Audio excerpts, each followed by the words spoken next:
Okay, and we are back. This is the live stream from the World Wallball Championships, sponsored by O'Neills.com and brought to you by TG Carter Sport. This is a very exciting day in the University of Limerick as we get to the finals day, with open finals starting later on in the day. But we're going to be starting here with the 15 and under singles. I've got a very special guest in the house with me in commentary today. I've got one of the greats of women's game, multiple time senior champion and world champion. We've got Fiona Shannon with me. How are you today, Fiona? I'm good. Final day, so excited for the games ahead today for sure. It's been an amazing week of handball here in Limerick. The games have been coming thick and fast, and there's been a lot going on. And I know today there's a lot of tired bodies, but there's a lot of excitement here straight away because we've got two of the best young talents in the game coming on court here. Yeah, and for the two of them, like, they've had an unbelievable tournament this week. And as you said, even Kevin came in there early this morning and he was still buzzing, still had that bounce and step. And I'm going, to be young, but maybe not. Maybe it's not an age thing. But yeah, the two lads are unreal. And I know they had a really close encounter for the trials for Team Ireland. Yeah. Kevin took that on a tiebreaker. So yeah, it's. So wouldn't like to be calling it. No, it's a toss-up. So we've got Kevin McGrath from Armagh, and we've got Bertie Donohue from Galway contested a 15 and under final. Kevin McGrath actually contested in the 13 and the 15 and under division, which is a feat in itself, really showing that he can step up above his age grade. And receiving from Clann. Yeah, I suppose in a sense for the Team Ireland, that's where the selection process started. Was 15, and he wanted to be on that Team Ireland. I suppose it's a brave move to go up there, and his development the last year. He's a real exciting prospect. But Bertie Donohue is no bad player in his own right. He's a big lad. So that's a good shot by Kevin. The hustle's on from the start. Oh, these boys are ready to go. This first rally is going left and right. That's first blood to Bertie Donohue. Bertie Donohue from Inishmore Island in Galway. 1-0. Again, a really thriving Wallball community out there. And that's really intelligent play from Kevin. And it just shows you that he is relaxed, because, in any other sense, a lot of players, especially that age, maybe would have took that in a panic. Yeah. But he kept his composure and left it.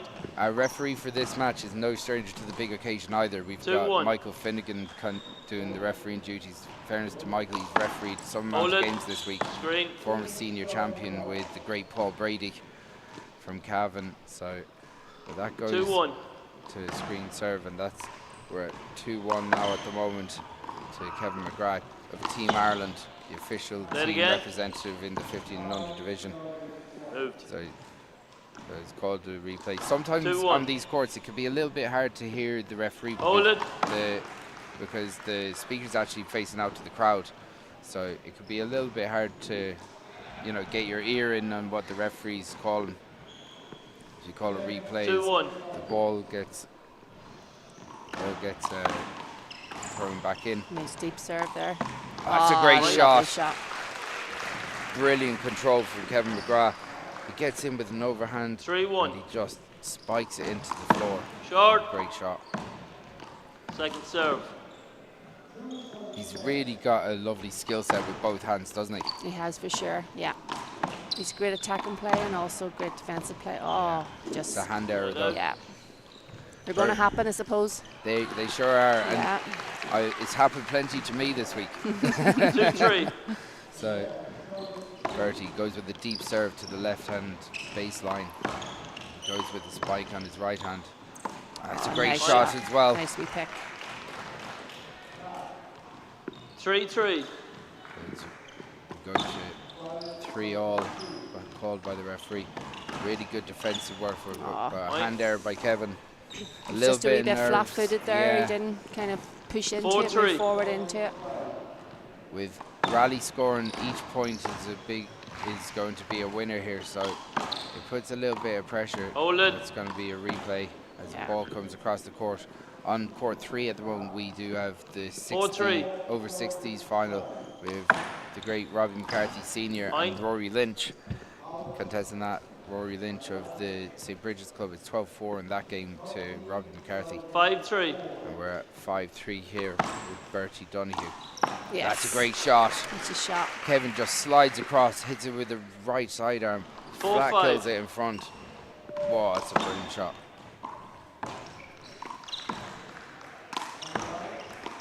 That's a hand error. A few hand errors from Kevin early here. Again, I know the nerves are big for these finals, and he'll probably settle into it a little bit more. That's a hand error as well. Again, the lads actually laughing at each other because these two boys don't usually make such colossal hand errors, but it's early in the game here, Fiona. It is, and you know, like tensions are high. It's a world title that they're playing for here, so it's a big occasion as well. And already we have the bleachers, they're half full here. There's a lot of people watching. 6-6. It's going to be some spectacle later on today when it's full for the Open finals. But yeah, for sure, the atmosphere all week's been amazing. And all the courts right throughout, you know, and it's like from the young kids watching the games right up. You know, I think for Minister for State Kevin Byrne was here yesterday. And he was amazed. He was at the Olympics as well. He said this holds its own against the Olympics any day. The atmosphere. He actually just turned up when Fiona was playing Alicia, so he got a right spectacle in that game. That was an unbelievable battle between the girls. It was, which was great to see. Yeah, obviously, as a co-worker and Ulster member with myself, Alicia was really disappointed for her. She played her heart out because she gave so much to the game. She gives so much to the game, and you know you want to. 8-7. You want to see performance that, as a minimum. Obviously, everyone wants to win, but minimum you want to see performance. And she was electric yesterday in the singles and the doubles. Yeah. And disappointed in both, I know, but yeah, that's the two of them definitely put on a spectacle for sure. Like so, it was just someone had to lose. It was one of those games.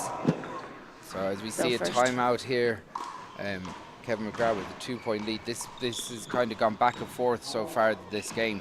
Yeah, I don't think any of the two of them have really settled into the game as yet. I suppose it is. Yeah, a few nervy hand errors and whatever. I'm from sure. Both.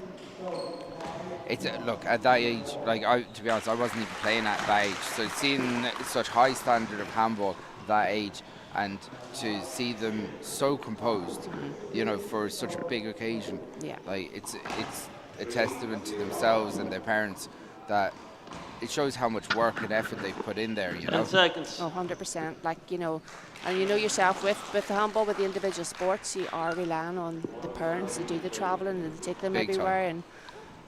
And, you know, and I know both of them because I know both their parents. Of course. You see them at every tournament, and that's where all the good players are. Yeah, these boys are an absolute credit to their clubs. As we go back into this game now. We're having a few technical difficulties with the scoreboard, but we're still ticking over here. And we're at 10-7. Team Ireland represented by Kevin McGrath and Bertie Donohue. Second serve. Of Inishmore Island. That's good work. Out. Kevin McGrath moving Bertie left and right here and taking a really strong position in the middle of the court. 11-7. Yes. Handball is very simple when you break it down to those type of terms. When the man in the middle or the woman in the middle, as per se, they're the dominant force. Yeah. You know. I have a great saying: serve and shoot. Keep it simple. 11. You were good at that, I'll tell you that much. Short. Only it was as easy to do it all the time. Yeah, it sure was. Oh. You're very much a proponent of that game, getting in early and shooting those kill shots. One short. 8-11. Obviously, we'll have the 4 World Wallball Championships later on in October and into early November. So we know we'll see plenty of you back on stream for those as well. As Kevin McGrath makes a hand error and puts it over the sideline and scores it tightening up again. As the minutes tick down, we're about 8 minutes into this first final.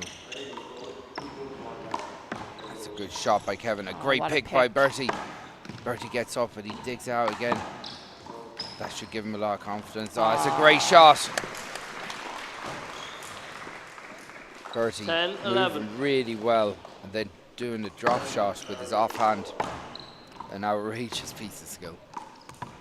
Kevin digs it into the floor. He needs a timeout here. Yeah, he just maybe needs to settle himself. Like, reset. Hand errors are going to happen. You just have to almost accept them, you know. And as you said, with the rally scoring, you don't have that same time. You know, you have to try and. You have to be switched on. You have to recompose yourself quickly because, you know, it's each rally is going to be a winner. And in fairness, I would have been a little bit worried about the rally scoring until I went to the European Tour, and I just saw it really works with this game because it just means that the games are taken over. The games generally are closer. You know. I actually think it makes it more exciting. Yeah, I think so too. It adds that extra bit of excitement to it. The thing is, if there's an out ball over the sideline, it's a double jeopardy. You're losing the serve and you're losing the hand. So. Nice, he's moving Bertie well. He's moving him about the court a wee bit more now. Yeah, do you know, it's amazing for a lad so young. As I said, he's still in the 13 and under. 11. And even though he's obviously shown his emotion and holding his hand in his head in his hands a few times, but he recomposed himself so quickly. Yeah, and he's a smart player. He's not just hitting the ball up and down the court. He's using his angles and moving Bertie and trying to dominate that front court, as we said before, which is so important. So we're at 15-11 here in the first matchup between Kevin McGrath and Bertie Donohue. This is Chris Gavin bringing you former ladies champion in the 4-wall division. Fiona Shannon in co-commentary here with me. Fiona, you're currently a development officer for Ulster GA Handball.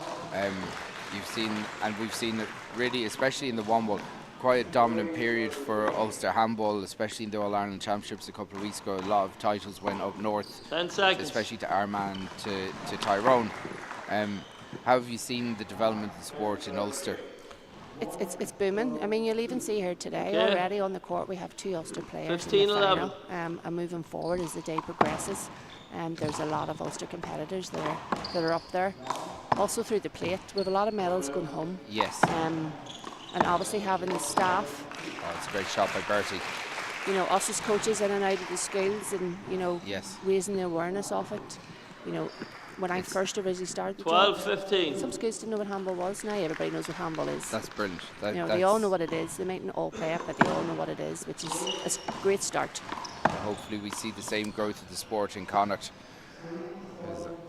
I know even though we've seen a number of titles going home, and my 13-15. my commentary buddies, Ollie Cassidy and Quillen Burke, will be in their own World Championship finals later on. That's a great shot by Kevin. Oh, he goes for a spike. Went for something that kind of a little bit risky. He could have just maybe feathered it in, but he went for the kill anyway. 14-15. We're at 14-15. That lead that Kevin had just evaporated so quickly as he goes down the court. That's a great shot. It's beautiful hands as he feathers that ball into the left-hand side. 16-14. For such a small lad, and for a lad that's worked up his age group, he's able to match the power of Bertie very well. Unbelievable power, I have to say. It's great technique. Yeah. And it's all to do, I think, the power comes with, you know, his footwork and his force going forward. Yeah, you know, yeah, he moves into the game right, and that helps getting that power. You know. 17-14. He's clearly very well schooled, and he's obviously put a lot of effort in. Not saying anything about Bertie. That's a great shot by Bertie. Bertie again. He is not going away. He's 15-17. Again, naturally bigger lad, a little bit older, and he's a top-class technician himself now. That's a good shot by Bertie, driving now left. That's down the line. Bertie on the fly. Oh, he puts it into the ground. It's a mistake. It's Kevin McGrath now just 3 points away from taking this first game. This is a real pick 'em. It's hard to pick who's going to take this first game. 18-15. And in rally scoring, this, as we've seen, Bertie is taking spells of dominance as well. So Kevin with the shot puts Bertie back down the left. That ball's going to be replayed though. Oh. Referee lets it go. Said that the ball 16-18. Bertie a little bit lucky there. Yeah. Some referees would have called that early, but the referee let it go to see if play would develop as the ball straight on the court. Bertie hit a winner just as he was about to call, I think. Second serve. So 16-18. Bertie pulled this one out of the fire. Bertie goes back down Kevin's left. Those two bounces. Yeah. Good call from Kevin. Very sporting. Thank you. Seems to be a wee bit tired here, 18. Kevin, you know, just but yeah. Tiredness crept in a little bit. It's a good shot by Kevin. That's outside from Bertie. That's it. Be disappointed with that. He's very aggressive. Again. 19-17. We're at 19-17.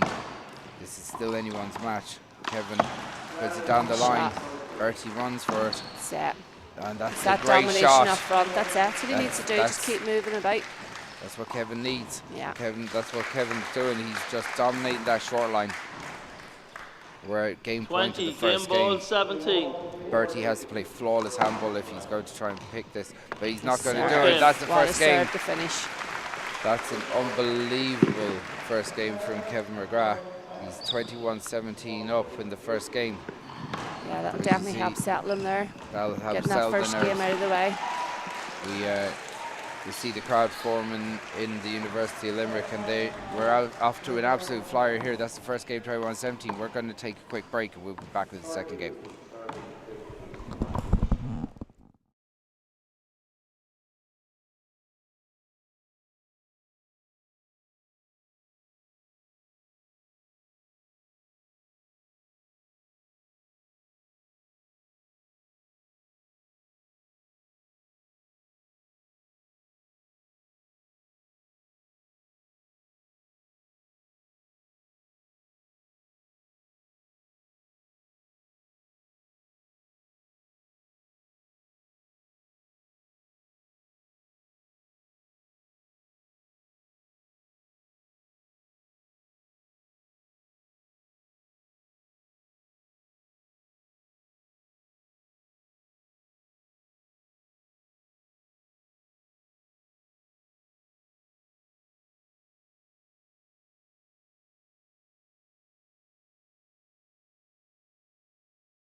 Okay, we're almost ready to go here in the second game. I'll tell you this much, Kevin looks so happy out there, doesn't he? He does. He has a big smile on his face, tipping the ball. He's won the first game. he's loving life. He's playing really well. Yeah, and even from he came in this morning, I seen him come in there just before 9 o'clock. Okay, lads, second game. Straight gloves, straight on that court. There was no messing, and a smile on his face. Yeah. And then you see Bertie give him a bit of a pat on the back, and he's in the same. They're in the place they want to be. They're playing in the big stage. They're on the stream. Yeah. That's what everyone wants. Every handballer wants their day in the sun, and this is an opportunity for both of these lads. As Bertie gets off the mark here, 1-0 in the second game. Oh, nice kill. Great kill. He moved well out there, nice and fast to take that with his right. He did, and Bertie was right on that. If that wasn't right, 1-1. Bertie would have been picking that. It's a good angle. Yeah. Putting Bertie under pressure because he's actually have to shift his whole body outside the sideline. 2-1. The confidence is up from Kevin already. You can see he's much looser now than he was at the start of the game. That's a good shot. But Bertie's not going anywhere. He's got great hands. And Kevin for sure can't relax. 2-2. He needs to keep the pressure on. Definitely not. Can't take the eye off the ball at all. It's a fine line between enjoying yourself and being too loose. That was a hand error from Kevin. 3-2.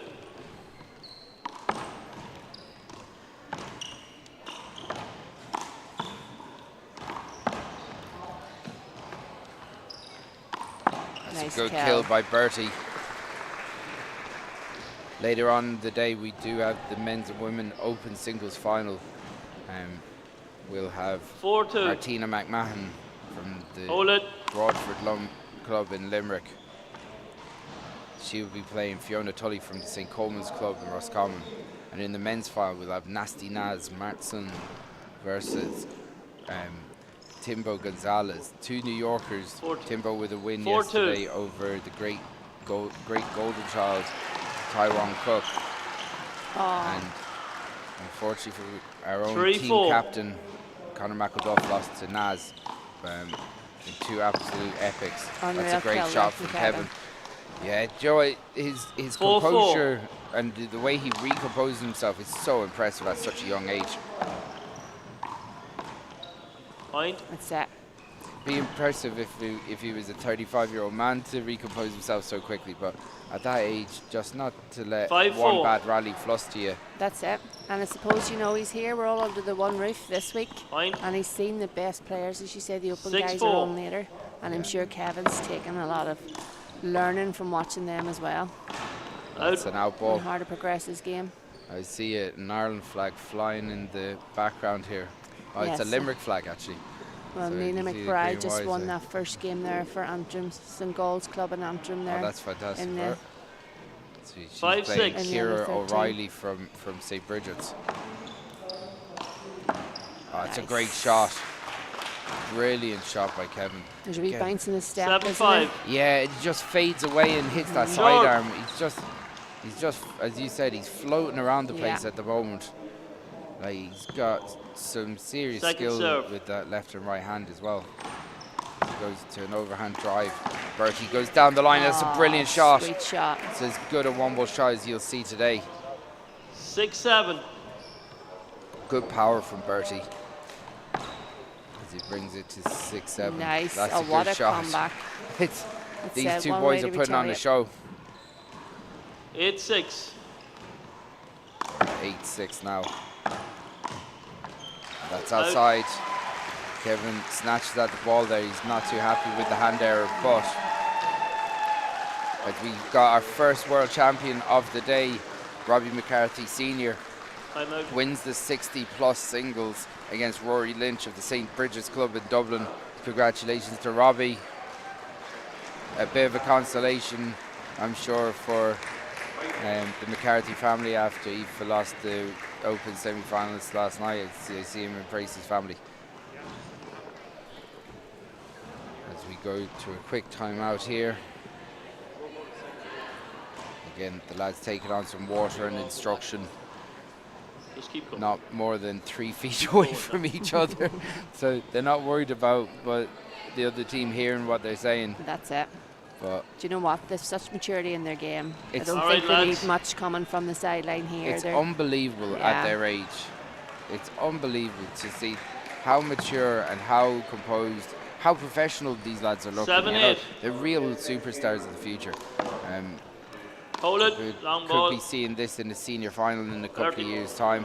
Yeah. You know, we've second serve. Got to say the depth of talent in the Irish game at the moment is so highly impressive. You know, you see from the 19s and on, all grades contested so well, and so many Irish players in the finals of these. You know, I called it out. Play it again. Just a replay there. Got to put it down to some of the development officers out there, Fiona. Nah. If we'd only get more, that's it. If we get more, build that up. That's a great shot by Kevin. If we get more development officers, that's a very good sign. 100%. And I think, you know, the demand's there for it, you know, and definitely having around all the counties. Okay, so will be short. Kevin McGrath go to an overhand drive. He's looking to make a big push now and try and secure his first world title, a possible second serve. Double in the singles. So contested at 13. That's an over. It's good. He left that. It was good. Kevin must be strong favourites for the 13 number singles now as well. Yeah. After such a performance in the age group. Point. It's a little bit. It's funny because he makes a big effort like that, you know, and he puts his head in his hand, but then he just resets himself and it's straight back in. It's I know at that age myself, I would have been on one point would go against me, and it would have been unconsolate, you know. But that's the same when I'm 36. Sometimes there's been no comeback at all. It's a tight game. But Bertie not going anywhere so far. As he sees his arm stripped of with kinesio tape. A lot of players really put in a big effort this week. So I mean, there's so many games, such intense games, you know. That's it. Singles and doubles. Wearing on the body for sure. Big shout out to the Sports Mobile Recovery Clinic as well. They have been absolutely flat out, keeping players going for the rest of the week. That's a timeout called.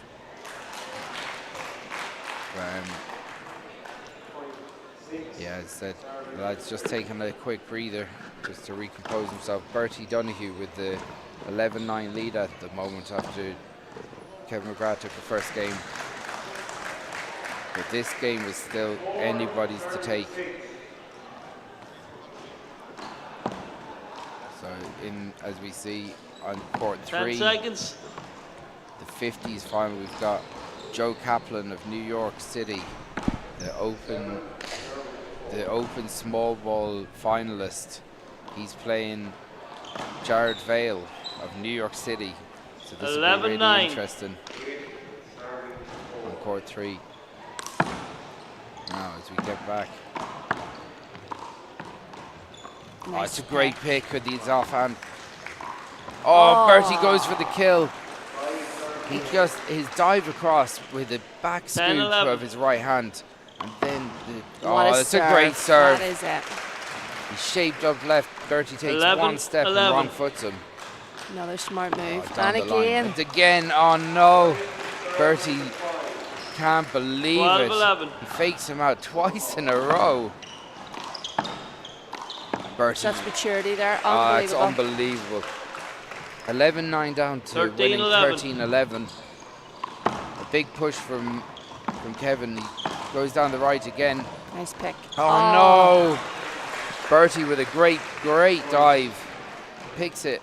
And that just says sometimes, like we saw with Fiona and Alicia yesterday, sometimes Fiona just poked it back up, just got a hand on it from the serve.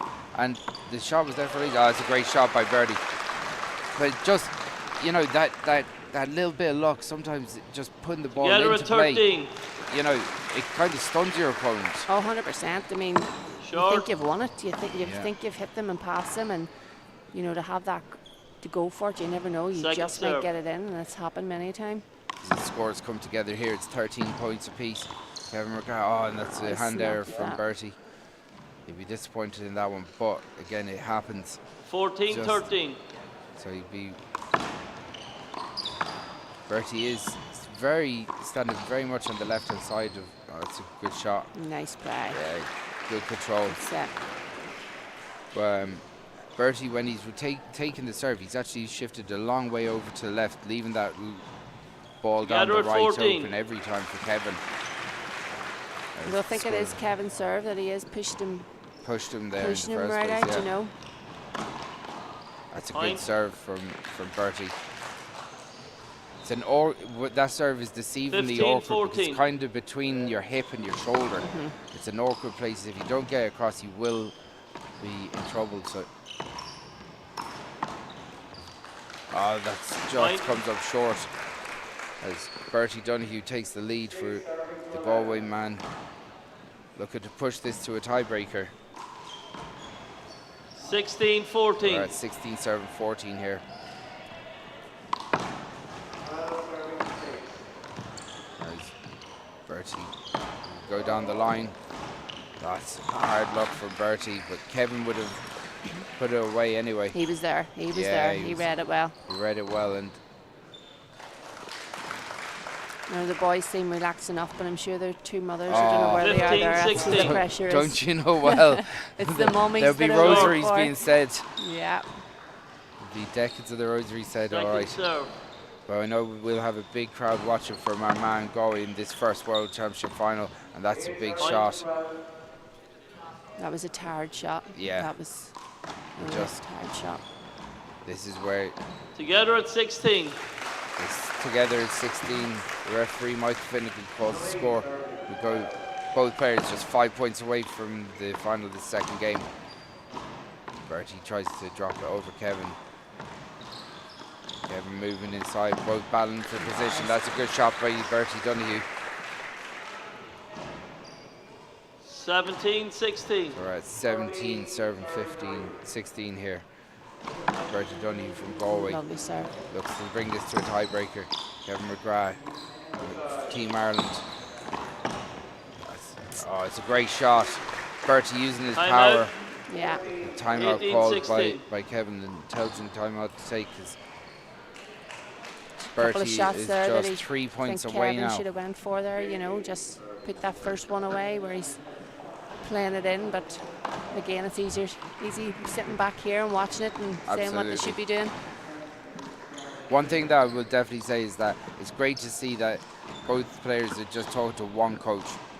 Sometimes it could be a committee of coaches and people that want people to win, and sometimes it's just easier to take a little bit of very simple instruction in this part of the game. I think both players just have to look at their fundamentals, really keep their eye on the ball, try and cut out some of the hand errors and sharpen things up, and the opportunities will come because they're both playing unbelievable handball. 100%. Listen, you can see the maturity in their game. Those boys know what they're doing wrong. Yeah. 18-16. And hard to change that. They don't need people during their timeouts going on and on.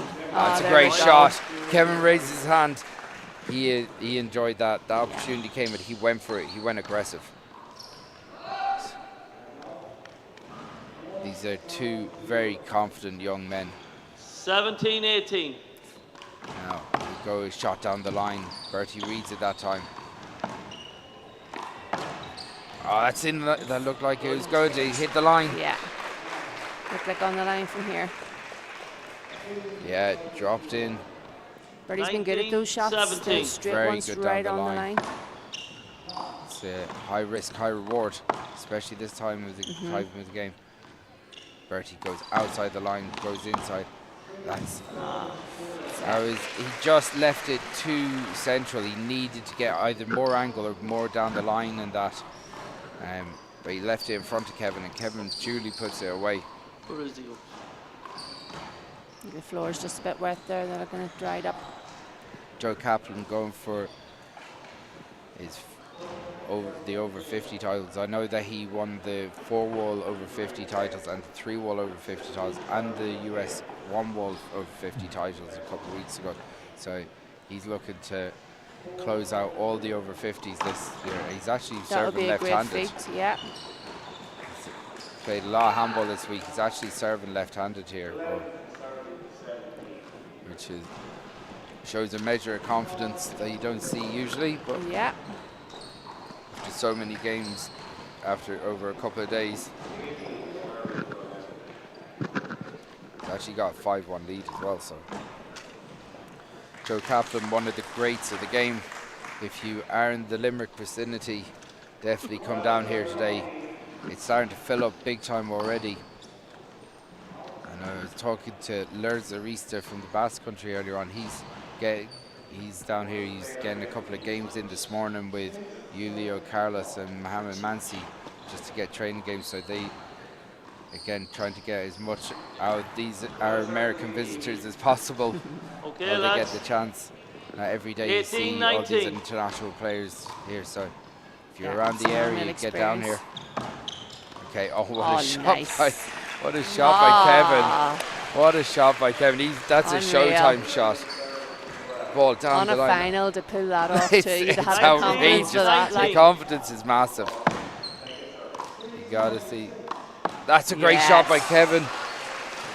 And we're together at 19 here in the second game. Ball. Hold it. Oh, it's at 20. Sorry, I mispronounced the score, but we're at 20, serving 19. Hold it. Phenomenal last 2 points there from Kevin. Do you know what? That ball coming across the court might have just given a little bit of time to compose himself. Kevin goes down the line. He's only a point away from becoming the 15 and under world champion. Bertie goes and kills the ball with his flat, kills it. That is an outrageous shot with his offhand. Bertie Donohue is not going away. And this is going to be the last rally of the second game. Can Bertie Donohue drag this to a tie break? So this is game ball. Last rally of the match. Bertie Donohue goes for a big angle serve. He hits it short though. Brave serve as well to go for that big angle. Second serve. We're going to second serve. He serves it deep. That goes down the line. Bertie puts it up in front of Kevin. Kevin digs out deep. Bertie puts it out, and Kevin is the world champion. Kevin McGrath, 21-20 in the second game. The two of them should be so proud of themselves, because that was an absolute masterclass at the first 15 and under singles. The two boys embraced it, good friends. An absolute storming performance. Unbelievable for the two of them. A world title for Kevin McGrath, and a lot of pride for Bertie Donohue, who put on an absolute masterclass in his own right. Embracing down there that's fantastic to see. That's his first world title as these championships. Kevin is going to be contesting the 13 and under singles final as well. But what an absolutely fantastic performance from Kevin McGrath. Team Ireland off to a win in the first of the centre court matches. We're going to take a quick break. Afterwards, we're going to have the 15 and under singles final between Lucy McCullagh and Boo Murphy. We'll be back in 2 minutes.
Serving. Okay, we're back in the booth. From Wexford, I'm joined here Boone with Murphy, and receiving from Tyrone, Lucy Joined McCullagh. with me here is the great Fiona Shannon, no stranger to winning world titles. 2009 world champion. Yeah. 2006 okay. world champion. 0-0. 2003. 2003. Not That's bad. the ones, yeah. Less said about 2012, the better. We don't mention that year anymore. Don't mention the war. that was it. But that was 1-0. a special event in itself in 2012. The last time the World Championships were here, held in Ireland, in City West. The crowds that day were amazing, and we're going to see much the same here today in the University of Limerick. 2-0. This is the biggest event we've ever seen in the World Wallball Championship anywhere in the world, with almost 900 players competing. So we've got World Championship finals across all grades. And as you see, Boone Murphy taking out Liam Masterson on the line. But 1-2. This is the 15 and under singles final in the girls division. Lucy McCullagh of Loughmacrory, an Irish team representative, playing Wexford's Boone Murphy. And this has started quick. It's 2-2 already. Two talented players, Fiona. Very much so, very much. Lucy's Team Ireland, as we said, Ireland representative. But I've watched Boo just even over the past few months through a few tournaments, and she's definitely a force to be reckoned with. She's a lovely, lovely player. Yeah, we're 3-3 already, and you see both players straight away, great technique. Big deep serve there from Lucy McCullagh as she goes through her overhand. Boone Murphy goes down the line, back down the line from Lucy. Hand her off her left hand. Yeah, you were saying this could go to a tiebreaker as well. This is these two girls are very closely matched, Fiona. 100%. That's the way the whole week's went. I don't know how many tiebreakers I've witnessed through the whole week from round one. But as I say, there's nothing between all these finals this morning. There's nothing between the players. Yeah, I was talking to Taiwan Cook 5-3 on the commentary here, and he's been so impressed by the level of play from the Irish players, especially in these underage age groups. He was saying that the depth of fields of the talent, and if we could keep it going, we'll see a lot of really competitive senior champions in the future. Might have said that, might not have been word for word. But you get my drift. It's for sure, 100%. Because I think that's what would have 4-5 compared to years ago. New York was the mecca for one ball. Maybe that's changing a little, just on the fact that there's more of a focus in Ireland now on the one wall than there would have been, say, in the past. It's definitely grown and developed so much, you know. And I suppose the accessibility of it. Yes. You know, it's so much easier for to play all year round, you know. So. And you can see it in the competitiveness of the championship as a whole anyway. Every grade has been hotly contested. The Americans haven't always dominated as they would have in the one wall in the past. Seeing Willie Polanco going very close with Mikey Kelly in the small ball. He just got through. Cormac Finn going 20-20 with Taiwan Cook. Yeah. This isn't just a mishap on their part. 8-4. The Irish players are taking it to the Americans these days. Definitely putting it up to them. Yeah, definitely, for sure. Time out, 9-4. One thing I think for the development of the sport in Ireland, we definitely have to see more doubles championships. We're seeing the Americans probably just on the way they're schooled, the amount of player championships that they play in doubles. That's not something that we've ever really had a focus on in Ireland, but I think there will be plans in the future to change that, and because doubles is such an interesting game as well. Yeah, I mean, I suppose in my perspective through Ulster GA, we do run regional schools, which is held as a doubles tournament. Yes. So it is, you know, they're in there and they're knowing the rules and the partnership and building that bond and how to play. Because it is a different game, it's different. Yeah. So it's in to grow that further. Yeah, absolutely. We're here at the O'Neills.com World Wallball Championships. We're on finals day. This is the 15 and under final. as we see Boo Murphy take 9-4. the short line. She's got a lead here over Lucy McCullagh at 9-4. That's a good shot. Nice shot. She's really in the zone here. Yeah. Moving the scoreboard. She's two lovely hands and she moves around the court really well. But the two girls, they seem very balanced at the moment. Nice That's serve. a hand error though, and that's a really good serve. Big angle on that serve.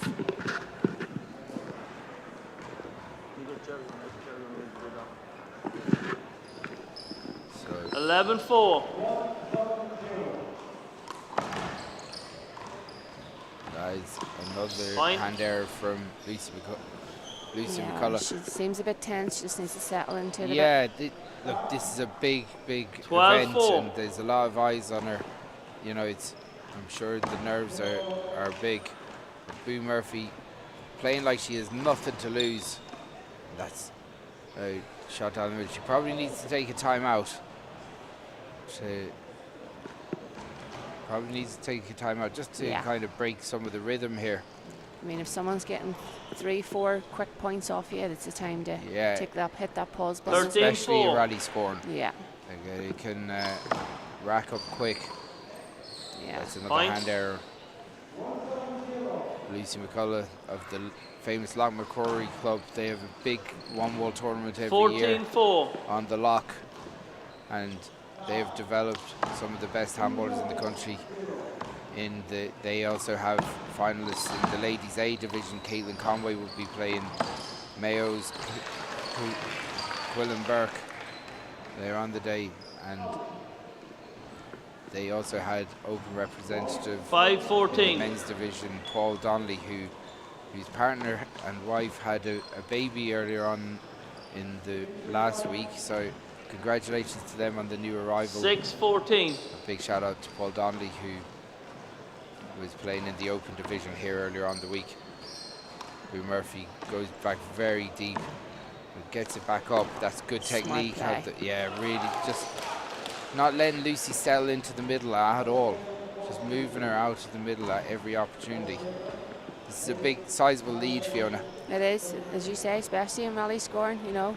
And as you can see, even you just 15-6. seem so relaxed. The tension's all on Lucy here, so. But as you know, it ain't over until 21 points are got. Lucy has nothing to lose here. She sizes up and she hits a good sidearm shot. 7-15. Nice deep serve. Good deep serve. Yeah. Out. 8-15. So, can Lucy McCullagh, can she drag this back? That's much better. More of an attacking game here. She's covering that front wall well. 9-15. That is much better from Lucy. She looks like she's taking the shackles off a little bit. That's a good shot from Boo. That's a great shot from Boo. Murphy is showing a wide range of skills and really staying composed in the moment here. She is indeed. Some great play. 16-9. On court 3, Joe Kaplan took the first game in a close game against Jared Vale in the 50 and over. 17-9. Keep you up to date on that. And on court 1, we will have the females over 40s final. Point. But here on centre court and court 2, we have 18-9. a sizable lead for Boo Murphy, who's jumped out to an 18-9 lead against Team Ireland's Lucy McCullagh. Timeout, 19-9. So Lucy taking a timeout. I think she could have probably taken that timeout a couple of points ago. For sure, for sure. She could have even had 2 timeouts in this space. Yeah, you know, definitely. Just to, again, timeouts are a great rhythm breaker sometimes. You know, good reset. You know, I know sometimes people take them out of frustration. If they're frustrated, take a timeout, give them a minute just to settle down. But in fairness, Lucy doesn't look like she's too frustrated. She's just looking a little bit tense and nervous here. Yeah. She just, and on par for a few moments, Boo Murphy is in complete control. She's seen Boo just seems to be on form, you know, and as you say, you know, Lucy has a wee bit of pressure. Team Ireland representative here, maybe that pressure's getting to her, the expectations of her. 19-9. At such a young age, all those different pressures, they could be a little bit hard to handle. It's a hand error. Point. Boo Murphy is just being methodical here. 20. She is Game ball, serves serves 9. she's making no hand errors, and she's at game ball with a sizable lead. Hold it. Oh, that would have been a great serve as well. Yeah. Game ball, Boo serves Murphy 9. serves again. Will she get the point? She serves it deep. That was a little bit safer. A smart move from Boo Murphy. Lucy goes down the line. That's a hand error, and that's the first game. Game 1 done. That's the first game. So, Fiona, for if you were Lucy and Lucy's team here, what would be the message that you'd want to have going back into this second game? I mean, Lucy has the skills, everything that's needed here. It just seems to be that wee bit of tension. She's just a wee bit hyped up. She just needs to relax and just play herself back into the game. I would just be, I suppose is what Boo's doing. She's keeping it safe to a certain extent and going when the shots are on. Yeah. Lucy just seems to be making a few more erratic shots, you know. So it's just to bring it back to basics, play it in until the shot's on, and then go for it, because she has all the skills. Perfect. That's the wise words of Fiona Shannon here. We're going to take a quick 2-minute break. We'll be back with the second game.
Okay, we are back.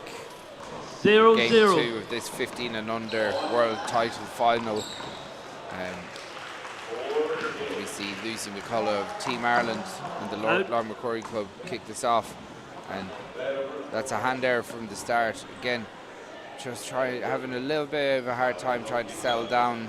Hopefully she gets into her groove, because she's a very talented player. She lost the first game 21-9 to Boo Murphy of Wexford.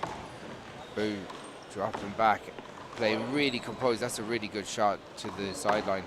That's a ball on the court, but I think our referee's going to let it play. Yeah, I don't think it really affected the overall play there, so I think it is a good call. Chris Gavin, joined by the great Fiona Shannon here, former world champion. 2-0. The Ulster development team, Ulster GA handball development team, doing sterling work, as they've been dominating a lot of the Irish championships over the last year. So hopefully Connacht will be pulling back in there in the mix, hopefully in the next year or so. But the standard is so high here this last week. Gotta say that it's been absolutely brilliant to be a part of. It's been an unbelievable week, unbelievable. Hey guys, a big shout out to the team. David Britton, poor Gaffney, Bosco, yeah, all the guys on the desk. Fiona O'Connell was on there. 1-3. Joe O'Connell. They've been doing unbelievable work this week. That's a good shot by Lucy. Lucy taking it to Boo. 2-3. Boo Murphy here being a little bit more aggressive. That's outside though. That's her second serve that she's put out of the sideline. That's the problem with this in rally scoring, is that it's a real double jeopardy, because as you said, you lose the serve, you lose a point, and you lose a bit of momentum as well. And I think when your tension's so high like that, the best thing for Lucy is just to make sure and keep it safe. Yeah. You know, don't go for those aces, just keep it safe till you play in. Yeah, just move around and keep around the ball and just get comfortable. Until that shot is on. It's a good shot by Boo.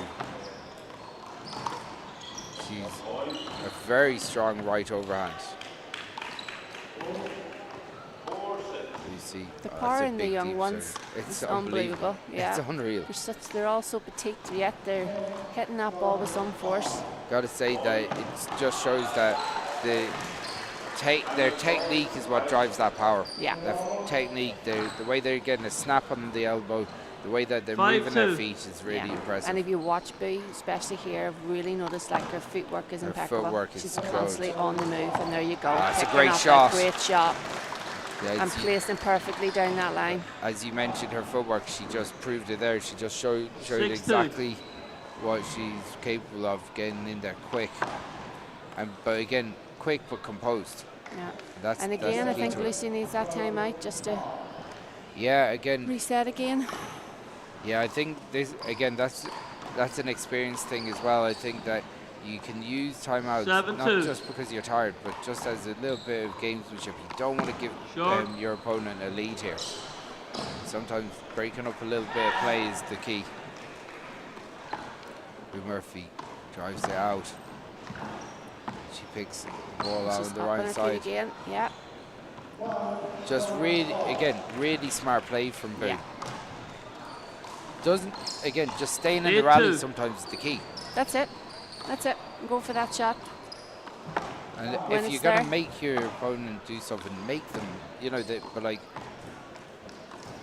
I think Boo Murphy is really enjoying this. Yeah, she's playing a lovely game this morning. At the moment, you got to say Boo Murphy is 9-2. in complete control of this match. One Wall Handball has an opportunity to move things around. You see. Timeout, 10-2. Timeout. 10-2, badly needed. It's a big lead in rally scoring. But we've seen some glimpses and some flashes of what Lucy is capable of, and if she could tap into that with a little bit of confidence, one shot can make an awful difference.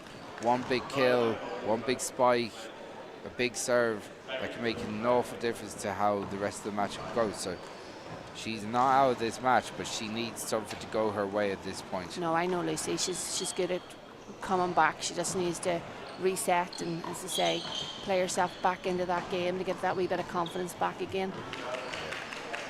It's not over yet. 10 seconds. Not over yet, but you got to say Boo Murphy has been supremely impressive. And she's chilled here.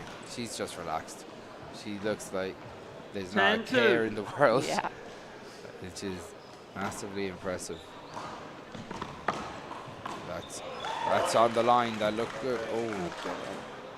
But called out by our line judge, Mike O'Connor.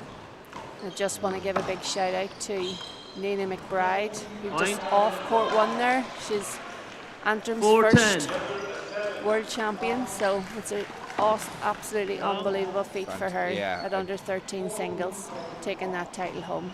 Massive congratulations to her, and hard luck to her opponent. Again, for anyone that gets to the finals is a winner in my eyes today, because getting here on the big stage and playing these show courts. Oh, it's a great shot. Great shot from Lucy. That is a huge achievement in itself. So, oh yeah, and as I say, the game went to tiebreaker. There's nothing between them. Yeah. So here we go. Boo Murphy. That's a great shot. Lucy coming back into it a little bit more now. A wee bit more spring in her step, a wee bit more be a bit power more behind aggressive. her shots. That's it. With that, she's only 4 points outside. That's a great serve. Hits the long line. Lucy opening up the shoulders a bit and showing a bit of power. This ball has been a little bit slow to get back. That's not what Lucy wanted. Points in it. Here we go. 7-10. Now we're back into the game. That's a long serve. It's taken a serious team of volunteers to come through this week. So a big thank you to everyone. Hold it. That's a ball on the court. But a big thank you to everyone that's volunteered, to all the referees and all the line judges. We wouldn't have been able to do this without you. Second serve, 7-10. Everyone has made a massive part in making this one of the most impressive handball events ever created. As Boo Murphy backs him all the way to the line judge. That's a good shot by Lucy. Nice try. One thing that Boo doesn't want to do is go back too deep on the serve. It gives Lucy way too much time inside.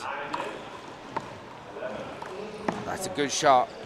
Lucy McCullagh back within a point now of Boo Murphy. Now Lucy's relaxed, starting to play more of her game. You know, she's settling in a wee bit better here. So we're at Lucy McCullagh of Team Ireland, just a point behind Boo Murphy. Boo Murphy winning the first game.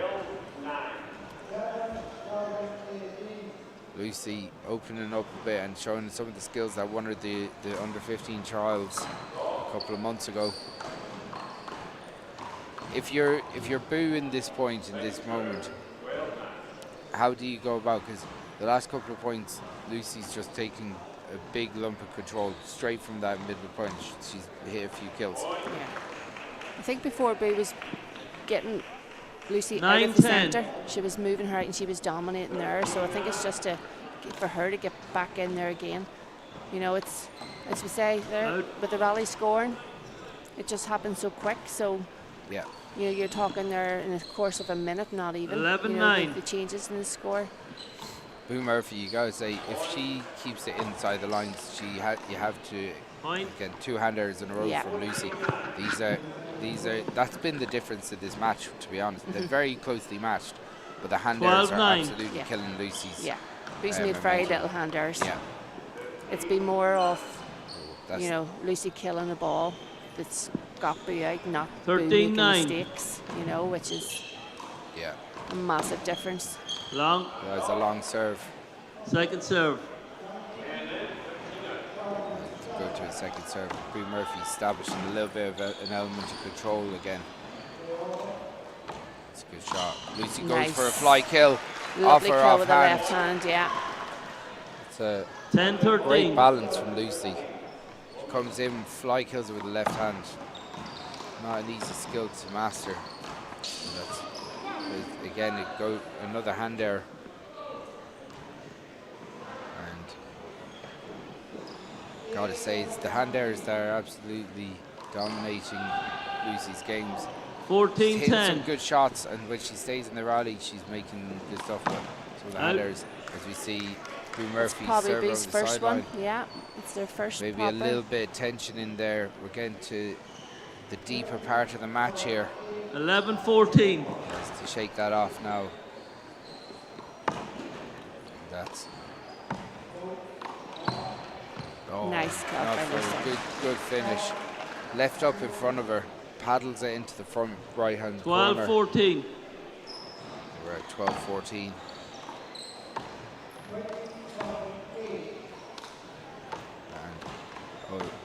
As we see the girls trade overhands. That's a good shot by Lucy. Yeah. Boo gets down to pick it, but 13-14. so we're at 13, serving 14 here. Lucy McCullagh standing her ground. There's a big pick from Boo Murphy. Thanks. Thank you. Boo Murphy walks away, saying that she thinks she got Together it. at 14. Bounce. Waiting for the referee's call. We're at 14-all. This is could be anyone's game. Lucy's starting to look good again. She has. She's really great talent. She's focused again. Yeah, Lucy pushing Boo Murphy back an awful long way. If 15-14. you start getting back towards, say, where the line judges are and the TV cameras, you're in the danger zone because you're just so far back. It's such a long way to make up the ground. Time out, 16-14. Lucy's covering that mid-court just all the time in the world then to do what she needs to do with it. So timeout taken here with Lucy McCullagh of Team Ireland. After some early game jitters, she's starting to settle into this, and she's turned this game all the way around. She's got a 2-point lead. Boo Murphy has been super composed, and I'm sure when it comes to it, she's got a long way to go in this game. This could be a pick-em because there's only 2 points in, and with rally scoring, it could change very quickly. Yeah, Lucy's pushing hard for that tiebreaker. 10 seconds. So, as we see on court 3, there is. Okay, 16-14. We've got new over 50s champion Joe Kaplan. He took out Jared Vale 21-11 in the second game. We're back on the centre court here. There's a lovely deep return from Boo there from deep court. Really like good. She did well to get that one up. Force that error that's where she's forcing those errors from. Yeah. Anywhere from that straddle line back to 15-16. just past the long line. Lucy has been struggling to keep it in play at times. So we're at 15-16. That's a long serve. Second serve. I gotta say, the composure from both girls. That's the second long serve as well. Lucy now just 4 points away from winning the second game. 17-15. To a tiebreaker. Will she go aggressive on the serve? She hits it with the fist and puts it deep to who's it's outside. Just out. Just outside. Gotta say, I'm very impressed that she even went for that shot because it would have been easy to go safe and just drive it back out. Yeah. She went aggressive. Unfortunately, this time it didn't work for her. This is that's much better from both girls, but that was just outside from Lucy. Yeah. Boo's putting those wee angles on it, so she's not making it easy for her, you know. Together the at hand 17. errors are from Boo's initial shot, you know, they're putting her under that wee bit more pressure. Shot down the line. Boo goes back.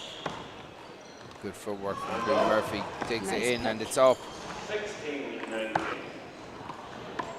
That's a good shot. Great shot. Lucy gets it in. Oh, my God, what a rally. That's unbelievable from both players. Lucy needed that. That was the right time for her to get that one. 18-17. Lucy needed something, and that was an unbelievable piece of play.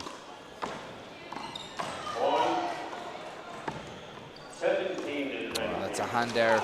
She'll be disappointed with that because it's sat up for. She probably didn't need to go for a kill. She just needs to get it up on the wall, maybe. But together at 18. I say Boo Murphy has been moving particularly well. She looks very composed as she goes and serves that ball. Lucy with a hand there. She goes to dive in and take it out of the air with the dive and fly shot. Timeout, 19-18. Takes the timeout. Really smart time to take a timeout. Fiona, you going to call it? Never, not until it's done. Wouldn't do that. So hard. It's so hard to call anyway. I mean, Lucy is such a lovely player, and she's not going to give up. Like, I can say that one thing about her. She's going to fight this to the end. Boo, she's so on form. composed. She's in form, and she's composed, and she's a wee bit more relaxed. And again, same as the 15 under boys final. Both players are the epitome of composure under such really frantic kind of conditions because there's so much pressure and internal pressure because everyone wants to win, And then you see the crowd. 19-18. The occasion. The referee's a senior champion. You know, this is a lot to take in. Oh, he puts out, as we talk about composure. Yeah. Boo Murphy puts outside, and the scores come together. Together at 19.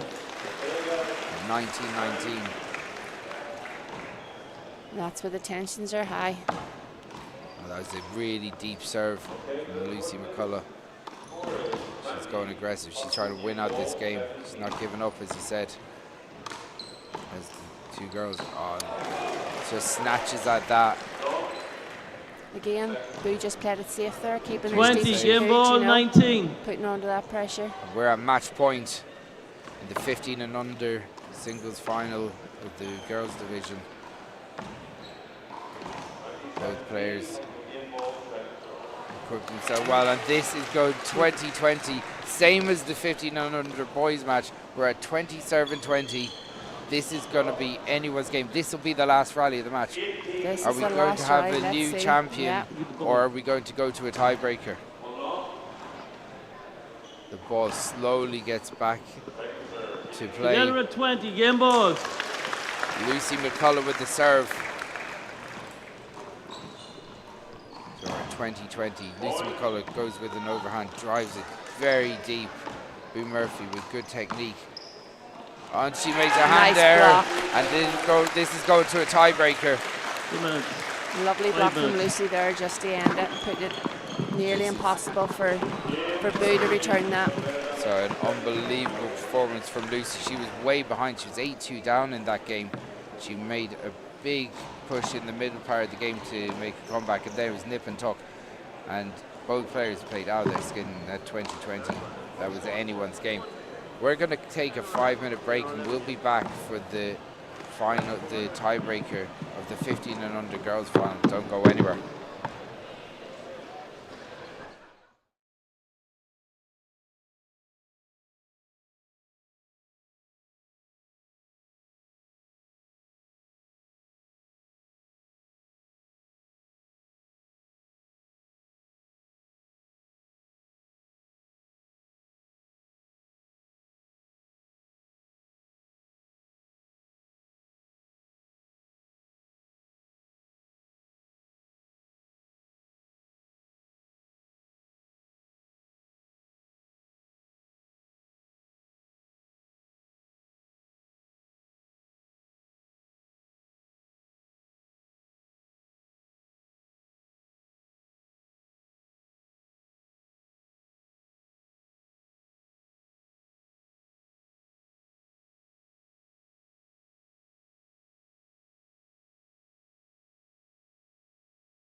Okay, we are back for the tiebreaker here. As I was just after saying this is the fastest 5 minutes of my life. These girls are not waiting around. They want to get started. Chris Gavin here with the great Fiona Shannon, Ulster Development Officer, and no stranger to the big stage. So, okay, girls. This place is really starting to fill up now. We're obviously Tiebreaker to 11. Full. 2 timeouts. Only the second finals in of this program. Hold it a second. Just hold it, girls. Fiona, I won't ask you to pick a winner out of this because after that 21-20 tie second 0-0. This could go either way. For sure can. Though I'd say Lucy's on a high here, having hold picked it. that second Screen. game, you know. Yeah. We said, like, she's never going to give up. Screen she's going to 2. fight right through to the end. 0-0. Bose just keeps her composure here. So, Boo drives it deep. Goes Nice straight shot. shot. So that's a good shot by Lucy. She settled into this a little bit. 1-0. If she can keep the handers to a minimum, this could. As I say, this tiebreaker's only at 11, so. As I almost did the commentator's 1-1. curse on her, asking for not do any hand errors. It's the first thing she does. But yeah, with the tiebreaker to 11, this is anyone's game. Both girls battle in the middle of the court. Who's going to go for it? Oh, that's a great shot. Lucy blocks her out with a legal hinder. 2-1. Great start from Lucy so far. That is a really good serve. Driving that ball to the sideline. High risk, high reward. 3-1. She got the reward that time. 3-1. Short.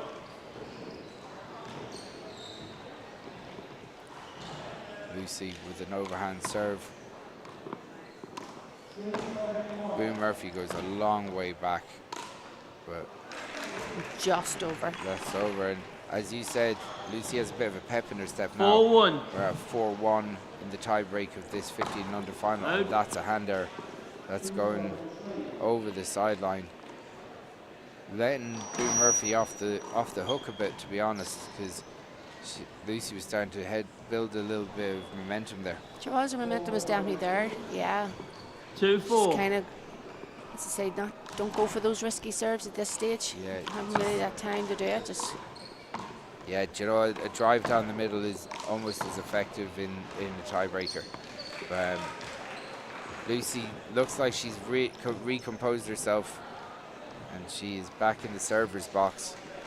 Yeah, 3 of her points there from good standoff, good legal blocks, I suppose. You know, she's hitting that shot and keeping her. It's a good serve, and it's well collected in by Boo Murphy. It's a hander into the floor. 3-5. Flat-footed, just. Yeah, just didn't get a natural swing on that. But she's in control here. She's 2 points up in the race to 11. That's a great shot. She drops into the wheelhouse. She kind of takes a step back onto her right foot and drives the ball to the bottom of the wall. And that's what Lucy does best. She's an Short. unbelievable sidearm, a great kill shot on her. Second serve. So we're in the short ball and we're in second serve. Murphy goes down the line. Good defense return there. Good return. Yeah. Again, deep into that left server's zone. 4-6. As the referee Michael Finnegan calls the score at 4-7-6.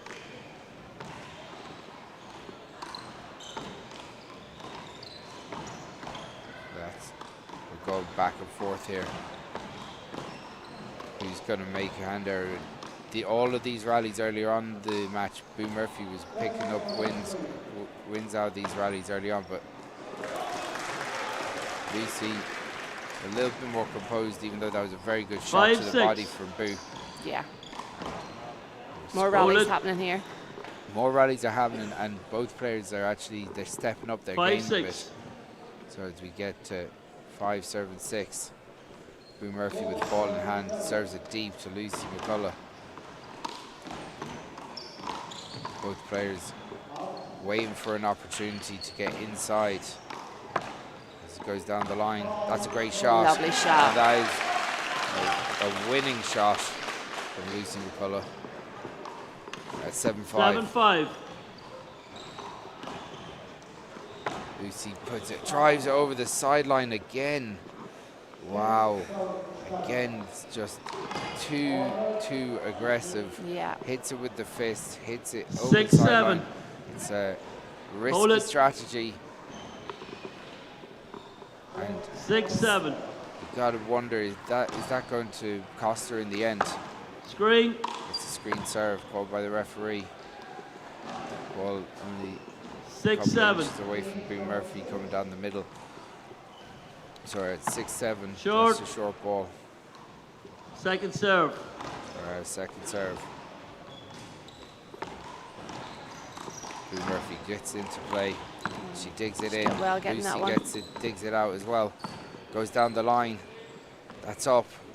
And that's put away by Lucy McCullagh. Again, playing so well, both girls. Both only a couple of points away from winning this world title. Nice deep serve so there. Big deep serve. Yeah, like, gotta say that even though 9-6. Boone Murphy's got a long way back, that's a really good serve. That one's good. Going back very deep there. She must be almost 45 feet out the back there. And both players. That's a good shot by. That's a really good shot. Lovely angle in that. Yeah, good angle. Made a big change, making 7-9. Making Lucy kind of scamper across the floor there. And that's as we go into the final part. Oh, and that's a hand error. Real bad hand error from Lucy there. Tension just on her right hand. She just hit it so stiff. We're at takes a panic on the 8-9. Oh, it's a big serve. Nice. Hits the line. Well dug out by Lucy McCullagh, Team Ireland's representative. That's out. And the scores come together. We're both girls just 2 points away and a timeout called. This following the trend of the second game. Going to the wire. A little bit of tension in the swing of Lucy. She's so close to this final, and both the nerves has to be. It's a nerve-jangling match. It is 9-all in the final of the 15 and under tiebreak of the girls division. So, and again, you just can't call it. 10 seconds. Gotta say, both girls are so well conditioned. Neither of them look tired. They're coming back in. Again, some of these hand errors have been costly for Lucy, but she's shown real skill at times as well, and when left in the front court. So we're together at 9 in a race to 11. Who's going to be the girls 15 and under world champion? As Lucy's pushed back, and that's a hand error. That's going over the right hand sideline, giving Lucy McCullagh of Team Ireland and Loughmacrory a chance to go for. Just need to take a deep breath here. 10 game ball, serves 9. Right, 10 serving 9. This is the match point. Lucy McCullagh drives it really deep. That's a hand error. And Lucy McCullagh is the 15 and under world champion. Massive congratulations to both girls. They both put on a phenomenal show. Unbelievable performance from the two of them. Unbelievable performance. So Boone Murphy looked so unlucky in the end. She was just a point away in the second game. She's only 2 points away in the tiebreaker, but today is going to be Lucy's day. She is the world champion. Loughmacrory, Ulster and Team Ireland take the title. Team Ireland, title number 2. Title number 2. Very impressive as she got a hug from Laura Duff, the minor champion in the 40x20 and 60x30, and Caitlin Conway, who will be contesting the World Championship final against Quillan Burke in the ladies A final later on. We're going to take a quick break here. We'll be back with the 17 and under boys and girls finals.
Okay, and we are back. Myself, Chris Gavin, for the 17 and under girls World Championship final. Our referee, Aoife McCarthy, who is Ireland's team representative in the doubles with Martina McMahon. They lost their World Championship semi-final there last night to Melissa Skye and Sully Ruiz. I've got someone very well known on this commentary team, the voice of handball, as I was told many a time. I've got the great Ollie Cassidy with me for this match. It's, the atmosphere is really building here, Ollie. It's really building, Chris, isn't it? We've had two phenomenal matches so far. I got to say, I got to confess, I got to backtrack. I got to confess that when I heard that they were splitting the one wall and the 40/20, I had a bit of an argument with you. I thought it was a bad idea, but I've changed my mind. When I'm down here and I'm in the atmosphere, this was the best call. All one venue, one wall. It's amazing venue. It's amazing setup. There you have it, guys. We have it on record that Ollie Cassidy not only changed his mind, he actually agrees with me. This is a world first. I have to admit, you were right, Chris. You're right. I think it's been such a spectacle. We are back on the program here. So this is the 17 and under girls World Championship finals.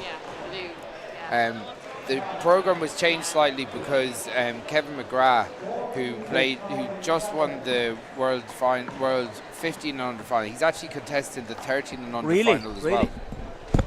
So as Quillen Burke just popped us for a second to have a quick chat with Ollie. But yeah, so Kevin McGrath won the 15 and under final. He beat Bertie Donohue 21-20 in the second game. Wow, that's a big win.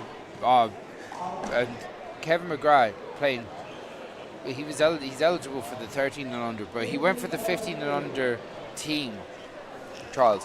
Won the team trials, was Ireland's representative in the 15 and under division. So he's actually played the 13 and under and the 15 and under, and he's in the finals of both. Wow, that's some achievement. It's an outrageous achievement. So tell us about him. Where's he from, Chris? Okay. He's from Armagh. Right. And look, he was himself and Bertie was put on a supreme performance himself. Okay. The two boys they're so talented and so composed. How they kept their nerve was absolutely amazing. Ladies and gentlemen, we've the girls under 17 world final. Representing Loughmacrory and serving first, we've Laura Duff. And of course, we have the great Aoife McCarthy and refereeing. Receiving serve from Cork, Boherbue, I believe. We have Carmel Kelleher. Best of luck, girls. Have a great game. Carmel Kelleher from Boherbue and 0-0. Current 40/20 and 60/30 minor champion Laura Duff from the Loughmacrory club. Laura, who lost in the Ulster Wallball final 11-10 to her doubles partner. She served that one long, but yeah, so she actually didn't contest the All-Ireland semi-finals or finals in semi-finals or finals in the last couple of weeks ago, but she's here in the World Championship finals. She's got an opportunity to right that. 1-0. I was talking to her yesterday. She's very focused. Is she? She's really up for this. So, hold it. Yeah. On the other courts, on court one, we've got a new Masters ladies champion. We'll get more information about that in a few minutes. That's a big shot. That's outside from Laura. Laura, a very technical player. 2 playing 0. In the 40/20, she's got two great sidearms, Ollie. Oh, amazing sidearms, amazing. She's lovely to watch, isn't she, Chris? Yeah, she's brilliant 2 player. serves, 2-0. Showed a very high threshold in her skill set when she played the 60/30 championship as well earlier on in the summer. 3-0. So we're at 3-0 here. Hand That's off. a hand error from Carmel. Hold it. Yeah. Carmel. Would there be still a bit of nerves? 1-3. Oh, there's going to be nerves all day. Yeah. 100%. I'm nervous. I can feel the tension here. Yeah, the players have to contest that themselves. As Carmel digs that out, that's really good handball from Carmel Kelleher. Digs it out and then kind of stands really strong. 4 playing 1. 4-7-1. Carmel's Screen dives serve. it. The screen serve probably had enough space there for Laura to get a full swing on it. 4-1. But the referee's in charge. Oh, it's a lovely good cross course really from good overhand. That's a lovely shot, isn't Ball in it? there, Took it girl. off the shoulder. Lovely shot. 5-1. So World Championships are going to be Hold decided it. across multiple grades here today. Okay, go. Oh. And we will see shortly on court 1 the ladies A final, which is going to have Quillan Burke in it, 5-1. who's been on commentary duty all week, and also in 2 world finals herself. Quite a performance from Quillan this week. Your prodigy, Ollie? Well, it's kind of mixed. You spent a bit of time with her too, Chris. Yeah, we've done a lot of training over the last couple of weeks. Quillan has been in the mix, playing 5. lots of games in Tourmacady, out in Cully. And a big congratulations to you too, Chris. You did well yesterday. You brought home the gold medal. We brought home something. Yeah, it's great to bring back something after all the training. Good shot. It's nice to have a win, yeah. But 2 tight games. But look, 6, playing 2. it's not about me today, I tell you that much. But, or should it be? I thought it was always about you. Okay, 6-2. Laura's kind of a small bit nervous. Yeah. She doesn't usually miss them balls with the left hand, doesn't she? She doesn't. She's kind of snatched at that last one big time. So that's better. That's a great lot shot. better, isn't it? Yeah. Outside. Carmel has picked that back up though.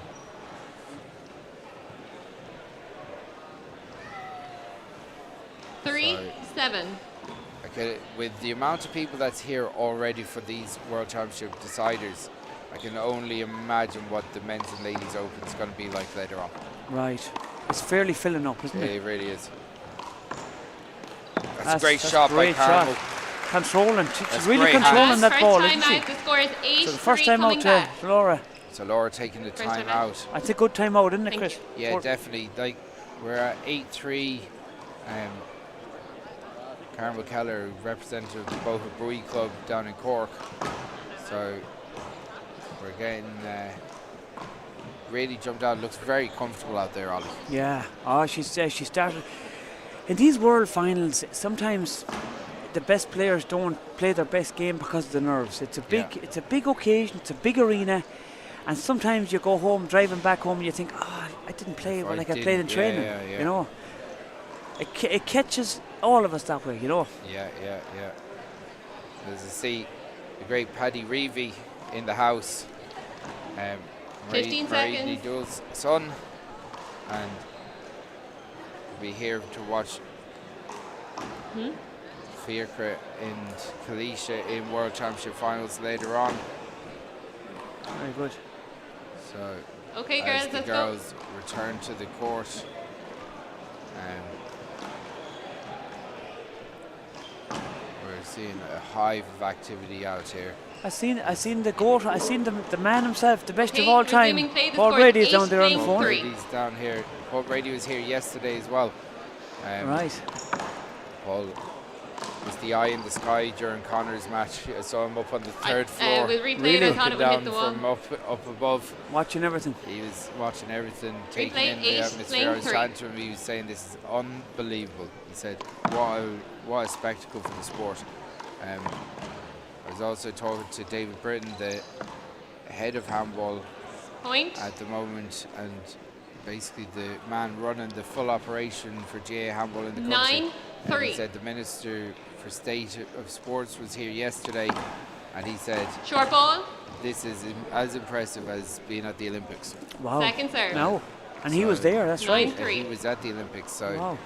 you know, guys, say big thank you to the team on the desk and poor Gaffney Hand and off. the team of volunteers Score down is there, John 4, Bosco, playing 9. Joe Connell, And all the Tony referees. Breen, Yeah. all the referees, Steve Markham, who's gone out and taken phenomenal photos, Paul Fitzpatrick, who's done an absolutely Trojan job getting into Point. the print media. The amount of coverage this World Championships has got is unbelievable. And 5, massive playing thank 9. you to O'Neill's.com for sponsoring this event and TG Kelleher for hosting us on their platform. As that we see Laura Duff serve really So she's deep. coming back, Chris. I'm watching it here. She's starting to get comfortable now. That's That's much better from her now. She's trying to. They're good hands though from Carmel. Carmel's great. And look at that. If she gets half a chance, she'll bury it. Laura That's a lovely shot. Sitting very deep. She's playing almost like a 40 by 20 or 60 by 30 player. Whereas Carmel's coming in and cutting as much ball off as possible. And she's got two great hands. You can't leave her inside. That's a good shot. That's a better shot from Laura Duff. Yeah, much better. Laura Duff, whose uncle is an excellent handballer, Connor Duff. 6, playing 10. Won many All-Ireland titles. Won an 16 40 by 20 title with a lad called Brian Donohue back in the day. Oh, that's a great shot by Carmel. She sends it over the right-hand sideline. She looks very comfortable out there. 11, playing 6.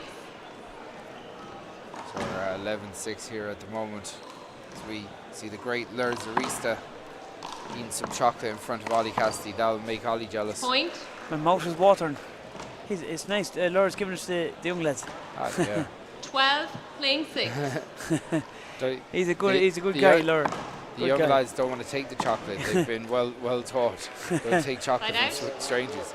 Something that Ollie Cassidy never abided by. Took all the chocolate that was ever given to him. I take it off, kids. It's for their best interest. Yeah, give it to me. I'll take that off you. Back to the game here. Laura, good shot. It's a great rally. Very good rally. The standard across the grades have been super high. And 12. As we see on court 1, the newly crowned 15 and under title winner, Kevin McGrath, is going to be facing off in the 13 and under final as well. So that stream is going to be streamed live.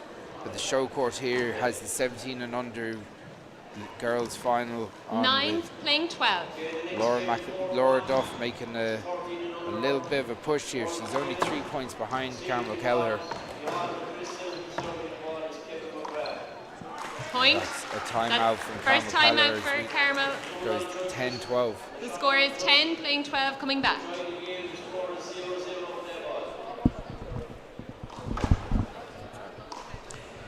Yeah, so another timeout from Laura. She's getting instructions from her coach. So it's Nick and Nick. It's anyone's game here. It's anybody's game here now in this ladies final. It's 12-10. There's nothing in it, Chris. Nothing in it. So Kevin McGrath in court 1 is playing Micheál McChrystal from the Loughmacrory club. I wonder if he's any relation to Gavin, the great Gavin McChrystal. As we see, great Liathróid and McCullagh from the Basque Country. We'll have to get them up on the commentary box at some stage today. 10 seconds. They've added an awful lot to the story. Regards to the Basque Country, everyone wants to know that Liathróid is here, and he's going to be buying the pints later on. Liathróid's going to be buying pints later on. Okay, let's go, girls. He's got deep pockets, Liathróid. He's going to be buying me pints later on, so he is, Ollie. So great player. Great to watch. Great to watch. So, very good. So very good. Ollie eventually gets some chocolate off Liathróid. Okay, resume and play. The score is 10, playing 12. So we're getting back to the action here. We're at 10 serving 12. Laura Duff with the last couple of points. Kelleher trying to stem the tide here and not give Laura any opportunities to build on what she's already got. 11, but playing now 12. we're only a point behind. Laura's starting to sell here, Ollie. She is. And when she's settled, she's dangerous. Look at that first serve. Great serve. Look at that brilliant first serve. She's a lethal player. And when she gets up ahead of the team, she can kill from everywhere. Yeah. When she switches on, she's hard stopped. Yeah, absolutely. So as we get another deep serve to that right hand 13, line. playing 12. That's a big turnaround, Chris. Big turnaround. She was 5 points down at one stage. She's now a point up, and she looks like a really strong front runner. She did this when she was in the minor 40 by 25. Once she got in front, no one could take her out. So can she do the same here in the World Championship finals? She seems to be moving her feet a bit quicker as well. But Carmel's not going away either. That's a lovely fly kill. Lovely fly kill by Carmel. She moves in on this. Lets it round down. Bang. Lovely, lovely fly kill. Gotta say that Carmel looks very composed. Very relaxed. Yeah, very cool. Very chilled out. Like she was made for this moment as well. And that's going to be a hand away.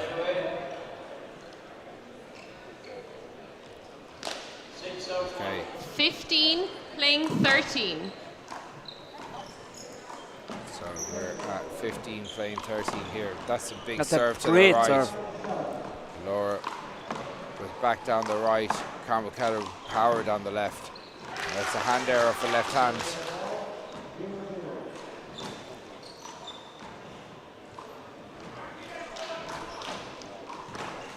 It's a point. 16 playing This 13. is a bit of a lead from Laura. Big turnaround in this game. She's 16 playing 13.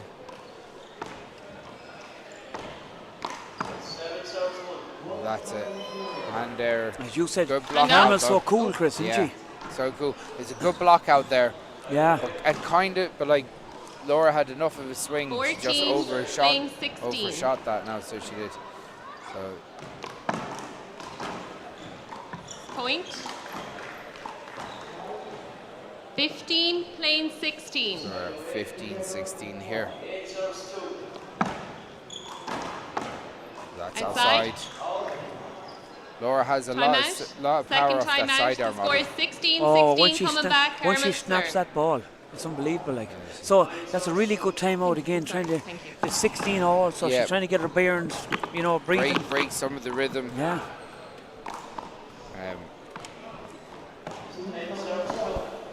Now.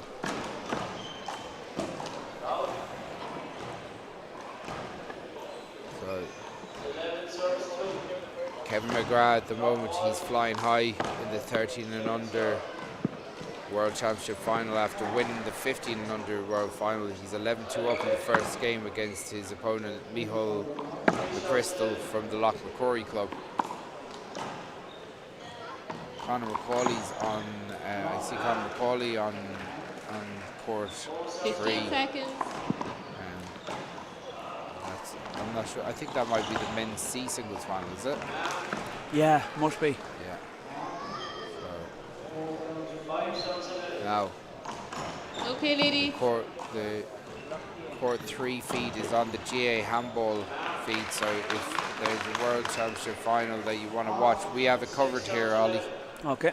So we're at the O'Neills.com World Wallball Championships finals day.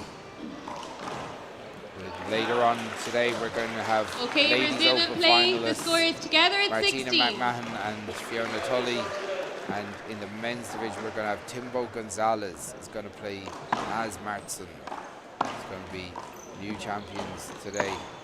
See the way she gets. Laura gets inside. She's dangerous inside with that sidearm, Chris. She'll bury it at the bottom of the wall with that sidearm. 17 She loves 16. going for big kill opportunities. She'd take them on at every opportunity, won't she? Yeah.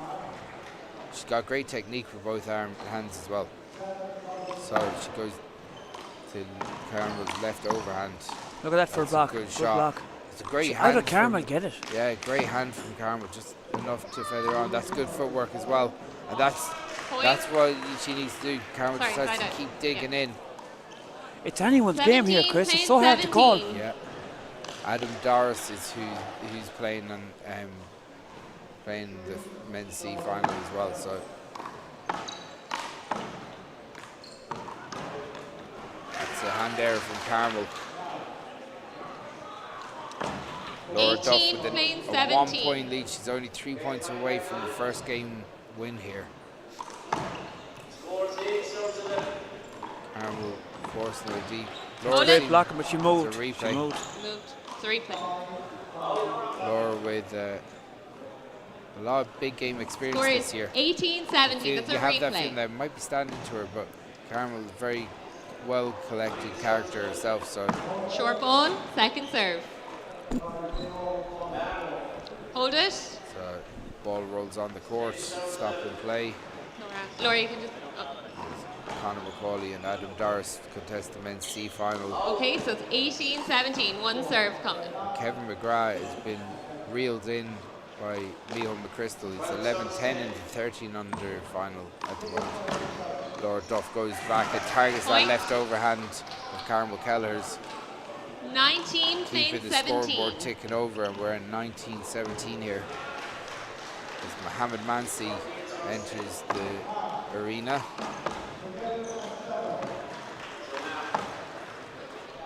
So Carmel Kelleher driving Laura Duff back and flies the ball. She's going down the line and that's into the floor. Point. It's a big miss, and Laura Duff is going to serve for the first game. Right. Hold it.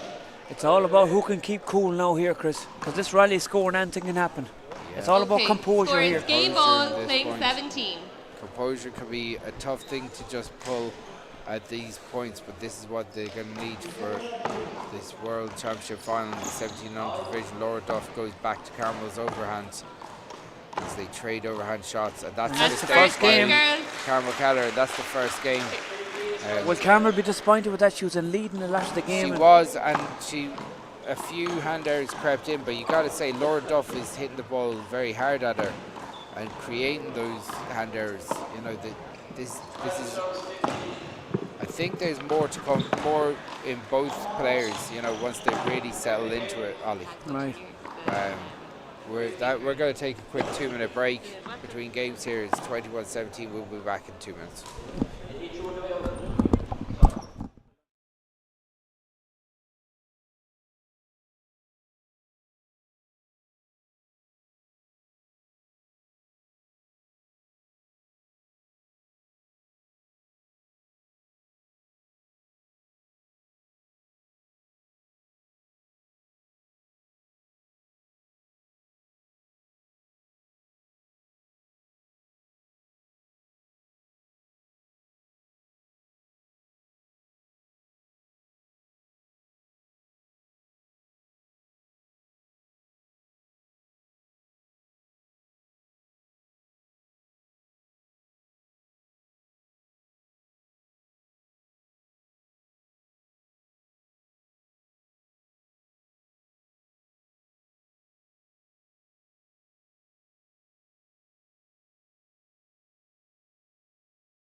Score is 0, playing 0. Okay, so we are back in the commentary booth here as Point. Kelleher gets off to this the start of this second game and gets One the first serve, point on 0. Laura Duff. Laura Duff winning the first game with Long ball, second serve. For a long sustained period of that first game, Ollie, Carmel had control of this match. Right, yeah. She had, and Laura just kept plugging away and got back. And then she took the lead. One playing 1. So one serving 1 here. And Laura drives it deep. It's very good controlled handball. Carmel's best shots have been in front of her. Yeah. Hit her. Right. So that ball went past. That was a good shout from. Was there contact? No, there was no contact, but the ball went past her then. It hit No, that's a point. Yeah. So when Carmel hit. 2, Carmel, playing 1. So Laura hit the shot. Carmel fresh aired it and it actually went and bounced and hit Laura in the back. So that's a point to Carmel, Point. even though she had missed it. And Carmel only got that because she contested right. it from. So if you don't ask, you won't don't get ask, this. you don't Playing get. 1. Yeah. So Carmel with an overhand drive to Laura's left hand. Hand up. Laura gets around it, gets her on a power hand. That's been the key to Laura win that first game. She got more. That was definitely the key to the first game there. Right. You had a bit of a malfunction. An equipment? Yes, an equipment malfunction yesterday. I had. You want to tell us about that, Ollie? I had a really tough game the day before 4-2. with Izzy Rivera. and he ran the hell out of me. Long he ball. ran the hell out of me. But we got the result. Second serve. I won, He but came through. 4-2. but the shoes, my runners took its toll. I busted the 2 shoes. The Busted two shoes the were two. fell off you. Yeah. So that's a hand error there. But yeah, so you've 3 been going around serves forward. asking everyone since for a pair of runners. Yeah, I So gotta thank people for giving me the runners. I gotta thank Tom Sweeney, the great Tom Sweeney. Point. He gave me a pair. I gotta thank you. You offered me the shoes. I gotta thank. Together at 4. I gotta create. Most of all, the great Sean Nolan. Sean Nolan He came up with the goods. It was Very like well Cinderella, wasn't it?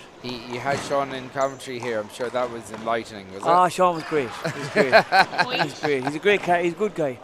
He's a good guy, in fairness. Like, we Hold have a it, lot girl. of time for Sean. Hold it. Sean going out, being an Ireland representative in the pelota Score is in the next couple of 5, weeks, isn't he? playing 4. Yeah. Oh yeah. So, as we see, Laura Duff drive Long that ball, deep second serve. into the back court. That goes to a second serve. She's a little bit safer, but a more awkward serve if anything. Hand That's a off. hand error from Laura Duff. She Score is she 5, playing just 5. kind of fluffs that. So we're at 5-all here in the 17 and under Long ball, second girls serve. final. We're at 5-all. World Championship finals day here in the arena in University of Limerick. Hand up. That was a really good block out by Laura Duff. Laura Duff trying to marry up her 40 by 20 and 60 by 30 minor championships that she won earlier on the year with this world title today. She has the first game and she has Kelleher on the back foot here, and that's down the line. It's a good shot. Laura Duff back in again. Big good rally. hands, good hands by Big Carmel. rally. Oh, Carmel that's a just great missed that one. shot. That was a great rally, Chris. Carmel having a hard time moving Laura from the middle of the court. 7, playing 5.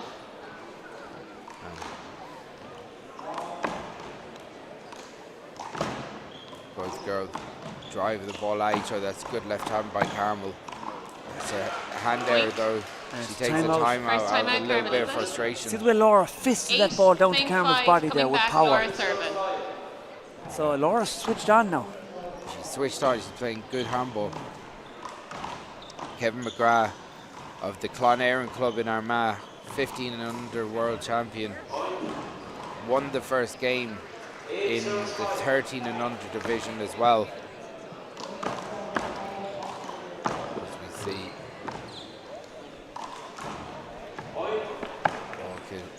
As we see, as we see in court 3, Conor McCullagh loses that first game.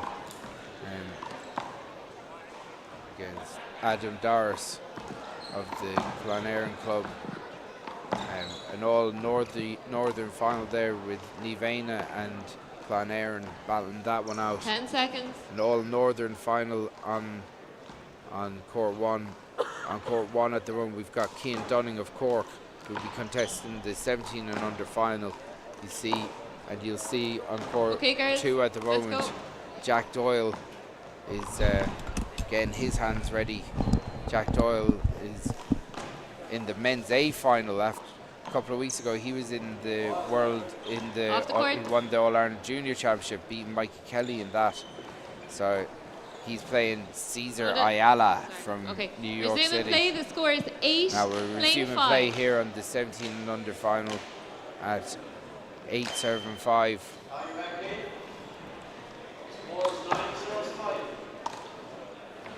That's a hand error. That's over the wall. Laura Duff back in serve, keeping the scoreboard ticking. We're at 9-5 here. 9-5.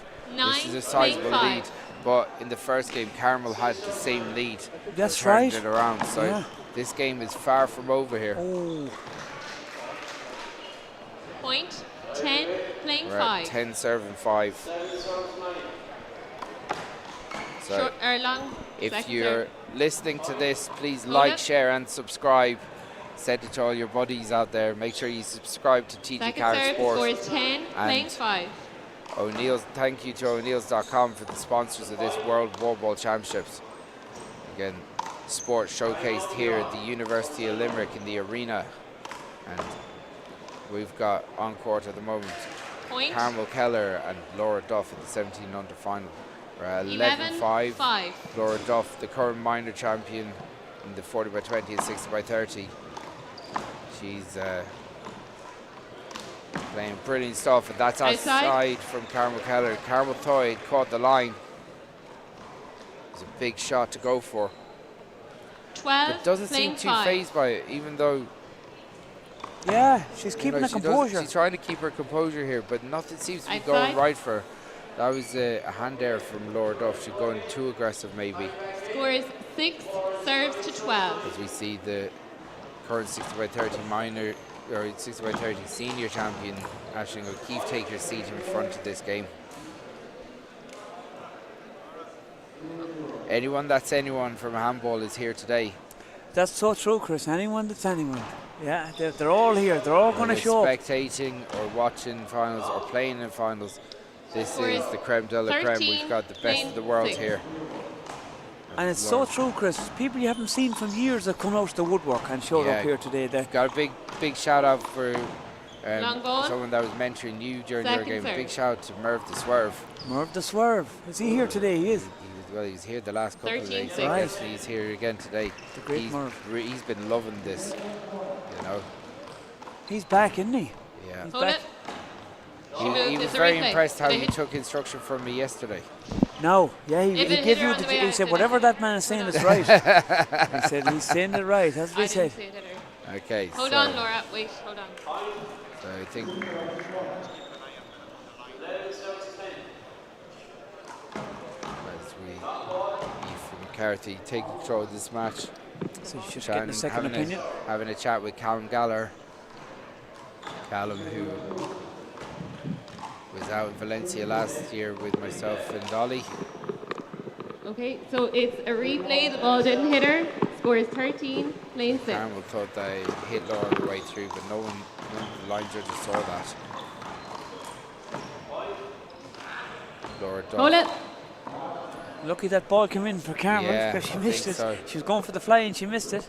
Yeah, so on court 3 at the moment, we've got Adam Doris and Conor McCullagh. And score is 13-6. On court 1, we have Kevin McGrath and Micheál McChrystal.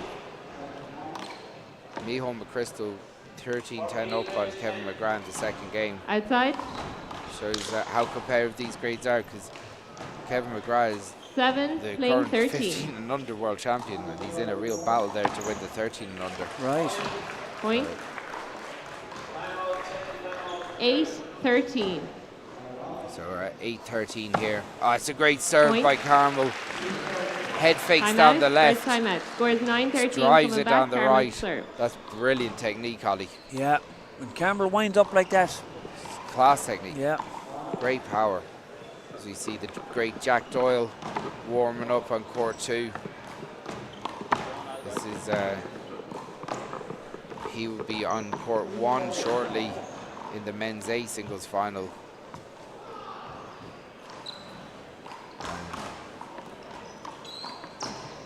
And on court 1 warming up, we've got the great Cian Dunning, a real superstar of the future himself, a definite senior star in the making. Yeah, he's great hands, isn't he? He's one of the most impressive handballers. He's one of the few people that plays like Americans. Yeah, he has an American style. He goes for big angles, and he even, you know, he's stylish like the Americans. He's got he'll have a backwards baseball cap on, and 10 seconds. Yep. he likes playing in bright colours. Yeah, he does.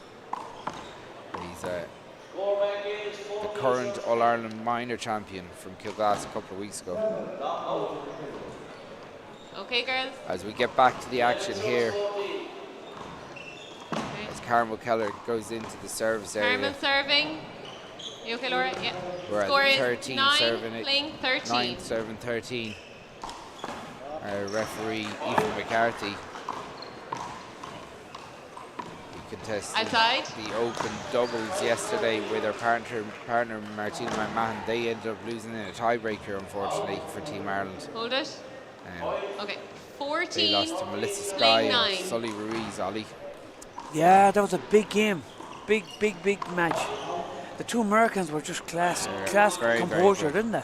Yeah, Kept they the really composure. the Americans really know how to play doubles, so they do. It's She's done a few of them today now with the left hand, a bit rusty. erratic, with the, yeah, just kind of snatching at a few shots. 10, playing 14. This is anyone's match yet, Chris? Yeah, this is not. There's a Screen. long way from the finish. Second. I call it Screen screen serve. on your serve. So, Carmel. Yeah. So, asked if she had 2 serves left. Screen. I think that one could have been let One go, to serve be honest, coming. Ollie. It's hard to know there. Like, that's better. Eve is right in front for her there, so I was thinking the first one was right, but Eve is right beside her, so she can see. It's good that she's standing in the middle. You always say advocate that, don't you? Massive advocate for that. You can't, like, all those calls of screens, 11, blocks, playing 14. and they're She the can main, see them as she if have she's a better- player. You have a Yeah. better view of it. Screen. Yeah. The only thing that is easier is a short line call from the side. And you have your line judge then. Yeah. Yeah. For 11, line judge, 14. Right. You don't have to. So, like, the thing is, you have a distorted view from anywhere else except the back on blocks. You can't see where the players are moving from or to. Okay. So if you're on the sideline and you're refereeing from there, you don't know if someone's taken an extra step that makes a massive 15, difference to the player playing behind. 11. Right. It's impossible to see that. If that extra half step can make a massive difference. Could be an avoidable, could be a play over, or it could be good. Okay. So it's but I gotta say, all the referees and volunteers, they've really taken on board some instruction 12, here, and playing 15. this has been really well contested. He said hopefully we'll get more referees come through and 12, do more 15, courses, and we kind of unify. I know some of the rules are a little bit different in New York, and I think it'd be wise to, you know, maybe make it more universal. Right. 16, playing 12. So we're at 16 serving 12.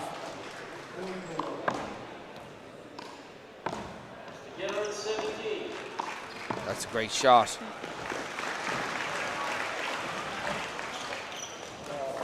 Hold it. I had Vlad Klim on commentary with me yesterday, and he was saying how, you know, Scores 13, he got a warning playing 16. for a movement on the serve block that she did, and then ended up getting an avoidable. No, and I then thought Melissa that- Sky got an avoidable for interfering with Martina's backswing as she was backing up, and she got a warning. And both of them could have got 2 14, avoidables 16. instead of giving a warning, you know, and that Jared was being very, very fair with them, something that didn't need to be done. Right. You know, so you've got good referees and they're trying to be fair to the players. Outside. Oh, that's a big call. Outside. That looked like it dropped inside the line. I suppose it. But there's no appeals for these underage players. Oh, either. not? No. Really? Okay. So what the referee says goes at the end of the day. Outside. Erratic left hand again there. Yeah. So can Carmel pull this a little bit closer and put the pressure really on Laura? Because Laura's been in control of this match all the way, but she's only 2 points behind at the moment with Carmel. And Green. oh, that's harsh. I think that's really harsh. Because like she has a perfect view from the front wall all the way back to the back line, Laura. Right. So I think Laura's kind of blocking Aoife's view of it. So she's standing, when Laura's receiving serve, she's standing in front of Aoife. So it's hard for Aoife to see the serve as well. You know? Yeah, that, but like, she also has a perfect I've view. seen you when you're refereeing, you stand off to the side a bit, to the corners. What I'll do is I'll try and move. Right, I'll try and move between the lines to get a good view of the action. Right. So if you can move left and right, and you can move forward closer into the play. Okay. You know, to get, at the end of the day, you're, as a referee, in one wall, you can move around to make sure you have the best view of it. Sorry, the ball is short. So she's line. Okay, second serve. Second serve. Okay. Oh no, sorry. Was that Carmel was serving? Laura's serving. Sorry. Yeah, Laura's second serve. So 18, that's all 15. sorted out now. The referee. She's doing a good job. She's working with her two lines people. You know, she's short and really important. they're working together, like you know. That's it. It's a team thing at the end of the day. Hold it. Move. Replay. Yeah. Replay. Yeah. So Laura Duff with the ball in hand. You've two serves. So our line judge gets back into position. Okay, 18-15. 18-15, 3 points away from a world title. Wow. These last three aces now are important, very important. Karen will drag it back into a tiebreaker. Hold it. It's a replay. Aoife called that early in fairness to her. 18 playing 15. So we're at 18 serving 15. Laura lays down the power, goes to Carmel's overhand. And then moves her left and right. Goes down the middle. Carmel with good hands. Goes back down the right again. That's a good shot. Oh, and the hand there from Carmel. And it's a timeout for Carmel. She's going to try and regroup, reset, time break. Laura's rhythm. This is a big lead. Yeah. Carmel has 6 points to make up and can only ship 2. This is so. If you're Laura in this position, Ollie, do you go aggressive? That's the real question I want answered. How do you approach this? Because she's been aggressive, but she has a tendency to overswing sometimes. Yeah. How would you approach this? I'd go all in, and I think you would too, Chris. You're famous for that kill, serve and kill. I'm not sure I'm that famous for that. I think I'd go all in and have no regrets. If I drive back in the car after losing the world final for saying to myself, why didn't I go in for it? Why didn't I all go for it? Like, so if she's going for it, she's 19-15 up, she can afford to make a couple of mistakes to get them final 2 aces. So you got to go for broke. Yeah. What would you do? Okay, I think the same. I think what's been working for Laura is she's laying down the power. Now I think what I would do is really try and push Carmel back to that back line as much as possible. Get the setup. And get the setup. Yeah. It's all about creating that second shot opportunity. And what has Carmel got to do now? Okay, time in. I think Carmel has to just be a little bit more composed. I think what Carmel's really good at, clearly, is in at the front line. So she has to move Laura from the power base. That's that egg in the middle. Right. You know, so if she can move her, so it's actually, see that circle that's on the floor.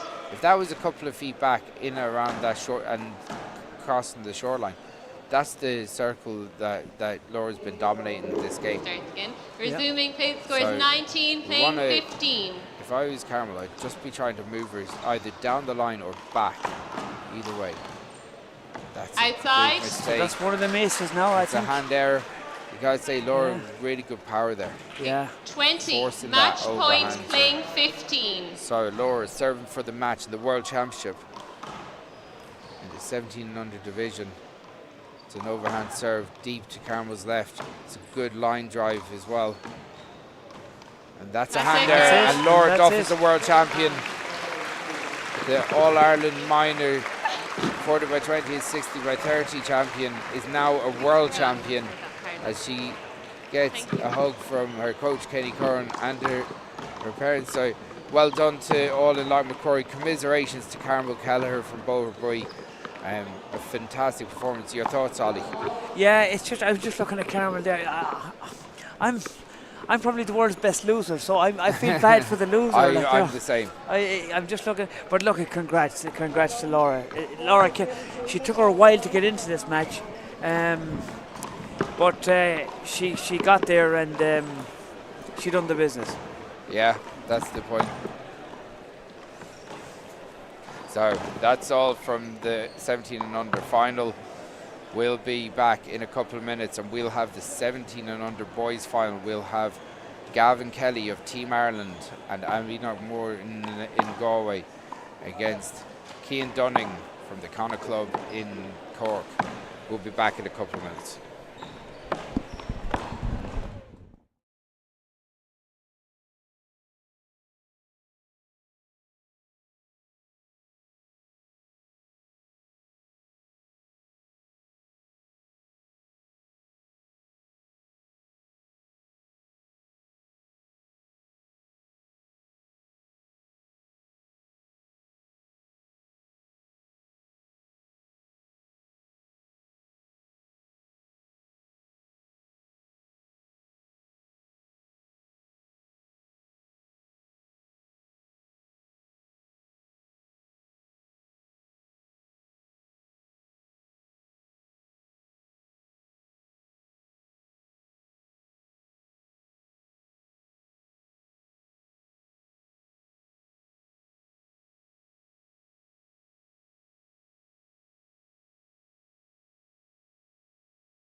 0-0.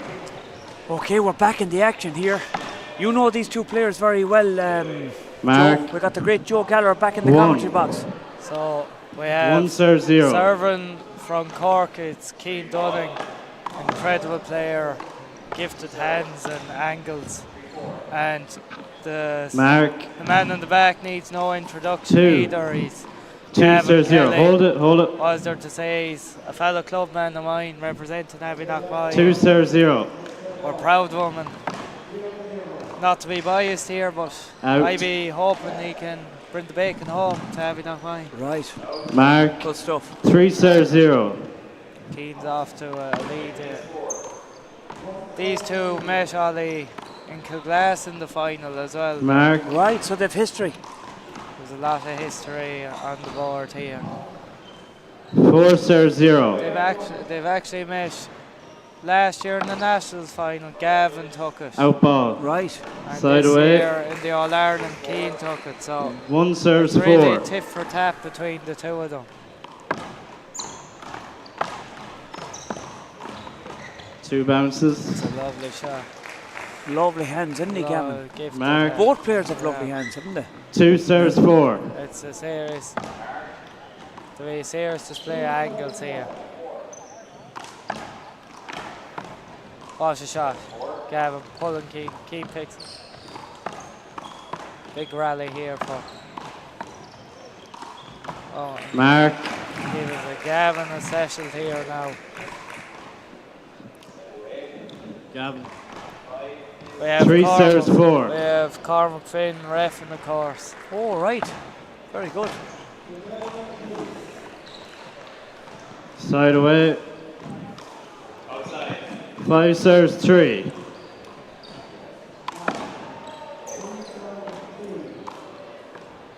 Chance here for Gavin.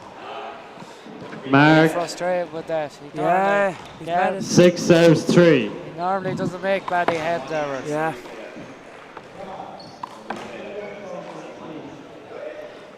Timeout for Gavin. Score is 7 serves 3. What do you think, Ollie? Is it early doors for a timeout of the game to 21? Yeah, I suppose it depends. A world final, as you said earlier this morning, Joe, nerves can tire you out. You can be tired of nerves. Nerves can take a lot out of you, can't they? Yeah, nerves. Your mind is it's a strange thing. Yeah. It's its own battle itself before you even get on the court. Like. Yeah, you have to deal with that. I see the great Dominic Lynch and Willie Polanco playing the Masters final there. It's tit for tat. It's so Nick and Nick. 7-6 to Polanco. Willie going for a fly kill. And what a shot by Willie. Just took it out of the air and murdered it with the left hand. 10 seconds. Dominic, of course, he used to playing against left-handers, Ollie. He played you in the semi. He did. He's played me in the semi and he beat me, Joe. Right, time in. Cian to serve. 7 serves 3. Watch this now. Big angle. Oh, wow. Really Serve. great dummy serve, wasn't it? Mark.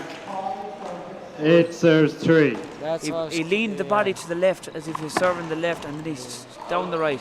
Yeah, he does it. And Mikey's in big trouble here. He's trying to keep composed. But 9 serves 3. Cian has shot off to a 9-3 lead.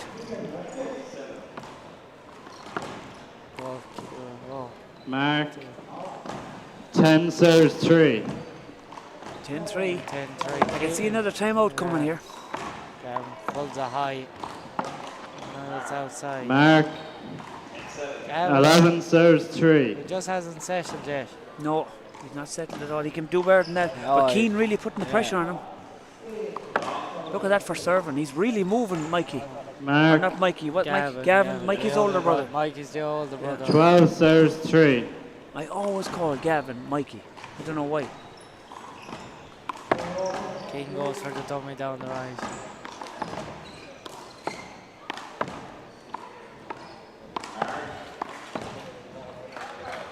What a pick.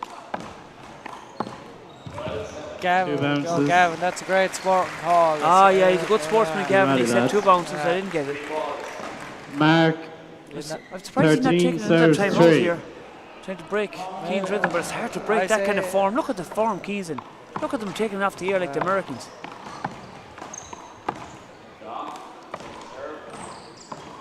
good shot from Gavin there. And Cian missed that one. It's not like second timeout for Gavin. Scores 4 serves 13. So Gavin's going to take a timeout here, and he has the serve coming back. I suppose that's a good tactic too. Like, take the timeout, settle yourself before you do go in serving. Yeah, it's great to recompose. Compose yourself, like. As you can see here, Cian's mad to go. He's not leaving the court. He's happy with how things are going.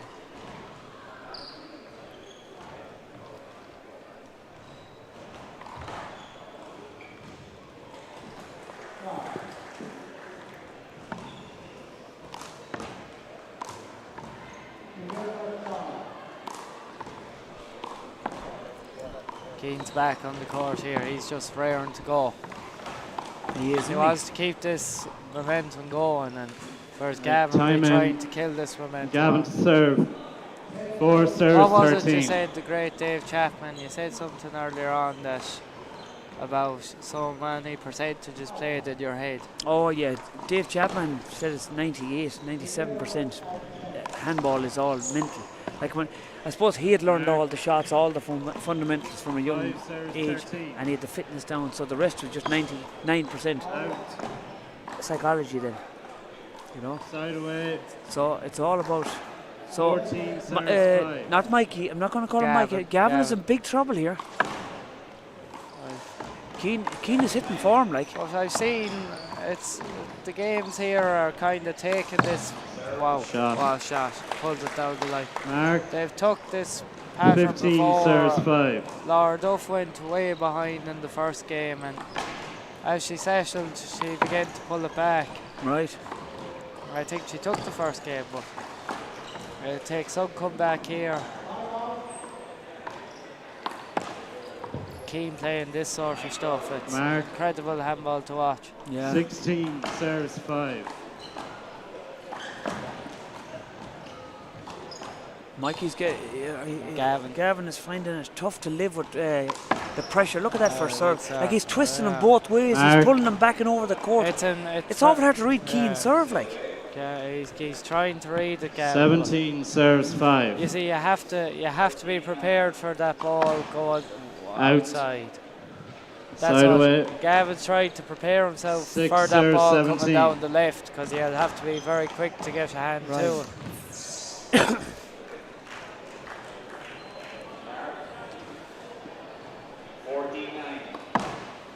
Gavin's out. Gavin serves out. Side away. That's twice in a row now. Gavin has served the ball out when 18 serves 6. Right. So he's obviously under a bit of pressure. Like. Look at that for an angle. Look at that for a kill.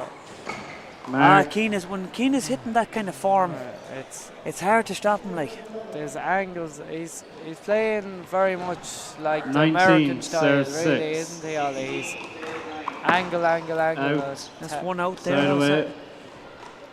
Yeah, he's a really lot. It's a high risk game, but when it's coming off like this, it's worth the risk. Chad's out.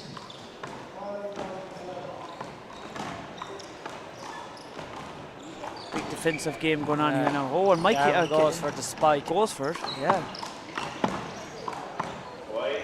That's better now. That's a lot better from Gavin now. Yeah. 8 serves 19. Hold it. So it's 17-10 to 8 serves 19. the great Willie Palenko in court 1. Out. Gavin hits the ball out again. Side away. Possible match point here. 20 possible match ball. Cian. Serves 8.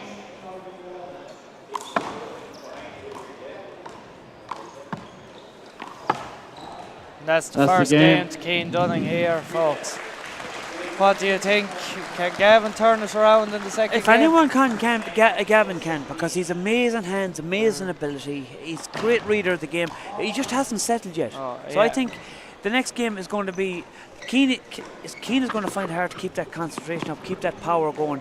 So if if Gavin can live with him for the first 5 aces, we've a match in our hands here. I think so, folks. Stay tuned. Yeah, stay tuned. We'll have a quick break.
So we're back live here again for the second game of the 17 and under final.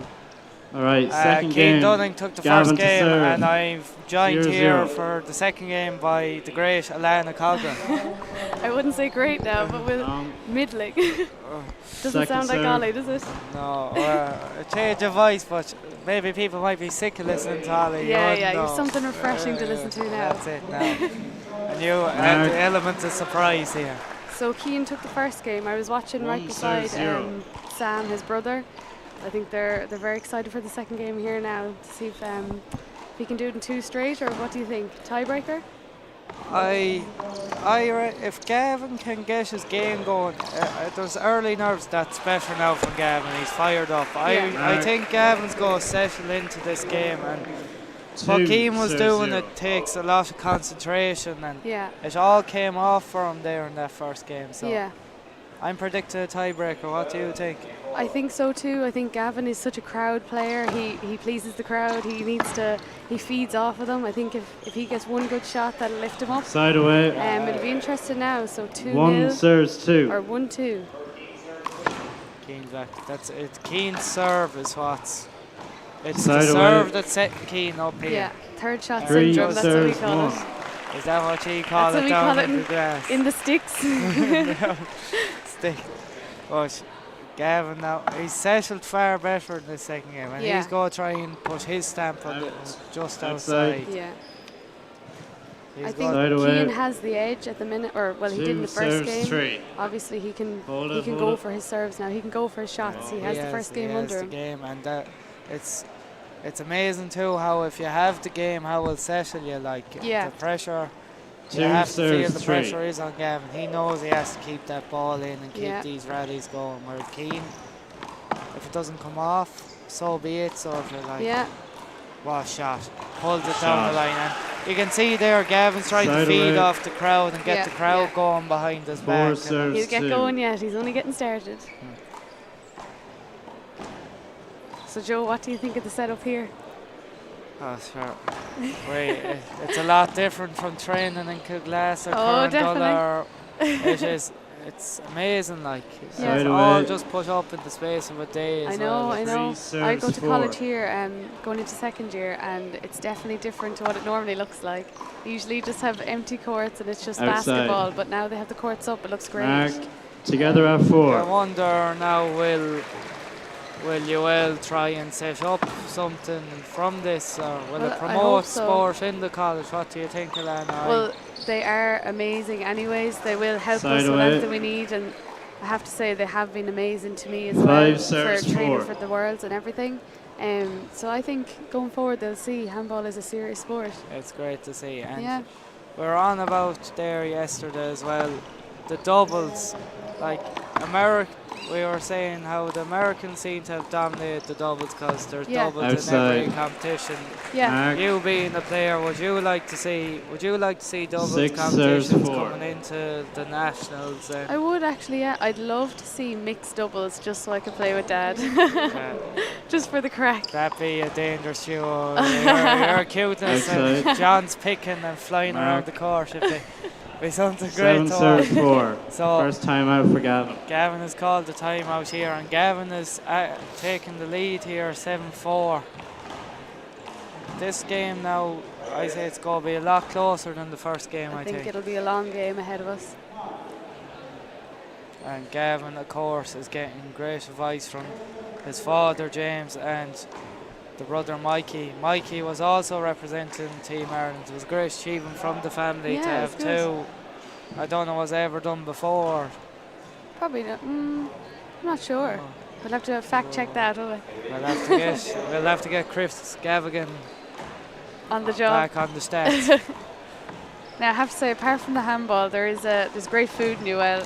I've been feeding myself all week. I think I'll be too big to play my game later on. Gavin to serve. What are you playing later on, Alana? So me and Score Ava 7 Sweeney. serves Ava's 4. in the 19 and under singles. Me and her are doubling up for the doubles. Oh, that should be a great game to watch. It'll be tough now. It'll be tough stuff. We have Emer Barron and Una Duggan against 8 serves 4. So it's an all-Irish final. Yeah. It'll be a great game to watch. And outside. Make sure to stay tuned. It'll be definitely on one of the live streams. 9 serves 4. I don't know if I wanted to be. So back to the handball here. Yep. Gavin's doing far better here in this second game. He's stamping his game his now. ground, yeah. He knows that block rule well and he's using it. He's just keeping the ball on the wall. Yeah. Now you can't see it from here, but Gavin is very good at spinning the ball. Yeah, so it is incredible. Sometimes the ball might not end up where you think it's going to end up. And it's not a skip ball, it's just him. 10 serves 4. It's spinning just the ball. the ability he has. He can spin that ball about 2 foot. Yeah. And he just makes a fool out of it. I know from playing Gavin, it just makes a fool out of it. Yeah, it does. Mark. Now, that shot was coming off for Cian. 11 serves 4. Gavin's just stretching that lead out. Now, it's not how I seen it going. I thought that Gavin would take the first game. I thought we were saying, like, these two have some rivalry. They've met. Last year, they met, as I said earlier on. Side away. It was the Nationals final, and Gavin took it below in Kilglass. 5 serves Again, 11. This year they met in Kilglass, Alana, and I was away, but you see. I was there for it, don't worry. And everyone said Cian took it, and it was Cian served that dominated the game. Now, bear in mind, that was a month ago, maybe less, and that was the time first time Cian has ever beaten Gavin in his life. So that would have filled Cian with great confidence. Exactly, the timing it's good timing, isn't it? I see lots of familiar faces in the crowd. We have a great crowd today. It's great to see it. We have no one waving up yet, but I'm sure we'll catch someone. Yeah. Our fans haven't spotted us yet, have they? No. Our fan club. It's great to see, though, especially in Kilglass. It's like one giant family here. Oh yeah, definitely. And the handball, you have to say it's one of the most sociable sports. I think we talk too much sometimes. There's not enough playing, and there's too much. We're nearly too friendly with each other here. I see Cian's wearing. Is that a Japanese jersey? I think it is. Time in. I think so. He plays Gavin absolutely everywhere. You could go all around the world and see him play. He plays a lot in the Euro 1 wall, those pro stops. I think he is going to Valencia, so I'll see him out there. He might give me a game, I don't know. I say you take one now, would you? I would not. What a shot. He just pulls that down the line. Away. Cian now wants to get moving again. 12. Because with this rally scoring a lead, it's hard to pull back. So if you were Cian, if you were his coach, what would you say to him on timeout? 7 serves 12. I'd say, I don't know, I think he has to go back to basics here now again. Okay. Keep the ball on the wall and get what he was doing in the first 7 game going serves again. 12. Okay. If he can hold the front of the court, yeah, I think that's the key. Whoever holds the front of the court is going to take this game. The way that what I've noticed this week is the way Americans play handball, one wall, is just the right way to play. We let everything bounce and overhand, overhand, overhand, but there's no point. 8 serves 12. Fly that ball. They don't want to hit an overhand. Yeah. It's almost as if it's to see it as a sin. Yeah, I think so too. Oh, 9 serves 12. He's catching up. 9 serves 12. Can you see a tie break or 2 straight? What do you think? I think Gavin's going to take Side this away. game. Maybe I'm biased here because I'm 13 from serves 9. Abbeyknockmoy and I'd like to see Gavin get on well here. Yeah, yeah. I have to say, I think Cian Dunning is the coolest handballer in the history. Just playing with a hat on, so cool. Just effortless. Wow, and Cian claps that. It's great sportsmanship to see, and the two boys, in all fairness, if one pulls a good shot off to the other, they've 14 the serves biggest 9. rivalry they have, but yet they complement each other. Yeah, they embrace it.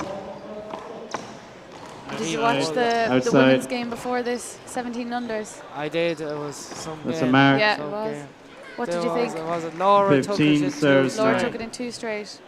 I thought we were watching it here, and you have to say Carmel took off like a train in that first game. Yeah, and up till 10, I think. You have to compliment Laura's nerve to be able to pull a game back like that and then take it. Yeah, she's solid. 10 serves 15. Incredible nerve, and huge congratulations to Laura and commiserations to Carmel, and I'm sure she will be back. Oh, of course. Wow. Oh, now he's going. Now he's going. This is turning into the Gavin Kelly show here.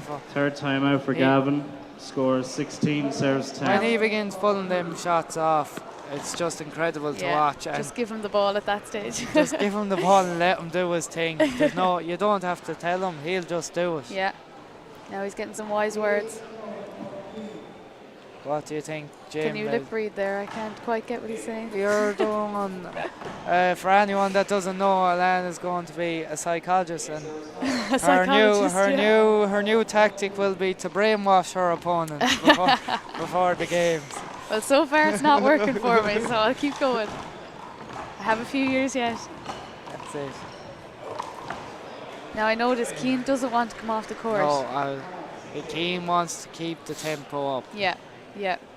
Go, go, go. Where Gavin's going to take his time here and play it at his pace. And he is right. He's 16-10 ahead now, and he'd be really wanting to just no close timeouts off left, this Gavin. game. Yeah.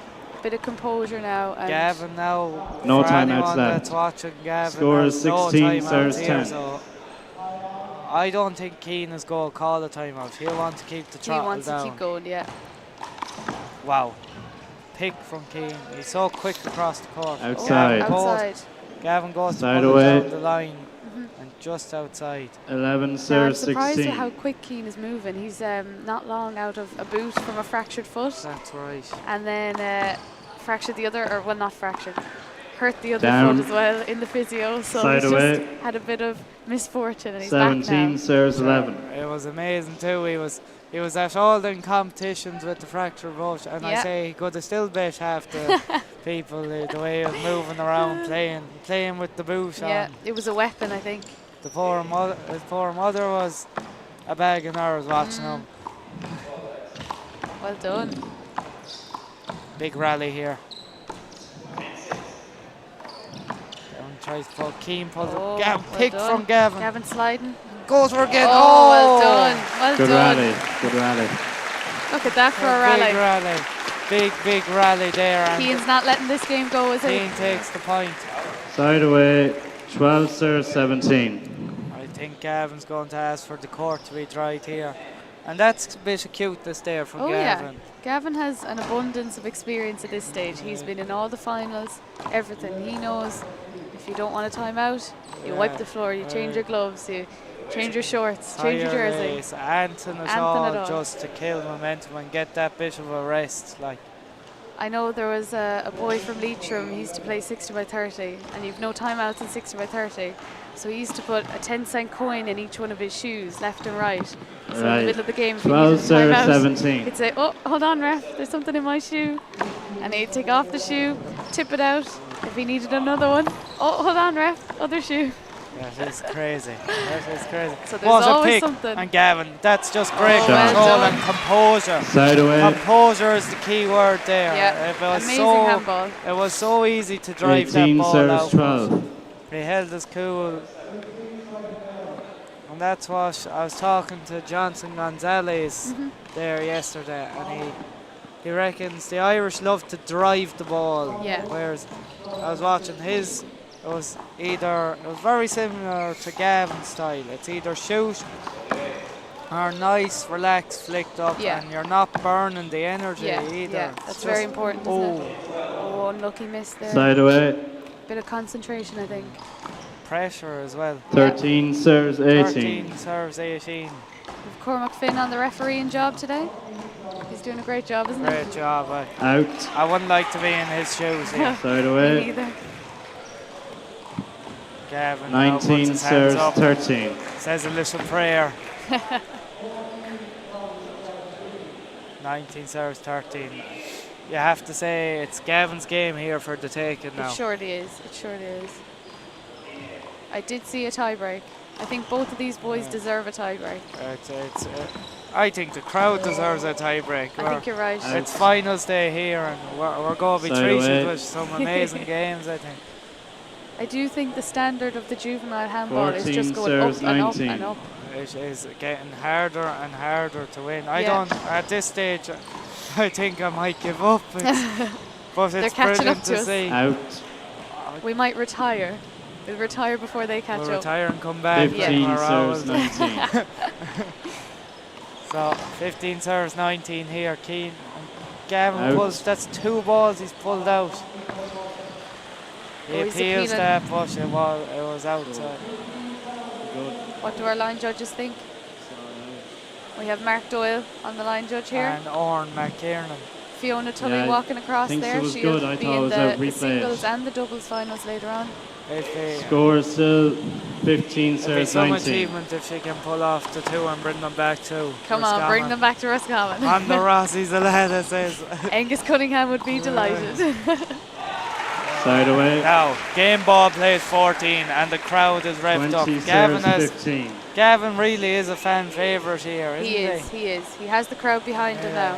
There's a big Galway crowd and a big crowd from Conna. You Galwegians, we can't get rid of you. Oh, we come in droves. There's no Hill 16 here, but we'll Change call the ball. it. We're taking over the terrace or whatever you like to call it. 20 So possible Gavin match Kelly points, here serves for 15. game 2. Cian playing takes it a safe. sensible off. Playing some great shots, lovely flicks. It's big rally. Oh. Side away. Cian back into serve. Cian back into serve. And now don't forget, Gavin can still win 16 this How from was your outside. Basel, Cian? How was your Basel? Can you come back? Oh, that's the That's game. game 2, folks. We're going to take a short break, but make sure you don't move and stay tuned. And we 5 will be minutes, back in lads. 5 minutes. We'll be right back.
So we're back here, folks, for what is sure to be a cracker of a tiebreaker. Yeah, we're full of beans. We're ready to go. Full of energy here on day 5.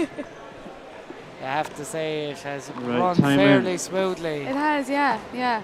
I think the energy levels have dipped as the week went on. There was the energy levels have dipped, but for sure the atmosphere has went up. Oh, the atmosphere is unreal. 2 timeouts each. There was 0-0. 0-0, ready to go. Did you watch UK, the doubles? Dan Grant and his doubles partner played. His doubles partner is great shot. Christian Blackberry he does the little jig when he serves. 1-0. So he jumps on his serve, and he was jumping a lot higher at the start of the week than he was by the end. Mark. The pep in the step has gone. Yeah, 2-0. 2-0. 2-0 up. This is, bear in mind, this game is short to 11, so no mistakes. Second no serve. 2-0. So call it now. What do you think? You're putting me on the spot here, but I'm going back. I have to back when he clubs. Okay. Even though I think Cian has it. Cian is taking off like he took off in the first game. Yeah. He's playing with intent. You have to go for it. You do. What a shot. Mark. Wow, off the shoulder. Look at this one. Watch this for a replay. 4-0. What do you do with that? Like, Gavin did not outside. Now Gavin's on the board. This is Gavin's. Oh, he wants to change his jersey. Oh. It's jersey change. Okay, Gavin's using everything he can. Coming back, it's 1-4. He knows how to play tiebreak. He knows. New jersey coming out here for Gavin. Good time to pull out a new jersey, isn't it?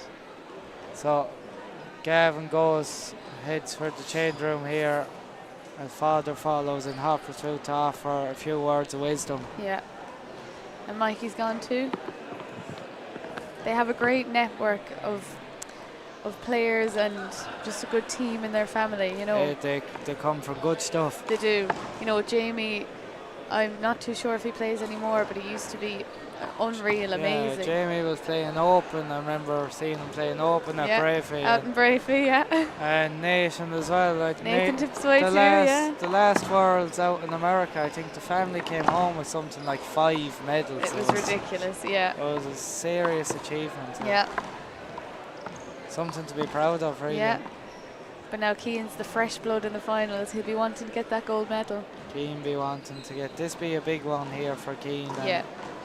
I'm sure the Dunham family, they're serious handball family as well. They are. And it's great to see it. Yeah, I think you can feel the emotion in today. You don't get to the final without wanting to win it. So I think their tensions are high, emotions are high. Everyone wants to win, you know. There's a lot of pressure on.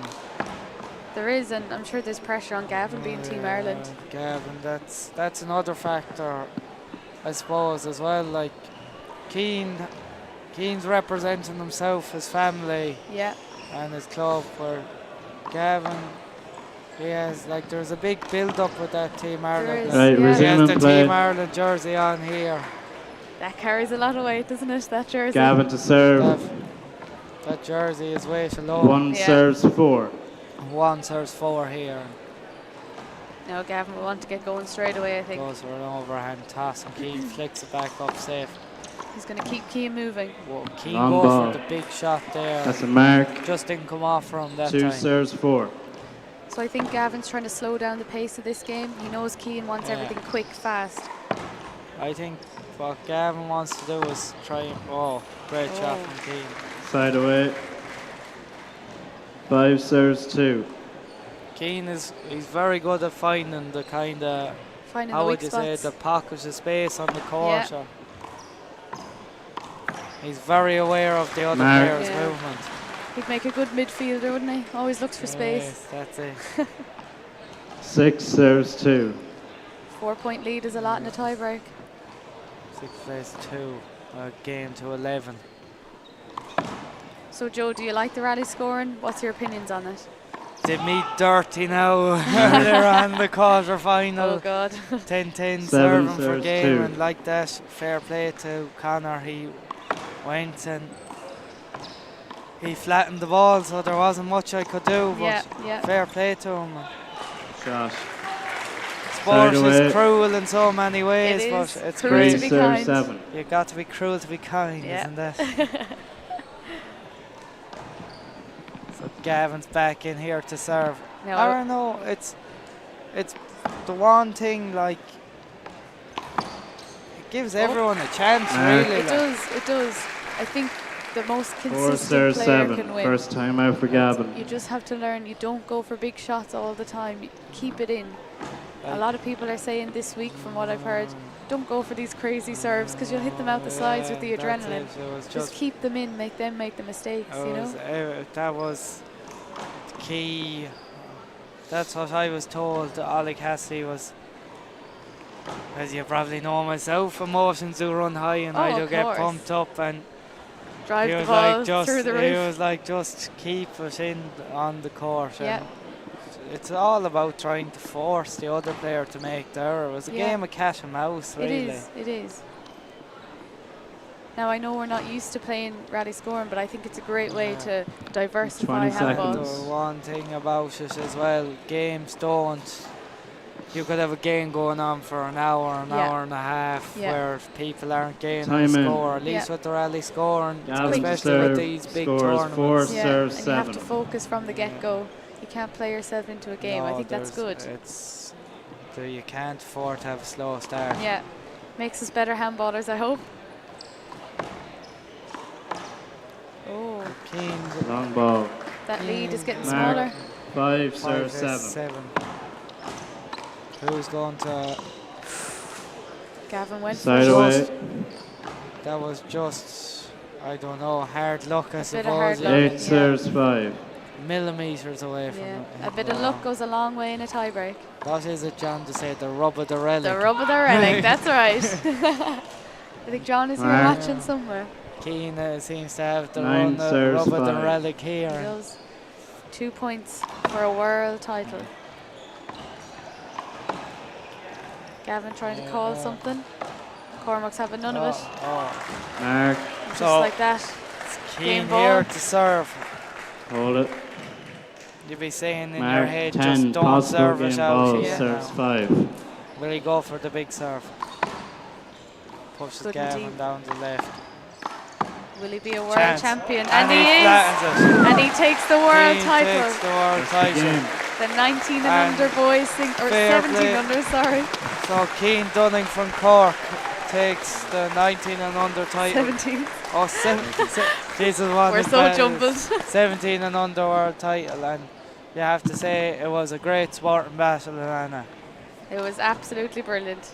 So, folks, I think we have the 19 and under girls final coming up next. Make sure to stay tuned, and we'll be back in 5 minutes.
Welcome everybody to the 19 and under girls final here in Limerick at the World Wallball Championships. We have Ava Sweeney from Galway and Tiffany Louie from the USA. On commentary, myself, Loughmacrory, and with me is Alana Coburn from Roscommon. And we're very happy to be here. Very happy to be here. Day off for both of us. You can all tell how our days went yesterday. We're benched. We're benched. Sub us in, coach. Set to be a very, very good 19s final. Yeah. Tiffany has been playing in the Ladies C, and I think she actually won that yesterday. Yeah. Against another great Irish player. I was watching it yesterday, actually. I done line judge on it. Super stuff, some really good hard hitting. So we're in for a good one. Yeah. Ava's obviously Team Ireland, so she's looking to uphold that and do the team proud, you know. Take another medal home. Yeah, yeah. I think they have two very contrasting styles. Tiffany likes to shoot a lot, she's very aggressive. Tiffany's Ava likes to pass and keep things up high. Ava's my doubles partner for the doubles. So we'll have a bit of an insight to Ava's game then. Here we've got an expert on Ava. I'll give away all the secrets. Don't give away too much. People listening, the lad. Woo and receiving serve from Ava McCarthy, our senior is Irish Sweeney. doubles rep, as our referee here today as well. So well under control. Yeah. When you're ready, girls, zero playing zero. A lot at stake. Again, folks, there's 2 21s and a tiebreaker to 11 if needed. Yeah. All rally scoring, so. Straight away, Tiffany going aggressive. She knows that rule, the block rule. Okay. Oh, and just made the wall there. Great shot, though. We'll take them all. Yeah, we'll take them all. Take them all. She's had a lot of games recently, like she was in the minor final. She was very unlucky in that. Well, she was beaten by Cashlin Tracy from Tyrone. Yes. Cashlin just composure and she took that title, so unlucky. Tiffany going for an absolute spike there. Tiffany loves them spikes. Loves them. It's just a typical US approach to a short shot, isn't it? Is to just spike it down into the corners. Yeah. So if she can get that under wraps, outside, could be in for a really interesting game. Yeah. 3-0. Both going hard down the left, bringing it deep. Yeah. There is a slight bend in the board. Yeah. The first 2 boards to the left-hand side, so it can kind of deviate the ball a little bit, but it hasn't been too bad. Did you get them? Yeah. There was one. There was one ball, and I did appeal it. I appealed it. I knew you would. But it didn't work out for me. I think it's just a court under, and that was it. Tough luck, McCrory. So it'll just be interesting to see because they're all playing quite down the left here. If that board will affect anybody majorly, but I don't think it'll be too bad in fairness. Both girls dominating the middle of the court here, not wanting to give anything up. Both hitting it very hard, aren't they? Yeah, they're both, to be that stature, they're so powerful. Yeah, yeah. Both girls they're relatively tall. Relatively slim slim and athletic, but they've got some power in them. Yeah, determination, I think. 5-1. Yeah, it'll push through. It's a great serve from Ava.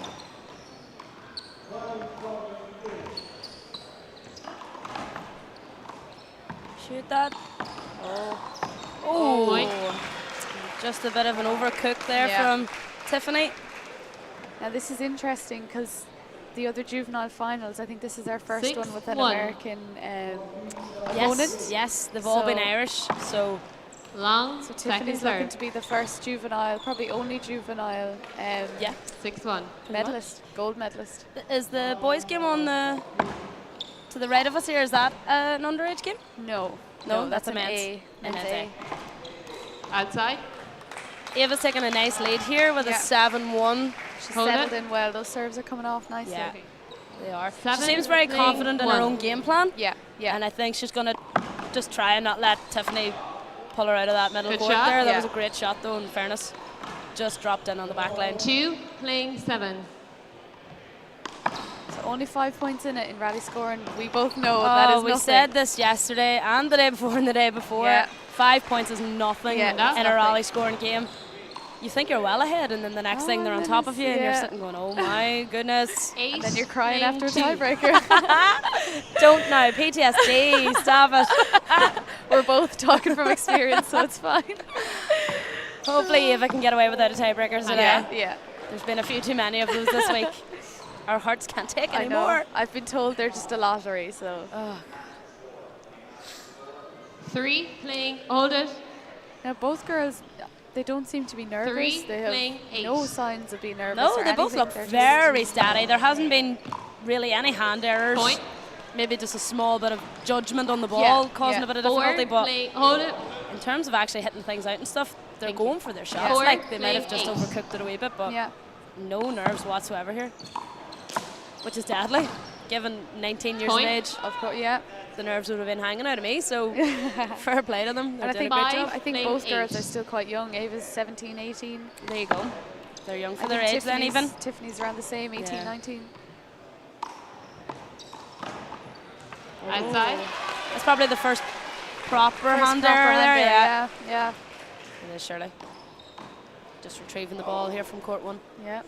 Court 1, another great matchup over there. We've Quillen Burke from Belcarra Mayo and 9 Caitlin playing Conway 5. from Tyrone. Loughmacrory, yeah. Loughmacrory and Tyrone, Yeah. Ladies A, it's going to Tough be stuff. another cracker of a game. Point. Tiffany's just kind of First throwing them out time the out, sides the here, a little score bit is of angles 10-5 are a little bit coming back. off. Just take your Ava time out to serving. compose herself. That's smart. Yeah, I've said this before, I think, but timeouts aren't always because we're tired. Yeah. It can be just to break momentum, and Yeah. especially with rally score, momentum's a massive thing. So if you see people taking timeouts, we're not all exhausted. We're not all on There's logic to the timeouts. No, it can really change a game if It you take it can. at the right time, and if that other person loses a slight bit of concentration, you're Yeah. back in it within seconds. So, Yeah. you know, it was a smart idea there at Yeah. 10-5 to take one, I think, for yeah. Tiffany's sake. Yeah. Try and break Eva's. Her coach is just telling her to bring things back, calm things down, I think. Yeah, it looks to be that way anyway. Yeah. Yeah, bring it back to what you know. Don't Yeah. be trying anything else. People get sucked into other people's game plans Yeah, too, don't yeah. they? And they're sitting going, what do I need to do to counteract that? I think if Exactly. you're just 10 confident seconds. in your own game and you know what you're doing, Play your own game. yeah, That's it usually it doesn't really send you too far wrong. So Yeah. I think that's Easier what said Tiffany than needs done. to do. Yeah. Yeah. Okay, Just needs to get resume back play. into The the score front. is I 10 know obviously we're plays probably 5. biased towards Ava. We want an Irish win, but I would love an Irish win, but Yeah. I'm really impartial here. I think I think Tiffany's a great player. She's really playing some great handball. look here, if you're fit to win, what a shot. Look at that, like. If you're fit to And win a up. game, hats off to you, you Yeah. know what I mean? So Yeah. I'm kind of just here as a neutral supporter today. I don't mind, I just want some good playing games. 10. So the girls are giving us that. They really are. She's really taking over the front here now. Eva's Hold pushing it. her in. Yeah. Oh, that was smooth there though. She pushed in front instead of Yeah. going around her, which Sorry, I was thought that was contact. tactically the correct thing to do. Yeah. 6 Experience playing is 10. showing off here. Both girls It have been is. in national finals. Both Oh, what a girls serve. have won national titles. They're showing this experience. They know when you get to a final, you have to focus. 7 Oh, yeah. playing 10. We've said handball is 70% brains and 30% athleticism. Yeah. So if you're not clued in, doesn't matter how fit you are, you're not going to be working well. Exactly. That was a great shot from That Ava is. there. She stepped in front. She needed that point, I think, just to keep ahead. Yeah, used the 11 space well there down the playing left hand 7. side. So So, Alicia, what do you think of the courts? You I have- obviously played on them. I loved the courts. I actually thought they were grand, to be Yeah, honest. me too. There was a few queries about the boards on day one, maybe being Okay. a little bit slow, but they've definitely adjusted to the temperatures and 8 stuff here now. playing Yeah, yeah. And 11. by day 2 or 3, they've been super. So Yeah, hats off to GA Handball for Yeah. setting this up like it is genuinely unreal. it so is. Fair play Hold to it. them all. I think the atmosphere as the week has gone on, it's just built more up and up and up. The And semi-finals 9 day yesterday playing 11. was manic Oh, it in here. was. The It crowd was. was class. It was deadly. And it's something that we haven't really Point. got to see a lot of in Irish handball is a Timeout, large that's the crowd. First Yeah. time out And for sometimes Ava. as 10 good playing as the 11 stream coming can back. be, it's nearly taken away the in-person Yeah. people coming to watch. Yeah. But definitely with this now, it's taken everybody out of the woodwork and it's Yeah, class. definitely. Like the crowds are huge, so it's I do really, think really good. I think this is the start of one wall to Taken off. flourish. To Yeah. flourish. Absolutely, and rightfully so. Look, whenever they said they were going to split the 4 wall and the 1 wall 10. in half and have 2 world championships, Yeah. not to be skeptical, but I wasn't sure how it was going to work out. Obviously, with Americans coming over, Is that they're not going to fly twice if the they're map? playing in both. Yeah. Yeah, you So can I was throw that thinking one even maybe numbers mightn't be great, Okay, or yeah. you know, so on Yeah. and so forth. But look, it's proved us all wrong here. This Wallball Championship has been unbelievable. So they know what they're doing, don't they? They really do. They've branded it excellently. Yeah. Facebook's been mental. Oh my God. It's been top tier. So. And the players, the quality of players, from 11 and under doubles, straight through to men's and women's open. It's just been incredible. It's been class.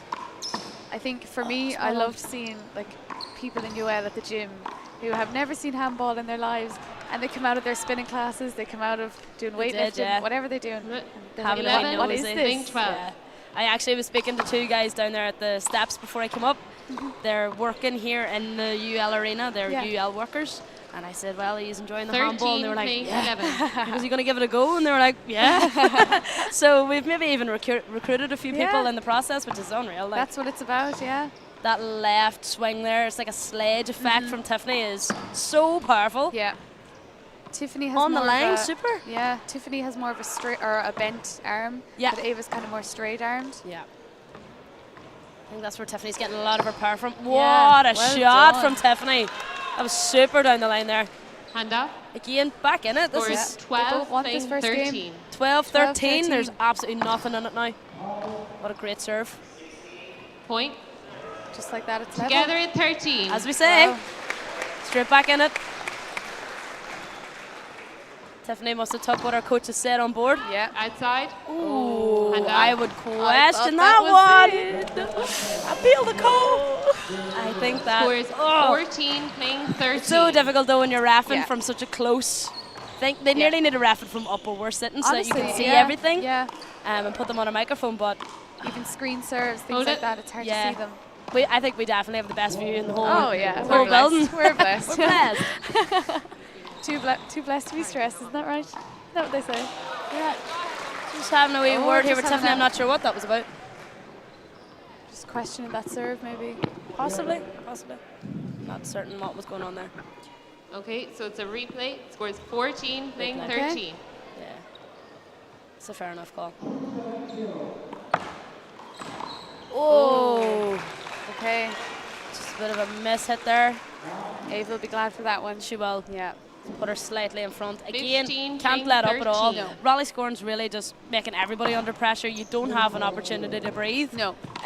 Unlike the normal scoring game. Yeah. Oh, what a shot Well from done. Tiffany. That was brilliant. So again, you're under pressure constantly here, which is... It's a good thing, though, I think. It makes it really entertaining Yeah, for everyone out the back. Forces you to play well. It does. It does. No room for error. Yeah. Hold it. Oh, yeah, she did. She bent in, she swayed. She said hold it. She put her hand up, Yeah. I think we all seen that one coming, in fairness. It was very close to Tiffany there, so. Tensions are high. Replay 14-15. You never want to drop the first game. No. It's always the thing that you want to get done and have that kind of safety net for game 2. Yeah. So yeah, neither of them want to give it up here. Yeah. Just over a minute, I think Tiffany's kind of lapsing in concentration. Slightly, yeah. She's getting a wee bit pulled into the replays and things. Yeah. 14. Frustrated, I think. Yeah, slightly, yeah, but. Hold it. Hold on. We nearly had a third player here on court. 16, playing 14. Quillam was leaving Ladies A to enter the 19s here. Did you see? I seen some of the Americans the other day playing triples. Threes? So 3 in the front. Oh, 3 versus in the 1? back. No, 3 versus 3. Oh, wow, okay. So triples instead of doubles. Mad. It was insane. It was an education in handball. I would say so. I do think it's great for our kids to see the level of handball from the States coming over. 17-14. I didn't know how good all these players are, and now it's oh, we're seeing it. What a kill Look shot at from that shot. Tiffany there. Almost from the back line. What a time to pull it off. 15, playing 17. From further than the back line. Wow. That was a great kill shot there. And a super serve also to follow. She's pushing digging Ava in. well back now. Ava's taking over the front again. Yeah. She's commanding there. Oh, That's what a great block. Great What block. a block. Great block. Ava's such a solid player. It's That so hard was to play class. her. Hand up. 18, playing 15. That was brilliant. 18-15. Nice little comfort now. Yeah. But again, needs to just shut this game out, get it over with. She has a bit of a cushion, but don't that. sit in it yet. Oh, Well yeah. done. Brilliant. Only option for that shot. Yeah. if you were Tiffany, would you take a timeout? Would you try to keep playing? 19. Well, she's got timeouts left, so there's probably no time like now to take it. Maybe just to break a rhythm for a wee bit, but she's got back in here now anyway, and we'll see if she can pull a few points back. 16, playing 19. But again, any mistake now is leaving Eva on game ball going into serve, which isn't the nicest position to be in. Yeah. But no, Tiffany seems comfortable. Oh. Potential back block. Avoidable. Pending. You have to move once she comes back. What's the ref I would gonna classify say? that as a backswing, a potential avoidable. Yeah, me too. We might need a replay on that. They're kind of discussing the play beforehand. Eva thought she was in front first. Yeah. And then Tiffany moved in front but reversed. So it is a bit tricky. 17, 19. A point, yeah. In fairness, I would have also give that as an avoidable, I think, as well, yeah. Have to give her her shot, don't you? Yeah, you do. It can be difficult at times, though, especially if you're reading the game a little bit different and you're thinking she's going for the fly ball. Yeah. And then all of a sudden she's reversing on top of you. It is difficult to get out of the way. But playing 17. Game ball now for Eva. Solid serve. She has that. And she's getting the first game. And a sigh of relief almost from Eva there to get that first game closed. You can see her face, her reaction after that. Yeah, and I think we'll take a short break and we'll be back in 2 minutes for game 2.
Welcome back, everybody. We're here for game 2 of the 19 and under girls final.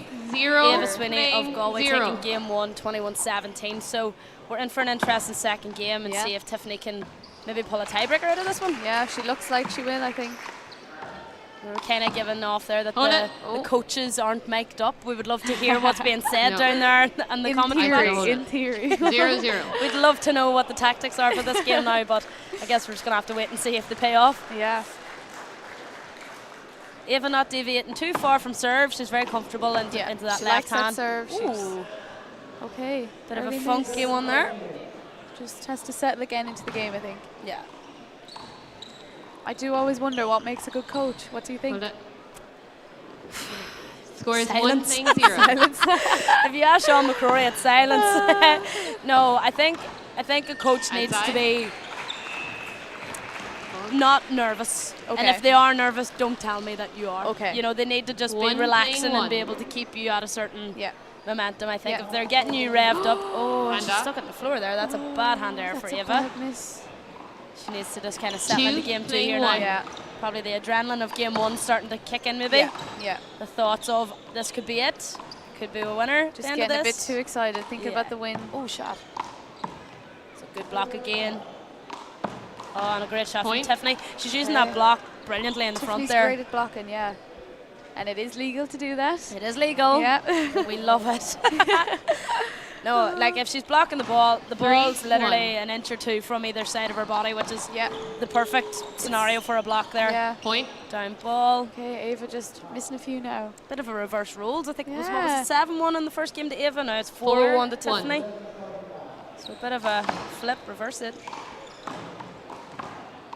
I think doubles is where the blocker rule really comes in. Point. I think you can use that to advantage. First time out, score is 5-1 coming back. If you hit your doubles partner and have the ball bounce right beside them, what can you do with that? You can angle past your partner straight out to the other side. So again, it's all about position and it's all about training as well. If you know where your partner is, it's deadly whenever you can block somebody else out of the game completely. It's class. Like takes a pro to do that though, doesn't it? It's hard to do. Timbo maybe. Wouldn't be classifying any of us as a pro. It might say it on the bracket, but I wouldn't be calling myself that. We're all very humble. We are. It's the Irish way of life. Yeah. We should be a little bit more enthusiastic like the Americans maybe. Yeah. A bit more confident in our abilities, I think. Even though I am talking to the ladies senior All-Ireland champion from last year in the 1-1. Well. Yeah. Okay, didn't last long. Let yourself have it. Shout out to the other girls. Well done. No, I'm only messing. No, I know. Play. The score is 5, playing 5-1 back in here now. Tiffany do you still sleep with that gold medal under your pillow, or I actually don't. In your hand? Is I it? don't even know where it is. Don't say that. No, it was in the car for a long time because whenever I was coaching with Ulster GA, the kids kind of wanted to see it, so it was in the car door for ages. But I think it's in a cupboard somewhere now. Okay, in a cupboard. Nice and safe. Yeah. We'll hold on to that one forever. Short Can't ball, change history, can you? third. Another short ball there from Eva. She's reverting to a fist, like a low underarm fist. Okay. More room for error with a fist. Yeah, I don't think it's necessary for a first serve. I think she's got. Just a my lucky goodness. bounce. I don't think she think meant it. Playing 2. I can't imagine so. That overarm whip though into that left, it's coming with severe power, and it's kind of putting Eva under a bit of pressure. She doesn't have a lot of time to think. Yeah. 7 to get into position Such properly. Pace, you know. Yeah, and given that it's her, I'm not even going to say a weaker side because both girls have 2 great hands on them, but her less dominant side. If you're not in that correct position to get it with the right hand, you are a little bit flustered. So good shot there. Well lifted. It's a great rally. Oh, she just panicked a little bit there on that one. Just unlucky. You can see her reaction. She's not impressed with that shot herself there now. She's a little bit raging. She just needs to settle anyway, but I think she's starting to get too apprehensive. Yeah. Nice return with the left there. Tiffany moving in again. Yeah, she moved out of the way there. So replay. 8-2. On the line. On the line. That was good serve. Go. Tiffany's really playing those angles. She's pushing it deep and out to the sides. She's really doing well there with those blocks. Point. Yeah. Down Textbook outsides. Oh, sorry. Block. Sorry. I was sorry. Replay. 8-2. Not sure if the ball was going to make the wall there, but yeah, there we go, Karma. Outside. The handball gods, they're always here. Yeah, they're always watching. Do you think another timeout for Eva? 9-2. I would think it's required shortly. Yeah. If she's anything like myself, she'll go to 10 and then take one. Or get in. There we go. Okay. Get to 3. Here we go. Yeah. There's always that wee number you're thinking, right, if she gets to 10, we'll take a timeout. We'll take a timeout. Yeah. You know, but you're always obviously aiming to get back in somehow. Yeah. But maybe change of serve. Spice things Yeah, up. I think a bit of variety mightn't go amiss here. Yeah. Obviously, girls want to keep it to their weaker hand. That's a great serve. Well, That was a okay, great she serve. proved me wrong. Sorry, Yeah. Ava. She If you're dropped listening it. back to this. She I'm did drop it a sorry. little bit lower 9. though, so Yeah. that might be a more effective shot. She just wasn't getting them over the line before. So step in. Good shot. That was a Point. great shot there. Well Okay. done. She's Ava's piling up the proven points now. here now. She's proven why she's here. She can hold her own. 5-9. I'd say it could be Tiffany taking a timeout shortly. I think so. Fly. Nice, good block. Good Point. block. Well Good done. girl. She's really That's a changing great bit it. of blocking there. 9. Great aggressive Oh, serve. Point. she's peeled a handful of points there. 7. 5 Hold points it, in a Sarah. row. Tiffany calling the timeout. There we go. Yeah. She had the pressure The on. score is 7-9 coming back. She had her Ava momentum. serving. She was raring to go there, but the timeout was called. So she's getting on. I think this year in particular, the Irish players have really taken the block on board and have really Yeah. learned like how to do it properly. How to block, yeah. Which is class, and it's great to see because before we were running everywhere. We were playing 4-wall on a I'm 1-wall so sorry. court. I got in your Yeah, way. running into the way. We were doing all sorts. So I think, especially after the workshops that's been run by GAA and Ulster and all the Yeah. rest, people have really started to figure out, okay, I am genuinely allowed to stand where I am here and I don't have to move. Yep. So as you can see, it's proven to be a really effective shot here for everybody now, which is good. And we're not being outpowered by other nations with their expertise in blocking. So I do worry when we go back to the 4-wall. Okay, it'll be resume avoidables play. all round. Serving. The score is 7. The ball will be hitting us in the face again on the way around. Don't think any of us ready for that No. adjusting, but Back in the fishbowl. Outside. and just over. Ava is clawing her way back into Well this done. game here. 8-9 now. 8-9. 8-9. She's came back from 9-2 down to Ooh, 9-9. She's putting the Wow. pressure on. Wow. She's definitely got the momentum here now. You can see it in her. The crowd all cheering for Ava here. Fire is brewing in her belly. She can feel it. We've got a massive crowd here already for a midday. Place is Together full. at 9. Getting ready for the Ladies Open to start. Yep. Gonna be an absolute whopper later as well. What do you think? Outside. What do you think of the Ladies Open? I think the bracket has been extremely strong. Yeah. From all corners. I don't think 10, anybody's got an playing easy 9. draw. Yeah. Which is class to see. Obviously unfortunate about the loss of Katrina here Of course, in the of draw. course. We're wishing her the best. We aren't are indeed. And I'm sure she's tuning in today as well. So hi Katrina. Hey. But yeah, look, if Fiona plays the way she played yesterday, Outside. with that aggression, Yeah. that going for everything, diving for balls. I've never seen Score Fiona is dive for as many 10-10. balls in my life. And I've played Unfortunate her, for you, and I've but- played her for 16 years straight. So Short ball. if she takes on that aggression and that front game, I think the game between her and Martina is going to be absolutely unreal. Yeah, a cracker. Because both girls very aggressive. Yeah, yeah. In their attacking Full- game when needs be. So if both are going for it The full ball hog today, in on it's court. going to be unreal. Like, Yeah. So here's hoping they The both replay. bring their A game and Yeah, we get a yeah. spectacle. Now, obviously, Martina, a Limerick woman, went to UL. She did. I feel the pressure is on her. She won the last world She did. title, Reigning champ. reigning champ. So she will want to come back and prove why she is the champion. Absolutely. Look, she'll want to get that title back, and Yeah. I think to do it at home as well will be super. Yeah, and we know Martina. She we is know Martina, aggression, power, precision. She loves to win. Yeah. So I would safely say she'll be Score going is for it today 11, as well. But playing Yeah. 10. look, both girls very deserving of their place in the Yeah. final, and whoever wins today is obviously just They will earn it. Yeah, they will. It won't be handed to The them. point. and silver medals are not easily got in an open bracket. So That's right. either way, fair play to both of them. 12-10. Now they've done a super job all Yeah. week, so Yeah. hands off, fair play. And it's been a long week, and Oh, it has, and I mean mixing doubles, singles in the day, doubles in the night. Yeah. Playing 4 days in a row, it's very hard to keep that steadiness and that Yeah. aggression going all week. Like, I know Score is I'm 11, aching playing today, so I 12. can only imagine how Fiona and Martina's feeling going in again, having to play today again, and Fiona again in the doubles tonight. Like, Yeah. bodies are sore. Bodies and- are sore. and I think until you Hold play, it. oh, that was very close to hitting Tiffany. She's very I didn't lucky see there. her. Huh? Very lucky there. I can check. Ava's I'll check appealing it a bit of contact on the ball there, I think, on Tiffany. But I'm not sure if it happened. I think she got out of the way okay. Just a replay. Okay, it's a replay. Okay, The just score a is replay. 11, Just a replay, playing yeah. 12. Okay. She done very well to get out of the way there. She had to literally lie down to get out of the way. So Point. good serve there. Now, also thinking of our other handballers today, we'll be thinking of Joe McCann.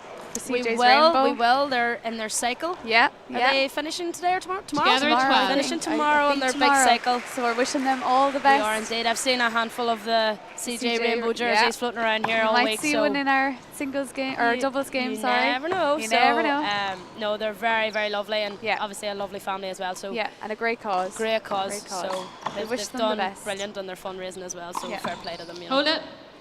Another hold up. Tiffany just moving slightly out of the way there. Yeah. We're all square here on 12-12 as well in game 2. So just a few jumpy rallies. You know, lots of replays, lots of a lot of stop starting here in the second game. But I mean, we were expecting nothing less than a close second game.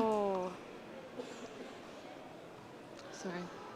Another replay. Another replay. And it can be a bit frustrating out the back, but at the same time, you're fortunate that you're getting the replay and that you're not having to just try and get through the person. That's right. So it's kind of a mixed emotion there when you get called a replay in a swing like that. Yeah. But now Tiffany just trying to pull away. She's digging for that tiebreak. She is. She's digging for it. 13 playing 12. I was saying this morning, it's amazing the difference. Like one person's really, really dying not to get that tiebreaker, and the other person's dying to get there. So it's such a contrast on the court. The score's 14-12. Both for the same, but the complete opposite. Like it's crazy. I always think it's a long drive home from a tournament if you lose, but how long is the flight if you lose? Oh, I know. Like it's nearly a full day to fly home. Like. So I can only imagine how much this title would mean to Tiffany, I suppose, being, again, as you say, the only junior US person left. Yeah.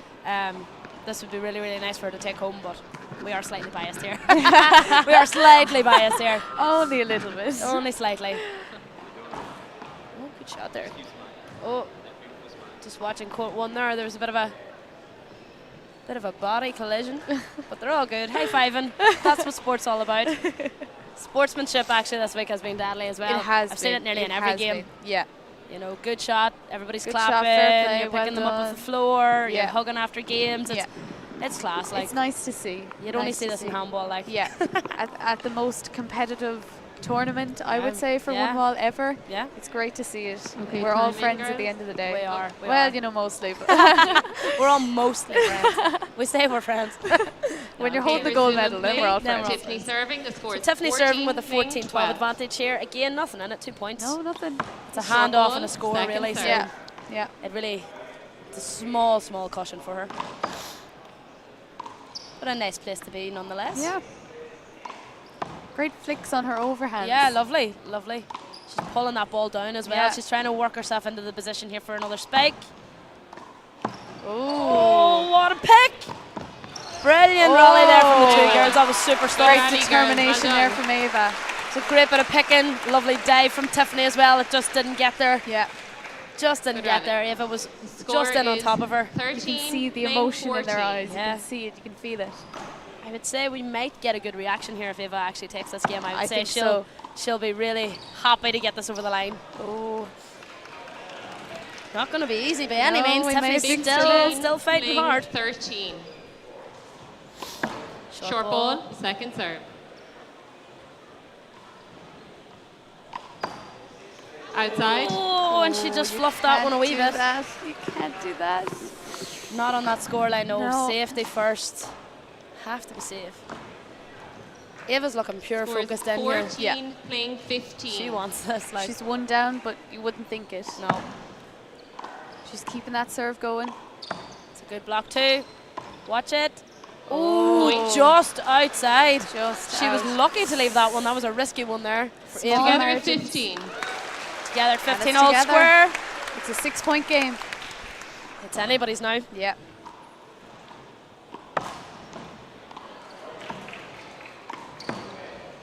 Well picked again by Tiffany.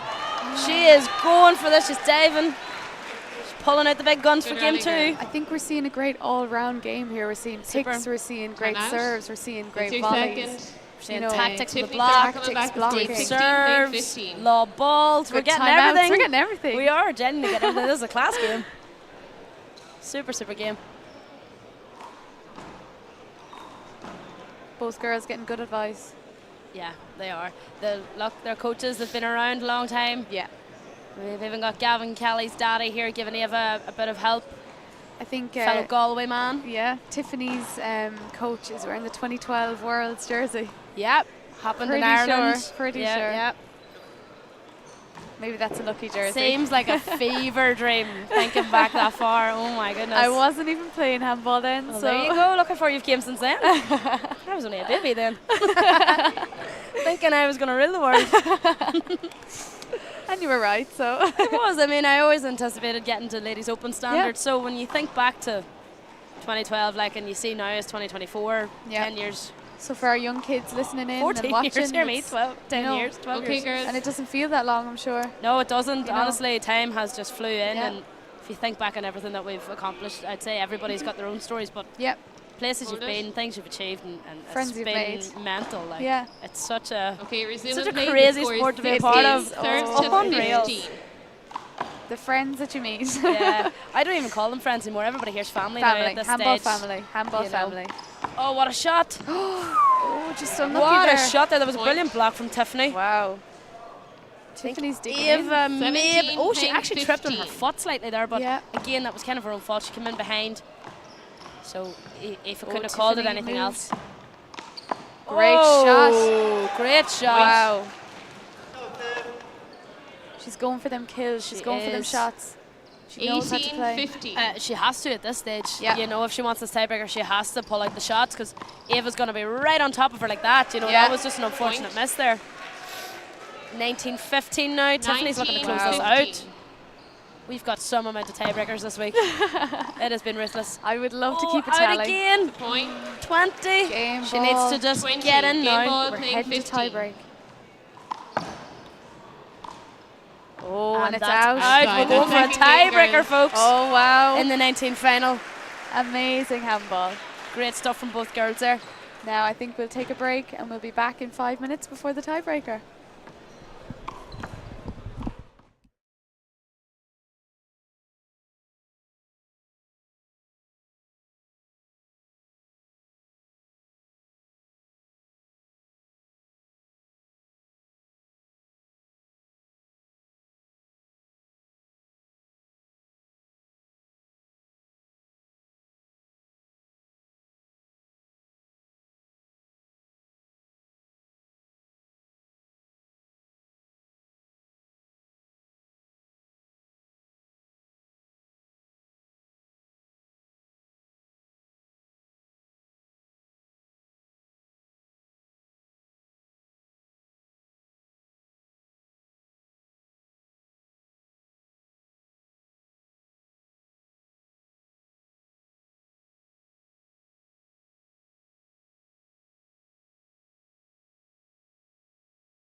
Welcome back, everybody. We're still with the 19 and under girls final here. We're headed to a tiebreaker, 1 game to 11, and each girl gets 1 timeout.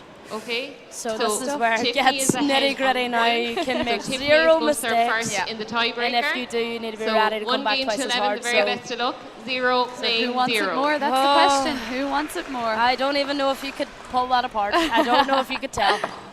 I'd say both girls wanted just as much here. So Tiffany got the serve. She had the most aces in both matches.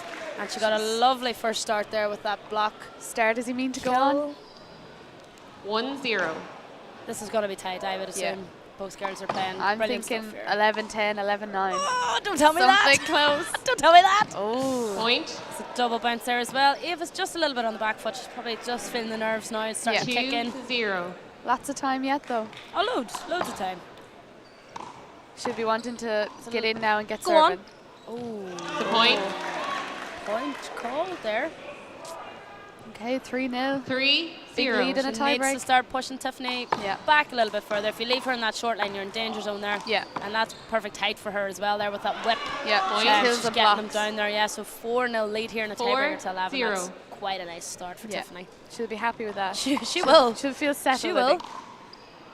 I'd be taking a point. I'd be taking a timeout, I think. Possibly now. 5. Hold it. 6 maximum. I'd be then on the T call. Yeah. 5 playing 0. Getting a bit of advice here, or even just steadying myself up. Go on. Oh. Go, Ava. Go on. Great rally. Oh, she just missed it. I'd be calling the timeout here now if I was her. There we go. 0. She took it. Time Time is out. called. First time out. That's a lovely 6-0 start coming for back. Tiffany. Tiffany serving. 6-0 up. She looks very steady, Yeah. very lack of nerves here. She Looks just very looks calm. She just looks like Looks this is very mine, calm. doesn't she? Yeah. I think across the whole game we've seen a lot of emotion from Ava. Yeah. You know, A little bit of like an up and expressions, down. up and down. Yeah. But Tiffany's kind of Poker face. settled. Poker face. Yeah. Poker face, yeah. Very much so. And I mean, rightfully so. Yeah. She's playing really good stuff. Ava's the same. I think just, again, maybe that lack of experience. Worlds, again, is obviously a lot larger than any Huge other stage to be on. tournament we've played in. So she's probably just a little bit more nervous than Tiffany is here. But obviously with the home crowd, there's a lot expected of her. There's a bit of Team pressure Ireland, and Team Ireland and everything. And I think I've said this from the start. I was even watching Kevin McGrath this morning. I was like, to be 15, representing Ireland in a World Championship with a home crowd and at full at 10 o'clock in the morning. Yeah. It is nerve-wracking. It is really, Okay, really nerve-wracking. So play. fair Tiffany play to to serve. everybody this 6 weekend, especially the playing juveniles. They've 0. done a super job. Like, it's a lot nobody's of pressure let and anybody down this no, weekend. It's been no. great. So back in here now. Tiffany 6-0 up. Ava just can't. Oh, Anna, she's proved me wrong there. Wow. I was going to say she can't push her back, She's not but giving up, is she? she doesn't need to. She is not giving up. She stepped in here now. 1-6. Ava has trained hard for this. ball, She's second going to want serve. to give everything now. She needs to keep the second serve steady. She can't be given any simple handoffs here now. No. She needs to get as many points as she can on her own Ava hands. is such a steady player, you know. She never ever gives up. There's one more. Bye-bye. Up to 2 now. Good girl. Now. Settle in. Bit of confidence 2 now. That's playing great. 6. I'm telling you, watching so much more nerve-wracking than playing. I'm sweating up here.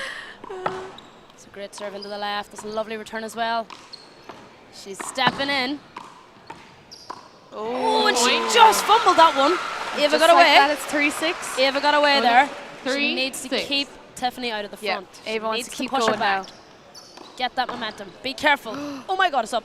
No, it's not. Excuse me there. I thought got a wee bit excited there. Thought you're going to jump over this balcony. We're 7 My playing God. Heads up, 3. people. 7-3 here now. That's a lovely lead for Tiffany. Point. Ava's just starting to get nervous. You can hear the Americans at the sideline Yeah. cheering Tiffany on. It's intimidating. It's slightly intimidating for a young person, yeah. It's intimidating for anybody, I suppose. Tiffany's going for her That's serves. a lovely diagonal pass. Outside. 9-3. 9-3. Ava's starting to stress a wee bit. I think she's even getting slightly emotional here at the back of the court. She needs to steady herself 9-3. up now and try and get as many points as possible. You never know the tie break. You never know what could happen. Oh, that was going out too, but that was a brilliant save from Tiffany. Great shot. Here we have game ball. Game ball at 10-3. It's a long Ava's way back. 10. waving her hands Match slightly here, point, thinking, what am I going playing to do?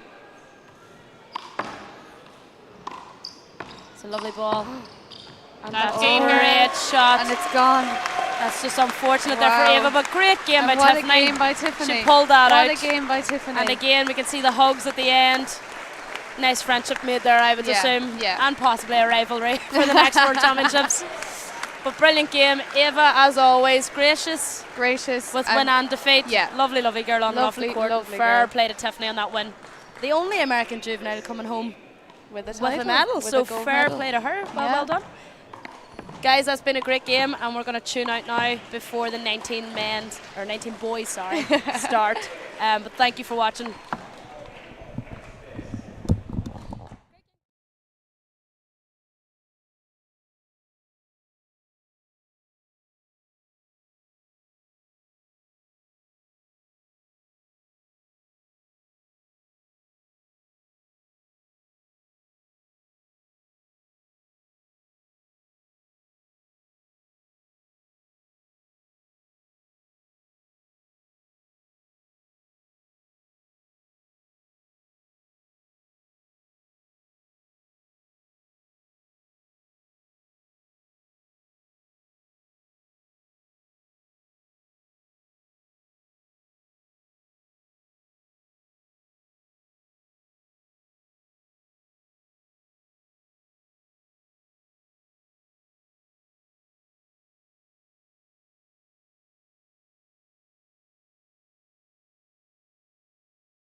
Okay, we are back.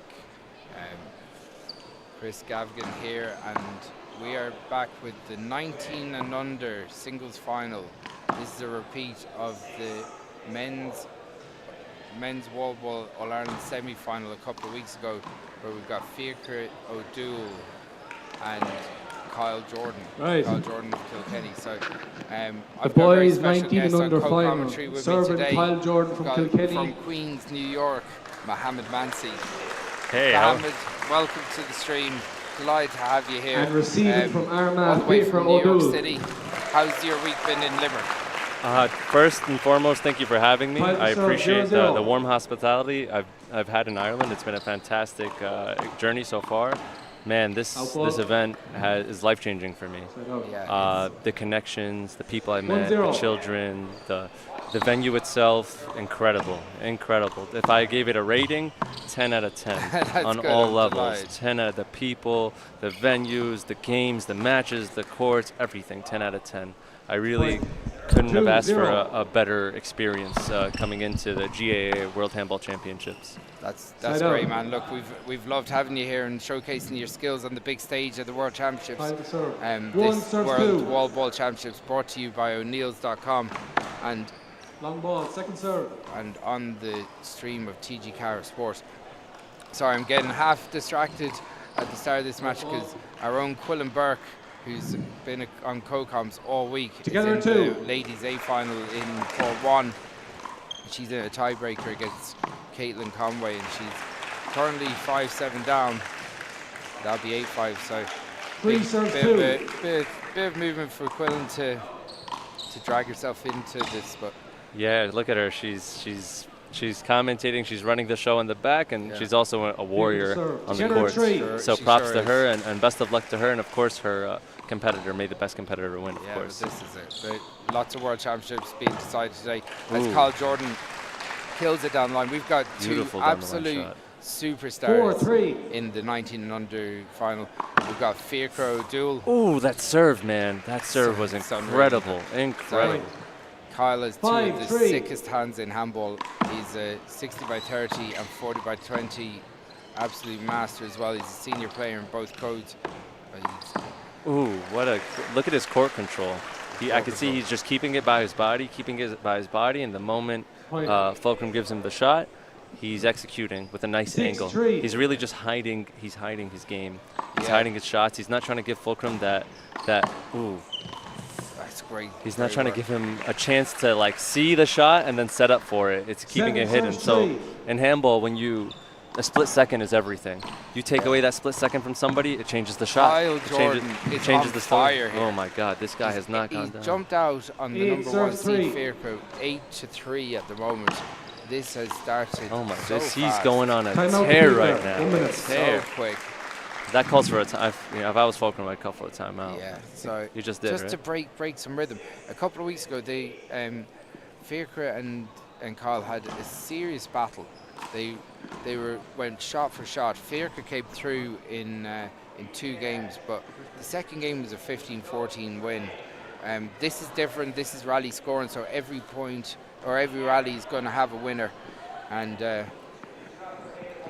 coming from New York, we normally don't play with rally scoring and one-wall handball and big ball, and it's definitely been a little experience for all of us. Yeah. And I feel like a lot of us like it. I like it. To be honest, I was very skeptical myself. Then I went to a few of the European Tour events, and they play rally scoring, and now I think that it really works for one ball. I just think it keeps up the intensity of the match, and you see a lot of really close games. Yes, because you could have a situation where somebody has an incredible volley, they're doing everything right, and then when they go up to serve, they're not scoring. Yes. So it's like, with rally scoring, you're kind of earning every point. Every volley matters. Every rally matters. Every rally matters. That's a hand error from Kyle as Fiachra powers that back to his feet. It also makes you think, okay, I might have to be a little more conservative when I'm on the offense. Maybe I should take less risks for going for shots, Yeah, you get a kill shot, the reward is fantastic. But with every fantastic reward, there's a risk. Yeah. And with rally scoring, even more of a risk. So it changes your perspective on the game, for sure. So Fiacre O'Doul is Team Ireland's representative against playing Kilkenny's Carl Jordan. That left, bro. Shot. This kid is on fire, bro. He has two of the sickest hands. I think he's, as Ollie Cassidy said, his mother put the bottle in the wrong hand because I think he's probably a natural lefty because he rolls the ball with his left. Look at that. That's a natural left-hand swing, bro. Yeah. I'm left-handed. That's a natural left-hand swing. Point. You see him serving right-handed though, and but that's why his power hand is. Sets up with the right, and then it's instinctive for them to just go back to their left. But that could be a part of his game, his setup. Yeah, well, his 40 by 20 and 60 by 30 game is very similar, where he serves with the right, but if you leave it in front of him, he will murder it with the left hand. So he will choose to set up with the left, even if he has a lot of time. You're saying given the time on a floater, he's using the left. Yeah, if he gets the opportunity, well, either way, if you give him the opportunity to fly the ball right or left. 13 serves 5. Look at this, keeping it by his body. That's a good shot. That was a very good shot. So earlier on in the week, Fiacre played the Open and he played Julio Carlos. Julio just about beat Fiacre in a tiebreaker. So, Fiacre's had a brilliant World Championship so far. He's now contesting the 19 and under singles final. I've been extremely impressed by the development of youth handball in Ireland and through the GAA. And I could see, I was telling somebody earlier, in the next 5-10 years, I could see the next top player potentially coming out of Ireland because, you guys, as a system, you're giving all the resources to the players. You're really doing the most to bring them, that was a beautiful shot, to bring them as high as they can be. And I would love it to, I can't wait for the day that we have a big collab in New York, because everybody knows New York handball is something else, It's definitely something else. We have 2,000 handball courts in New York. I would say every 10 minutes of a drive, you'll find, not even, every 5-7 minutes, you'll find another handball court. There's so many. On court one, we think we have a serious injury here to Caitlin Conway. She's 1 point away from winning the ladies A singles title against Quillan Burke, but she's in tears down there. She looks I don't know if really she's bad. Hurt her knee or she looks really, really hurt, and that is. This is heartbreaking stuff. As a competitor, and as an athlete, we sacrifice our bodies all the time for the love of the game and the competition to win. This whole game is an emotional roller coaster. Ups, downs. 1 minute you're up, the next minute you're down. You're making kill shots. The next second you can't hit the wall. And as a competitor, I feel for her, and I know that she wouldn't mind as much once she scored that point. She just wants to get this out of the way.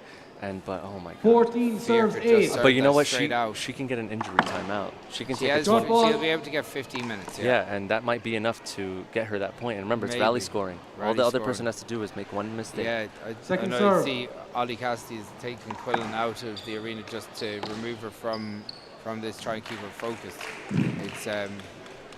It's 13-8 to Carl Jordan here. The way she's walking, it looks like an ankle injury. So. Yeah, I think she rolled her ankle there, but that's tough, bro. I didn't get a full look at it myself. I just saw it falling. 10 serves 14. We're at 10-14 in this centre court. Fulcrum is making a comeback. Yeah, so Fiacre likes playing at a pace, and this is why, the point. 11 serves 14. He doesn't want to give Carl any kill opportunities. Oh, it's a great shot. What a great put away. Great shot. He caught him at his head was turning left, and he saw that moment. And like you said, serves Carl's left, man. He just shoots it. And that's an awkward place to shoot from, but he shoots it with a natural left drive. From the long line. Yeah, from the long line.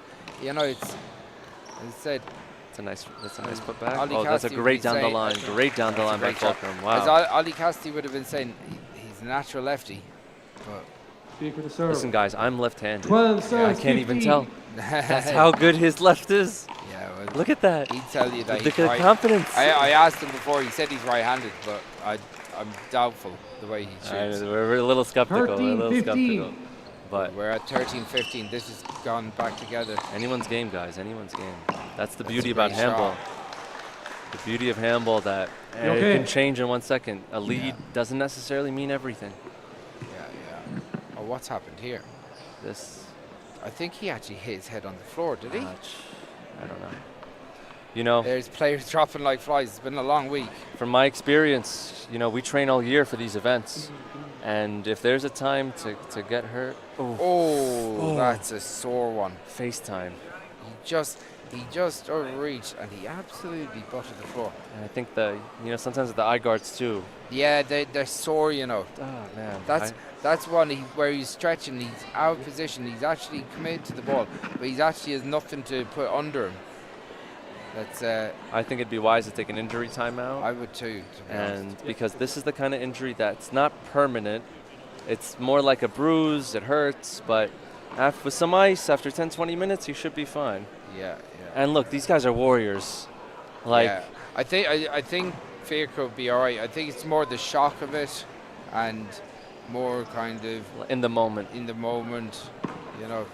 Of course, and this game's an emotional roller coaster, guys. You don't know what's going on in their heads. The decision making. What should I do next? What shot should I do next? What serve should I do next? Exactly. Given all that, and then that happens, you don't always react in the way that you normally would. So, but give him some time. He looks like he's a tough guy. It's just again, both hands out. He's diving with his right. He's trying to reach, and he's completely out of position. But look at that. He looks like he's back. He'll be Fulcrum is Fiacre is a monster. He's a monster. He's a tough. He's a real one-wall style.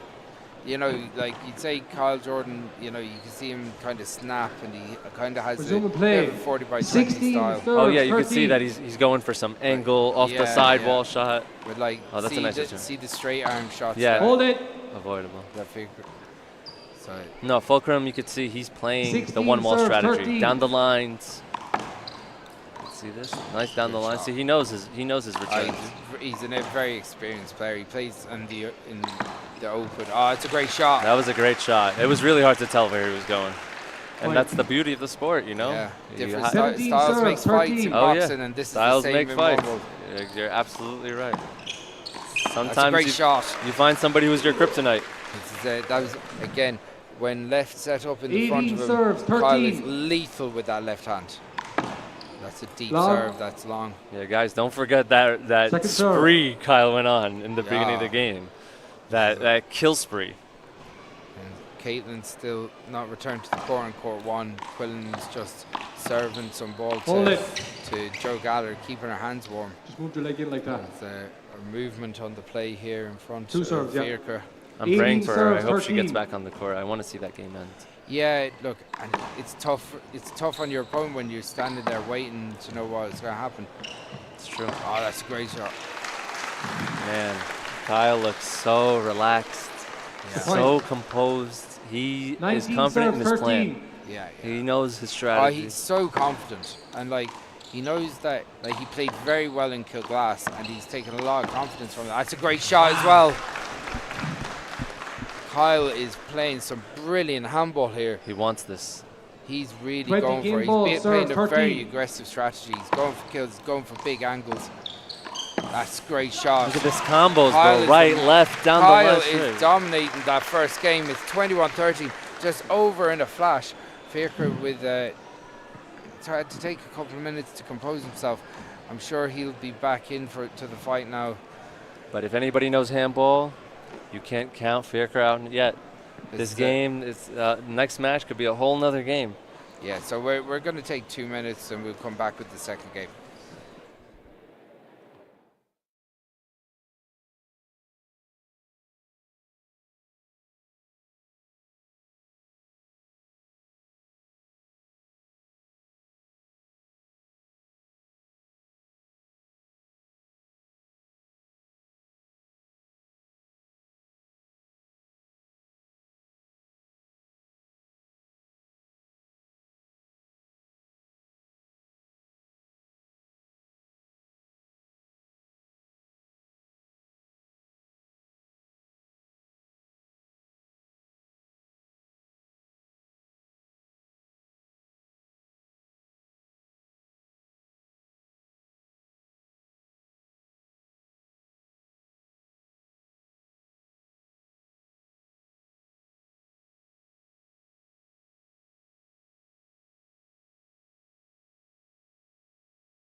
Okay, we are back for game 2 of this 19 and under 1 serve 0 final, and Fiacre looks like he is a man determined. He's gone in and he's moving a lot 2 quicker. 0 You know, I've been in this situation, like, you know, to be honest, it's my first time with rally scoring, and that there's 2 matches to 21. Yeah. And there was one game where I lost the first game, I won the match, but 3-0. coming into that second game, I was like, I need to come guns blazing.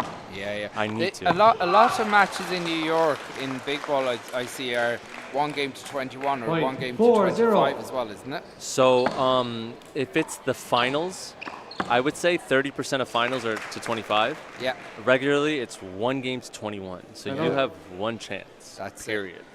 Score is 5-0. And no rally scoring. So do you know what? 1 game, 121 game is that. I'm sure that can provide a lot of upsets. Yeah, without a doubt. Anyone that takes a 5-minute kind of warm up to get ready, or they kind of not really switched on. You brought a fantastic point. Me as a player personally, I'm one of the players that play better in my second and third game.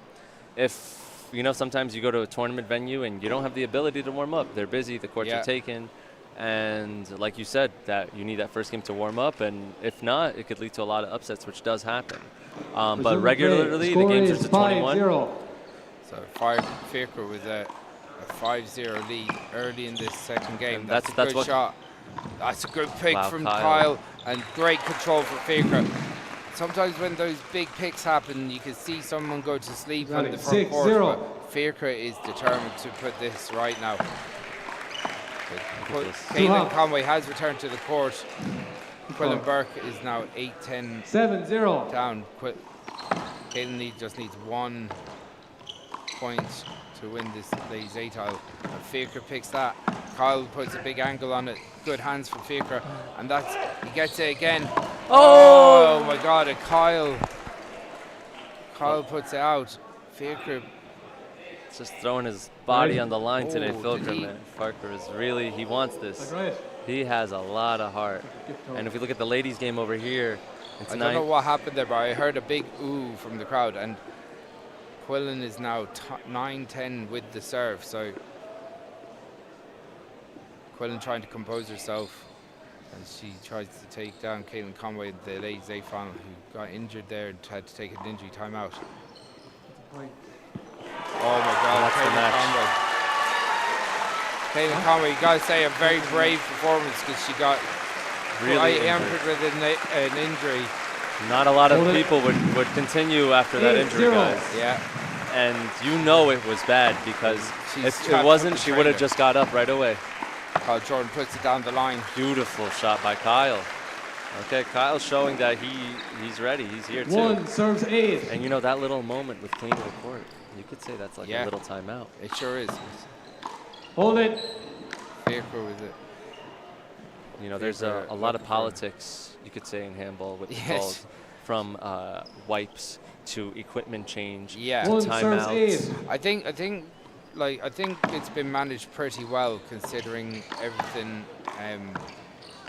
With referee. See, we don't do wipes as much in Ireland as we do in New York. 2 serves 8.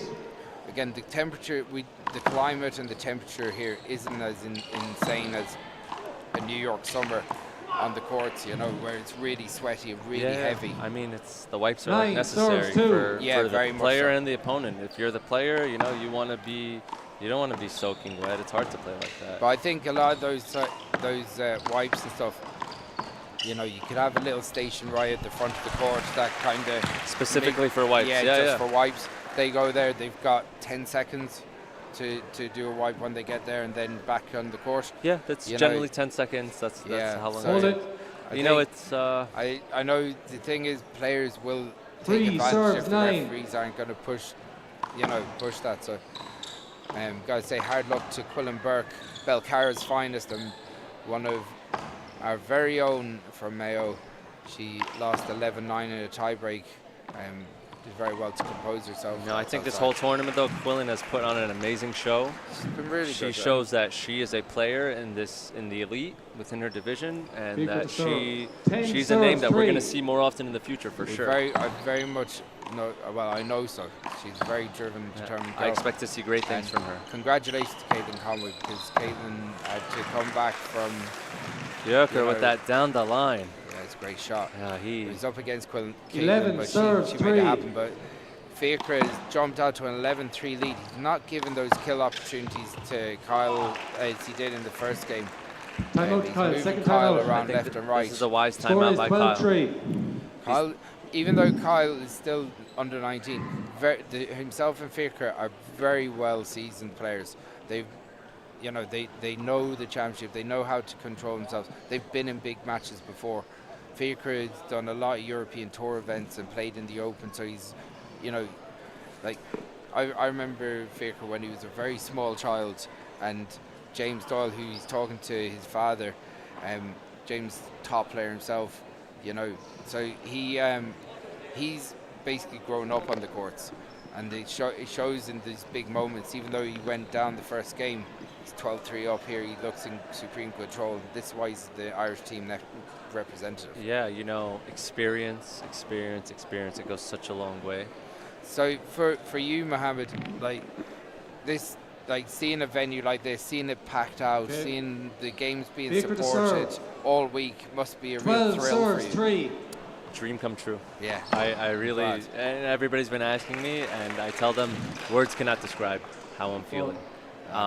And just if you guys could see the venue, it is incredible. The sheer scale of it, it's been even for you wall ballers back in New York, this is an incredible venue. This is something magnificent. The fans, the audience, the crowds, the fact that they're so involved. You have your parents right there for support. I saw this one game, I believe it was on day one, and it was a tight game, tiebreaker. One player was winning by a 10-6 lead. I believe he was from the Basque country. Yeah. And Cormac Finn. Yes, and when he won, so against McCullagh. The emotional. Oh my God. So the story behind that is that Cormac's grandfather had passed away earlier that morning. Oh my God. So he had to battle through obviously the emotional roller coaster of losing his grandfather, who was a phenomenal supporter, a lovely man. Porrick was a man that I was only talking to a couple of weeks ago, and he was a great supporter of Cormac and Laura. And Cormac started again. Really had to battle his own emotions to come through. Won that tiebreaker, flat rolled it in the front court. He went on a probably the moment. And he took that risk from the back. Oh man! To the right corner roller, a mouse. Stop! I almost started crying myself when I saw it happen. That was probably the moment of the tournament. I've never witnessed, guys, in my 15 years of playing. And then the next morning he was up against Taiwan, and he went and ran 20 and 20. 20 and 20, and at that point it could have went either way. And guys, I think that's just the experience of Taiwan. He's been in that moment. Many times. And not surprising, you see Cormac's very good friend, one of his best mates, Kyle Jordan here, he adapts a very similar style of going really aggressive, kills the ball. Outside. It's a big hand error from Kyle. But his style when he's playing well is rolling the ball.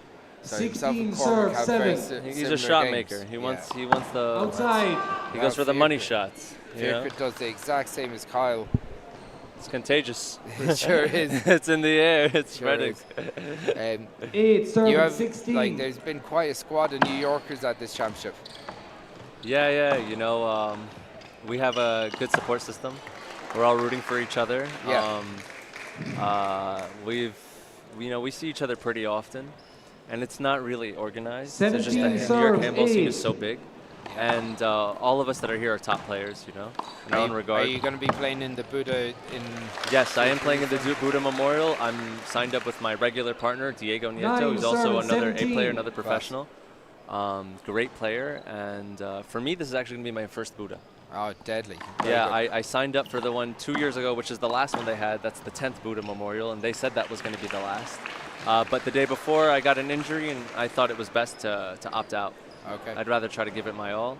And guys, if you don't know about the Buddha Memorial, it is the biggest doubles tournament in one-wall handball. Yeah. The biggest payout, the biggest results, the most fiercest doubles teams. And a little insight on New York one-wall handball. Doubles, believe it or not, is more played than singles. Yeah.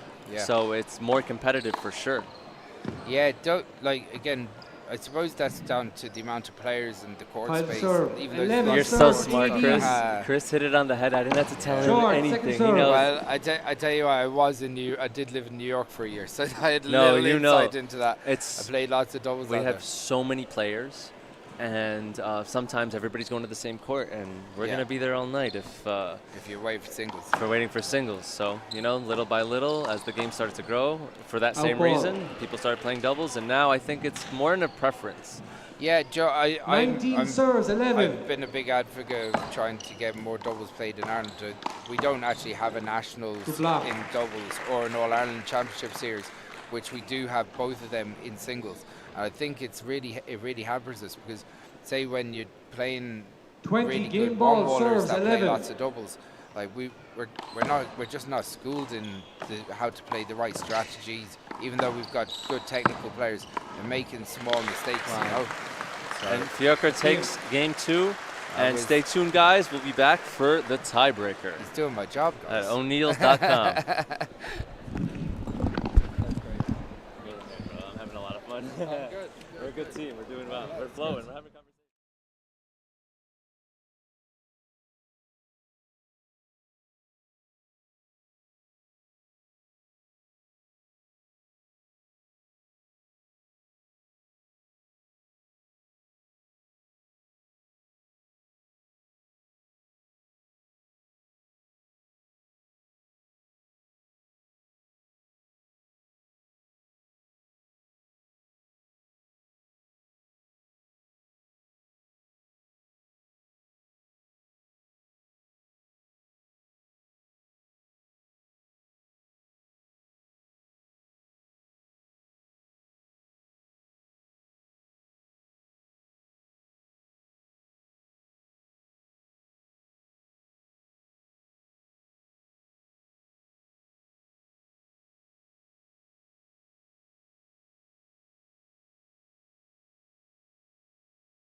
11.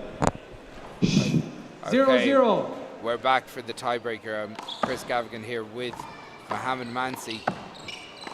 You know, Chris, these tiebreakers, man, are so exciting. Outside. It's so exciting. Like, personally, I love to see it go to a tiebreaker because who wins in that 11 points? It's a race. Who takes that first big lead? 1-0. It can affect the whole game. We're sitting in the back here, and there's a real crowd. They're all watching this 19 and under singles final. It's exciting. It's a big dig out for Fiacre. Kyle Jordan dives in. He says I didn't get it. It's really sporting from Kyle. As I look around, I can see the great Eileen Dunn.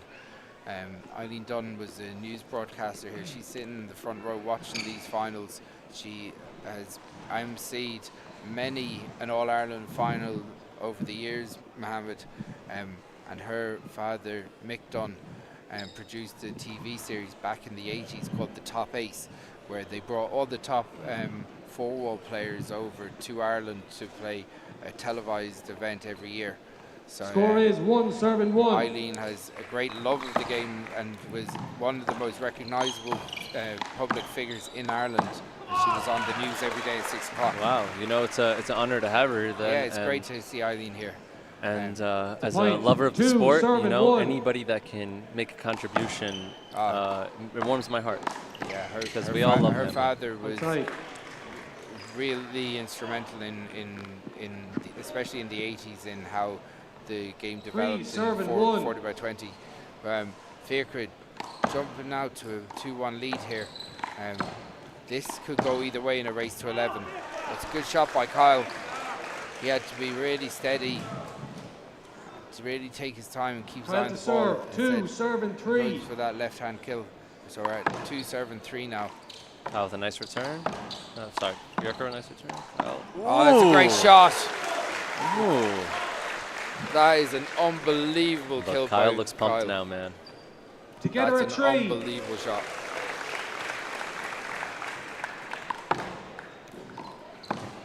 Serve not as not the same punchers he was doing before.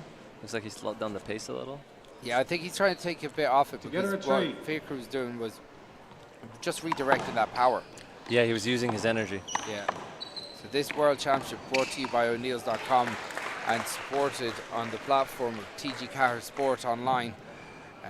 Big thank you to both O'Neills and TG Kelleher for having us and being a part of this amazing World Championships. This is, as we've said all week, the biggest wallball event of the, well, ever. So ever, right?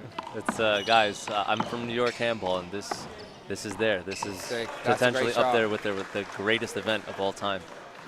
You can't talk during looks like there's a little discretion on the last volley. I don't know if they did a replay. Let's get it.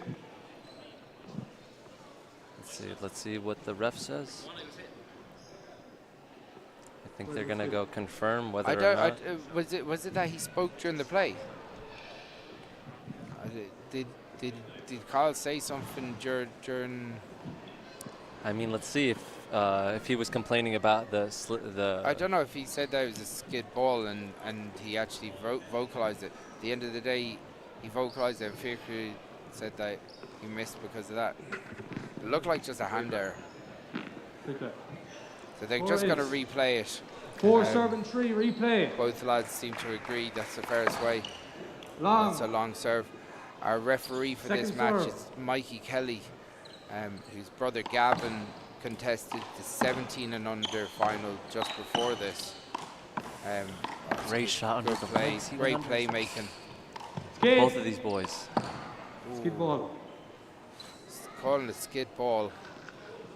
You know, guys, it's hard because these guys are sweating. Yeah. It drips off your face, your arms, and the next thing you know, the court is slippery, and there's nothing you can do about that. The courts have held up very, very well. And there's very few skid balls I've seen. To be honest, there's actually a better mop than just that towel. The blue thing they were using. Yeah. So there we go. Here comes Connor. Connor McCullagh. McCullagh cleaning up Irish the court. captain. Look at him go. The people's champ. We've actually found a job for Connor that he's actually good at. Fair play to him. Connor McCullagh. Connor played the Open semi-finals last year and lost to Nasty Naz. Nazir Matson. Nazir put a performance, guys. Yeah. You guys gotta watch that game. He put one hell of a performance. And you know, between me and you, Chris, that's not the best that I've seen out of Naz. Remember, Naz is playing out of his element. He's playing incredible. Incredible. And even obviously before this championship took taken, I'd been doing a little bit of research trying to see whose games I could watch on the likes of 10's Finest on YouTube and you know the other New York sites. Oh, that's a great shot. Guys, we got a volley here. We got a great serious rally. Oh, and a hand there from Faircrow. This is so neck and neck, guys. I'm really jumping out of my seat. You have no idea. It's nerve-wracking stuff. Oh my God! Isn't it? I'm not even in the game, and my hairs are sticking out of my hands. This is crazy. But yeah, so I've been trying to get up to date on how the players that were going to be coming over in bits and pieces, and gotta say that great left to right by Fiacre keeps this game neck and neck. Like from the videos I've seen, Naz has been playing. He's even way better in the flesh. He's been incredible this week. Man, that game he was hitting some down the right to rights down the line that were just short. Anyway, he was hitting ungettable shots for his opponent in that moment. Yeah. And guys, we're gonna see him soon play in the finals against Timbo. It's in the Open that's gonna be a singles barn final. But before that, we're gonna have the Open ladies final as well.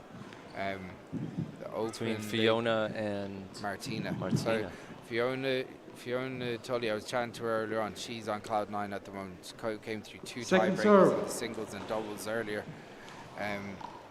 She's been playing incredible stuff this week. And for me, guys, a lot of these players are new for me, so I became a huge fan of Fiona. Fiona's game That looked like it skipped in. Let's see that replay. Boom. Yeah, oh, that looked like it was under. Just about. Like Kyle walked away from that like he knew himself. Yeah. So you got to play with honor.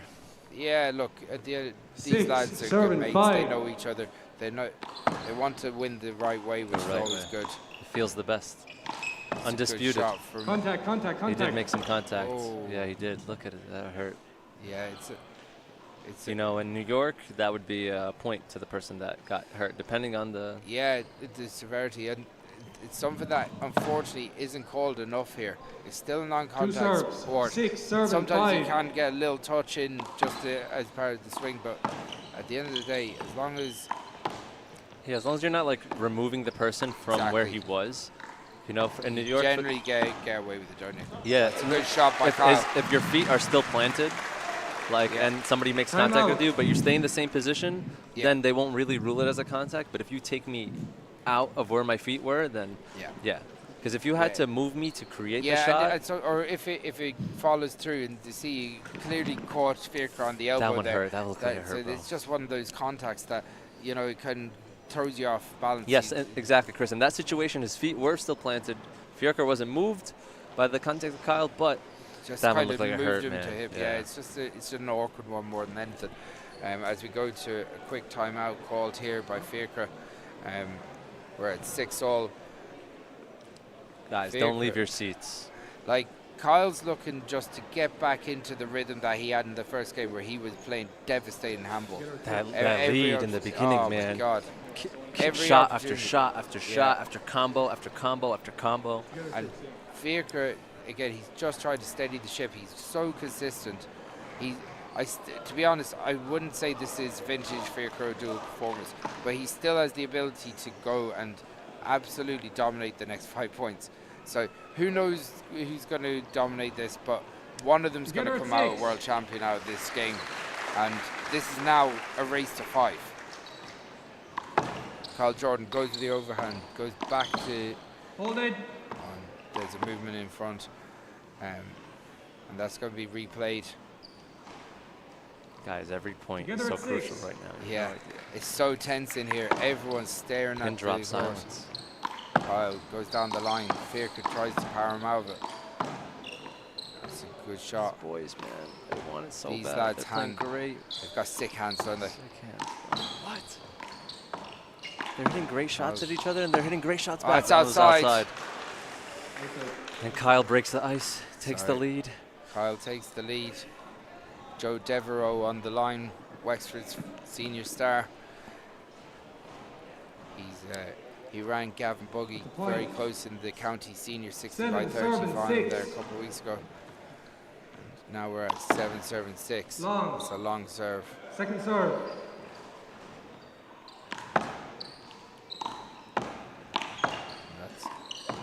That's a good shot. These boys are going outside. Shot for shot.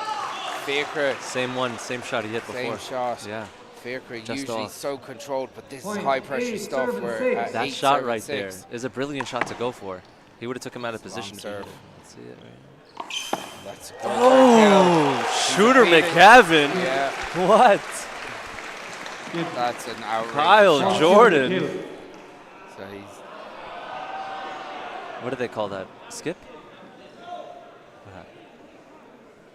Ball skid. Oh no way! That's outrageous. Yeah, I'm with Chris on this. I disagree with the call. Look, guys, refs aren't perfect. To be honest, we could be wrong. You know, I don't want to discredit anybody. To be honest, we can see from here that the courts aren't that wet. I can tell you from now that the courts haven't been wet all week. Seen loads of doubles yesterday. Did you see one skid ball? No. I like if you don't see it in doubles and singles over a week, I think the lads are looking for something that's not really there. I've been in plenty of tournaments, and just like Chris said, if it's skipping all day. Yeah. You're going to see it in every game, it not just all once. week. All week, it's going to happen. But guys, it hasn't happened once. The climate control in here is fantastic. Defend the AC's on a bit. No, but they gave him the point. Oh, it's a shot. Oh no, they didn't give him the point because he yeah. got those two from the down the lines that Fiacre hit out. Still, So that's what I'm saying, guys. This is anybody's game. This could be any. Don't leave your seats. Stay watching. You're gonna miss it, just like that. Fiacre only a point down, but he has the serve. You want to see the road to becoming a world champion. Oh, every moment, every point counts. People are gonna remember this for the rest of their lives. So we're. Score is 7, serving 8. Here. So 7-8. Mikey Kelly. 7, serving 8. Fiacre to serve. Nice right to left. Great down the line shot. And Kyle. That's a great shot. Off the. Oh, he just skips it in. Looked good from my angle, but great from here. What happened? He actually bounced right in front of him. Did they say bounce twice before he got it? No, he actually bounced just at his feet. Wow. Yeah, well, it looked good from here, but we were blocked from the angle. It actually bounced in, so it did. Guys, this That's game a is a big lot shot. of details. You know, touching the line from an inch to not being on the line. It's you have to be very critical. Kyle of these serve. calls. Kyle at 9-8 up. 9 This is serving, going all 8. the way to the wire. I'm not gonna lie. I hope to see it 10 up. 11, So he's 10 up. asking the line judge, Gavin 9, Kelly, serving 8. brother of the referee, can he wipe the ball from Right off the goes air, for and the Kyle kill. with the shot. That's a great shot. And Kyle Skipped. Oh, he was gone. Ball skid. I don't think he had a chance. Way I don't think he gone had a out chance of him. at that. There can't be a skip ball from out there. Guys, you don't know how much momentum this steals. This is outrageous. It's a mad, crazy call because the ball's gone past him. It doesn't matter if it's a skip ball. The ball was in. If it skipped and it went out, that was a different story. But that's not a replay. He wasn't within the means of getting it. If he was close, you know, of course he wanted to attempt it, but he just got out of position. Look at that. Yeah. That replay, bro. When you got out of position. He is way off the position. That's. In my opinion, they should. Poor call from Mikey Kelly. They should check the gloves. Because both of them should be like. Fiacre didn't have a chance at that. No. I'm with Chris on this. I think they're checking the gloves, the shirts. Sometimes the sweat can sweat from your shirt onto your arm. So and Kyle, they're making him dry up. Getting the guys to change their gloves and tops. Yeah. He's right. He's and right. to be honest, they should both be wearing headbands. The referee can ask them to put on a headband as well. Kyle, if I was Kyle, I'd do that. I'd stick on a headband. I'd want no complaints from anyone. But you know, sometimes it's the feel. Sometimes, like the little things. Yeah. You know, the headband, not wearing it, how it makes you feel. At the end of the day, it's about getting in that opportunity. Kyle just has to settle down now. He's there or thereabouts. He's almost over the line. This is a bit of an upset, you know. But like as I said, it was 40. It was they were at 14-14 in the second game in Kilglass a couple of weeks ago. Kyle just about left it short. This is his opportunity to take Fiacre O'Doul out, who is strong favourite for the 19 and under. Yeah, Kyle has his opportunity at revenge. This is it. You know? Trust me, guys, I've been on that revenge journey. On the biggest stage of all. Oh, yeah. I'd say both these players have put in an amazing performance. Oh, my God, what a show. What a show. This is going to be a game for the histories within this division. So this is the O'Neills.com World Wallball Championships. 19 and under. 19 and under big ball final. Live here in Limerick, Ireland. And we're at 9-8, race to 11. Good serve. That's a good serve. Kyle's going to off the air. That's a great shot. Kyle is in the zone. What a shot. Pressure on. And he goes and flattens it. Away from potentially Kyle seeing Jordan a new world champion. is going to be serving for the match. Kyle serves it deep to Fiacre's left hand. Fiacre goes inside. That's a great pick by Fiacre. Fiacre's still in it. He's still in it. He's fighting. He's great fighting. hands by both players. Kyle. Look at the composure. Oh, guys, what a pick. This is it. This is a championship volley right here, guys. Oh, this is amazing handball by both players. God. Oh, my God. Fiacre.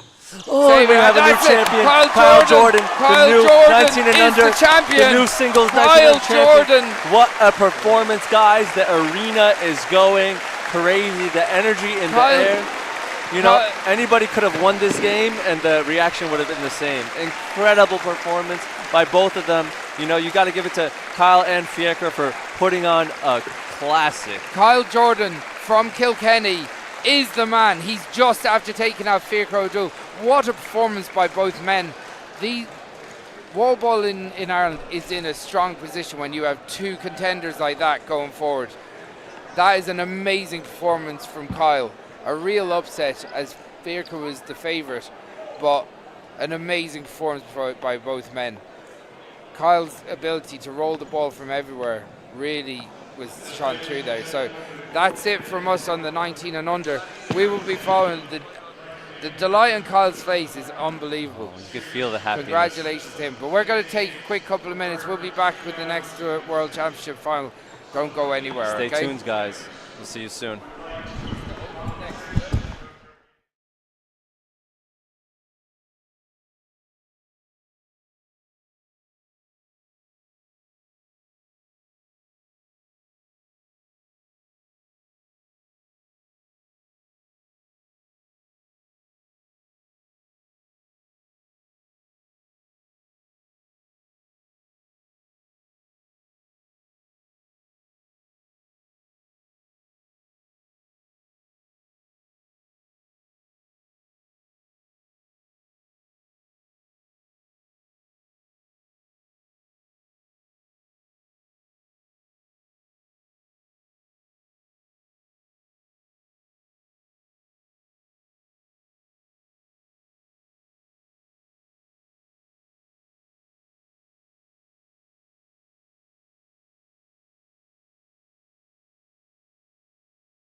here at the University of Limerick.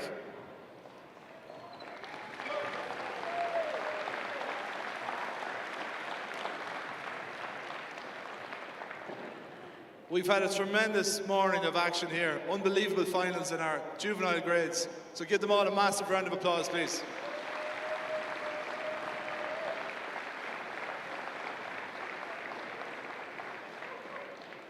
This is our sport on its biggest stage, so I ask you to enjoy every moment of it as we watch these 4 world-class players take to the stage in our open singles finals. First up is a player who excels in all forms of handball. En route to the finals, she has beaten Aisling Mullen, Megan McCann and Kalisa Nidul. She's playing in her hometown and she's sure to have huge support here. Put your hands together for the lefty from Limerick, Martina McMahon.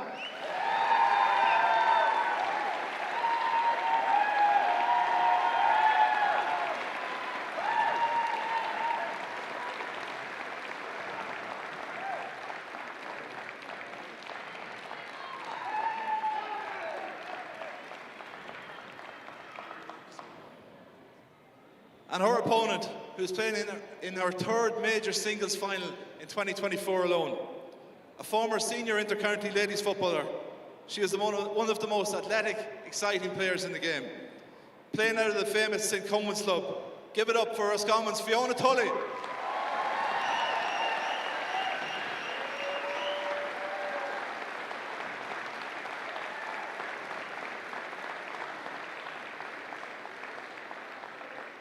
We're now going to allow the players 5 minutes to warm up, and then we're going to call on our singer for the national anthem.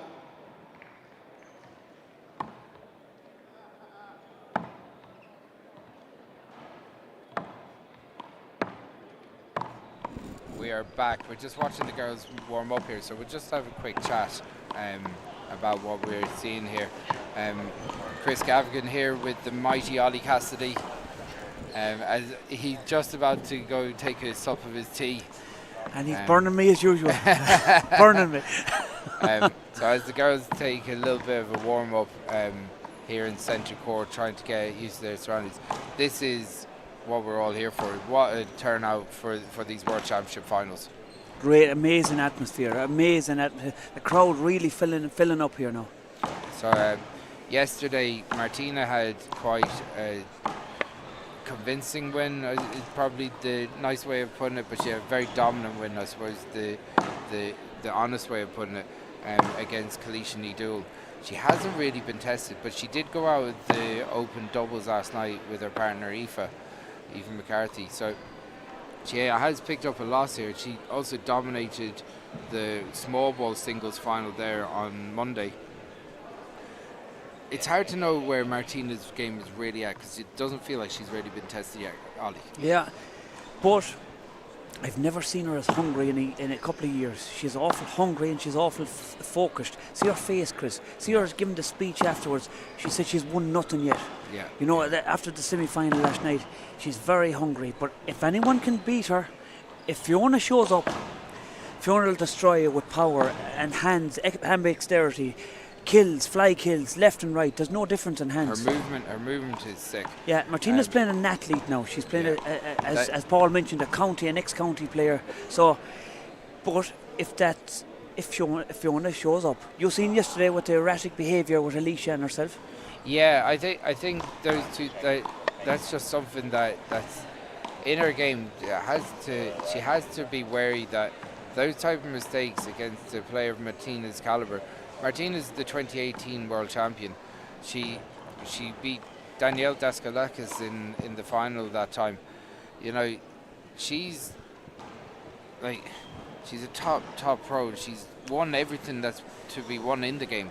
World titles, All-Ireland senior titles, nationals, US nationals. She's done the lot.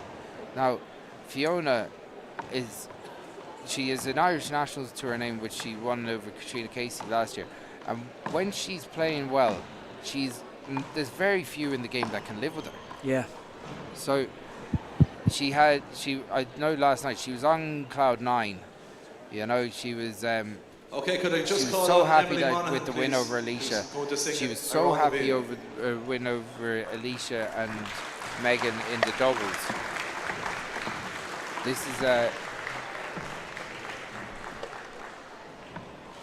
Put your hands together for Emily, who also played in the under 11 and under 13.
Okay.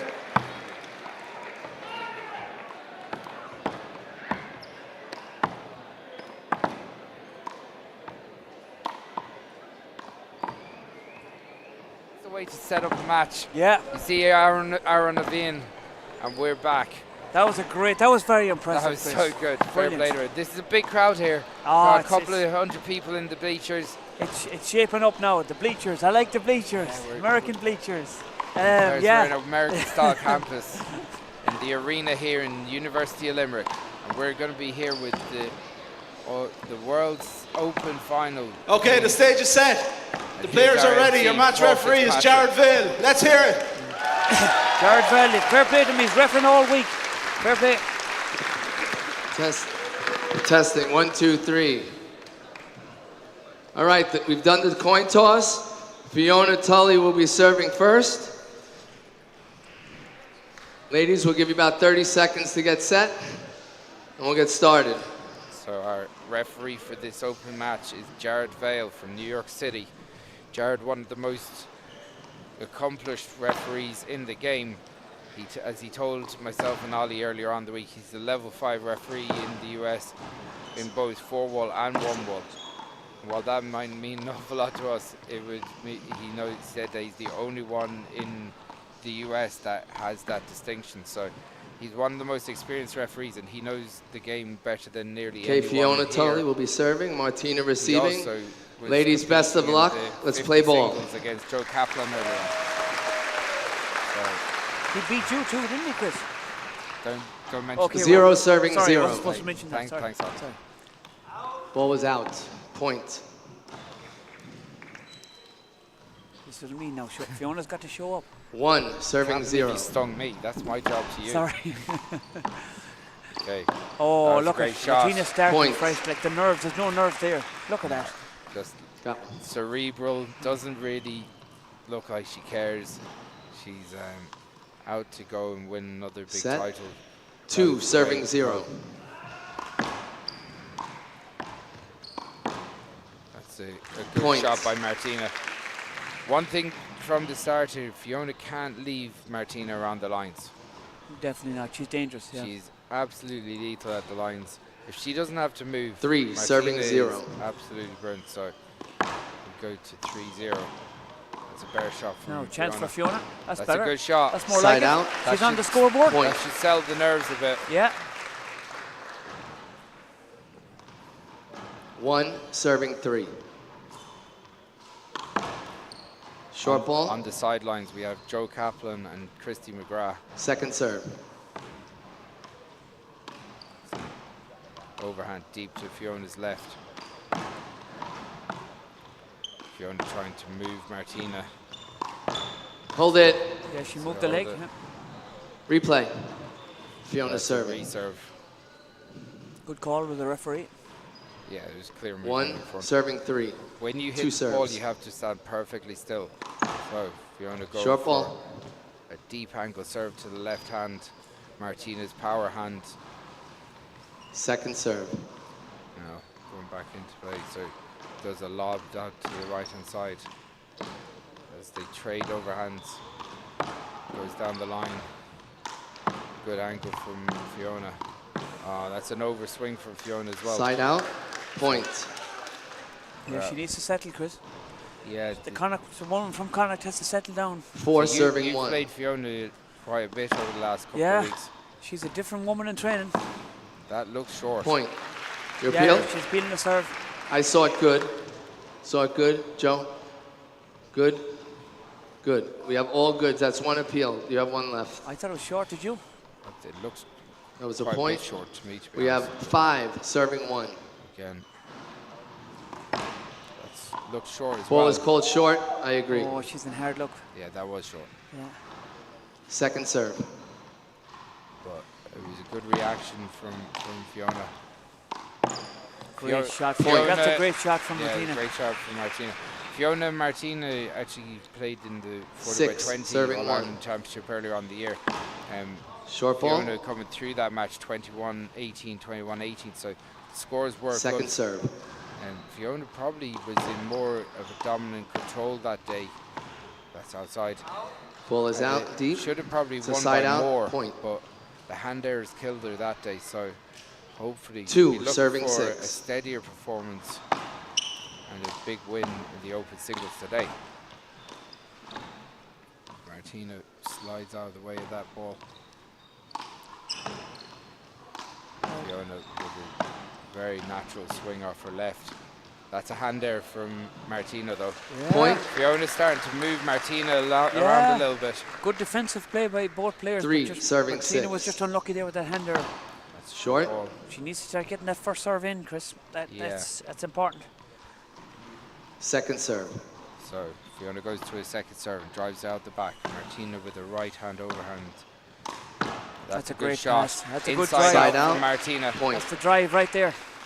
Martina just sets up really nicely and hits 7 a nice serving natural 3. side arm out to the left. That's a good return from both players. As Fiona drives down the line. Good defensive play from both players and Fiona. Oh, that drops in. Drops in, I think. That's a great shot. Drops in. That's a great shot. She was lucky with that one. Yeah, she, Side out. hey, Point. you got to get a bit of luck in this That's game true. as well. That's 4 true. serving 7. Yeah, definitely say That's a great shot. serve. That was she's getting the first serve No, in. But see, Fiona turned off. yeah, she switched off. She was admiring her out. serve there, Chris. It was a She great got caught serve, ball and watching. Martina, she drove that 8 really serving deep. 4. That's a good shot by Fiona. 2 bounces. Side out. Point. 5 serving 8. So Fiona's totally Short ball. 2023's national champion. Second serve. Martina, a multiple time All-Ireland national champion in one wall division. Along Big with chance her. here for Fiona. That's a it's a great good shot. shot. Great shot. Point. She let it drop, and she went for the kill. 6 serving 8. So Fiona with an overhand serve drives to Martina. Goes down the line. Fiona goes and digs it out off the right hand sideline. That goes big on that shot, but Yeah, she's overswings a out. little and puts it out the Point. sideline. Yeah, she was a bit erratic with that shot. The right side was all 9 open. serving She 6. had a chance down the right hand side. That's a great That serve. goes deep. Great get by Fiona. That's Unlucky. a great pick. There was but some Point. serve, Chris, That's a wasn't great it? serve. Great power from Martina. There was some insurance on that ball too. She's spinning that ball down the right hand side. Natural spin. I got a look up from Cian Dunning there. He's like laughing at what I'm saying. 10 serving 6. As Martina gets back into serve and deep serves it to Fiona's right hand. Big chance for Fiona. It's a big shot. It's Great a great pick, pick great from pick. Martina. That's a great shot. Kill. That's a great kill. That's a Great great shot. rally, Chris. Side out. That was Great that, point. so that was a little teaching moment where on the serve she had switched off. Now she's not actually 7, serving 10. Yeah, it's a learning point. chances She this learned time. from it, yeah. But she got caught ball watching the last serve. Chance here. That's it. Just out. Oh, that I agree. looks- Side Jared out. Vale says that Point. he agrees with the out call. Yep. It's very, very tight. These are 11, slight serving 7. differences either way. Point. That's a hand error from Fiona. This is what Fiona doesn't want to do. She 12, doesn't want to leave serving her inside 7. with handers. And a 5-point lead. That's a good shot though. Chance for Fiona. Opportunity. That's a good That's good. shot. That's much better. Side out. That was it. She Point. needed that point because Yeah. Martina was just about to pull away. She's just Yeah, about another to. point or two would have been difficult to. But Fiona, there's a lot of handball in Fiona yet. 8, serving 12. She showed in the tiebreaker yesterday against Alicia that she is playing very well. But Side out. that was a and great a shot point. by Martina. She just wound up. When you can't leave her around the lines, you have to push her. Either you have to push her into those corners 13, near the serving wall, or 8. push her back. But if you leave her at the short line, she's It's a great serve. devastating. That's a Great great return pick. with the fist. Both players trying to get in. Chance for Martina. That's a great shot. See the power's coming at you, Chris, with power. That And it's power awful is- hard for Fiona The to deal first with that time power. out. Score is Good 14-8 timeout coming too, back. by People Take out. like.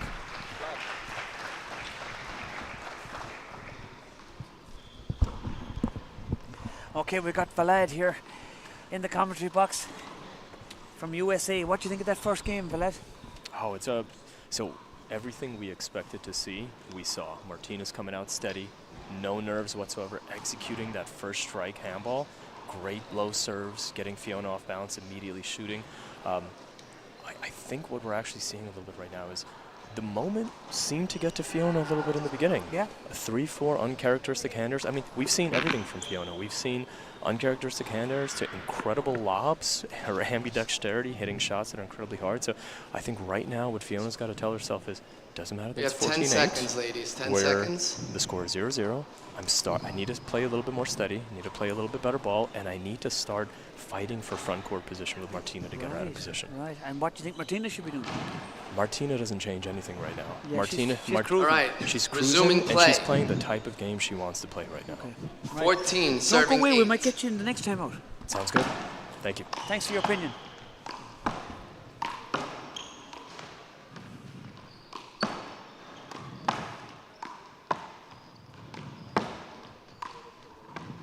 Big rally here, Chris. Big rally. That was the great Vlad Klim on timeouts. It's a good Big shot. rally. Big rally. Big rally. Oh, Fiona just about That was an misses important it. rally, very important rally. Whoever won that rally set their stall. So Martina's shot off now to a 15-8 lead. This is not, Fiona's not in a good place here. 15, serving No, 8. that ball that That's she a just big missed serve. as well. Chance. Oh, that's a hand error. Point. And, that's one of her famous ones. Yeah, it's a, Fiona needs to settle quick, or else take another time out. Yeah, it's like 16, serving 8. Fiona's ability to pick the ball is unbelievable. You can't leave Martina around the lines. That's better. a great shot. Big chance for Martina. Oh, That's an overswing. Yeah. Side out. So Fiona's back into serve. She needed that. Badly. Yeah. And she needs a run of serves Point. now. Just a sustained period of pressure on top of 9, on serving 16. Martina.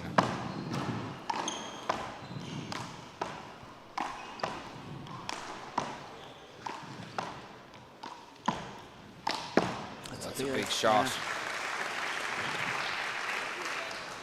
It's very hard to Point. do with that power. Like that power is from the kit talk is serious. Yeah.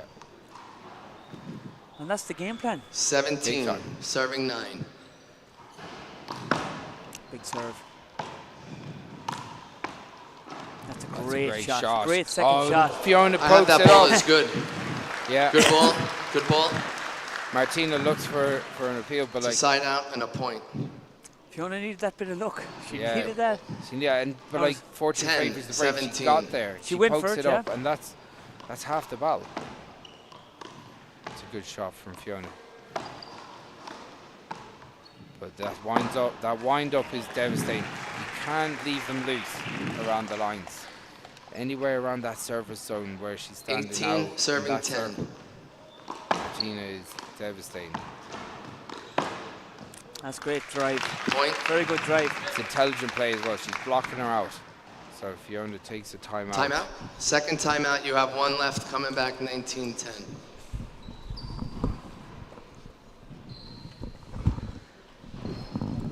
Okay, we got Valadier back here for the timeout. What do you reckon? Is there a way back for Fiona? To be honest, at this point it looks like first game's done. Yeah. Right. So if you're Fiona, what do you want to do? You want to get in the server's box. I want to make a couple of good shots. I want to have some momentum going into game 2.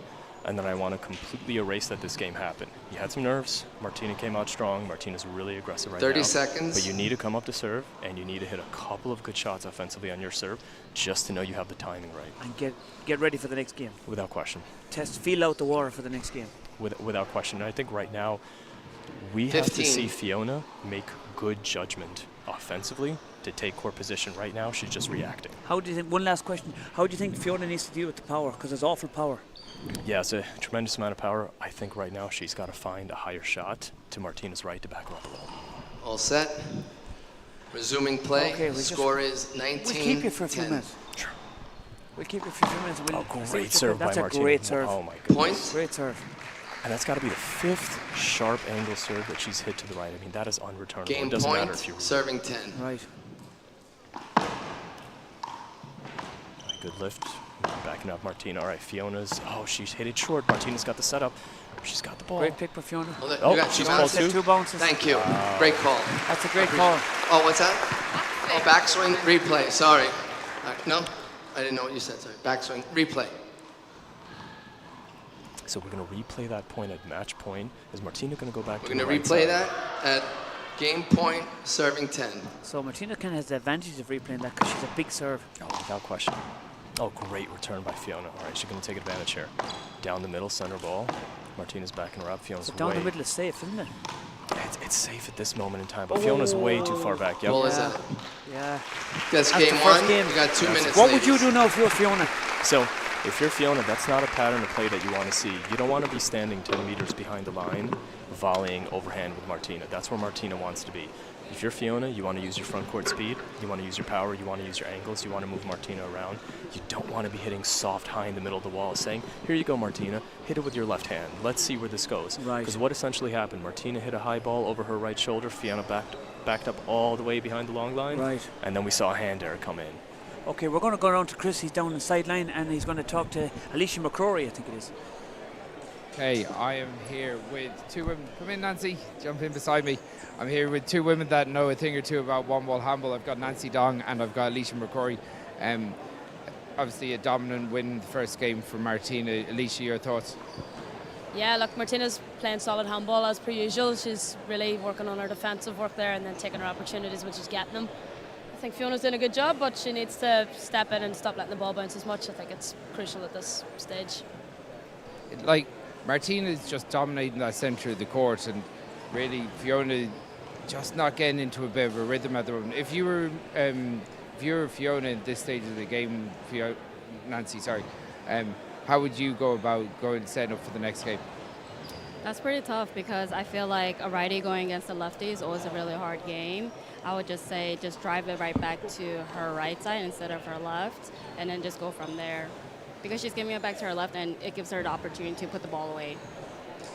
Alicia, obviously you had a big battle with Fiona yesterday, went to a tiebreaker twice in singles and doubles. Do you think those hard games have had an impact on Fiona and her recovery? Because Martina's cruised through this so far.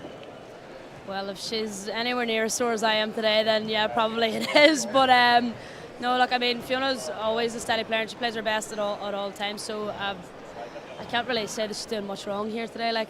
But as I say, she's had a tougher trail to get to here, so it probably has taken its toll on her at this stage. Yeah. We're going into the second game now, but obviously over the course of the week, this O'Neill's.com World Wallball Championship has been quite a spectacle. Nancy, coming from New York and being here, what's your thoughts on the whole event over the course of the week? I loved it. Honestly, it's amazing. Back at home, it's very different. It's pretty ghetto. We don't have indoor courts or facilities like this or clubs, anything. We just do it, play it on our own. So seeing this is really eye-opening. Yeah. Your final thoughts, Alicia, on this as a week and the growth of the sport. Obviously, you being a one-wall specialist and playing the other codes and seeing the growth of this sport, especially because you're a senior champion in the one-wall code.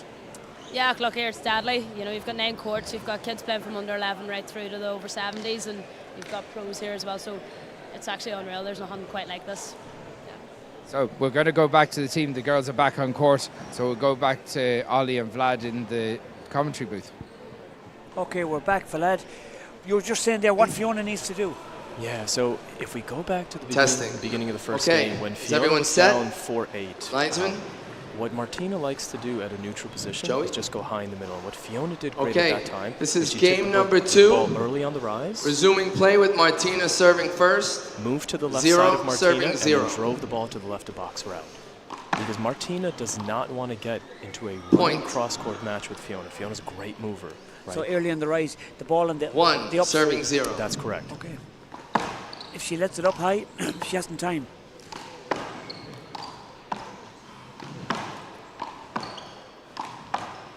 That's much better. Oh, Martina's so quick.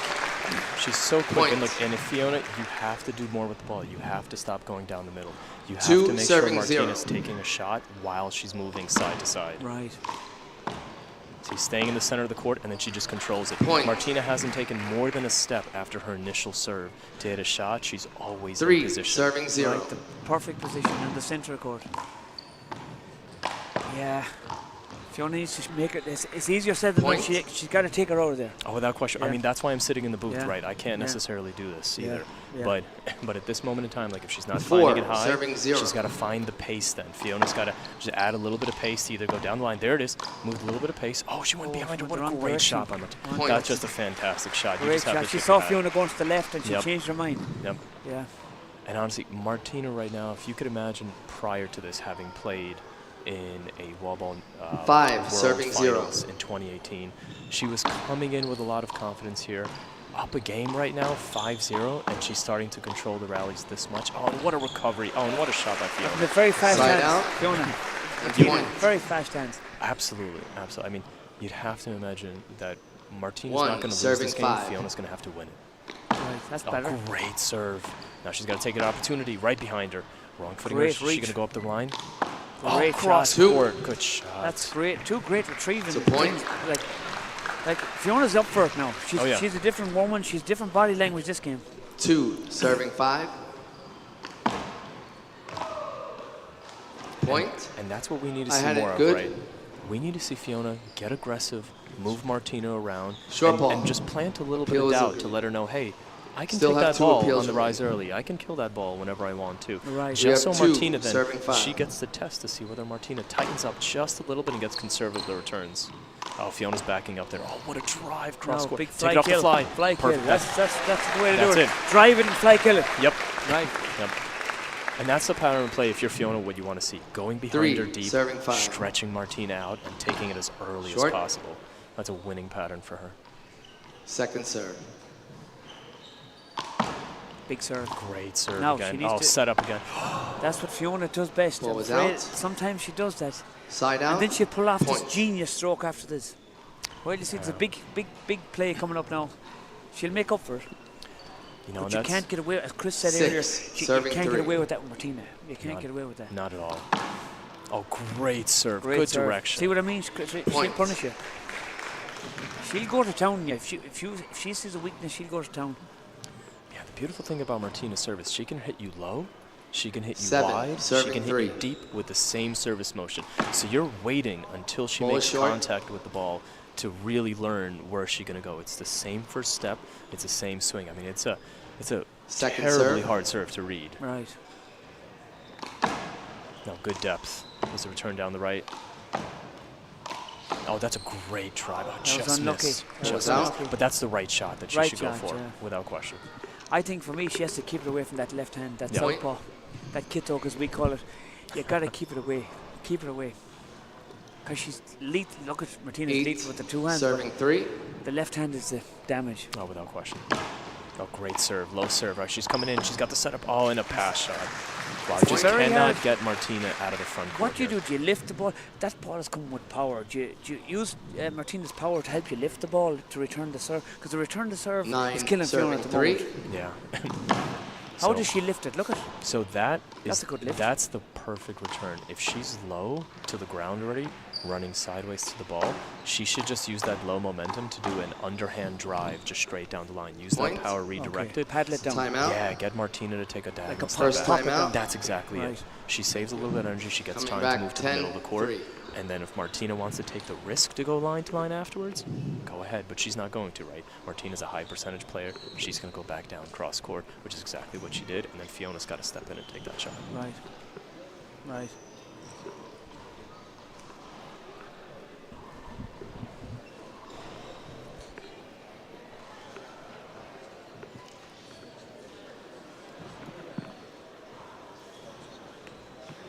So, 3-10 is not, it's still doable, like.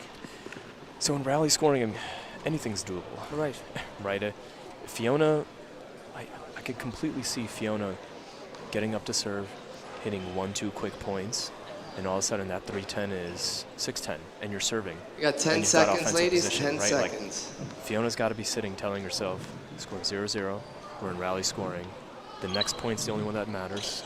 I'm going to push her back, and I'm getting into the server's box. Right. That's the whole game plan right now. You don't focus on the score. You don't focus on the previous game. None of that matters right now. She's really got to zero in on this next shot. Right. Everyone set, resuming play. We have 10, serving 3. Oh, what a serve. Great body fake. She gave her an opportunity and just she had the chance there, Fiona, but do you think she's trying a bit too hard? You know, when you get 11, 2-3 chances per 3. game, it's quite challenging the amount of pressure Martina's putting on her right now. Better. Great pass. Oh, what a dig. That for a reach. What a dig. Oh, down the middle. Oh, wow. What look a at that. Shoots in front of herself. That's a great rally. We'll have a look at that again. Look at that. That's a great shot between the legs. That's great control by Martina.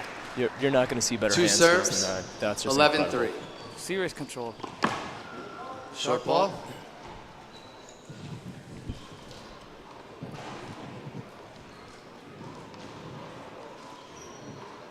Second serve. If you're Fiona, you're kicking yourself because you had 2 opportunities to put that ball away, and you just weren't able to. Up. It's the right return that she went for. Ball was out. A little close to the line. Ball went outside. 12, serving 3. Ooh, went for the High aggressive risk. shot. Yep. High risk. Yep. 13, serving 3. So a timeout would be a good idea here, maybe. That's a good lift. Okay, she's backing her up to the left side. She's hitting it to the middle of the court. Martina's driving to her body. Oh, Fiona stays in position. Good. Oh, Martina cuts it off early. Great play. Great cut off. What a read. What a read. She realized she was going to be boxed in if the ball bounced by Fiona. She swung in 14, right away and paddled 3. in front of herself. Just great instincts. That's a big serve. What a serve. What a return. What a get. Oh, my What a goodness. get. That's some serve. We were just admiring it earlier. And look at that for Fiona. This is why people come to watch Fiona. Because she hits shots like that. She's amazing to watch. She has no business hitting. Incredible hands. Amazing. And she'll do the same thing in the right-hand corner. 14. Same thing. All right, good serve. She gets a middle return. She drives back down the middle. Gonna play it again. She wanted the block. Next time I was giving you the shot. I'm gonna replay it on a screen. Fiona needs a couple of points here. She needs 2 to get some serves, momentum. She needs to feel like 14. she's in this match right now. She changes it upstairs down the right. What a great lob. Martina's got her boxed out. Oh, Fiona moved a little early. She did. She got lucky. Point. Oh, yep. Referee let them play. She moved a little bit early. Nearly took Martina's shot out. Got to be careful there. 5-14. Big serve. Short left serve. Great. What What a great angle. That's some angle. My goodness. That's some angle from Martina. That's the lefty. She came over the top of the ball with the fist and reversed it down. I've got nothing for you, Ollie. There's nothing you can do about that. that is as good as it gets. Sorry. Call the score wrong. Amazing fist shot. She turned the fist the last second. It's a 60-by-30 shot. The ball straightens up. And Great low serve. What power. Oh, my goodness. I mean, Martina can do no wrong at this point. She can do no wrong. Fiona's big. She needs a timeout badly here. Center ball again. Great drive. Fiona has the setup, and I think she would take a timeout. This is time to regroup. Yep, it's time to regroup. Yeah. Timeout. Coming back. 17-5. No, stay there. I'm going to let. Are you going to? Do you want to? I was going to let my buddy Chris come in, but he's happy enough. He's happy enough. He values your opinion. I think Chris is just enjoying the game, and honestly, Ollie, the clinic that Martina's putting on offensively right now is unreal. That's her game. That's right. In the 6x30, what's your plan, Martina? I'm going to quench the ball at the bottom of the wall and I'm going to roll it out. What's your plan B, Martina? I'm going to quench the ball at the bottom of the wall, roll. That's her game plan, and it works every time for her. Absolutely. Every time. She just stands on that center service line every single time offensively for 2-3 consecutive shots. She's parked up there. There's I nothing say she that lives you there. can do. Without question. And she's got such reach and foot speed that like you can't just hit an average shot to move her. You've got to hit a great shot. So if you're playing Martina, what do you do? First of all, how do you return the serve? How would you deal with her? How would you take her out the middle? So all right, really looking at two things right now, and honestly, some of it is dictated by how she serves. Martina's been serving exceptionally well. See, that's a middle ball that you got to do a little bit more with. But when Martina's hitting her short angles or her deep angles, genuinely, you're trying to get back into play. When she's hitting her short angles like that, you've got to make her pay right away. You drive at her body, you move her back with pace. If she hits a wide angle on you, you've got to hit it high enough and angled enough that she has to move diagonally across the court to get the ball. Oh, great shot by Fiona. So that's what you're saying. Fiona hit that one cross court. Exactly. She's moved Martina out now. See the way Martina's standing there now for the receiving serve? 7, serve. Fiona has to stay inside, keep Martina back. Without question, right? And you hit the nail on the head there, Ollie. Like, Fiona refused to give up front court position there and won that point. And here she had to do more, right? She had the open court, Martina to her right side, and she drove it right down the middle. It could be nerves, it could be mistiming, but Fiona's got to make more of those opportunities. Right. Good return by Martina, a little bit of spin. She gets a setup. What is she going to do down the line? Great shot. Great shot. Smart shot. Great shot. Side out. Playing the percentages. Very low risk for her to miss that. I was saying to Chris, 18, serving she's been playing in the championship this year, the World Wallball Championship. What a serve. And she's so hungry looking now. She's really hungry for this. Oh, yeah. I've never seen her as focused in a long time, Martina. You know, 2018, she serves at an absolute classic of a final of Danielle Daskalakis at the World Championships, losing it in an incredibly close tiebreaker. And I'm sure that is fueling into the fire. She's in the final again. She's feeling stronger, right? She wants this tie. This is the one that's eluded her at this moment in time. Big shot. Great get by Fiona. That's a point. Just wide. Fiona's just, she's not herself. And maybe Martina's putting pressure on her, but I play a lot of games with Fiona in training, and Fiona's much better than this. Serving 7. But I suppose, look at the big occasion, big day, but what a serve. I mean, they that's were an coming incredible off. See them gets there. They were coming off yesterday first. Yeah. She was killing them yesterday. You know. World Championship point, serve 7. It's for all the marbles, this one. Championship point. Let's see what we have here. And serves out. That's it, but she's right to go for the big serve. She's plenty of time, 2018. She's got 13 chances. Yep, she's right.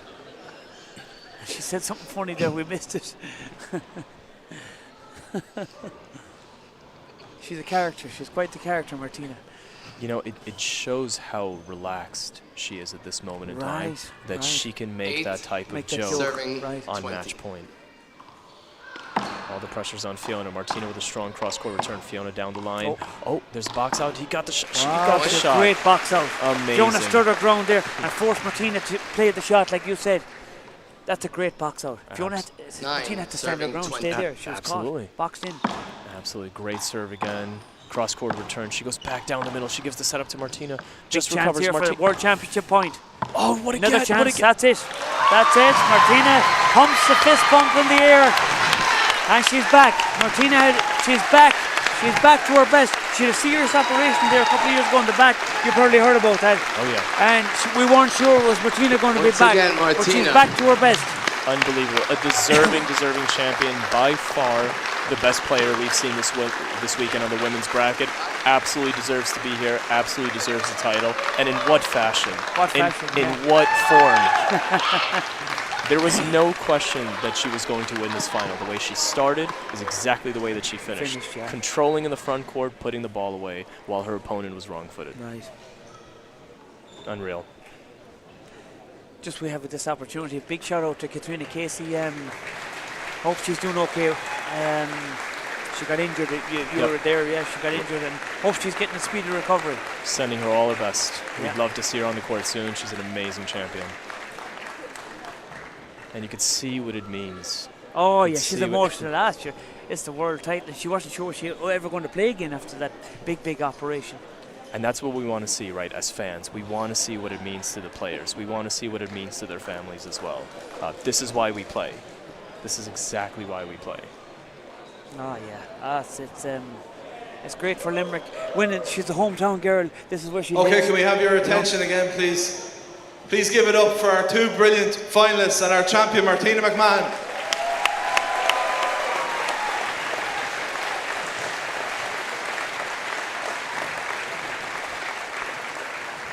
Now I'm going to hand over to Liathróid Láimhe, Conor McDonald. Thank you, Paul.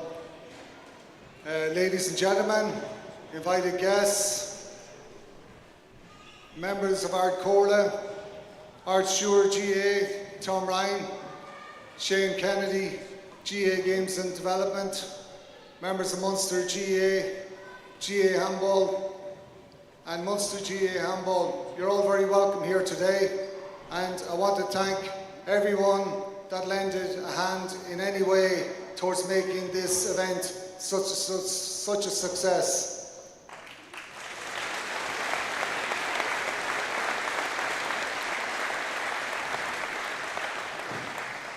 I want to thank our sponsor, O'Neills.com. We're indebted towards their journey with us. And again, matched with Sport TG Car, we are bringing the sport of GA handball and wall ball to every part of the globe.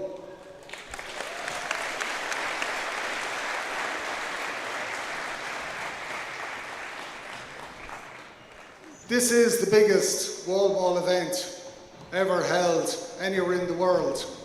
And this is the bar that other organisations have to make. GA Handball leads the way in wall ball and handball across the world. But we intend journeying further along the road of spreading wall ball across the globe. We will join forces and welcome any other wall ball associations from any of the 5 continents to work with us and bring this fantastic sport of wall ball right across the public and the entire world.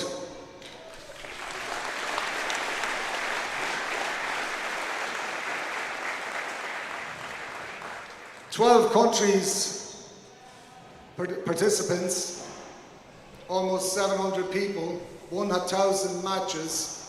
It has been such a week, and I have to say that the volunteers really stepped up to the mark in such a way that I can't thank half enough from the bottom of my heart. We had people on the desk all day, all night, up until 12:30 at night. I know I could start naming a few, but like, you know, Pádraig Gaffney, Joe Connell, Bosco, Cleona, Marguerite, Claire, all the GA staff.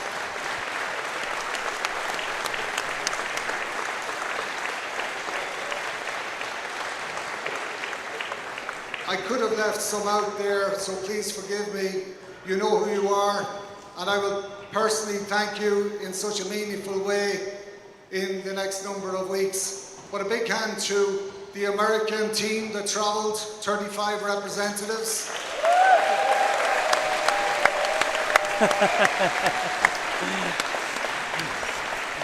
America always brings in the characters. Matt Kruger, head of the USHA. Big round of applause for Matt.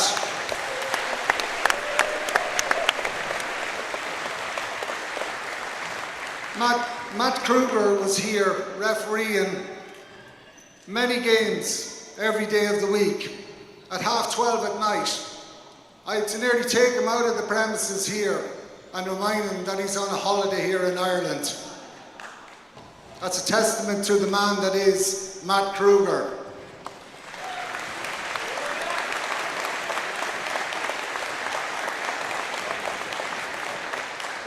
And I'm sorry, Martina and Fiona, I'm going to wrap this up very shortly, but this is such a huge moment to get a message regarding the volunteerism in handball and Ireland and across the world. But the American team, and I know others on other teams, contributed and helped along the way. But I know the refereeing. I want to thank Jared Vale. Thanks, Melissa, you always remind me.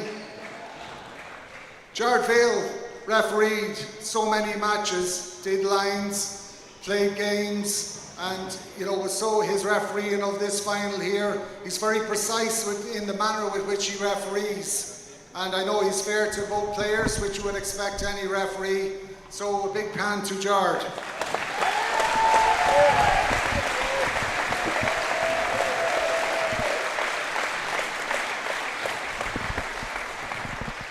And during the week, we asked players from across the globe, what do they admire about this event in University of Limerick?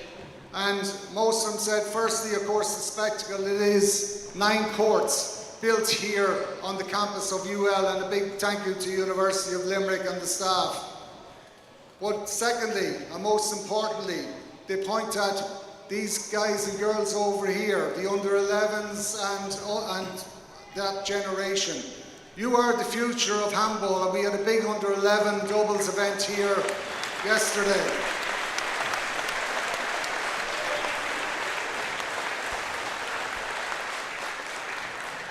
And I want to thank the World's Handball President, Desi Keegan, who's here today, former Eireann of GA Handball.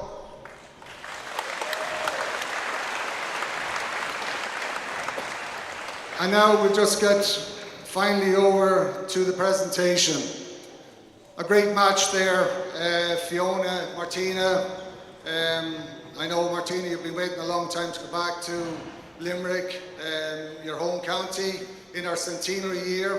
Fiona, such a great ambassador for the game of handball. Both of you, such great ambassadors. And I know Fiona has tried so hard today, but when you're playing like such a ruthless opponent like Martina McMahon, who's finding parts of the wall on a consistent level, it is very hard to eat and get inroads into the leads that she gets.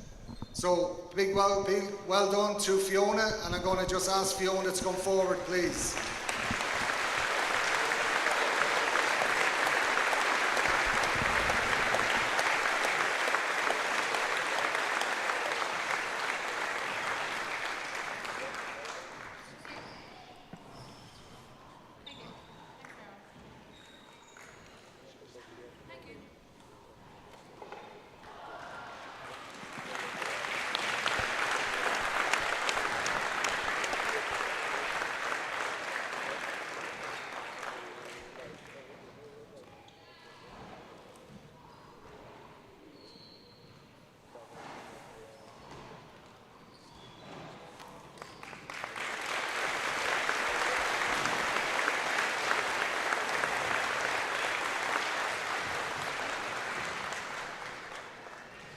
And now, ladies and gentlemen, the 2024 O'Neills.com World Open Singles Ladies Champion, Martina McMahon.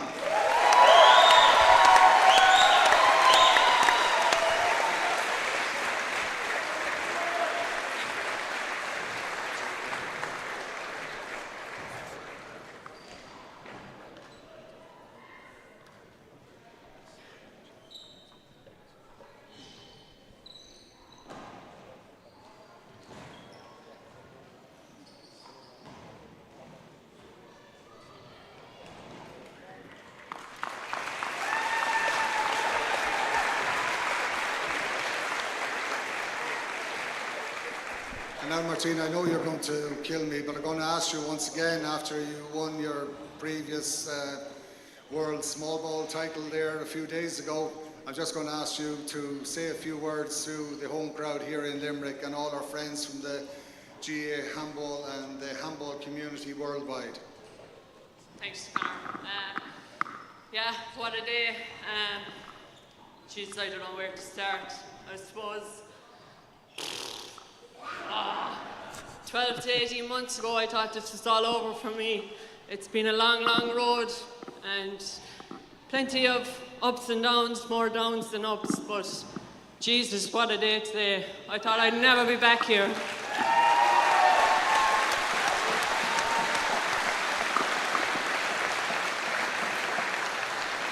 I suppose handball is an individual sport, but it's not individual for me. The likes of my mum and Pat Murphy, who have travelled the lengths and depths of the world with me, and I suppose have put up with me for the last 12 to 18 months when I wasn't as smiley as I am today. Without them, I don't think I'd be where I am, and also to the rest of my family, my siblings, and to Dan and Matt McKenna for coming out and cheering me on, and the whole people of Limerick. I'm waffling on a bit here now because I don't really know what to say. My heart is racing through the roof, but what a feeling. Roll on to 40x20 for me. And then I suppose just finish off to the likes of Pat again, to mention him for Predator, sponsor me religiously with clothing, apparel and gloves, and then his expertise for coaching. I can't thank him enough.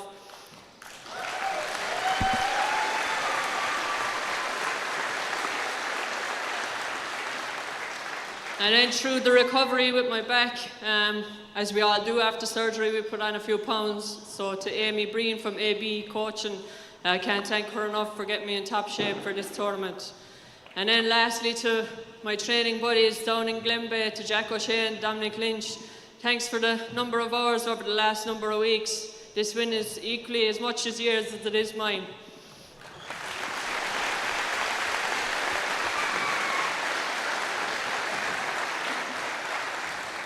To our sponsors, O'Neills.com, and all the GAA handball officials and all the volunteers, Míle buíochas for all your work throughout the week. I'm sure you're glad it's coming to an end. A tiring one, but tonight the party is on. The Marty party begins. They begin it to move. Very good.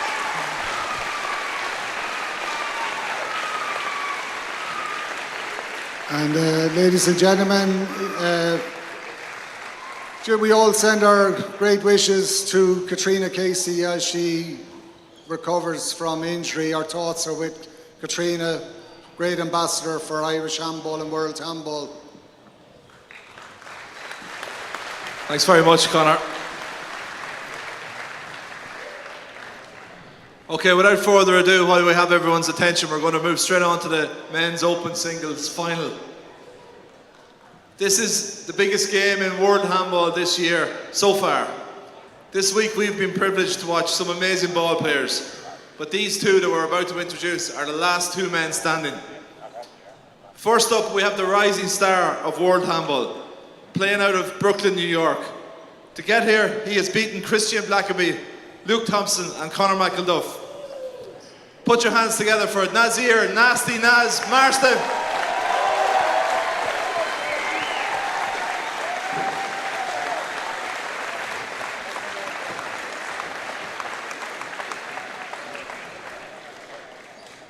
And his opponent really needs no introduction. A multiple national and world champion and King of the Courts champion. He is an icon of the game and has beaten Johnson Gonzalez, Julio Carlos and Taiwan Cook to reach this final. Give it up for Timothy Timbo Gonzalez.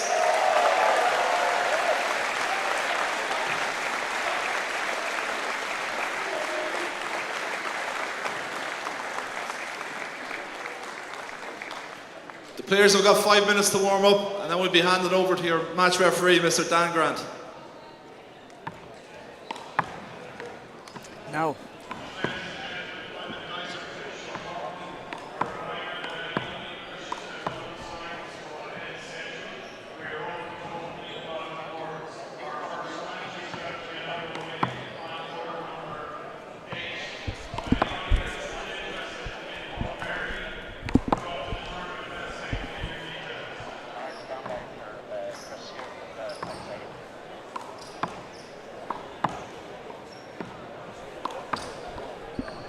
Okay, I'm with two men that know more about handball than most of the crowd here and most of the world, to be honest. I'm with Willie Polanco, the current Masters champion and the small ball champion from this World Championships. And I've got the head of US handball, the great Matt Kruger. You got a nice introduction from the crowd as well. There, so you did. It was good. That was very unexpected, and I'm very humbled to even have my name mentioned. Just so happy to be here. This is just a beautiful, beautiful facility, and all the organizers did an amazing job. So it's been a pleasure to be here and just be included. So we'll just go through a quick bit about the game. First of all, Willie, obviously you know these two men very well.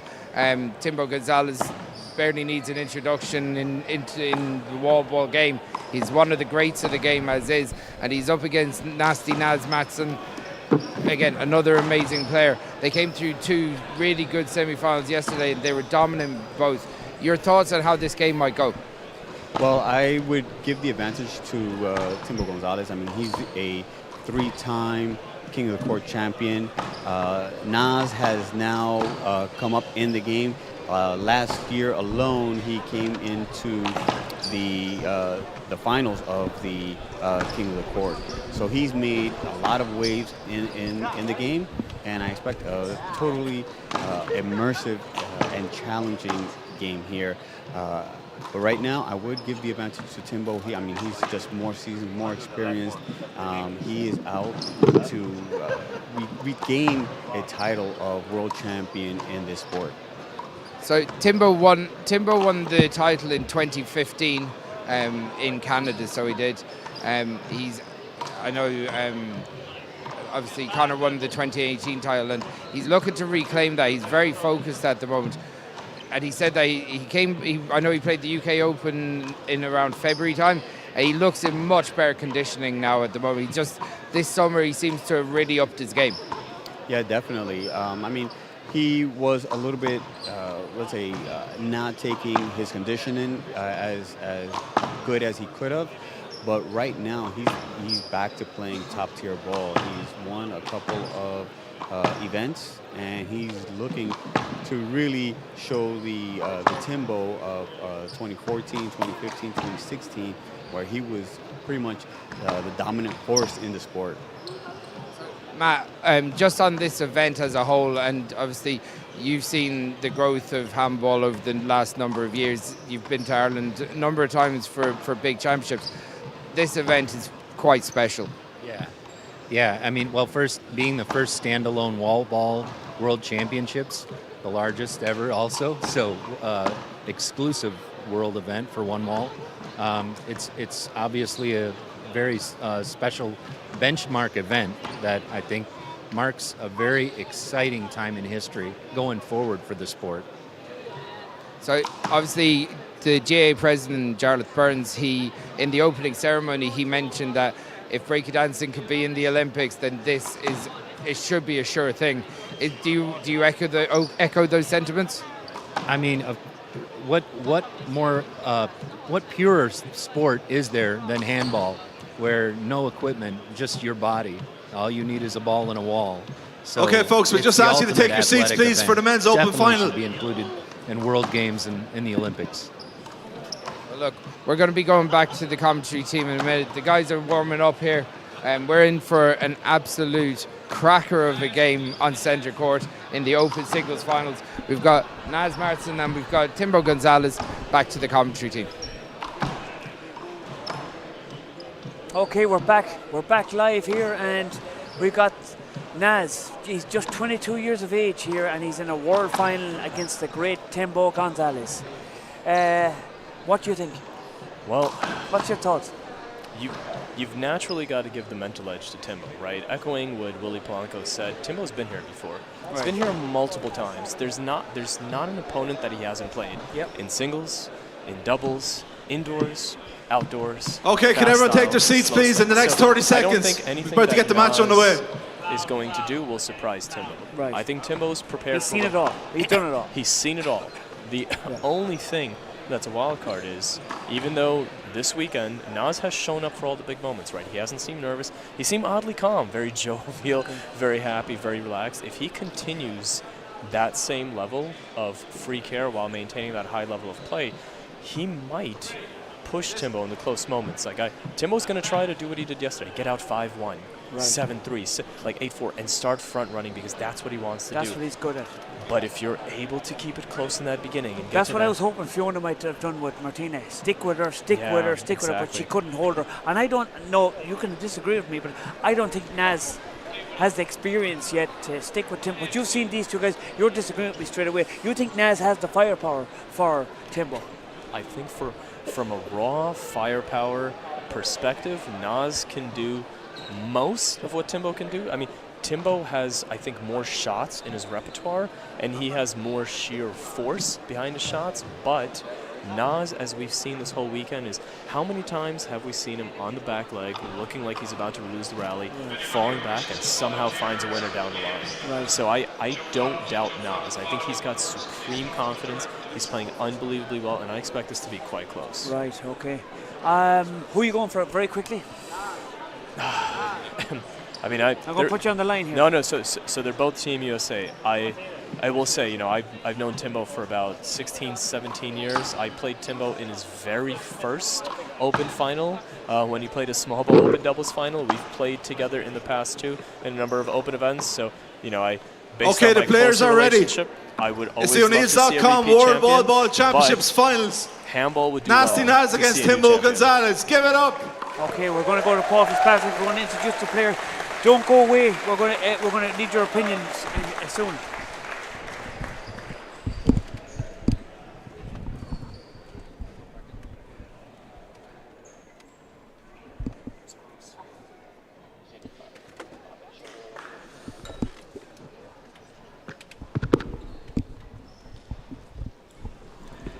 We got the great Chris Gavin. Okay, game number one. Yeah, got some great. Nice to serve. The score is 0-0. Had a great chat with Matt Kruger and Willie Polanco there. They're your old buddies, sure. You met them years ago. A long time ago now. Long time ago. But it's a hand error from Timbo Gonzalez early.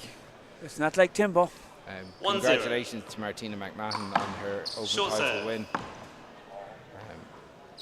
Second set. Into the men's. Timbo with it. Sweeney. 2 sets indeed. Our referee Dan Grant from Team GB taking control Replay of the this point. match. 2 serves. 1-0. As Naz goes for a big deep serve. That good goes ball. Outside. Oh, it looked outside from here, but called good by the referee. 1-1. This could be fast and furious, Ali. Oh, if Timbo plays like he can play. Screen ball. He moved. Yeah. Like if Timbo starts flattening that ball, like replay the point. I've never seen anything like this guy. He's unbelievable. If he starts punching that ball. Naz yesterday showed all sorts of skills. Yeah, line judges nice and loud with the shout. Second serve. I don't think we have Quasimodo on the line there. That's not like Timbo. He's nervous. Yeah, look, this is a big crowd and this is a big event. 2-1. Timbo hitting a hand there and then hitting it out like that. That's a good shot. Timbo goes down. Blocking him in, yeah. Replay the point. There's a replay. Timbo's trying to set his stall early. He's trying to box him out. But the boxing isn't working with Naz so far. 2-1. So far, but I think Timbo, it really worked yesterday when Timbo was hitting outside lock. Timbo's not, he's not himself at all yet. But he almost dropped that one in, but that was just outside. I think that Naz is playing some outrageous handball in this championship. Luke Thompson ran him very close. Wow, that's a great boxing. He boxed Naz to the left and he shot down the middle. That's a great shot from Timbo. Really intelligent stuff. Now he's boxing him again. This is it. Great box. Yeah, he moved, but he's boxing Naz. He's keeping Naz back at the box, and he's forcing Naz to play down the right side. It's really intelligent stuff by Timbo. Replay. Timbo really controlled Taiwan yesterday. Could read him really well. Like, could see more boxing. Look at this. And Naz is dangerous with that left hand. Yeah, he's deadly with that left hand. It's such an unusual shot. It's not something you'd see an Irish player play. No. Where he whips his elbow up high as he hits that shot. Again, a different set of skills than what we would usually see, but again, an outrageous shot. Great get Great from Timbo. pick for Timbo. For a big man, Timbo can move. He can get around that court. Oh, he's very good. Again, but the first step is in his head. He knows where Naz is trying to put it. He's reading him really well. Now we're at 3-7-4 here. With Timbo Gonzalez serves it deep. Big chance here. Cut it off. Boxing. Backs down the line. That's really he boxed Naz down. He forced Naz to put the shot out. He's a great boxer. Great at this boxing. So that block. So he blocks him out left and right and causing all sorts of trouble for Naz at the moment. But Naz, again, with his straight arm style. Oh, that's unlucky. That's unlucky. That was very, very close. Side out.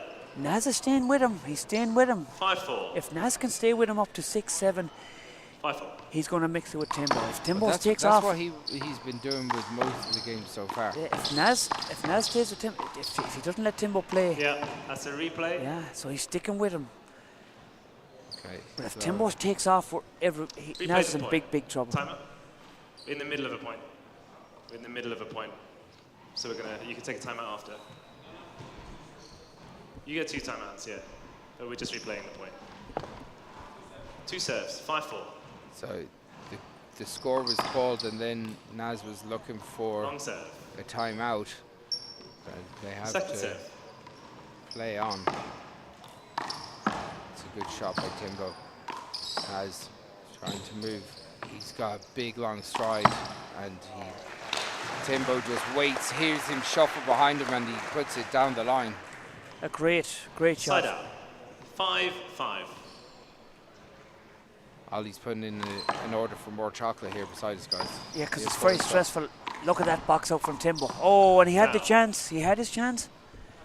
But Vlad. 6-5. Vlad, I can't pronounce your name, sorry. Vlad predicted this. He said if Naz... How could Vlad be a hard game to predict? Well, I can't even predict your name, because you know this. So if Vlad predicted this, he said if Naz can stick with Timbo, ace for ace, he has a chance. Yeah. But if Timbo shoots off like he does, he'll cause destruction. That's what happened yesterday. He's an unbelievable front runner. Yeah. And once he gets in front of you, he's very hard to catch. So as you can see, Taiwan taking a little bit of a chat with Naz. Like Taiwan and Naz going to be contesting the open doubles later on. But like Naz has a supreme skill set, and he is coming back onto the courts, trying to relax himself. It's very tight in this opening 10 seconds game, and it's point for point here. See the way Naz is coming back in. He wants it. He's on a run now, and he wants to keep his momentum going. That's time in. I'll say a big thank you to our sponsors, O'Neill's.com, the premium Irish sportswear brand, and the score is 6-5. Sponsors of this premium tournament that we had, the biggest tournament we've ever had in the World Wall sport. Well, that's a big shot out. So One Wall's first standalone World Championship. We're in a World Championship finals day. Okay. You see Timbo 7-5. Waiting to serve. Great box out. That's a great. Oh, that's a great shot. That's great stuff from Naz. That's the shot. That's the shot that gave Connor awful trouble, where he's being boxed out, just tipping it up, and then he's putting it away with lethal force. We see Fiona Shannon and Chevelle Gallagher, former senior 40 by 20 world champions. Naz is going for it. He's attacking everything. He's up for this. Now Timbo's back in though. So look at that first serve. Big chance for Timbo now. Oh, he just leaves it short. Timbo would be disappointed. I think the occasion is getting a small bit to Timbo. I think he's rattled a bit. He really wants this win. That's what it is. That's a great shot. That's the Timbo we know. That's the Timbo we know and love. That's the shot. That's what he came for. That's a great shot. He flattened that ball. Big chance here. Box them out. Box again. Screen. Yeah, that's no problem. That's what Timbo wants. He wants to keep Naz out of the centre at all costs. Naz is lethal inside. Yeah, if he's at that shoreline, he's liable to do anything. But he's so quick to get around the place. That's why you see Timbo shooting at himself a lot, because he's causing awful problems to Naz getting that full swing on the ball and actually killing the ball himself. Yeah. So it's a really big serve, big chance here. Oh, and that's the point. Now Timbo's fist pumping. He's back in the game now. These two men have supreme confidence. Screen ball. Oh, Timbo won't be happy with that, but it was a screen. But if it went into the ground, as everyone else said, if that goes into the ground instead of rolls, that's it. That's it. You take it all day. So it has to be whatever the referee calls. Good box out. Good box. Good block. Great box. That's down the line. Great cup. Oh, Timbo had his shot there. He went back. He went back too much. You see his technique though. He's like, he gets down low in this stance and he opens up. It's literally an inch or two out on the bounce. He got the right box there, but he went back. He went on the back foot. Naz's cut to bring it back down the line. He almost actually cut it to the right, which is unbelievable. Big chance here for Naz. Now Naz is boxing. Great boxing. How many times have you said that's great. I just love the way they do it. It's a shot we don't do. Great rally. Great rally. Great shot. Big chance here for Timbo. Oh my God, this is outrageous stuff, guys. Oh, just out. Just out. Timbo not happy with the call. He said it's 2 bounces. He's looking for 2 bounces. Naz is taking a breather up against that front wall. Big rally, best rally of the match. Appeal in progress. The start of that rally, Naz boxed Timbo in lovely. Boxed him in. That's what Timbo does best, but Naz used his own, Timbo's strategy against him. So this is where you want your line just have to be absolutely spot on. Going to ask Sean Nolan. The great Sean Nolan. Sean knows he's travelled the world. He's going out to Bhalla, the Irish team, in a couple of weeks. Ladies and gentlemen, referees have seen 2 bounces at the front. Votes 3-1. Oh my God! After that big long rally. Okay, fair enough. That was overturned. Fair enough. They must have saw something we didn't see. Fair enough. They're closer to it, Chris. Can I just say that Timbo said it? Timbo had his hand up immediately. The hands should go up. But that's only for you, okay? If no one else. If you see the 2 bounces. Right. Yeah, so that rally is side out. Null and void, and Timbo gets a point. In fairness, like Timbo had a really good look at that. It can be sometimes hard for Naz. Great shot, great block. You know, when you go in on a kill like that, it can be really hard to know if you guys, especially if you've got gloves on. The scores come together. So you have to give Naz the benefit of the doubt there, but at the same time, the referees or the line judges have to put a side up quickly. Timeout. There's a timeout called. Timbo is just edging in front, and he seems to just be playing into his own, kind of loosening into his own game, Ollie. That was but that was a great strategy from Naz. Timbo was just about to go down to serve, and Bhalla, sorry I can't pronounce your name. You mentioned that Timbo was just about to go down to serve, and Naz goes hold it. I'm not going to let the score is about to be called. Broke his concentration. Yep, because the moment the score is called, right, you can't call a timeout. You have to start the play. So if we notice something, that appeal actually did Timbo some good. Both players were exhausted after that long rally. Naz was getting ready to serve because even tired, serving, he's going to expend less energy than the defender. That appeal gave Timbo time. Not only did he win that appeal, but what does he do? He comes back in, hits it hard, drives back, scores another quick point. Genius way of resetting. resetting and upsetting Naz. Exactly. And now Naz is trying to do the same exact thing. You know what? You scored 2 quick points. I'm coming up to serve. I'm taking a timeout.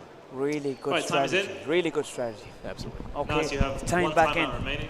So that was the voice of the great Vlad Klim. Timbo. Famous New York one-waller. And So a time man is that in. won The the score Open is doubles 11-10. in 2018. Long Beating serve. himself, his partner beat Second serve. our own Conor McGrath and Paddy Quish in that final. That's a hand error from Timbo. We haven't had any issues with skid balls 11-11 until a little bit today, and I think the air conditioning's on, to be honest. Great pick by Timbo. Great picking for the big man. Look at this. this. Great pick. Oh, Now he's getting a tour. That's unbelievable stuff. Naz is giving him a tour of the court, and Timbo's ran about 100 yards. He's making sure he can stop. I thought he was going to use the wall to help him stop. I actually thought he was going to just go straight out the door. This is strategy now from Timbo, walking slow back into the court. So smart. Very smart. He took an extra couple of steps there. He has that extra bit of time to come back. He seems to lost the way to the court. He seems to needs a map to get back to the court. Timbo with an opportunity. Oh, great shot by Naz. Naz is brilliant hands. You can't leave him at the lines like that. Timbo now trying to upset Naz again. He's trying to talk to. He touched me. His contact is in. Now he's having a good rest. He's having a rest now. I think you taught. I think you actually taught him how to do that. To Timbo. Yeah, it's an education for me here too. I'm not that good. I'm good. But we're gonna go back to Vlad here, okay? Keep my eye open. Didn't see anything that was born. So Vlad, what do you think of that strategy? More strategy from Timbo. Oh my goodness. So we all know after such an explosive point, when you lose that point, you're probably going to lose the next one. Doesn't take a timeout right away, loses the next point, starts to have a conversation with the ref right before the ref's about to call the score, requests a timeout to get as much rest as possible. I wouldn't be surprised if in the next 5-6 points we see let's take a look at our gloves. Do we need a glove change? How about a shirt change? Oh, let me tie my shoes. Yeah. Like, he's finding time right now, because if they keep up this torrid pace of going cross court, while I have no doubt that Timbo is match ready and fit ready, you have to imagine over the course of best of 3 it's going to favor Naz. Yeah, but like you said, Timbo's in it for the long haul. Oh yeah. Timbo's going to upset Naz till he starts playing his game again. Correct. He wants to play his way. Correct. And Naz, what he's doing incredible right now, he's neutralizing all of the power. Lob, high lob, high lob, high lob. He's moving Timbo back. He's willing to play that long game with him. And that's not Naz's game usually. It's usually attack, isn't it? Exactly. But you have to slow down the power of Timbo. Make him hit 5-6 extra hard ones. Get a little bit more tired. Right. Yeah. Thanks for that. Okay, it's time back in. Time is back in. Score Vlad is Klim 13-11. has seen more games than nearly anyone here, bar a handful of players, so he's really big inside there. That's a great pick by Timbo. That's a really good shot by Naz. He's fast for a big man, isn't he? He's the only really man quick. I know faster than him is you, Chris. You're faster than I'm that not ball. quick. I am not quick like that, I tell you that much. That is outrageous stuff by Timbo. But you guys see Naz undeterred. He puts him out. He's waiting for the opportunity, and then he nails it. Yeah. He does, and he does it with power. So there's no messing because if you can't just float around with these guys. These guys respond to power. Side out. 12-14.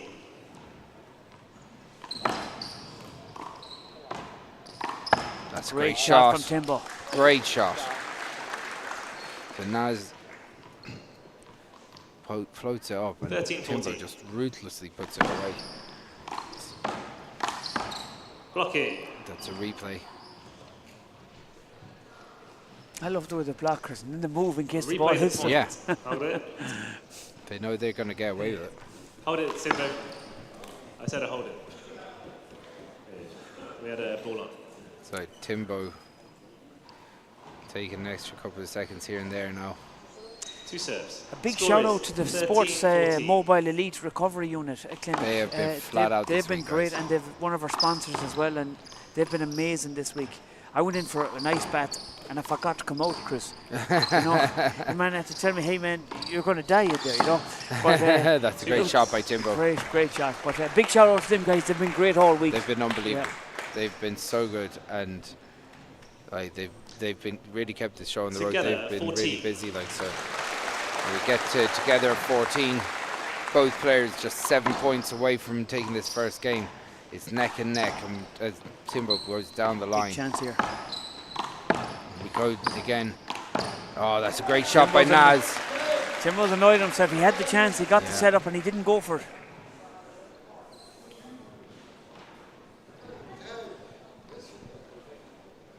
So, timing out. Timbo. No, it was Naz that called the timeout. It wasn't Timbo, but he's putting him down as Timbo. You came through for us, Quillen. The great Quillen Burke. She got us chocolate there. Just what we needed. Just what we needed. We'll wait until after the game, I think, and treat ourselves. But Vlad, I might bring Vlad in because obviously this is we're getting to a real crunch part of the game, Vlad, where both players are like obviously Naz is trying to up the pace of Vlad, and Timbo's just being really intelligent.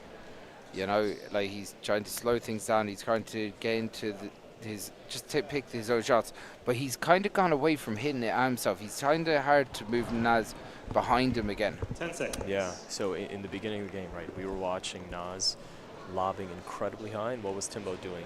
Drive at the body, drive at the body. I think what he's experiencing and what we're all seeing at this moment in time is like Naz, you have no timeouts remaining. Is rarely lobbing short. He's lobbing really, really deep. So Timbo's trying to find a new pattern of play. Yeah, it's Naz's style is so unorthodox. Yeah, it's like it's hard to copy. It's hard to try to go for it. Like, so when you see him, the way he's so limber with his legs and his arms, it's hard to really read him. But Timbo seems to have a good grasp on where he wants to go, what he wants to do. Is that instinctual or is that from previous games? Together at 15. I know Timbo beat Naz the last time that they played. Yeah, it's both. I mean, they play so often both in terms of doubles, and they're both entered into the same singles event, so they haven't played a tremendous amount in singles. That there's no real secrets between their game. But I think Naz is doing exactly what he needs to do. You know, if you let Timbo front run, you're gonna have a long day in the office. 16, you 15. fight and you move and you stay closer, which is happening right now. What are we seeing? We're seeing frustration from Timbo. We're seeing unforced errors. Well, that was a forced error, but we're seeing just a little bit more like uncharacteristic 17, 15. mistakes, and he's not as clinical on his actual kills. Getting Naz into the rallies. Good shot by Timbo. Naz defense. Timbo's got the front court, moving Naz back to the right. Timbo's got it. He's rushing it up. Oh, he just misses. That's not a mistake Timbo makes if he's up 5 points. Yes. But when you're down 2, the pressure gets even to the best of us. Yeah, of course. So as we see 18-15. Naz go to, I imagine that he's going to go deep to the left again. That's short to the left, whip into his body. That's where Timbo's dangerous. He's got the That's side a great open. shot. That's a good pass. Gotta say that serve really didn't do anything for Naz. He didn't actually try. Like you think that at the moment what you want to see is push. You want to push Timbo back. Yeah. You want to get him as far away from as possible because Naz is so adept at hitting those big angles from his shoulders. It's like even the best. Like as we get deeper into the game, that's going to be much harder to pick up. Yeah, absolutely. Naz did not hit that serve cleanly. It hit the center of the court. Timbo just needed one step to take a swing. And here's what Timbo's dangerous. When he takes that left-hand swing, he's taking a whip. So not only does it hit the wall, but it's cutting into Naz's body. Naz gets handcuffed, and then the court's open for the picking, right? Yeah. You don't even need to go for a kill. Just put it on the left side, and the point's yours. Yeah. So now that you're Timbo, you're coming in. What are you doing, Chris? Are you serving deep to the left, which is the same pattern of play, and getting that deep lob and just hoping that it's short? Or do you try to change it up? Do you try to push him over to the right to open up his left hand? What would you do? Yeah, I wouldn't do anything that I have to hope on something. You have to be looking at what's my second shot going to be, if nothing else. So what are you going to do? Where are you going to get your best second shot? Yeah. So if anything, if you know that you can force a poor return, that's where your shot has to go. And Timbo Gonzalez is an intelligent player. From here on out, he can dominate this game. He did this yesterday with Taiwan. 16, the first 18. game was the same part. Timbo knows that he can actually box this out if he gets the opportunity. Serve to the right, he gets a floater, left, right at his body. Nas picks it up, what a dig. Timbo gets it, Nas on the dive. Oh my what God, what a pick. What a get. That's an outrageous bit of handball. Gotta say, what an angle from Nas. What an angle from Nas. He's doing an absolutely outrageous job here at the moment. 19-16. So we're at 19-16. It's a long serve. This is the business end. Timbo needs it down right now. You can't afford to give him a point because then you have to play perfect 5 points in a row. He's got to get him down right now. Nas going with a neutral serve, making sure he gets into the rally afterwards. Nothing aggressive, deep serve. Timbo returns to the middle. Nas inside out. Oh my God. What a shot. It goes inside out. So you see that deep serve and the first opportunity. What a shot. Nas in complete control of this first game, and he's only a point away. He puts it deep to Timbo's left and then perfectly stands in front. Who's going to go for this? Oh, that's a bad hand there. He blinked. Okay. So can Timbo go 4 straight points and take this the first game? Kind of steal it, because Nas is only a point away. So Timbo buying a little bit more time, trying to calm things down. He needs to tie his shoelace. We're going to check the other shoe. If we have time, we'll look at the socks. You got to say this is really smart play. He walks over with the ball in his hand to throw it to the referee, then gets down to say, I'm actually tying my shoelaces. Again, he's taken every extra second's a recovery second, and he has the ball in hand. That's half the battle. Deep serve. Deep serve. Oh, it's pressure on him to make it in right now. He doesn't want to float it in. He wants to hit a hard one. Yeah, he doesn't want to leave anything easy. That's a good serve. Oh, great return. Drive right back down the body. Nas hits a slice. He's going to run around the left-hand side, back at his body. He opened up the right side, and that's the game. That's the first game. What a shot. That's the first game. 2 minutes. Gotta say, Nas looked really good there in the middle to the end part of the game. You gotta say, your thoughts on that first game, Vlad? I mean, tremendous pressure on Timbo. So look at that pattern of play that just happened and compared to what happened at the beginning of the game. Just now, Timbo ran around his left hand to stand on the left line and hit a slice down the middle, right? Yeah. Leaving 20 feet of court to the right completely open. In the beginning of the game, when Timbo did that to run around his left, he would then drive with his right back down to his left. He's playing safe. So we're going to go to the guys on the side of the court for a quick chat. We've got 2 of the top handballers around the world here. First of all, congratulations to you, Willie, after winning the Masters. I thought I'd get you in the final, but we're going to have to wait 4 years for you now. Yeah, maybe early. Yeah. James, we're going to have to deal with you later in our doubles final. But sorry. No, I'm looking forward to that, Ollie. I hear we're moving on to the back courts directly after this. Great stuff, great stuff. We'll go to you first, James. What do you think of the game so far? No, it's very exciting. Nas is sort of controlling a lot of the drives down the lines and stuff and keeping Timbo off balance. So it's an exciting game. I predict the tiebreaker, Ollie, to be honest. I just think Timbo is going to come out and do a lot more shooting in this second game, but it's an exciting game. Great to watch, isn't it? Great to watch. And Willie, what has Timbo got to do? James said come out shooting, that's what he does best. What do you think Timbo's got to do now? I definitely agree with James. I mean, he cannot let Nas control and dictate the pace of the game. He has to really step up, take the ball off the fly. Don't let it push you back. Where Nas comes in, he's very, very fast, as you can see, in multiple rallies. He just had that little extra gas to finish off some plays. So Timbo has to go, serve, and really get on his kill game as soon as he can. He was doing that an awful lot yesterday, Timbo was on fire yesterday. Is the occasion getting to him a small bit, James? Is the pressure on the great Timbo? I suppose the pressure, I suppose there is a little bit of pressure on him, but these guys are professional players. Like, they know how to play the game. Like, I see Nas here on his phone during the timeout and stuff like that. Like, I don't see much pressure. Maybe Timbo is taking it, but no. I think Timbo is going to come out and start shooting the ball in this, and I think we're going for a tiebreaker. Well, that's my prediction anyway. It'll hold us up for another wee while, Ollie, but it is what it is. It's hard to hold you up for long, hard to hold James up. What do you think? Are we going for a tiebreaker, Willie? I think we're going for a tiebreaker. I don't think Timbo is going to go down that easily. I mean, he's a very multiple champion in multiple disciplines, and he is going to do everything that he can he really just needs to make sure that his conditioning is good and not let the game drag on too long. If he can keep Nas about under 10 points, would probably be the best. That way he can have some gas in the reserves for that tiebreaker. Last question. I'm going to put you on the spot here. Jimmy, who are you going to go for? I'm going to go Timbo 11-7 tiebreaker. Right on. Willie? I would say Timbo 2. I would say let's go for 11-9 and get the crowd involved. All right. Back to the commentary box. Up to Chris. Big thank you to Ollie Cassidy down on the sideline with James Doyle and Willie Polanco. Congratulations to James on getting to the final, the doubles. They will be, James Doyle and Dominic Lynch, they will be playing the Masters doubles finals against the great Ollie Cassidy and Desi Keegan in shortly after this game is finished on another court. So, but back to the action, and also big congratulations to Willie. Willie won the Open Small Ball singles, and he also won the 40s singles today. So he's had an unbelievable championship. He's been playing a lot of games. Oh yeah, I mean let's call it what it is. He's had an unbelievable career. This must be his 7th World Championship, 5 Open, 2 H groups. I mean, most of us would love to have one, right? Yeah. One feels appropriate to celebrate.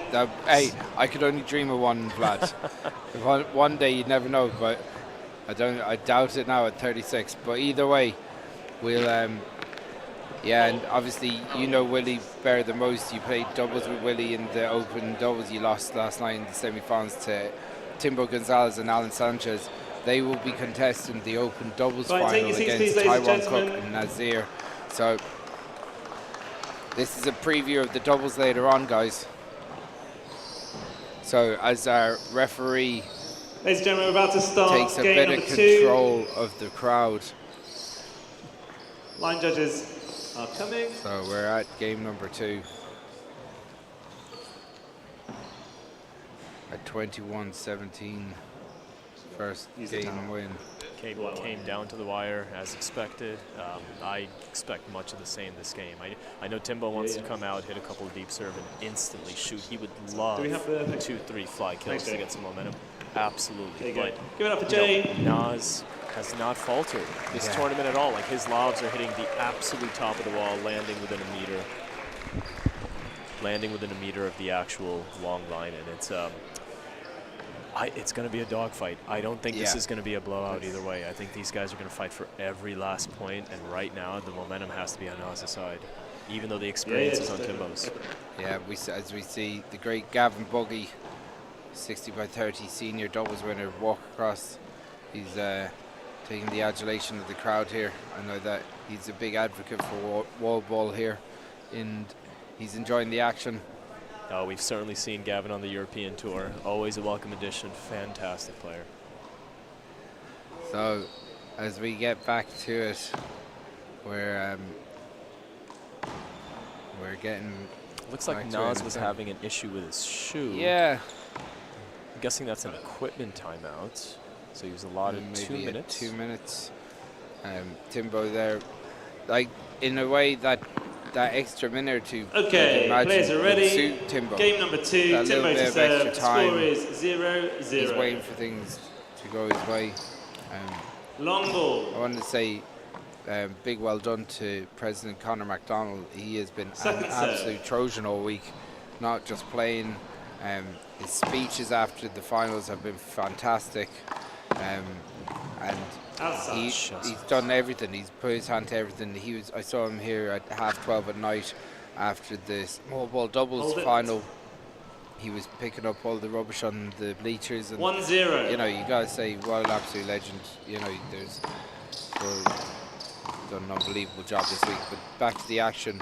Nas digs it out and puts it across, and that is an outside the line call. I mean, is it me, or did the pace just pick up on Timbo? Yeah, Timbo looked like he was just going to add a little bit extra here. And he should. Oh, that's a good shot, though. Yeah, that was it. Timbo left that up. And Nas was really obliging. Jason, the ball comes into the court.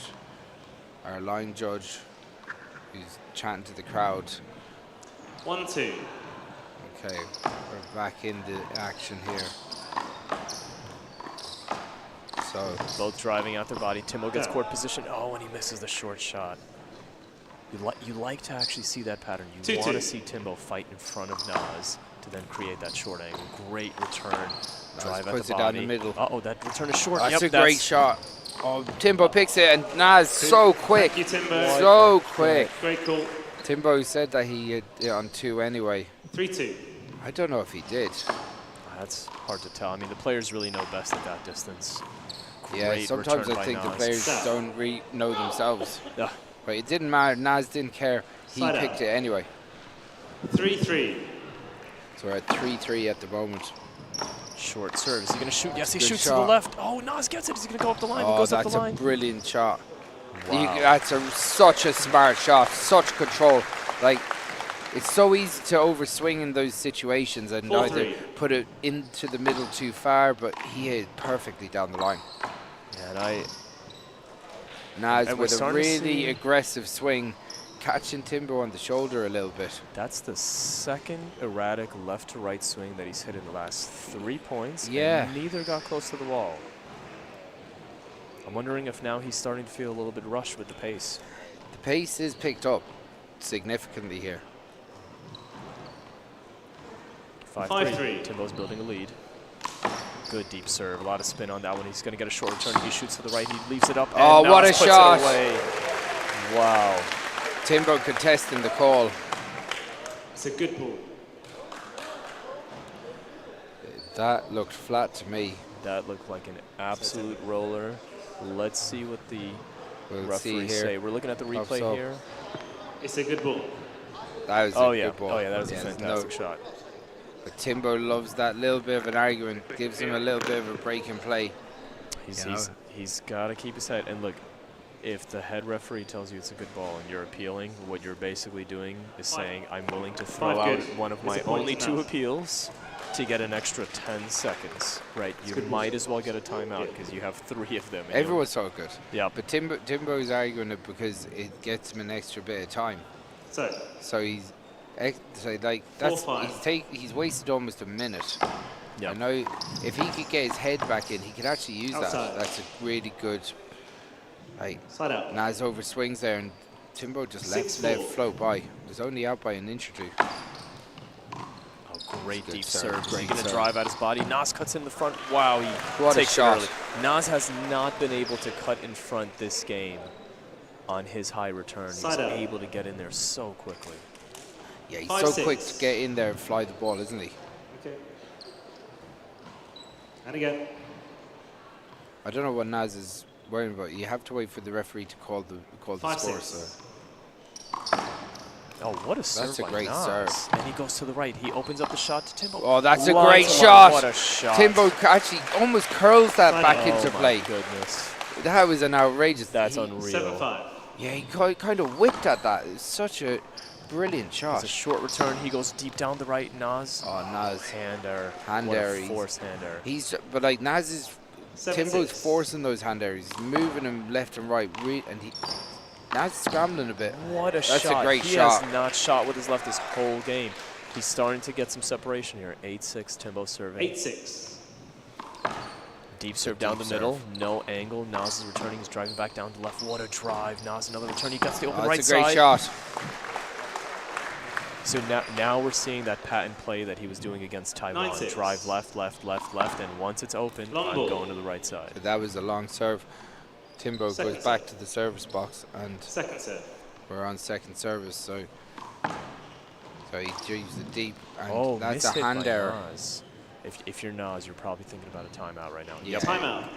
You can read his mind, Vlad. I think it's an American thing. but like again, the momentum has shifted. Oh, without question. You've seen 3 hand errors from Nas in the last 7 points. 2 perfect drives down the line. We're going to go to Ollie Cassidy sitting in the crowd with Luke Thompson.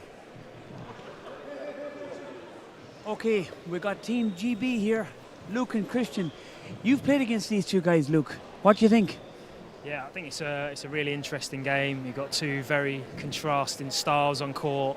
Timbo's trying to play everything straight. He's going straight down the line with his drives. He's trying to drive past his body. He's shooting straight quite regularly. You've got Naz, on the other hand, who wants this to be an angles game. He's really trying to play cross-court anytime he gets the chance. So it's a really interesting contrast to styles, and Timbo's style in this set is starting to dominate. 10 seconds. And Timbo not having his own way, Christian, at all today. He was a different man yesterday. Different man yesterday, yeah. I think what you saw in the first game was Naz was retrieving really well and he was doing some really good defence, and Timbo tries to slow Naz down when he starts getting a little roll. So yeah, it's really hitting up. Back to the commentary. Thanks, lads. Okay, that's the words from Christian Blackaby and Luke Thompson. Both had good weeks here. Luke losing in the tiebreak of the Open doubles yesterday with Johnson Gonzalez. No relation of Timbo though. Johnson. That's into the ground. Johnson will be contesting the men's A doubles final with Cesar Ayala later on today. So Cesar winning the men's A singles title earlier on, beating Jack Doyle, Kilkenny's finest. Yeah, some unbelievable. What a serve! What a serve! My God, what a return! Oh, you could. Yeah, that's a replay. Change yeah, like. So Timbo looking for a different ball to be thrown in. Replay 7-10. So we're at 7-7-10 here. Naz is really fighting for that short serve. He's trying to get Timbo to move. He's trying to stress those legs a little bit, trying to make this an absolute marathon. Neutral serve down the middle. Timbo lobs. What? Screen? I think he's screen serve. Okay. He's waiting for a screen again. Doesn't look like a screen to me. This doesn't look like a screen to me. It was Cian. I don't think it's a screen. It's a point to Naz. I'm sorry. It's a point to Naz. Oh, yeah. Yeah, I think the referee's right here. No, I definitely think the referee's right. Understanding Timbo's frustration, but he's got to take this energy and push it towards the game right now. Yeah. Right? This can get away from him if he focuses too much on having a conversation with the referee instead of the actual match. He's got to take a couple of deep breaths, put that behind him. Again, there's no appeal on these anyway. No. 4-1 is not even worth having a conversation. The call is the call. Timbo, you have no appeals remaining. The score is 8-7-10. Timbo with no appeals now because he wasted that on something, to be honest, quite stupid. That's all I can say. That was not worth arguing. Great shot by Naz. Good get. Oh, drive down the line. There it is. And that 4-point lead and that massive power from Timbo now is nearly evaporated. 9-10. Yeah, it's pretty much gone. Could we just sweep the floor really quick? It's not a timeout there. We're just going to sweep quick and then we're back straight away. So up you get. So it's actually a good timeout by Timbo. Get himself to collect himself after really losing 3 quick points. Yeah, that's it, Jay. So I don't know what the referee's telling them to put the mop away. To be honest, you man's taking liberties. I think maybe he's on the payroll with Timbo. I think he's hourly. He's hourly. That's okay. I think he's hourly. So we're trying to make enough euros so he can fly back. He was waiting for a big applause from the crowd. That's what he was doing. That's a good shot. Great serve. He's got the that's a great finish. And just as anticipated, 10-all. It's a dogfight. Now it's a different match entirely. No one's front running. Naz is basically taking the front running out of this by just keeping it close. Yep. And could this go just like the first? Oh, that's a big. Oh, he would want that back. Yeah, he'd be really disappointed with that because he had a full swing on it. It's more of a hand error. He actually probably didn't need to dive as dramatically as he did. Agreed. Let's circle that point. Let's see if we're going to look back later. Oh, it's a what big a shot by Naz. That's how you respond. Yeah, look, the way he just darts inside and from the shoulder. Again, that unorthodox style makes that possible. His long limbs make it easy. That's a good shot. Good lift. Timbo That's a drives big shot. And Timbo put it away. That's a great shot. Timbo's Timbo has to go first strike. He can't wait for Naz to make decisions. He has to take control and has to go strike first. Without question. 12-11. Is he going to get some separation right now? He's going to a different serve. He's going to a more modified sidearm. He's trying to save a little bit of energy. He's trying to get Naz to create pace by himself and not redirect Timbo's.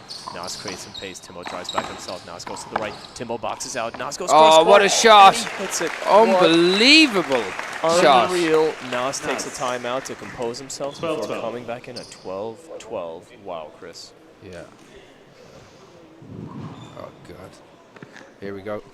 Ollie we're going to Ollie. We got here down the sideline the great Sean Nolan. You've travelled the world playing this game, Sean. What do you think of the match so far? Looks great match. It's anyone's at the moment, isn't it? Timbo's just gone a little bit out. If he gets his dump sidearm, he'll be back in it. He's arguing a little bit with himself, arguing with the referees. But it seems to be going against him at the moment, which normally could fire him up. What do you think, Izzy? Izzy, what do you think? Is that strategy? Strategically, I think that Nazir is making this game very simple. He's putting a long-range game, putting a lot of effortless power, and Timbo's strategically doing the right things, but he's not executing them the way he's supposed to execute them. Okay. Yeah. Okay, thanks, lads. Back to the box. 10 seconds.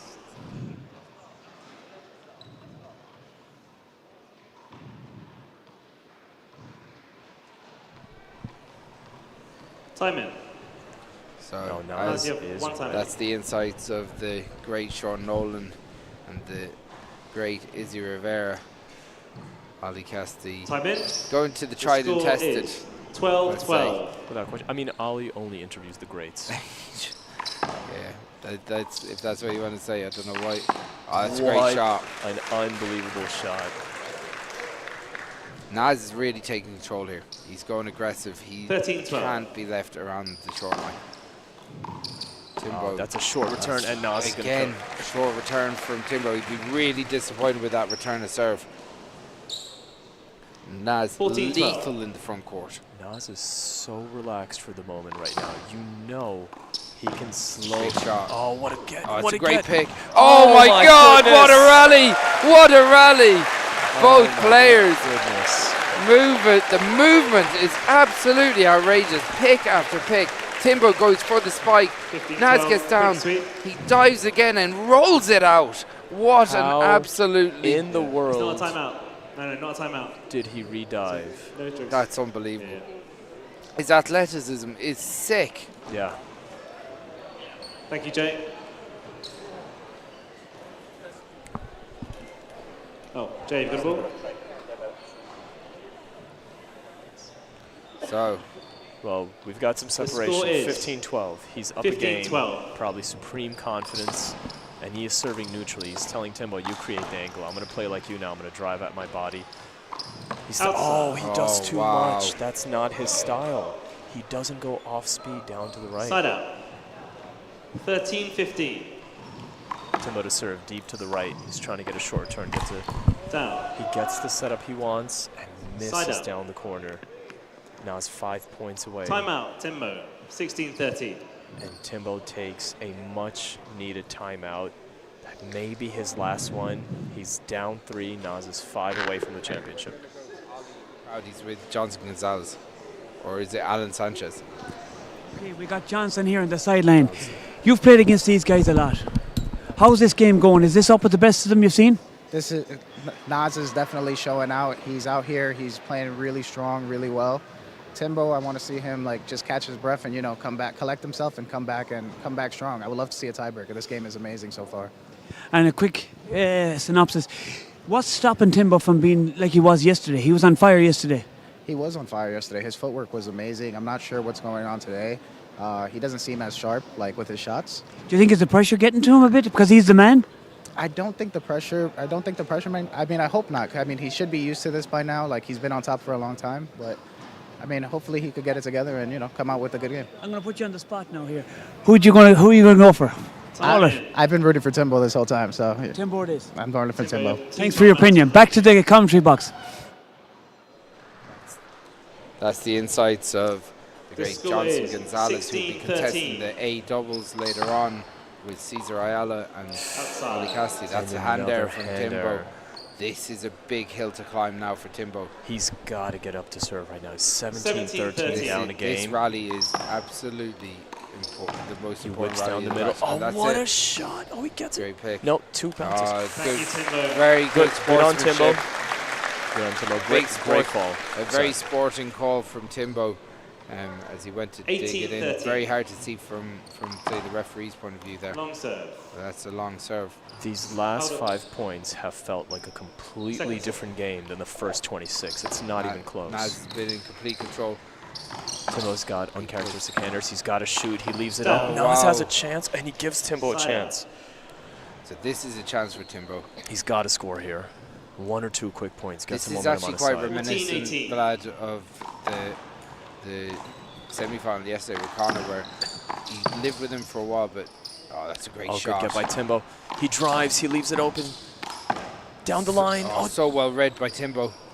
Opportunity. He's got to put it away. Down the right line. It's so good. Smart play. Right at his body. Let the man guess. He waited. Naz made the move because he had to cover that right hand side. Timbo readjusted. Soft serve, deep. Gets a fly kill opportunity. He puts it down.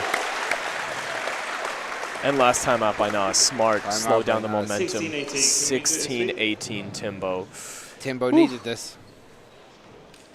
Last time out. So we're going to go down to Ollie and Paul Fitzpatrick. Jay. Okay, we've the great Paul Fitzpatrick here. You've travelled and you've seen these guys playing. What do you think of the styles here? I think the styles are quite similar. They're both playing the New York style, aggressive, trying to serve deep with power and attack the return.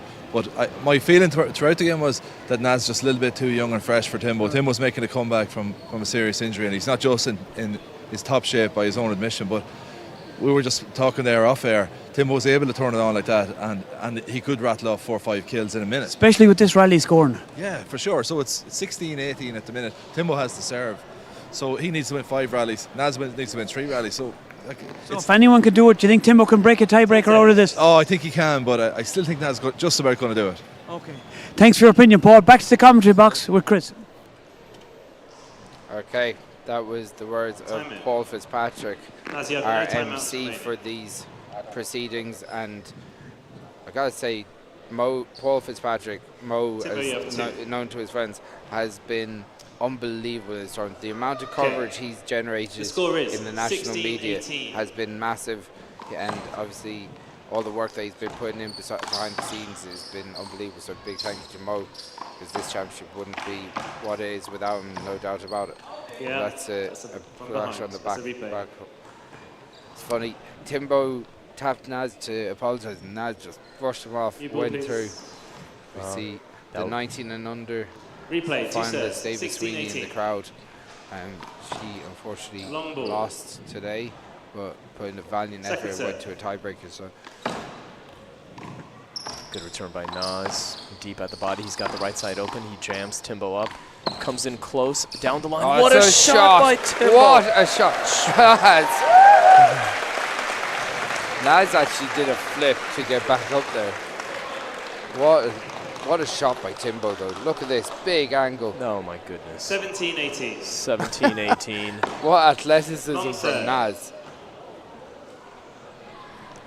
That replay is sick. That was absolutely absurd. Cirque du Soleil is going to call him soon.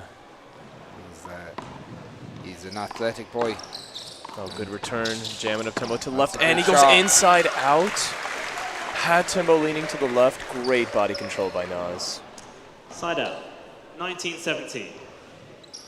Naz deep serve to the right. Timbo just keeping the ball neutral. Naz goes cross court. What a shot. Goodness. And we get to game point, a match point. Nasty Naz is in the house. Point 17. Naz Marston. Could this be the moment that he dreamed of, becoming the Open World Champion? He's got to be a replay. New ball, please. Big, again, Timbo has to play flawless handball here to drag this to a tiebreaker. he's 17 to 20 down. Yep. He has to score 4 points. Check. And Naz is playing some of the sickest handball we've ever seen in this country. Yeah, and Naz is not forcing it right. He's going to keep driving at himself deep, deep, deep until he finally gets that short one with his left, and then the match is over. You better believe Naz is looking to find that left-hand shot, whether it's down the line or cross-court, because he's been automatic. I mean, I think he's missed one this entire game. Replay. In 2012, when the Worlds were here last, his mentor, Taghmon Cook, won the Open title, and Naz Marston is now the Open champion. The world champion is Nasty Naz. That is unbelievable.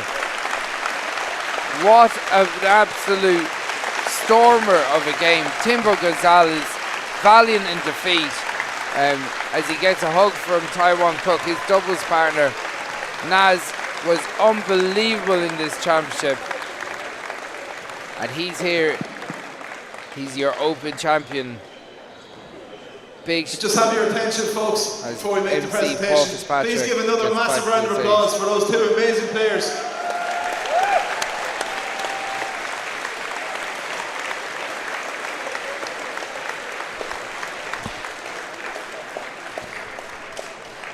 If you could just stay in your seats for 1 minute while we make these presentations, really appreciate it.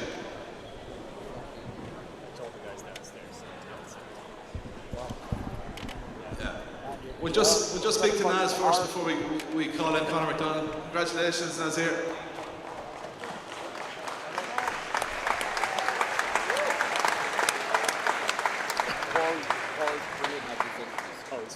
You told me during the week, when I bring my A game, nobody beats me. You brought your A game, nobody beats you. Paul's got such good. Exactly. I told y'all from the jump. Whoever run up. I'm ready. I feel good. I feel amazing. I'm glad to be here.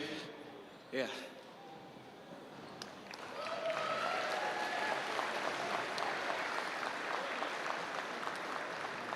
It took you a game or two to adjust to the Irish courts, the markings on the wall, things like that. But as the week went on, you got better and better. You played really well yesterday against Connor. You played really, really well again today. So how does it feel to be going back to New York with the World Championship title? It feels great. I know I said this early in the week, but I feel like this has been the best I've been playing all year, honestly. The whole year was tough. It got to a point where I didn't even want to play in like tournaments at all. So I'm glad, I'm happy, and yeah.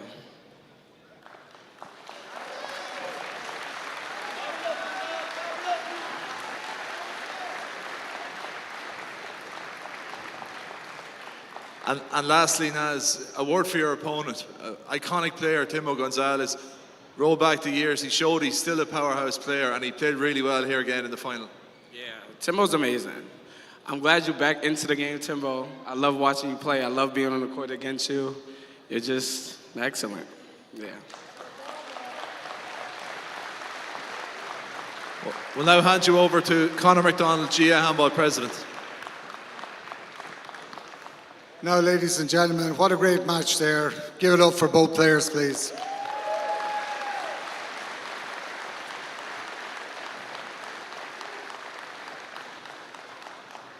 I want to thank just Dan Grant, the referee, and the line judges, and all the officials on this match. Great job, guys.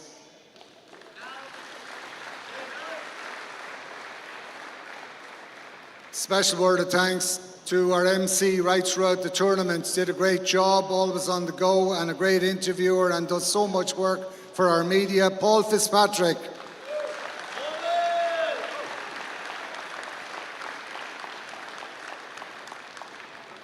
And I don't want to forget about our team managers, Dan McVicker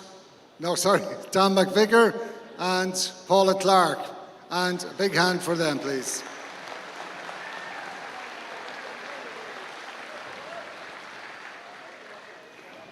And a special mention and big round of thanks to the head of handball, David Britton, with whom this would not be possible. He has led our organisation to another level with his team. Well done, David.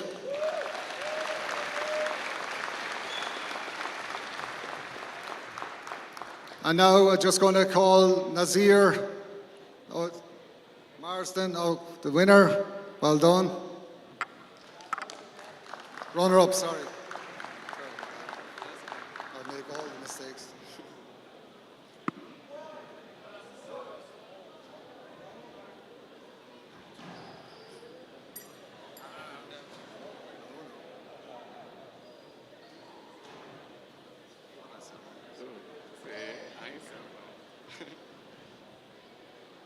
Sorry.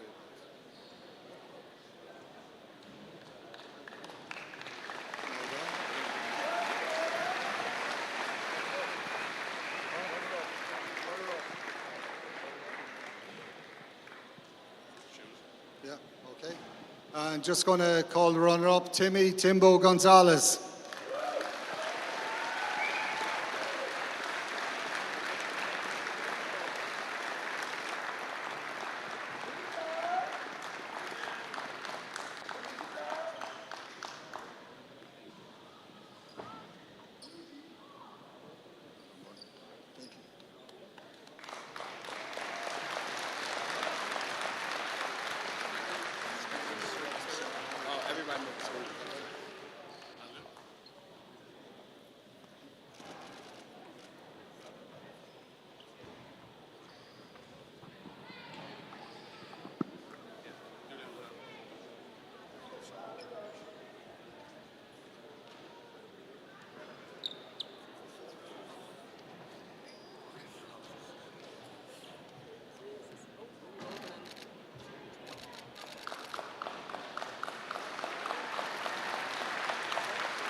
Okay, so that concludes our open singles finals here.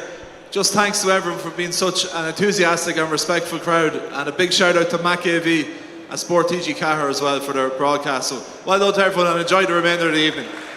Okay, that's all from us for this portion of the evening. We will be back with the doubles. That will be on centre courts. We'll have the premium, the blue ribbon events with concluding with the open doubles later on. That's going to be on the sign off for a couple of minutes, and we'll be back late in a little bit.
We are back. So, Chris here in the commentary. We're going to be back with the 15 and under doubles final.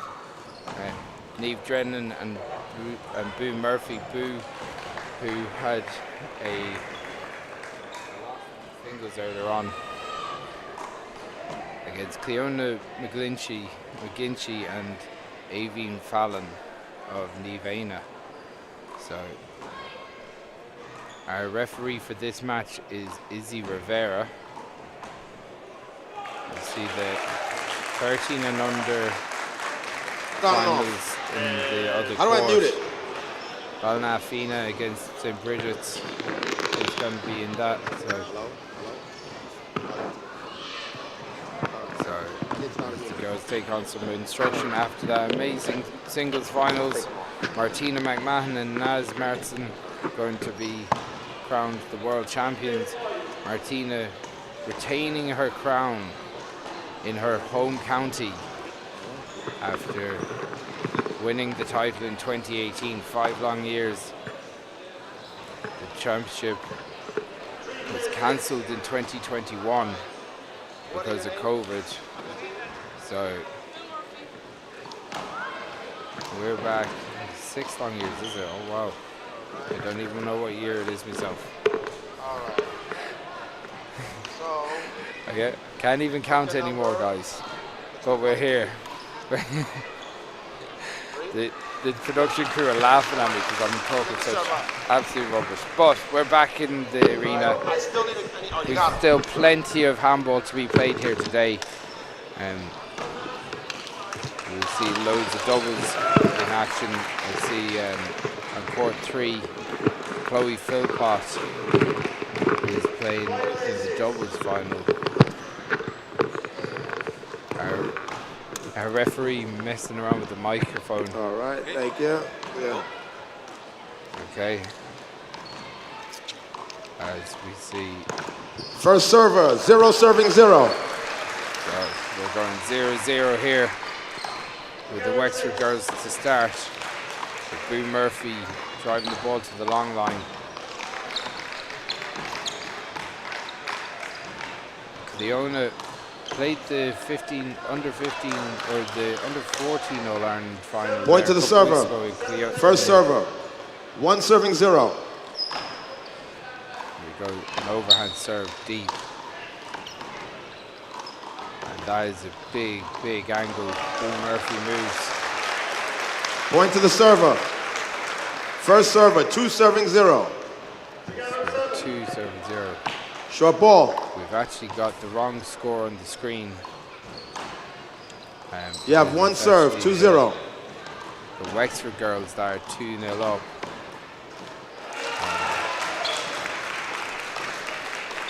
So after this, we will have the 15 boys. Point to the server. Bertie Donohue First and server. Shane Doyle are playing Adam and Thomas Finn, 2 brothers from 3 serving 0. Abbeyknockmoy.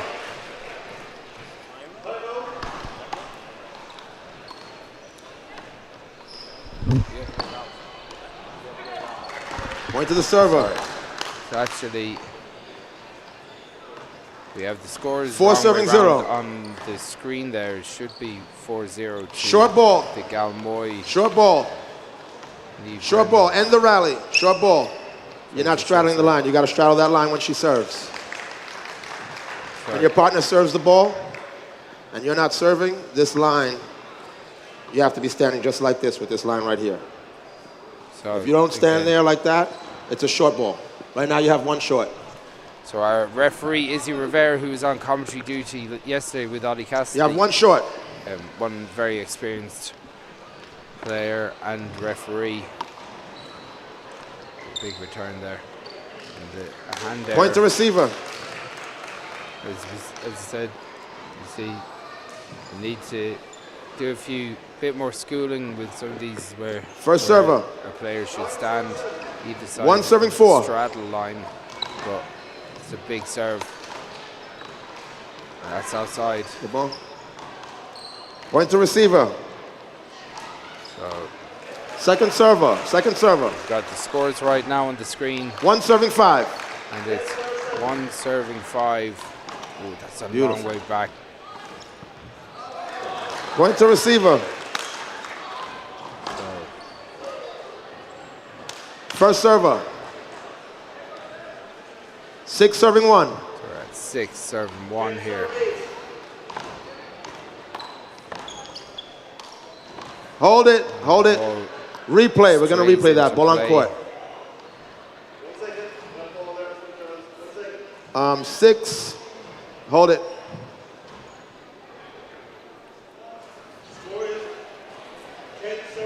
First server, 6 serving 1. So we're at 6 serving 1 here. And the Wexford girls are dominating their Antrim opponents here. Eireann of the Antrim.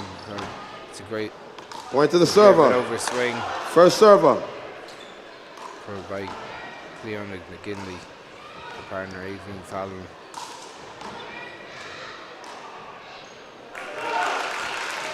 On the other courts, we've got the 13 and under singles final. 7 serving 1. So Bhalla and Fina versus the St. Bridget's pairing. Point to receiver. Second server. Score is 2 serving 7. Hold it. 2-7 here. Or 7 serving 2. 2 serving 7. Hey, you guys got to switch sides. You got to switch over. You can't both stand over there together. 2 serving 7.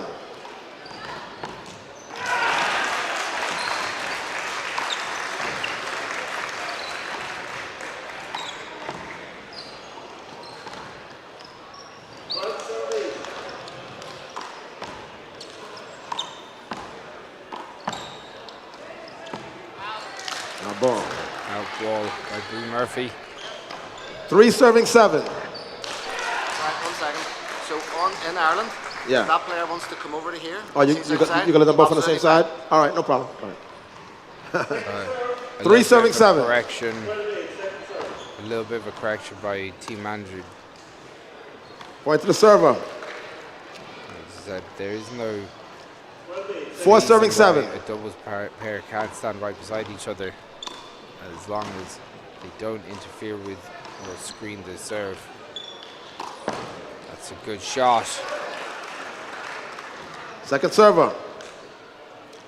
4 serving 8. We get 4 serving 8 here. She's going a long way back, but good technique in fairness. Wow. That's a good shot. And good blocking out there. Goes for the side, goes for that right sideline. Moving around to a hand beautiful area. Rally. First server. 9 serving 4. At 9 serving 4 here. Just down the middle. Wexford girls in control of this game so far, but that could change. That's a beautiful. Long, it's a great touch. It's a great, great touch. Second server. 9 serving 5. They only played the under 16 All-Ireland final a couple of weeks ago. She played Minogue's sister side in that final. 9 serving 5. She ended up losing. But a very spirited performance. It's a good touch inside. And good blocking out by the Antrim pair. So 6 serving 9. We're at 6 serving 9 here. Oh, we're going a long way back.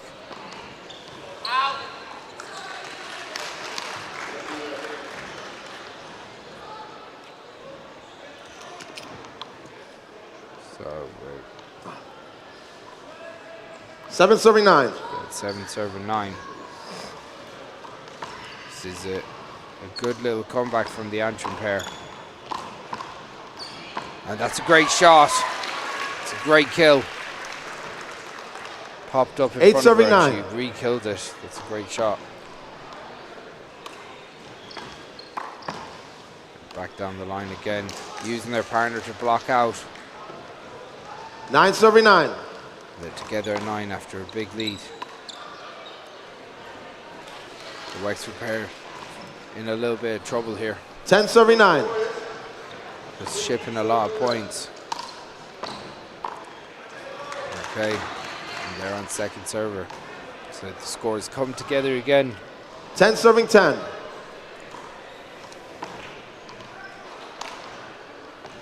So our next two matches up after this is Bertie Donohue and Shane Boyle against Adam and Thomas Finn. 17 and under doubles are up after that. Caution Tracy and Claire Minogue. They're going to be playing Carmel Kelleher. 11 serving 10. Jordan.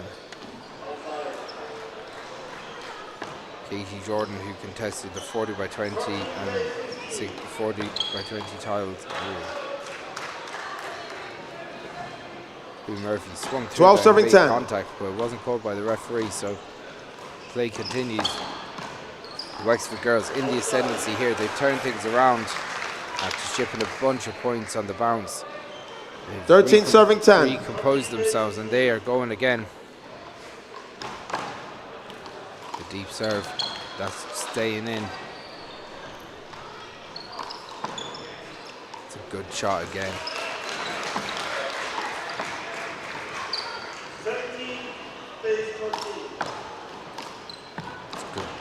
Good technique, good running. Oh, and that's the hand there, the left hand. Swung 14 serving 10. Really didn't swing through with any meaningful intent. It's another hand there. Timeout call. So, timeout called by Antrim. In a World 15 and under final. A lot of pressure on these young girls. They've been waiting a long time after all the singles that was on earlier on. This is Boo Murphy's second game of the day as she sits in beside the great Mark Doyle as they take on some instruction. Yeah. Mark, no stranger to the big day himself. He's on the WPH tour. One of the absolute stars of the 40 by 20 are all handball really. He turned his hand to anything. Looked absolutely brilliant in the wall ball earlier on this week. Said that he I had lunch with him one of the days. He just said that he hadn't had enough time to do enough with it, but like, you know, he thinks that he really enjoyed the event. He said that there's a big future for him in First server, the score is 15 serving 10. His focus is turning to the 4-wall World Championships. One long. In a couple of weeks. You have one serve. I think this Saturday, tomorrow, I think he's going to be short ball. Returning to America. Second server. That's two unfortunate hand errors by Boo Murphy. 11 serving 15.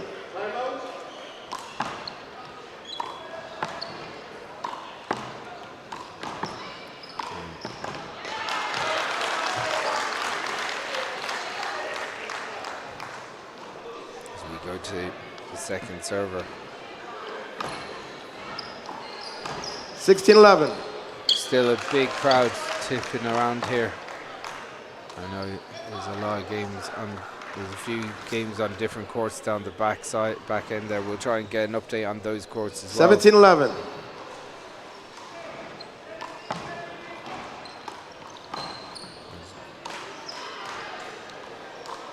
$18-11.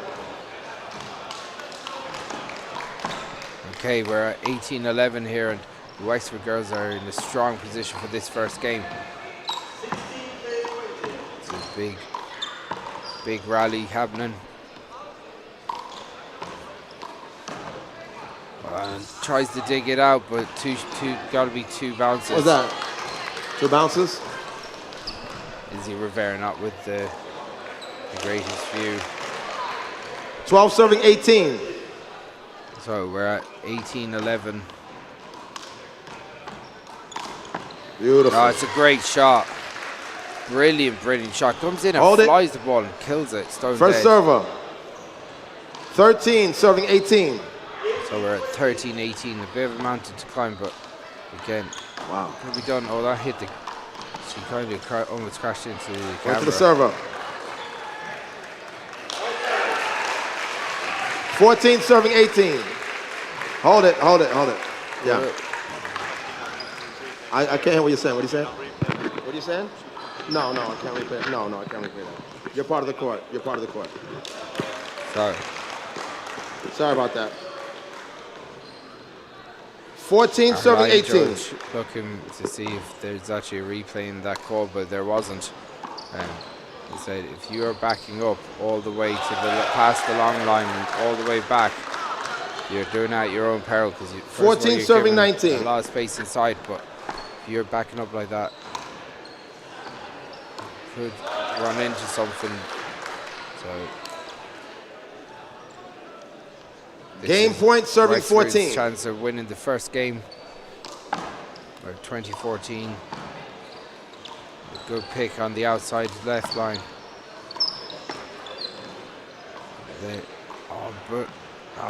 Hand error. The Antrim pair is still trying to stick in there and keep this game going. But the Wexford team are only a point away. Game point serving 15. Oh, that's a great shot. 16 serving game point. It's a good shot. And the Wexford pair inside now. Good place to stand for the Antrim pair. That's down the line. Good control. Who's going to flinch? It's a good shot. Who Murphy puts it in the middle, and that's into the ground. Game. And that's our first game. Game one, 21-16. Excellent play, ladies. Over Antrim, but there's still a long way to go in this game. We're going to take a 2-minute break, and we'll be back with the second game of this 15 and under World Championship final.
You gotta clear the court.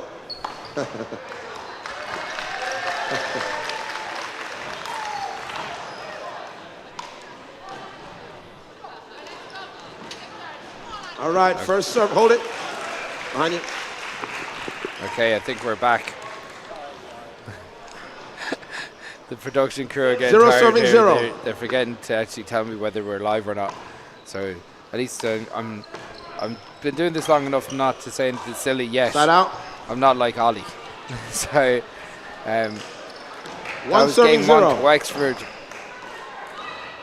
We're getting late into the evening here. One long. And hold it. Ball on court.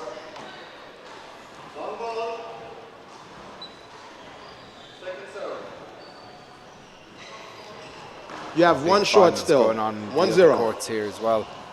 I think it's the ladies C final on court 3. The 1300 doubles final to the server. on court 1. And Wexford 2 serving 0. have jumped out to a 2-0 lead against their Antrim opponents. So on the court we have in Wexford colours Niamh Drennan and Boo Murphy. Boo Murphy, who contested the 15 and under singles final earlier on. 3 serving 0. From Niamh in Antrim, we've got Cleona McGinley and Aoibhinn Fallon. Cleona, who contested the under 16 All-Ireland final in Kilglass just 3 weeks ago. 4 serving 0. Wexford jumping out to a lead straight away after winning the first. Murphy goes very deep when the ball, she doesn't attack the ball, say like in the wombo style, but she's obviously scored good in the 60x30 style, which is really good.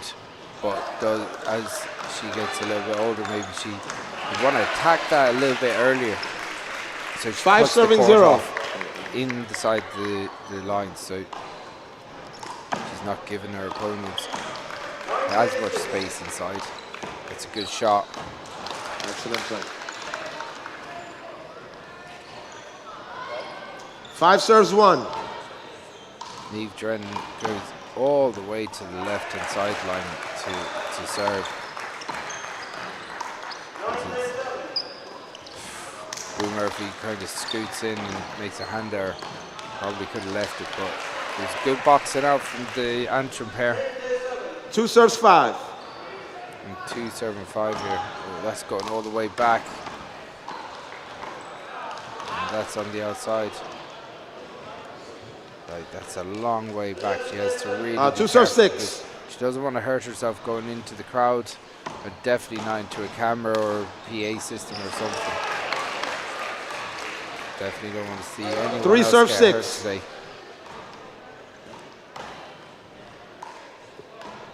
Short. So, usually Rivera call it short. Got to straddle this line, yeah. When your partner's serving. Call it, that's the way you get that out of the game. You call it short every time. Got to straddle that line. It's like standing outside the box of the 40x20 or the 60x30. You wouldn't let your partners stand wherever they want. So our line judge, 7 serves 3. Secretary of the Council, Simon Kavanagh, who gets the ball back into play, and that's a hand error. And the Wexford girls in 8 serves 3. Again, they haven't really looked troubled at all in this match so far. Hold it. This stream it's a block ball. She ran on through your swing. And gonna replay. Same score, same score. This championship sponsored 8 serving 3.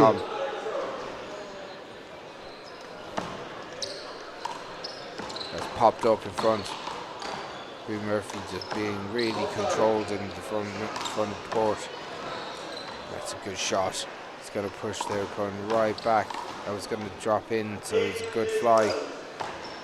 Again, these girls showing such control and great technique.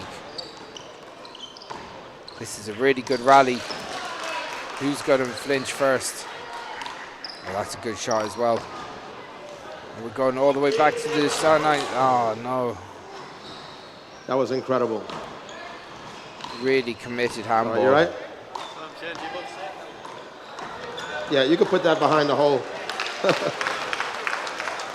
That was an excellent rally, ladies. Boo Murphy going a long way back, trying to very committed. 8 serving play, 4. Again, has to try and maybe attack the ball earlier. Got a really strong overhand. Over. But that's another mistake by the Antrim pair. 9 serving 4. Go to 9 serving 4.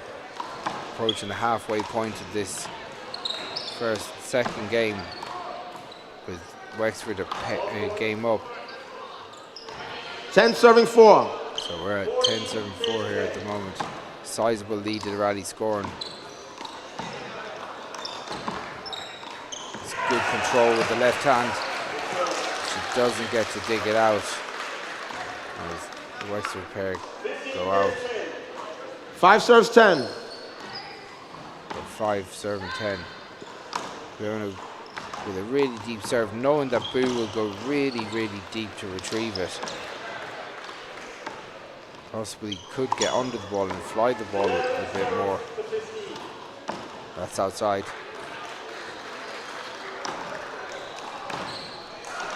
You keep going back, you aren't going to get caught out inside. There's no way you can sustain that 6 long serves run 10 in every time. So we're getting to 6 serving 10. Oh, that's it. A missed opportunity on the inside. 6 serves 11. The scoreboard is always ticking over. Short. You have a short ball.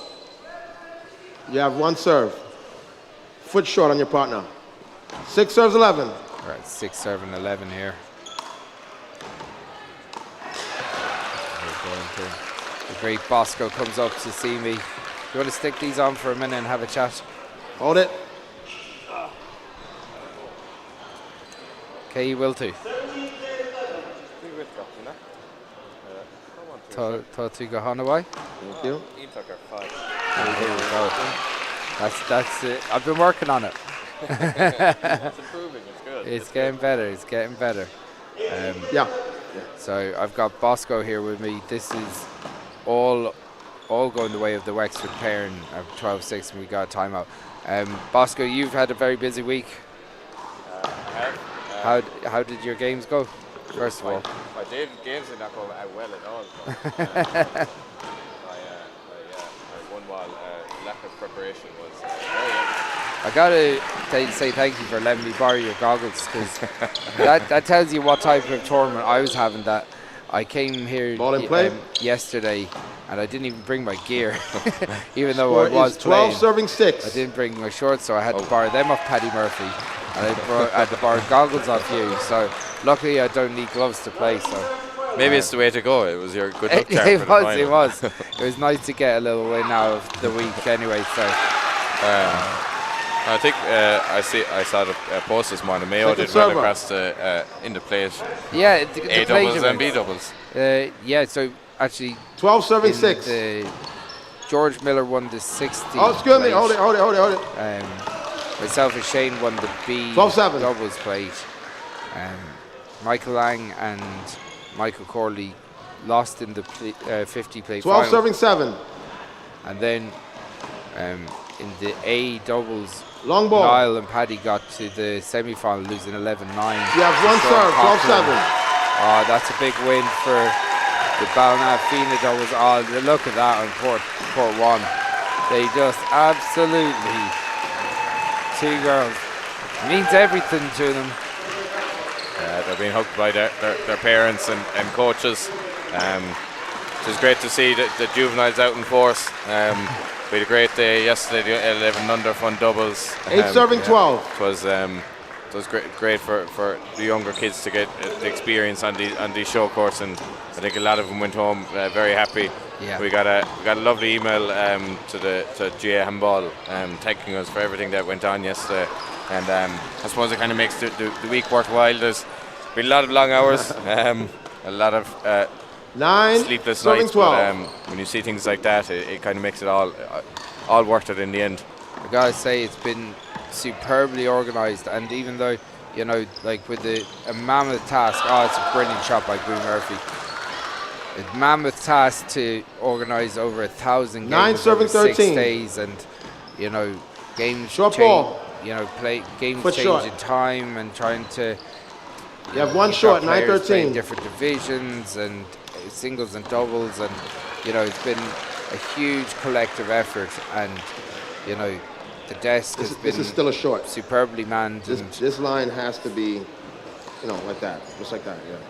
Yeah, and fronted up by poor Hold Gaffney. hold it. So even though that would have Score is been 10 serving 13. point, that was actually a short ball on because the straddle line wasn't straddled. So, but yeah, it's been a long week, but it's been a lot of fun, hasn't it, Moscow? It has. 14 there's serving been some 10. great displays of handball. I believe I haven't seen a whole lot maybe myself. I didn't give any myself. But a great week of handball. The open games, I think we had two quite exciting games. Doubles coming up is going to be very, very intense. It's going to be very interesting to see the two American pairings going together later on. And also to see the Irish pairing against the American pairing in the Ladies Open. And of course our juveniles who are playing here now as well. Boo, who she lost the singles final tightly this morning. She's looking to rectify it. 16 serving 10. Yeah, she's just five aces away at the minute. Yeah, and a really good display, solid. Just the Antrim pairing under a little bit of pressure here, but has barely been just out. I know, yeah. But they've got a sizable lead, especially in rally scoring, where they've got a 6-point lead, and at the moment Wexford only 5 points away from winning this world 16 title. serving 11. Yeah, it's going to be hard to adjust to going back to normality, to be honest, Bosco. Yeah, it's been an all-encompassing week. Almost 24 hours a day of thinking about handball or dreaming about handball, and talking about handball, and it's quite a reality check to go back. But I suppose for a lot of clubs, hopefully this might drive them on. They see kind of what has gone on here this week and help the game grow. I know we had a bunch down from Liscarroll yesterday. We had 14 under, 11 and unders. We had another 8 even younger than that again, who were all watching on, and I heard even some of them last night after they went home, they were actually back in the 40 by 20 alley again already. Practicing for the world. Ready to go. Wow. That's the commitment you want to see. It just drove them on so much to see 12-17. what the biggest stage in world handball can be. Short ball. And I suppose compared to one short. what it can be compared to maybe other GA codes where you can play against all these different countries that are here. I think 12 countries across the week represented. If there is ever an advert to inspire kids to play, watching Naz win that world title in the fashion that he did against Timbo after a big semi-final against Connor yesterday, that's how you 14-17 inspire the next generation of kids to play like that, because it's spectacular. This one wall handball, it's absolutely spectacular when played in an attacking, aggressive way.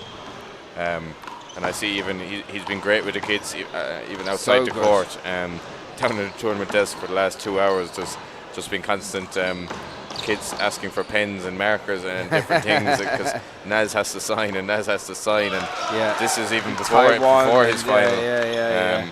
And I think Naz has been great. There was contact. Make that call quickly. Everyone. I couldn't tell if you guys stumbled. You made the call? So yeah, hopefully it will inspire a lot of them to keep going and give that dedication to maybe one day be in the same position that he is. Yeah. I see the great Paddy Murphy and Quillen Burke, my Mayo compatriots, walk across the 18 serving 14. So Quillen back up again soon in the ladies' A doubles final. So be hopefully attempt number 2. She was very, very narrowly lost to Caitlin Conway earlier on. Caitlin had to take a 15-minute timeout. Contact made. Came back with her ankle scores 18 serving 14 on her ankle, and that just about came through. I think it was 11, you have a ball on court. Replay. 8 or 11-9 in the tiebreak. So Quillen and Kalisha will be looking to rectify that later. Yeah. They've Score actually is gone into the tournament 18-14 as a pairing themselves now. So But as we go back to this game, the Wexford Parent are almost home and closer here. Yeah, they're they have had their lead maybe cut it a small bit. There has been some errors, but just two aces away. It looks like, barring a miracle, that they probably will take it. Yeah. And after the heartbreak earlier on for Boo losing in the doubles in a tiebreaker, it'd be nice for her to rectify that. These kids are incredible, right? Yeah. Even the referee is commenting. Yeah, Izzy Rivera is like, in fairness, the American guys have been so complimentary about the way, the passion that our juveniles have for the game, and that is exactly what it is. It's great to see kids kitted out in gear and playing handball at such a high level, and when you see Fiacre Duel and Kyle Jordan serve up such a match, like, these kids are going to be the next generation of that, and hopefully it just pushes the game to the next level. Score is 19 serving 14. Yeah, and I think 19 serving 14. 1-1 maybe hasn't always been maybe the most popular code, but maybe the spectacle might drive it on to another level in the next few years. Hold it. You're blocking her swing. You're blocking her line of trajectory. With what they see in front of them. Score is 19-14. Been inspired by the Americans, and I must say, with my tournament hat on, the Americans have been very helpful as well. They've with been all the refereeing and the advice they've given kids, and coaching and lines and everything. Yeah, Score is 19 but they're serving such 14. passionate handballers themselves. They're so passionate about it, and they love the game. They see us as being uber professional, and they see, it's a great shot by Cleona. She just clipped the front wall. So they 15 see serving us 19. almost as a professional outfit, and the way things are ran here, and they want to bring some of that. And we think that their players have the skill set that we want to see all the time. There has to be a way of marrying the two so we can put on these type of Match big point events on a serving more regular basis, because it's electric. The atmosphere here all week has been unbelievable. Yeah. And the game is undeniable when it's seen like this. Yeah, there has been quite a buzz. That's a mistake. Wexford just 1 ace away, but there has been quite a buzz, and 16 serving match point. A huge crowd. Every pick, every rally, there's just a reaction every time. It was quite an experience being in here. And it would be great to see the likes of this 17 serving on a match more regular point basis. Definitely around here. Yeah, and big thanks to game. There it is. Set. That's a great match. So that's a win Final for score the Wexford pair. 21-17. The 15 Fantastic playing by all four of you. Congratulations to them. That was Hard brilliant. luck to Cian and Eireann for their valiant effort in the 15 and under doubles final. We're going to take a couple of minutes here. We'll be following up the 15 and under boys final. Don't go anywhere. Conlon.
All right.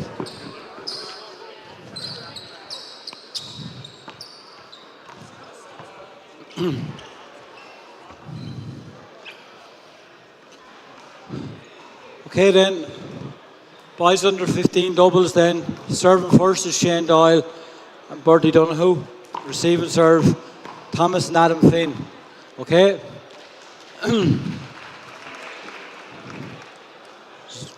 Okay, Shane, 0-0.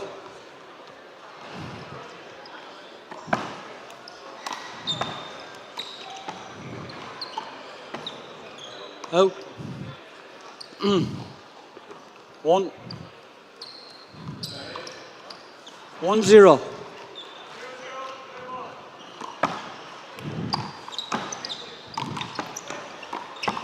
Out.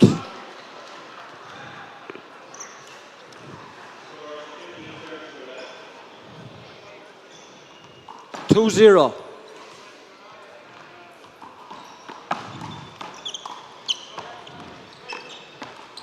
Out. 1 in, 2 out.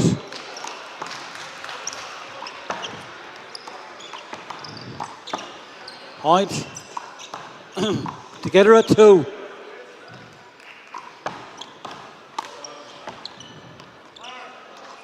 One hand gone. So it's 2 in, 3 out.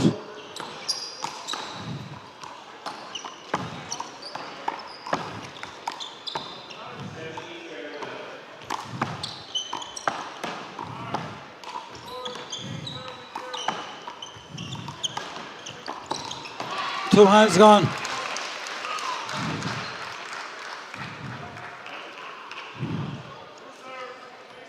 Two hands gone. 4 in, 2 out.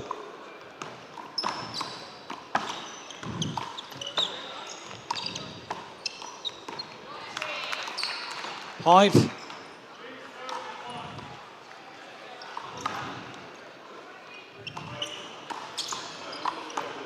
Five, play 2.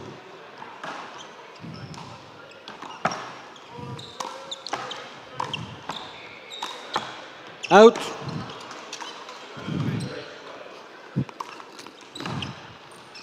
Six, play 2. Ball. Whoa, hold it, hold it.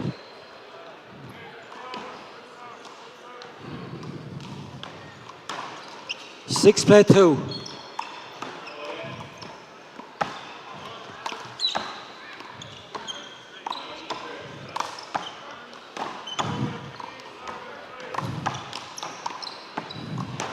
Point. 7, play 2. Replay. Whoa, whoa, whoa. It's a replay. You can't move on the shot, okay? 2 serves.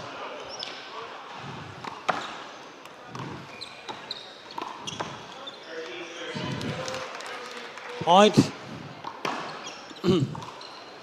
8, play 2.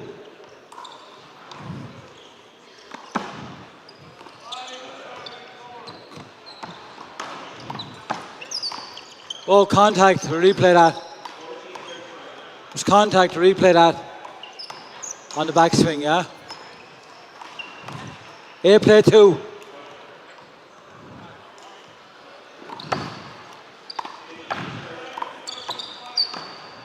Point.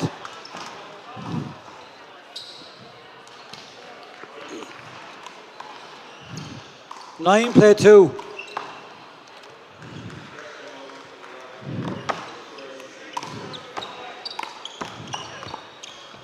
Point.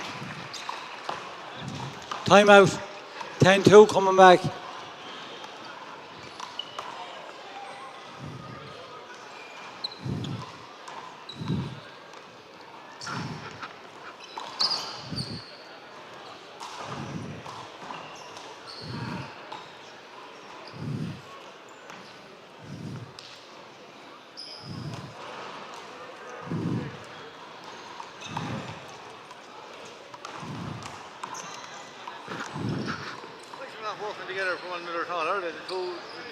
Since the mic click in later on though. Yeah. one chance here. Give it a go. You're going to get one chance here. Work together. Work hard.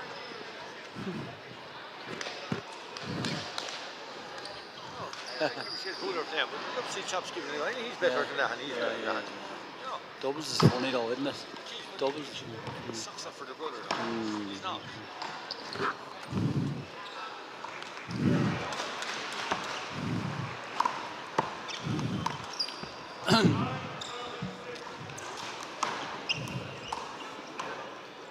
Okay.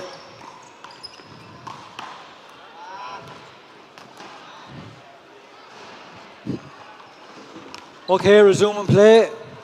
10 in, 2 out.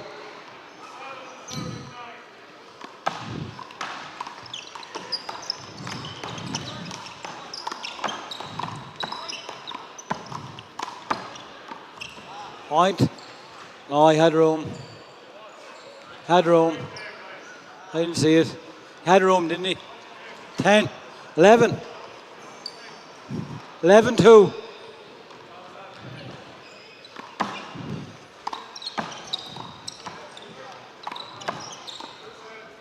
One hand gone. Second hand, and it's 11, play 3. Point.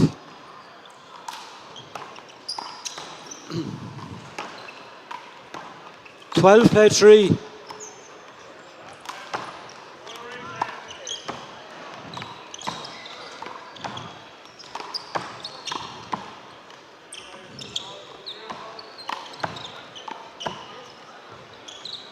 Replay, contact, legs, ball, ball.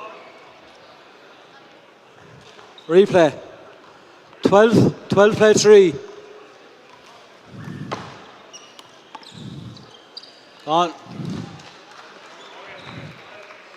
Point, 13 play 3.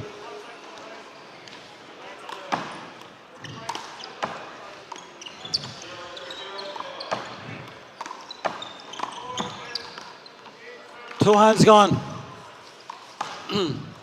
4 in, 13 out.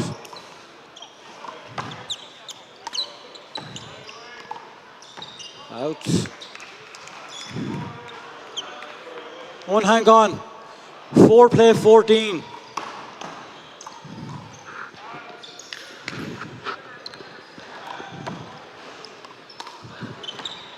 Out. 5. 5-14.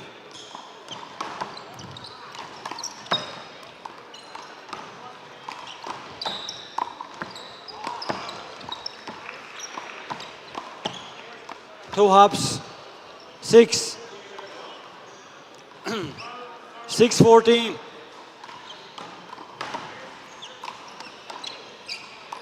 Point. 7-14. Point.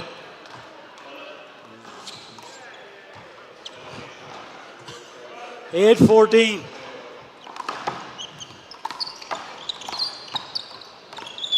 Out.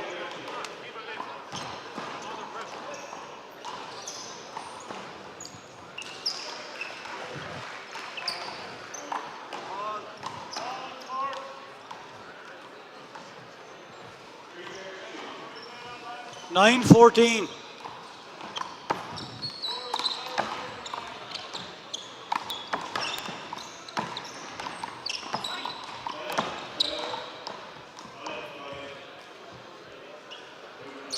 Replay. 9-14.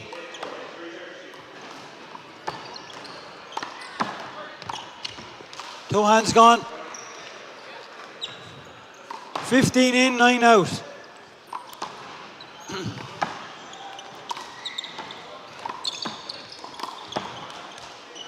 One hand gone.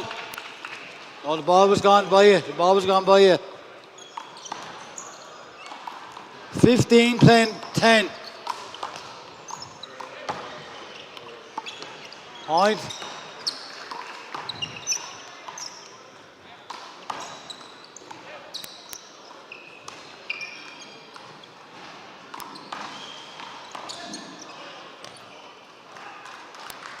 16, play 10.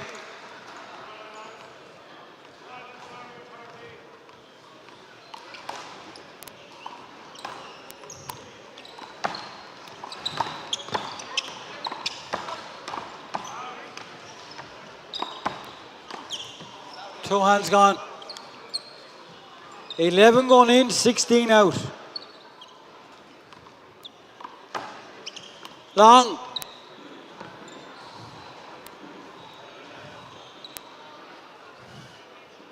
Second serve.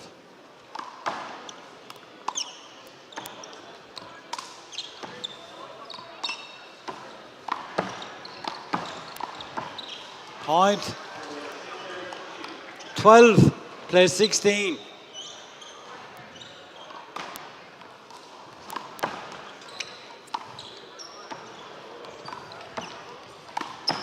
Sure.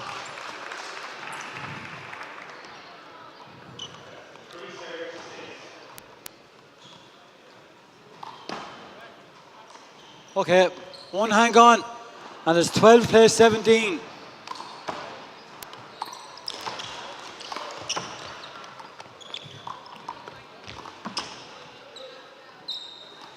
Sorry? Replay. Hit him in the face. Follow through. Two serves. 12, play 17.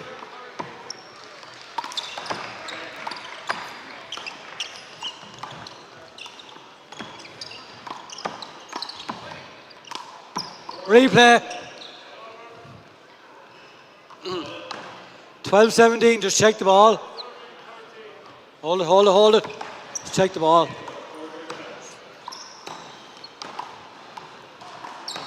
Twelve, 17.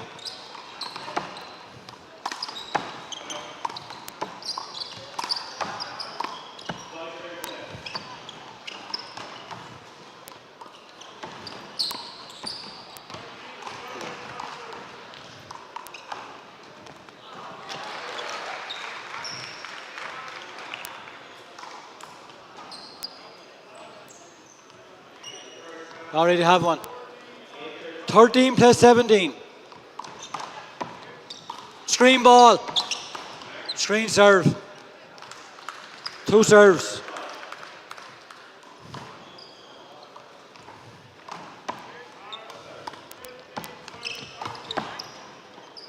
Point.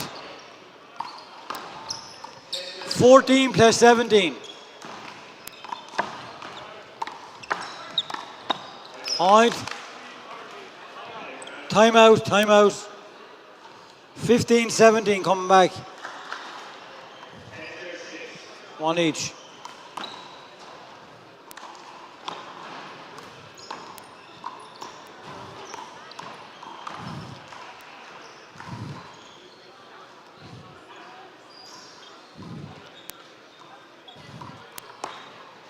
You might as well be doing that line up there. That stroke's not working. Long one. Huh? I don't care what's up with you.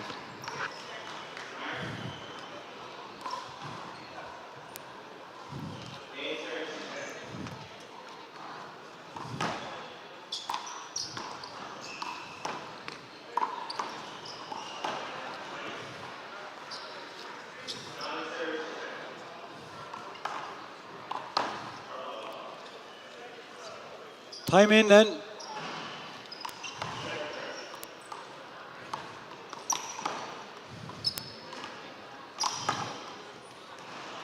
Time.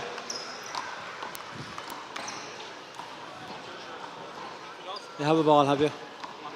Have a ball, Billy.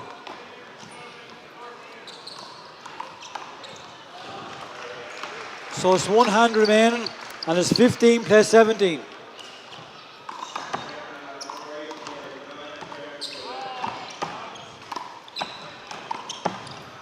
No.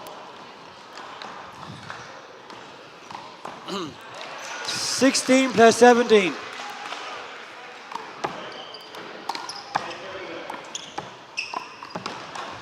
Two hands gone. 18 in, 16 out.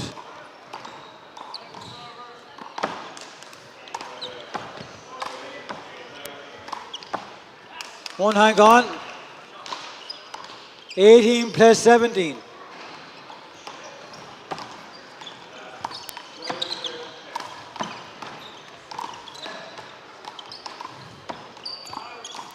Point. 19. Hold it. 19 plus 17.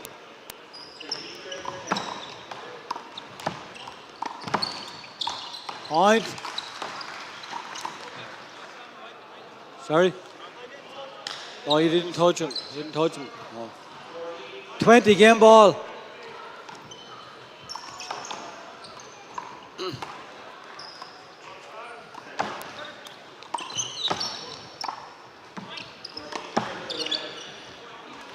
Two hands gone. So it's 18 going in, 20 out.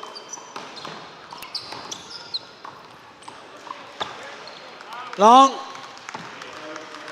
Second serve.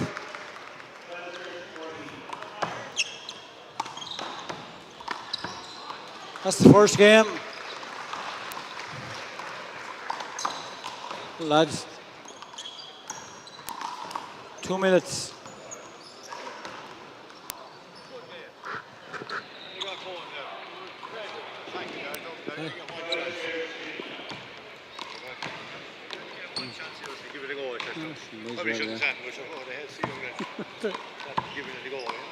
Yeah.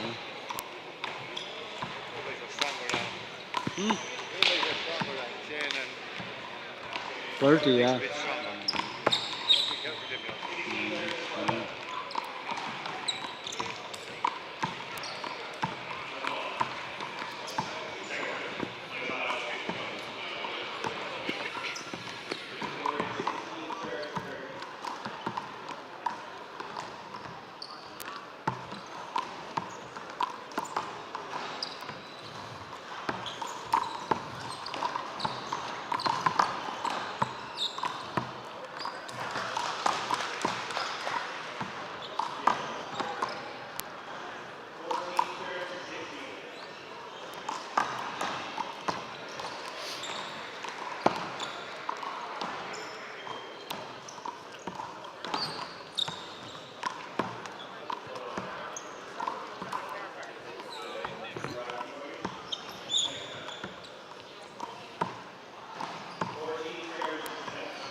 Go up on the screen.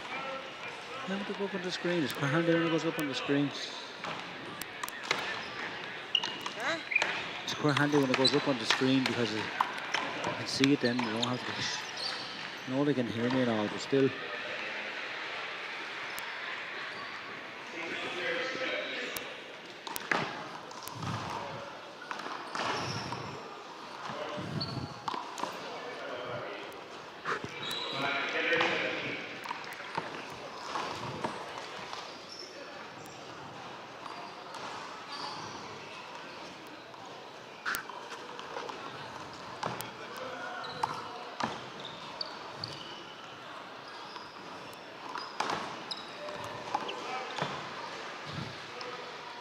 Usually hit the ball like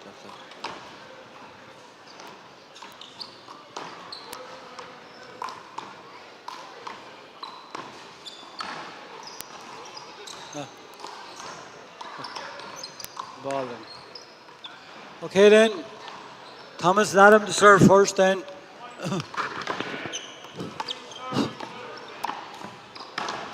Hand out.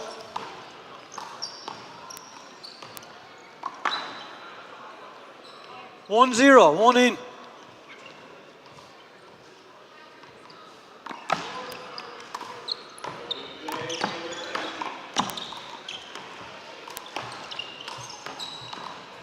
Hand out. Hit the ball. One each. Second hand, one each. 1 short.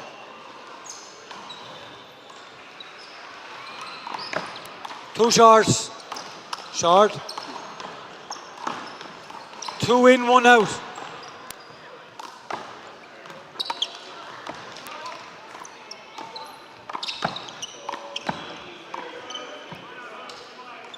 You had room. 3. 3-1.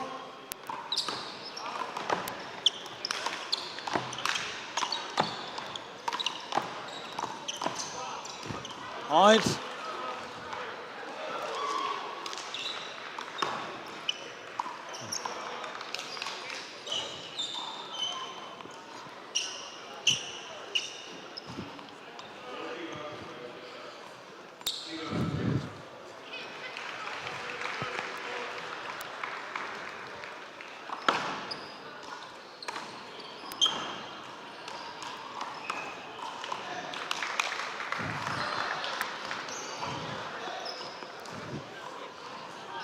Okay. Okay. 4 in, 1 out.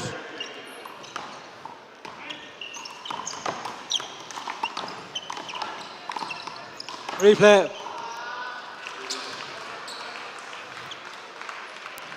Four, 1.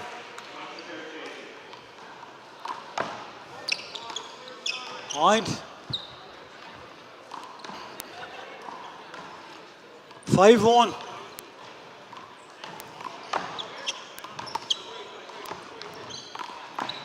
It's long, yeah, it was long. Sorry, I couldn't see with your foot. Second serve.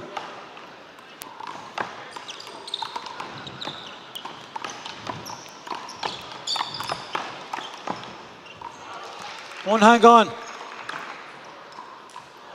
So it's 5-2.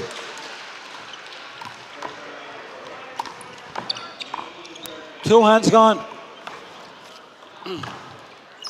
3 in, 5 out. Out. Sorry? On the line. I called it out, so right, we'll replay it, okay? All right?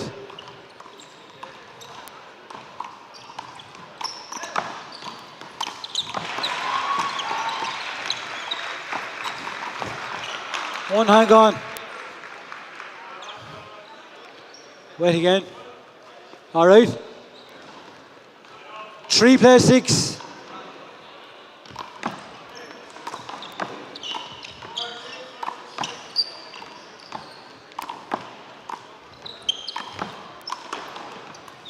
Replay. Whoa, replay. Backswing. 3+6. Out. Ball was out. Two hands gone. Sorry.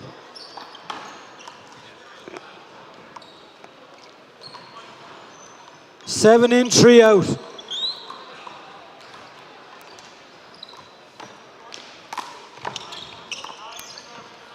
One hang on. 7+4. Out.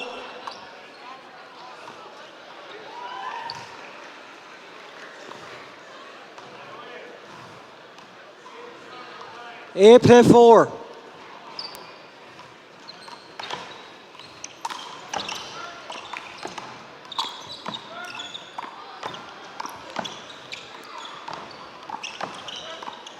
Out.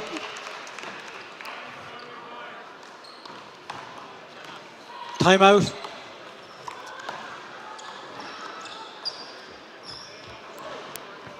Five 9. 5-8.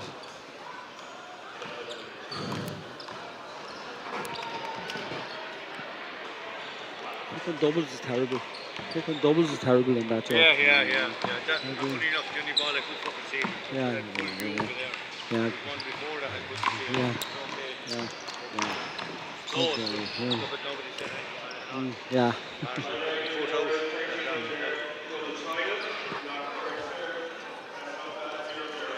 They're piling up over here as well. shot is going over to take, and there's the street min up in the one for Sorry. Yeah.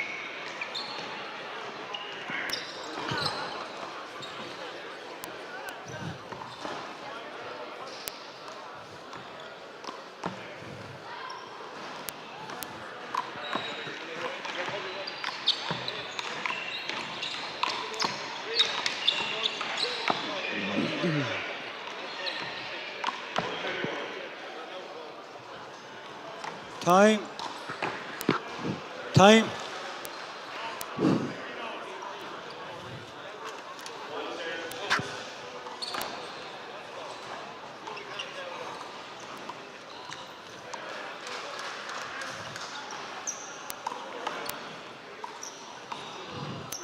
Okay, resume and play. 5 in and 8 out.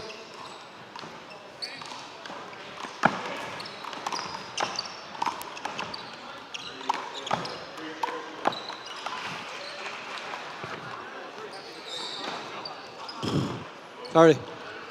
6. 6-8. Out.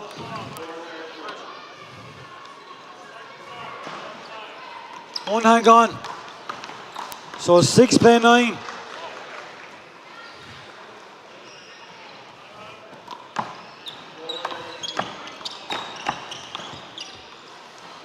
Point. 7. 7-9.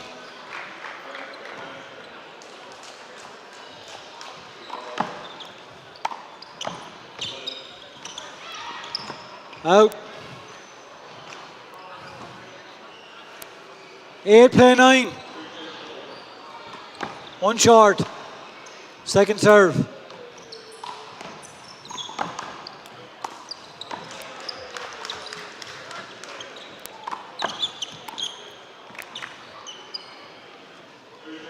Two hands gone. So it's 10 in and 8 out.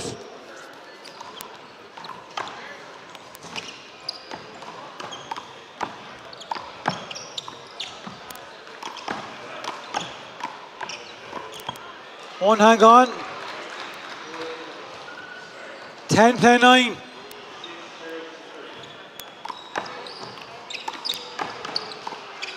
Out. So it's together at 10.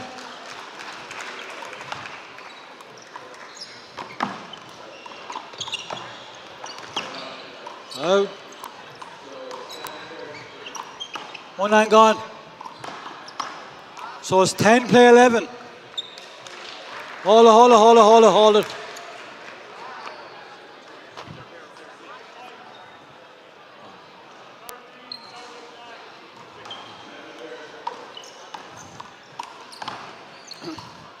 Two serves, 10 play 11.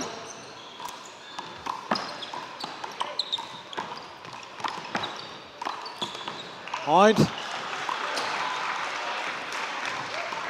Together at 11.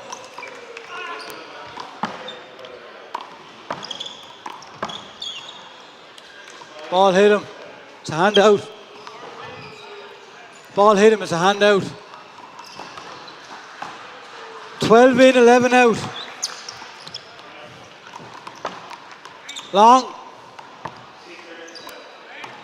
Second serve.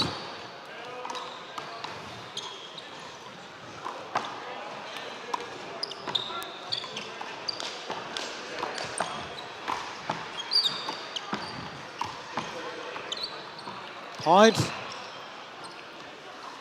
13 play 11. Oh, hold it.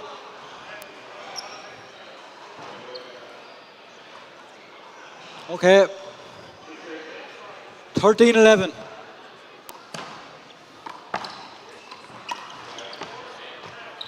One hand gone. 13 play 12. Hold it.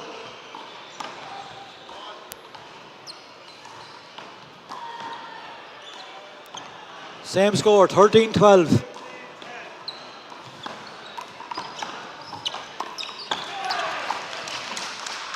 Out. 2 hands gone. And it's together at 13.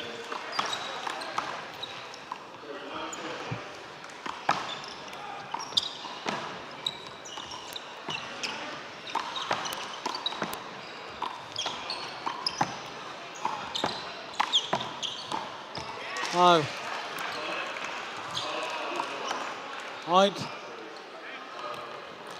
14 play 13.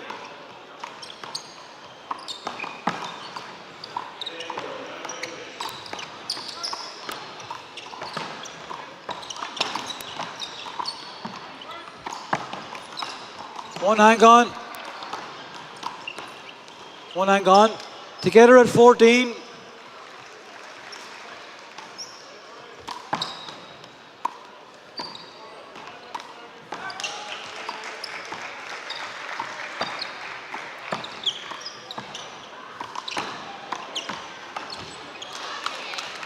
Point.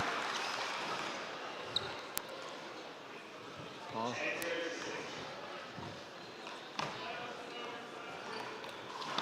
Fifteen play 14.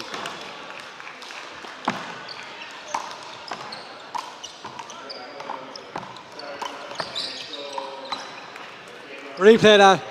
All right. Screen ball. 15-14. Timeout. Timeout. Second one.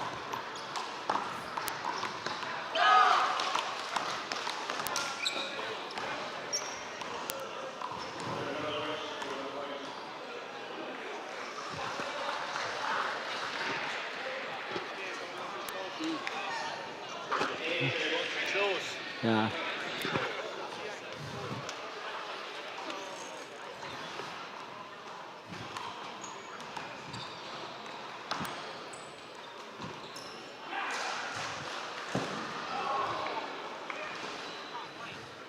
Huh?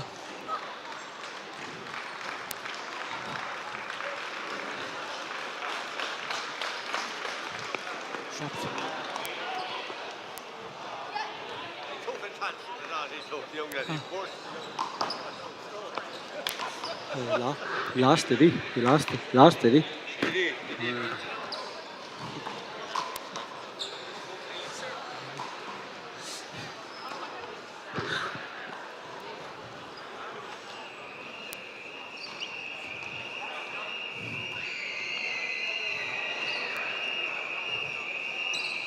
Okay. Got a ball. Got a ball. Okay, resume and play. 15 in and 14 out. Point. Sorry. 16 play 14. Short.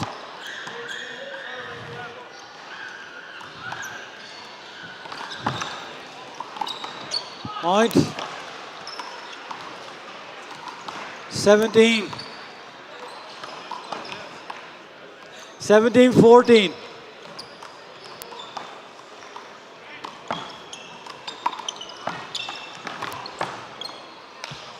Replay. Ball. 17-14 still. Ball is out. 15 in, 17 out.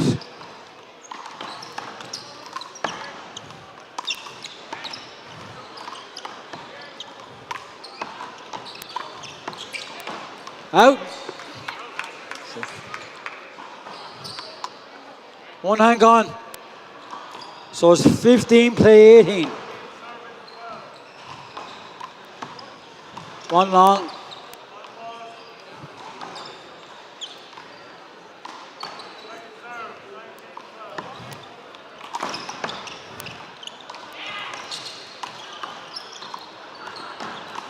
Two hands gone, so it's 19 in and 14 out.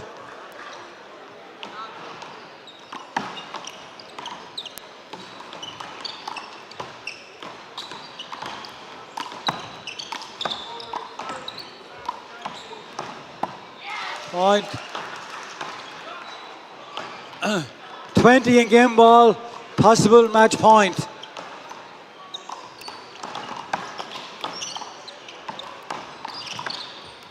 Ball's good.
Okay, we're set.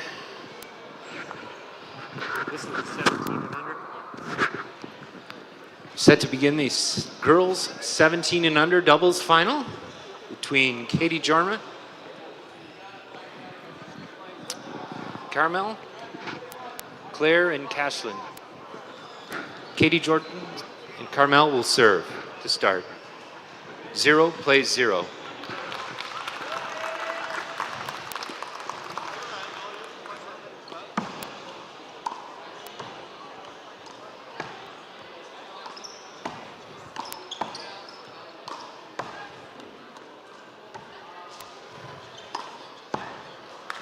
Side out.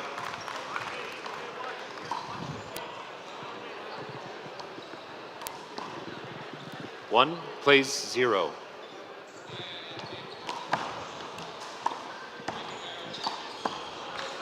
Point.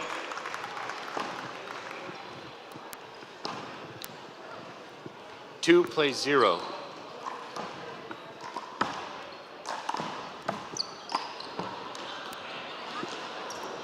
Down. 2 plays 1.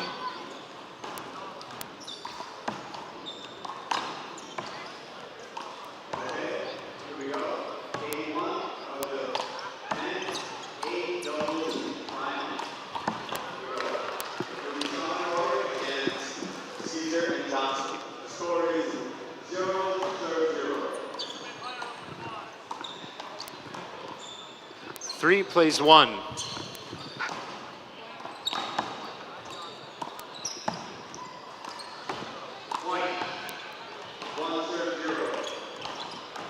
It's a good ball. Huh? Did you get contact? Yeah. Okay, contact. We're going to do play. Thank you. Let's just put, if there's contact and I can't see it, if I'm straight line, just put your hand up, okay? Let me know. 3 plays 1.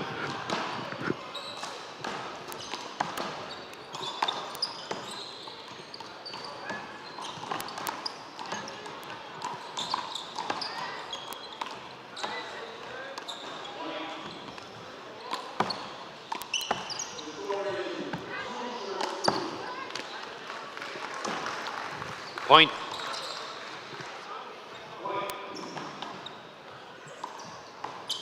Four plays 1.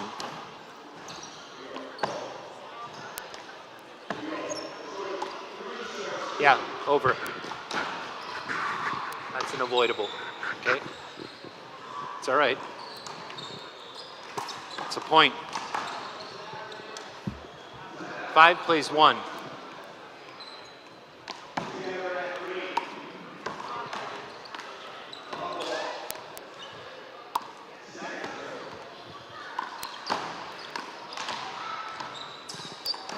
It's in.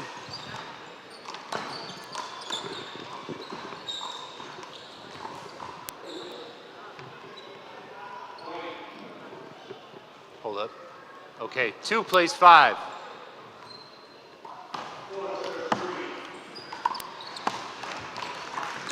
And down. 2 plays 6.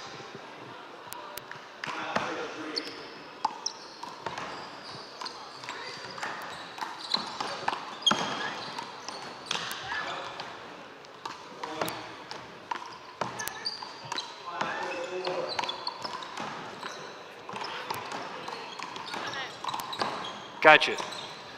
We come back in. You're serving at score is 7, plays 2.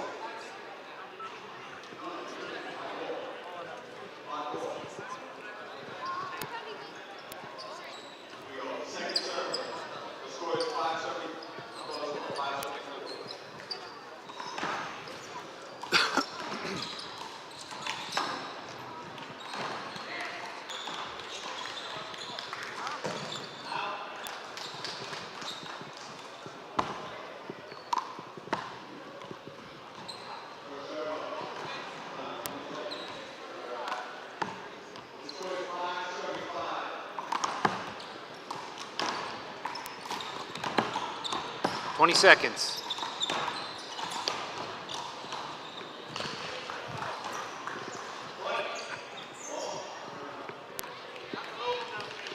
Okay, 10 seconds.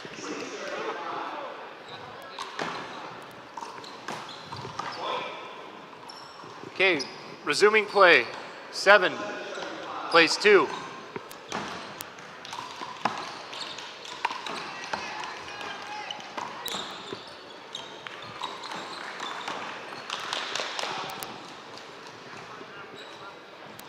Hold up. Hold up. Thank you. 8 plays 2.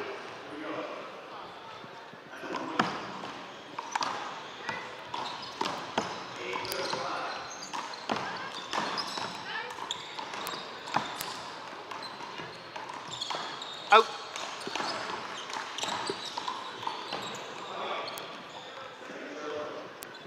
Nine plays 2.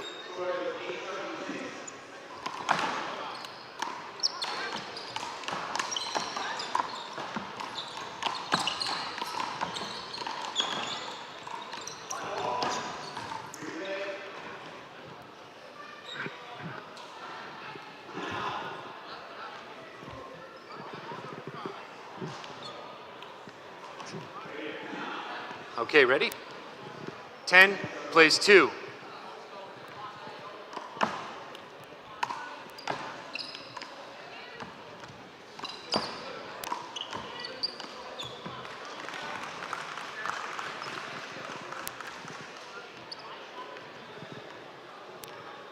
Eleven plays 2.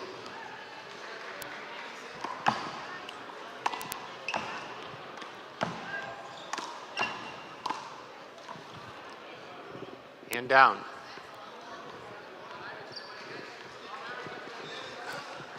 Eleven plays 3.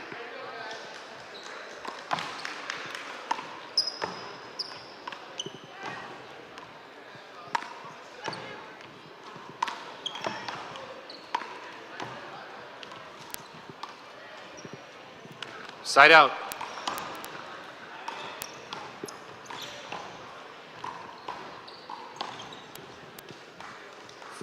4 plays 11.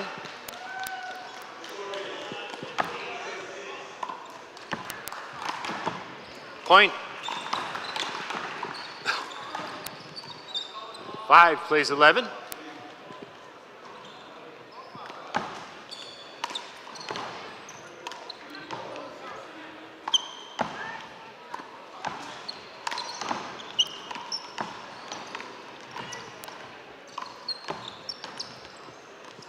Point.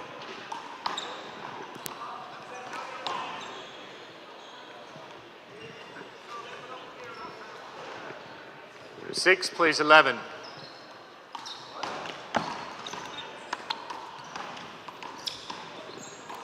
We'll redo that. 6 plays 11.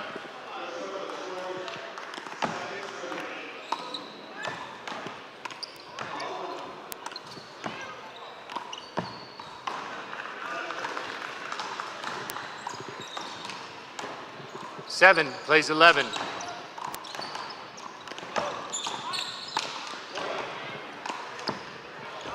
That's another point. Got your timeout. When we come back in, you're serving. The score is 8 plays 11. Hey, I like how you're moving your feet and everything, but after you hit it, I know in four-wall we all want to keep moving. You've got to stay still, because if you do, you know, all right? Got you. Good job.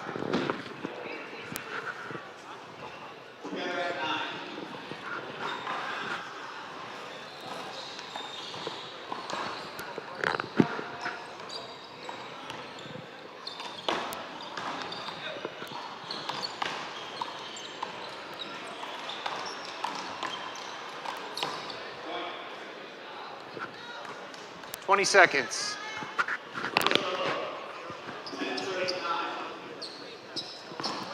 Thank you.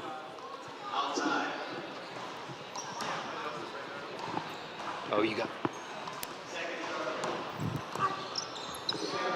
Okay, resuming play. 8 plays 11.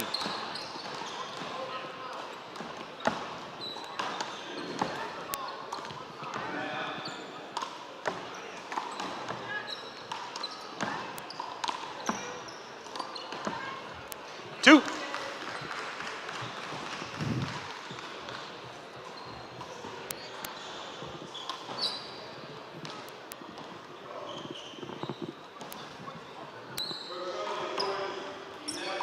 Eight plays 12.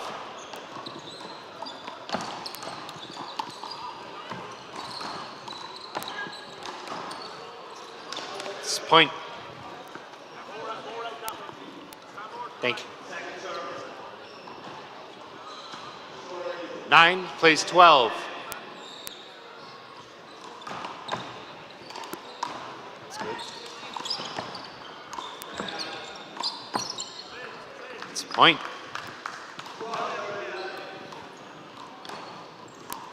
10 plays 12.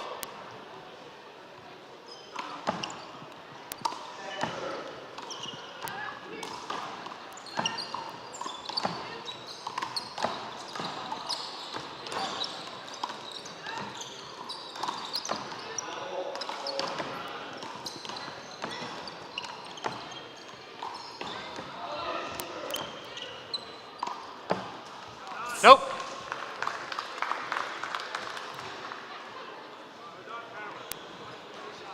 Eleven plays 12. 11 plays 12.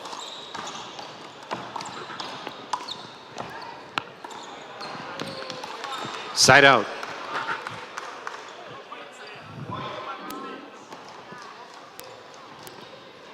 Thirteen plays 12. Excuse me, 13 plays 11.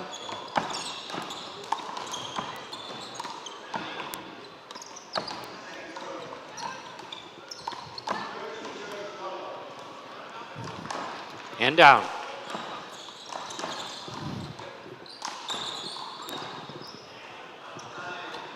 Thirteen plays 12.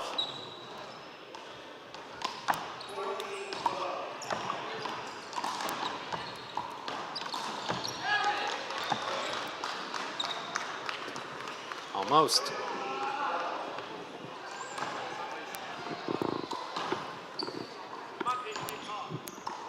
Fourteen plays 12.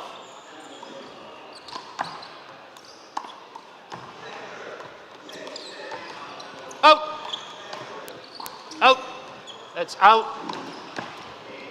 Side out.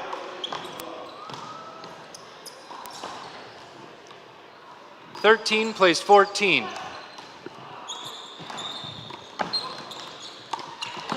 Out.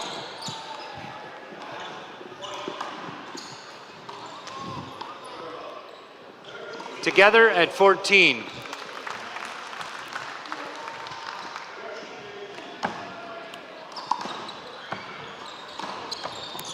Out. I was out. Little help? Thank you.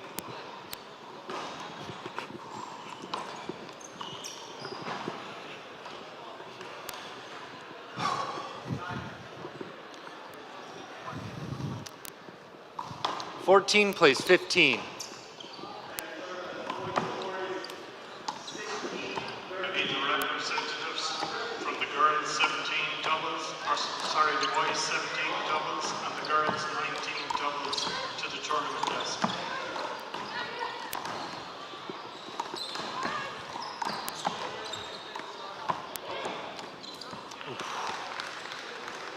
Side out.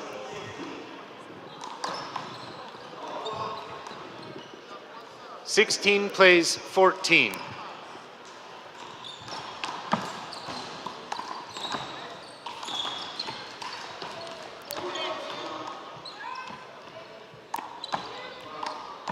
Out.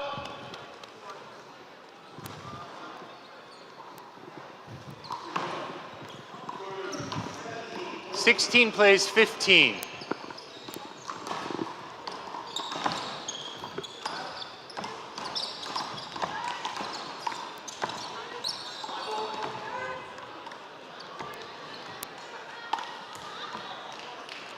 We're going to redo that.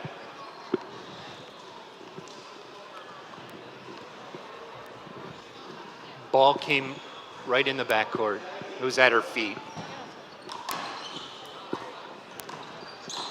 16 plays 15.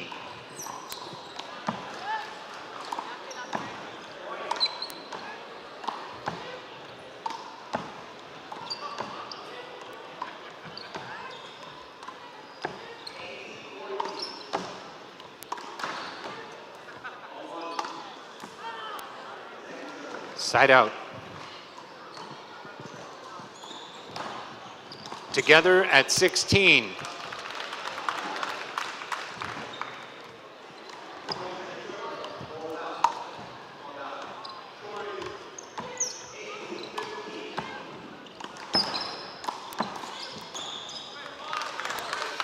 Hand down.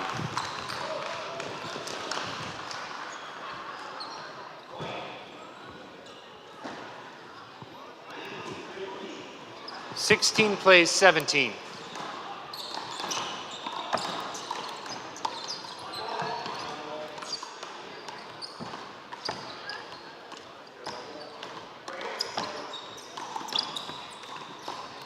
Side out. 18 plays 16. Hold up, hold up. You have 2 serves. 18 plays 16.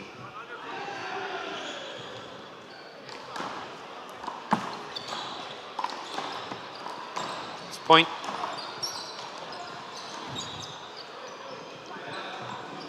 Nineteen plays 16.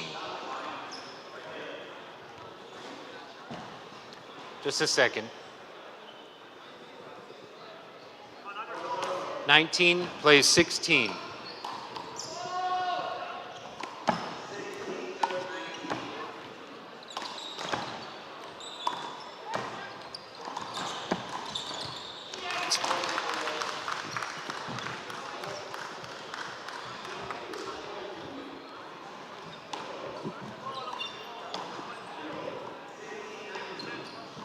Game point, plays 16.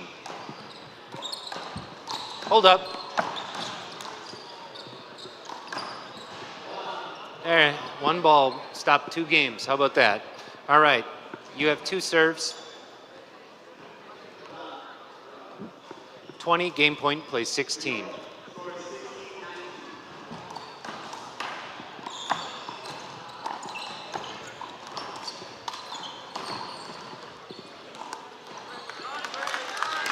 Point. Game, we have 2 minutes.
One minute.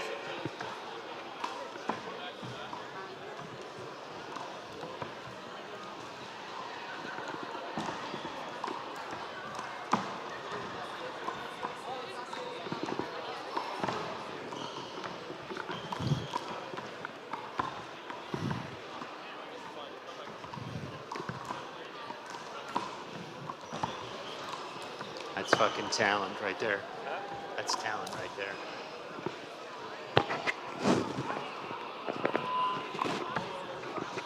You didn't hear that, did you? Okay.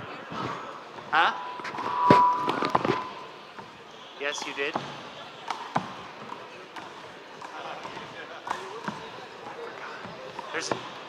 Needs to be a mute button on this thing. of out-of-body experience there. That wasn't me.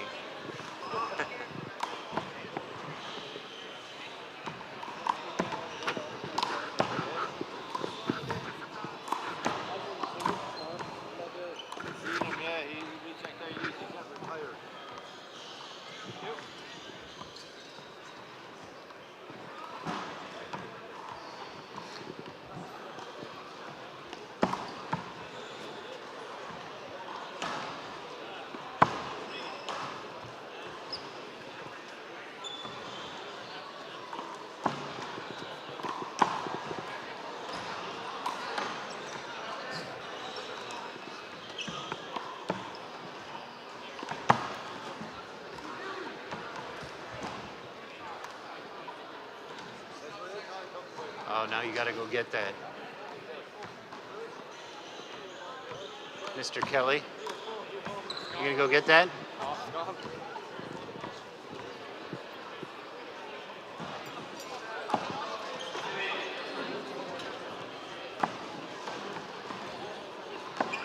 Okay.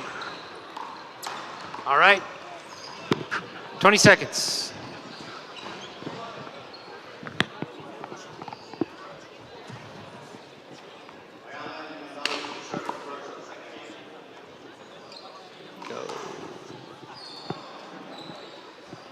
Where'd they go? Did they think they had 5 minutes?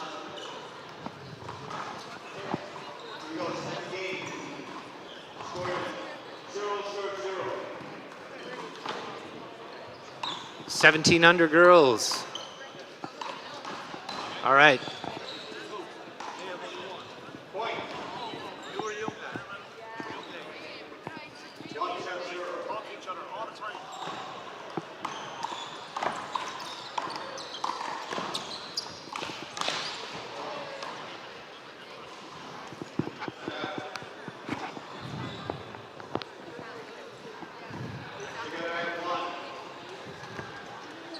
We're ready.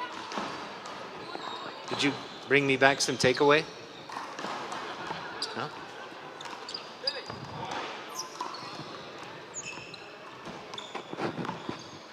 Okay.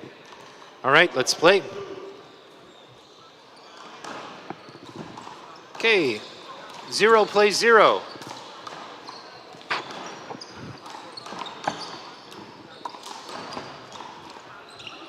Side out.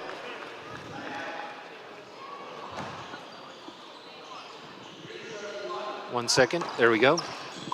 1 plays 0.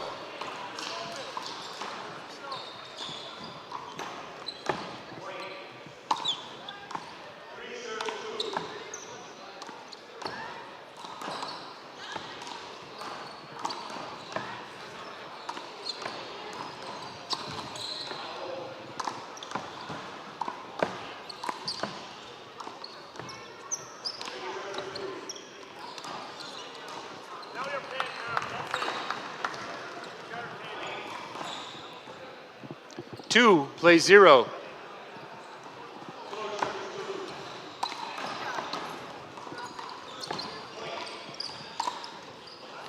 One more over. Heads up. Thank you.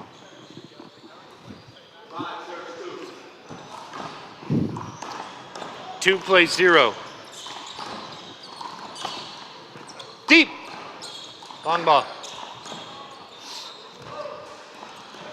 Second serve.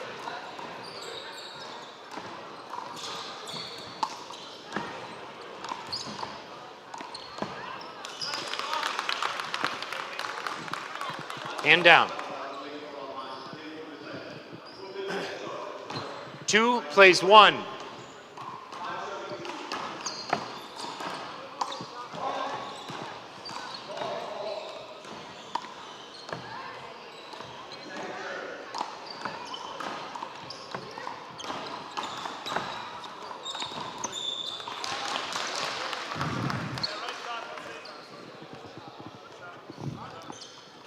Two plays 2.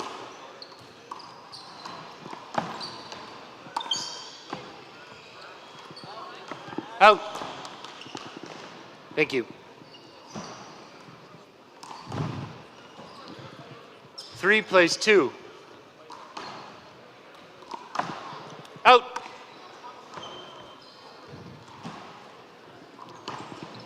Together at 3.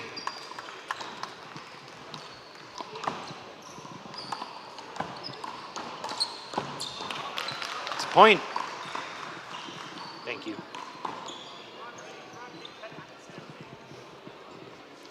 4 plays 3.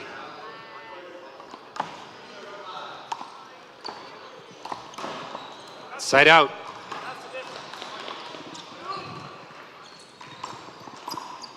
Four plays 4.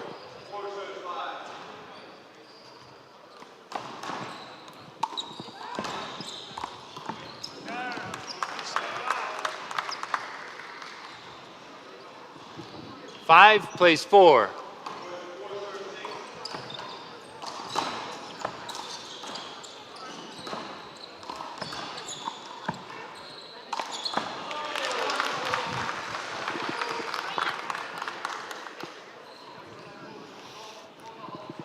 Together at 5.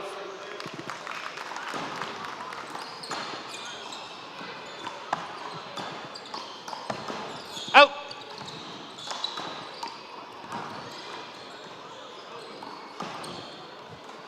Six plays 5.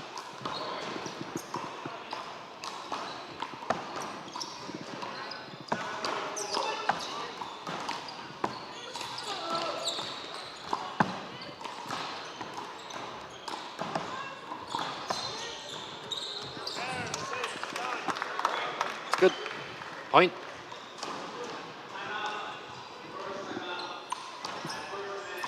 Seven plays 5.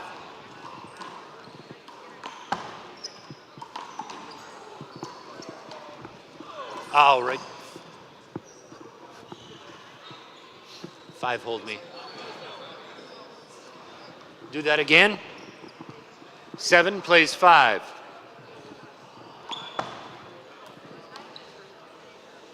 Point.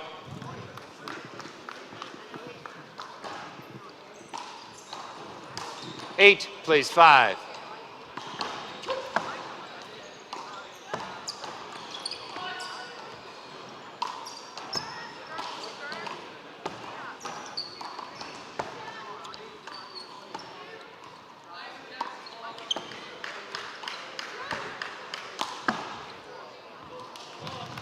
Side out.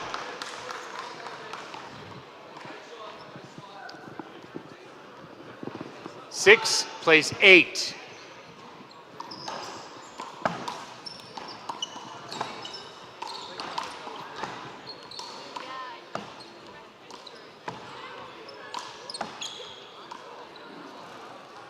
Hand down.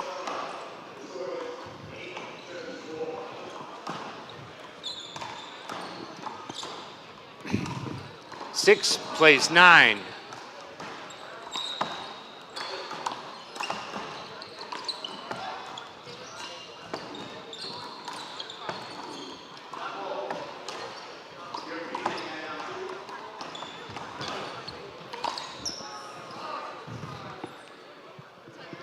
Got you. We come back. The score is 10 plays 6.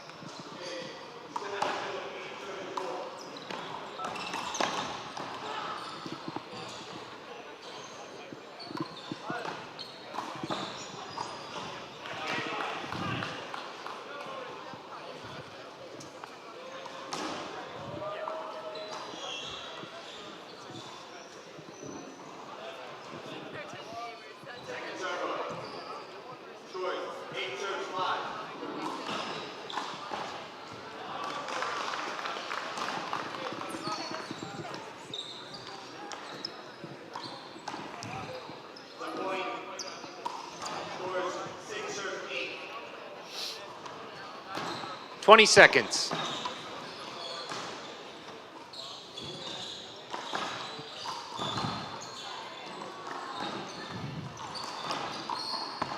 Inside at 10. Let's get back on the court. All right.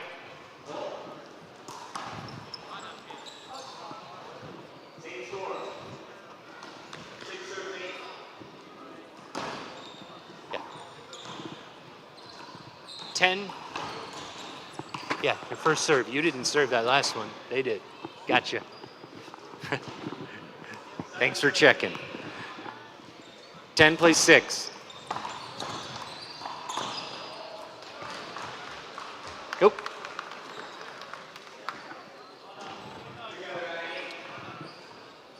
Ten plays 7.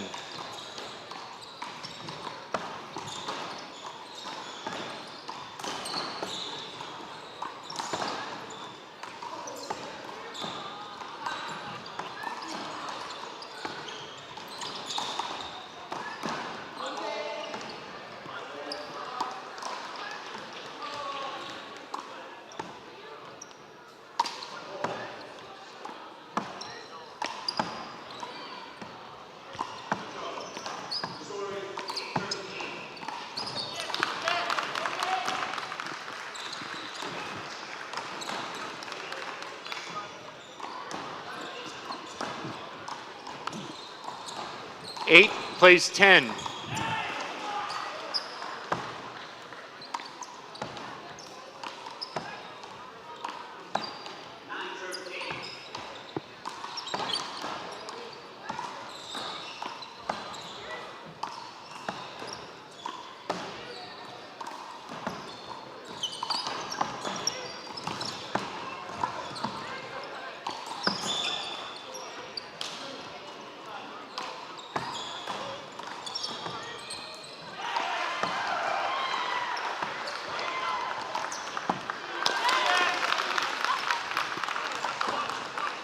Nice rally. 9 plays 10.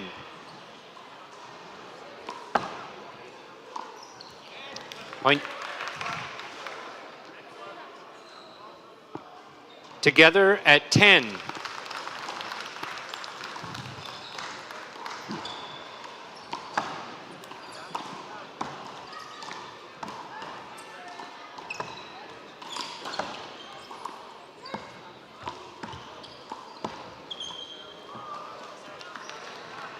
Yeah, I saw contact on your back swing coming through. On your swing coming through. We'll do that over. Yeah. Together at 10, 2 serves.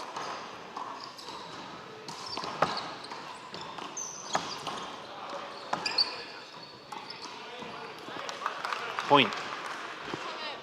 Got your timeout.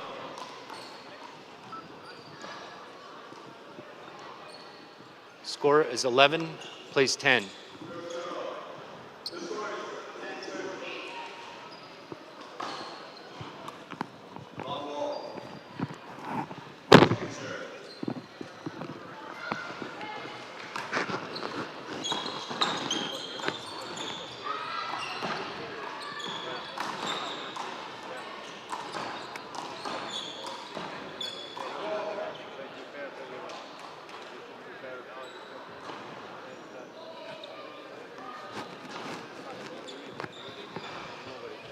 Right, because she came through.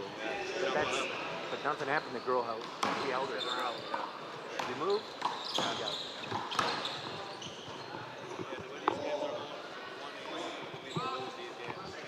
I'll go 19, 20, 21, 20. No, that's what I said. It's on your replay.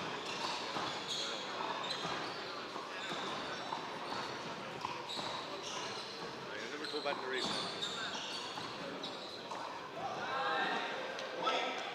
Very up and down the middle, because they were to the side, she was to the side. She would have been in front of her, and then she takes the shot. Together at 10.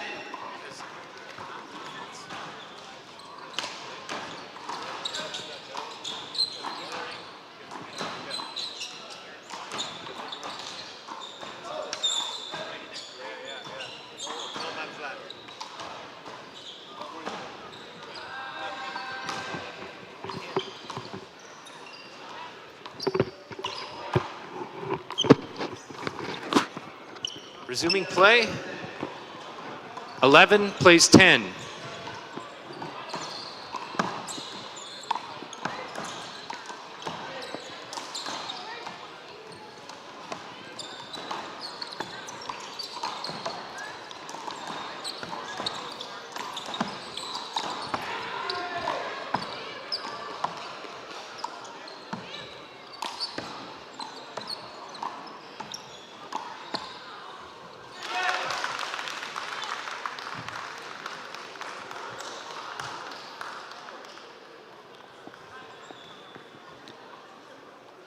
Come on. 12. 12 plays 10.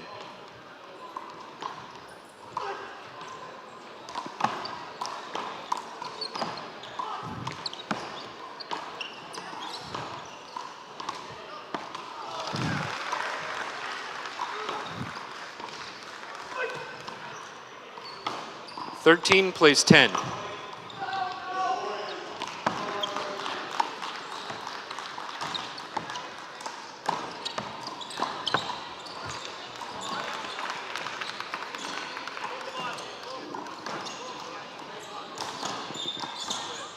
Fourteen plays 10.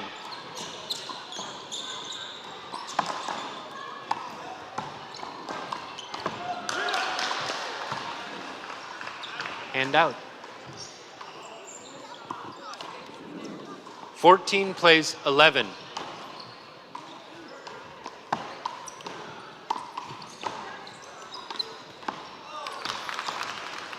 Point.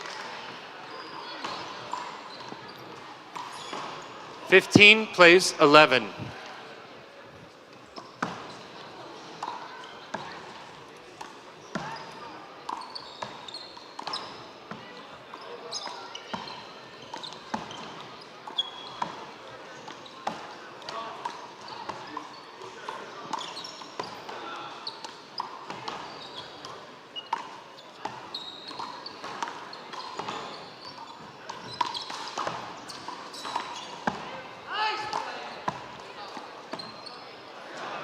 Long.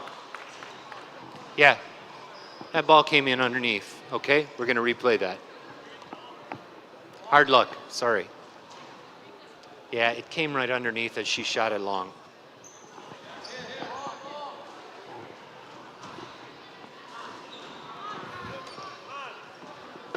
Fifteen plays 11.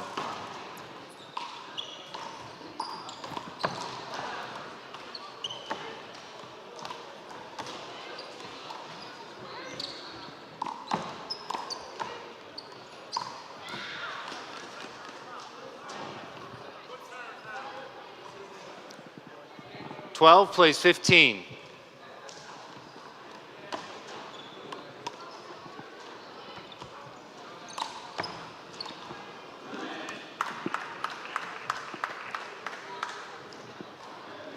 Hey, you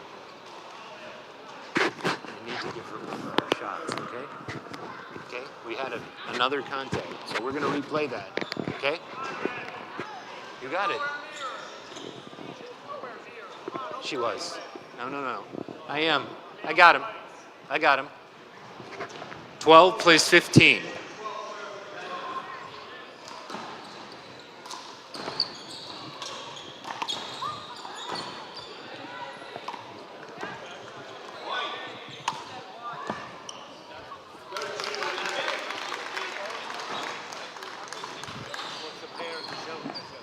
No. 12 plays 16.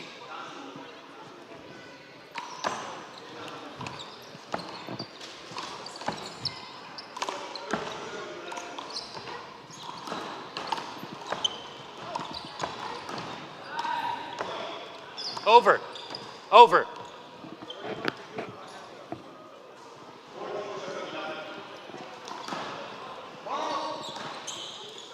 Twelve plays 16. Point.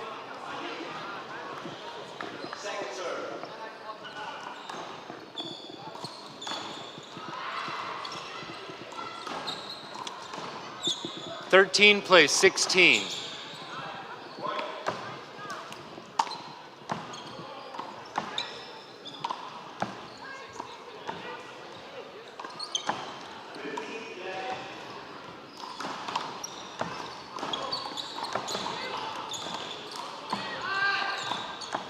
That's down. Point.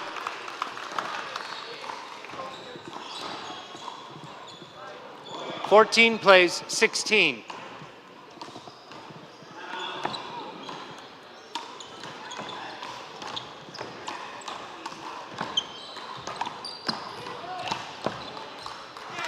Side out.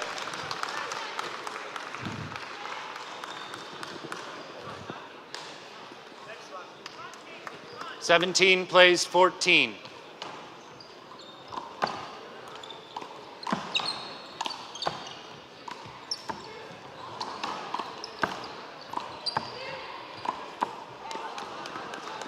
And down.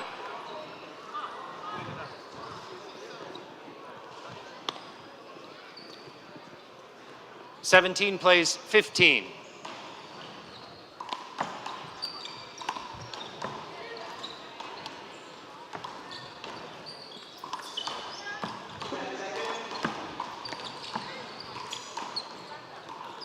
It's over.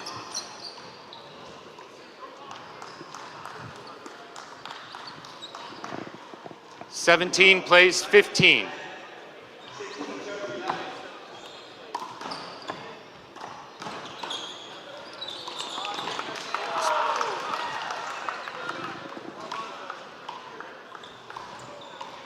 Sixteen plays 17.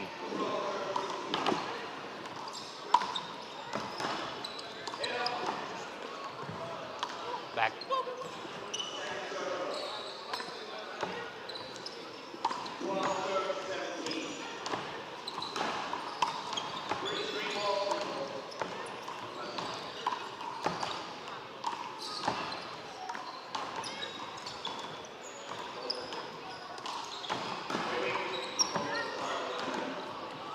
That's out.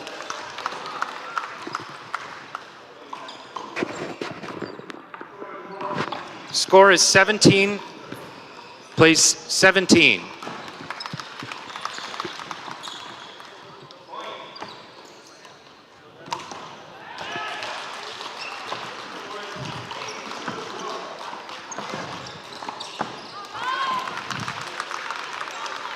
And down. 17 plays 18. Up.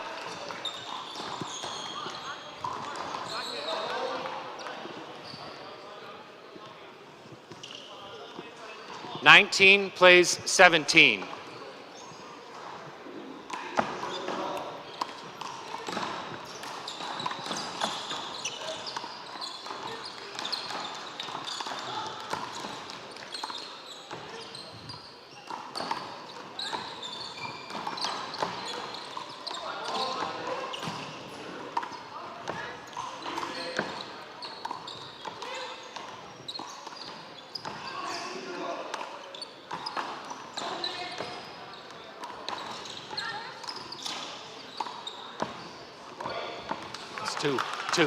Two.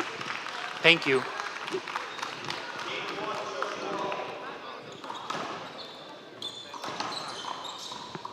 $20. Match point plays 17.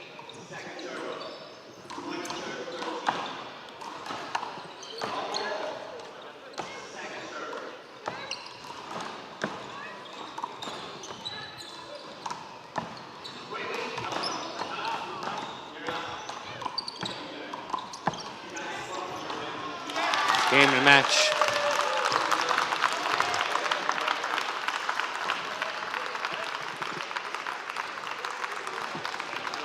That was rough. Thank you.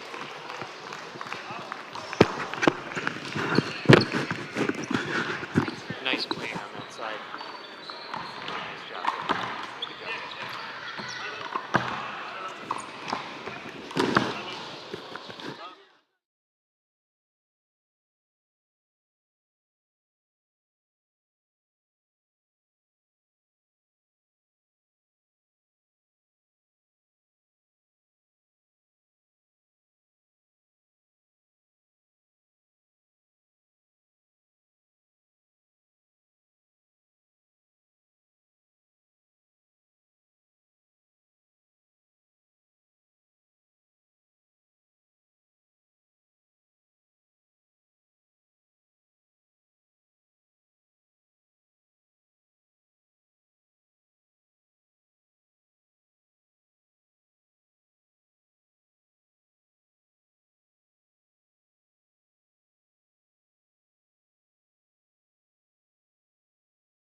good punch in the Mayo, man.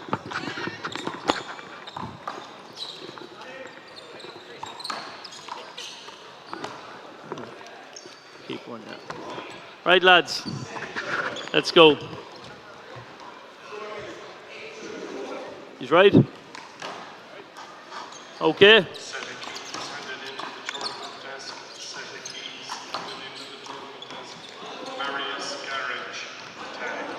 Right, lads, 0-0.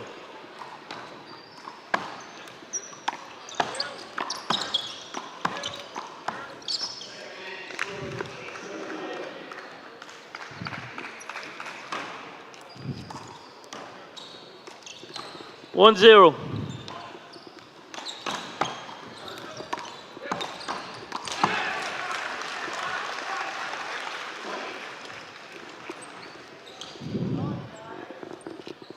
Hold on a second. Hold on. Okay, 2-0.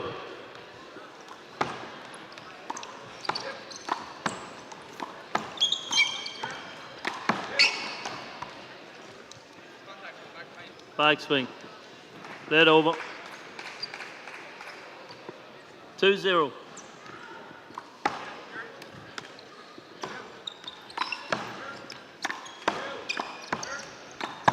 Out.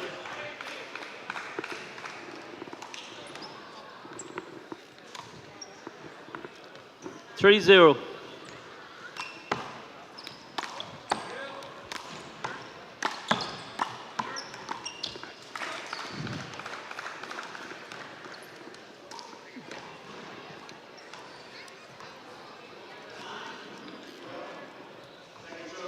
Four zero.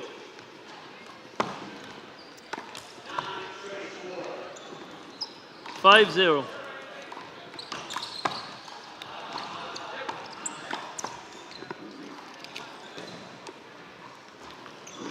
One five.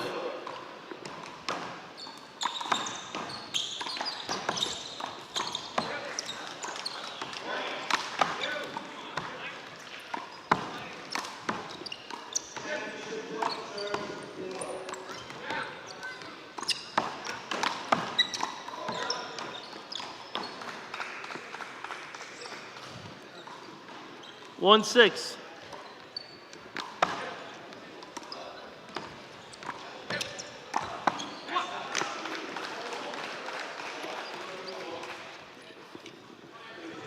7-1.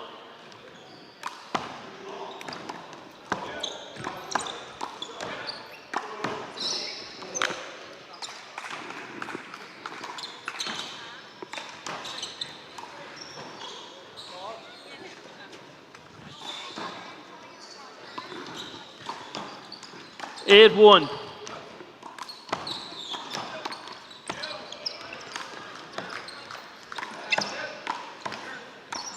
Again.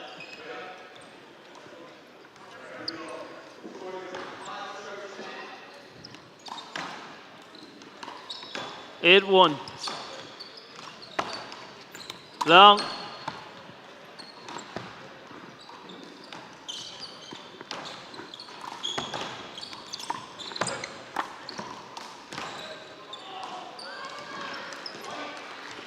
Sorry, was that a point to use? I didn't see that. It was a point to use, yeah.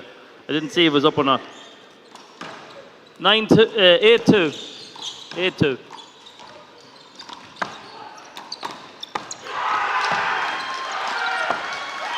Out. Huh? Out. The ball was out though.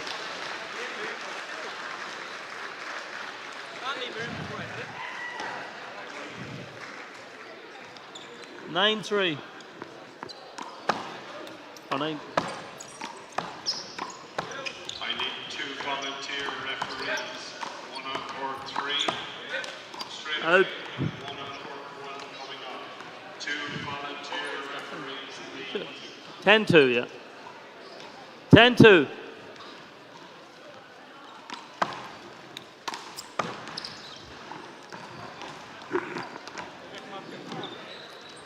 Three 10.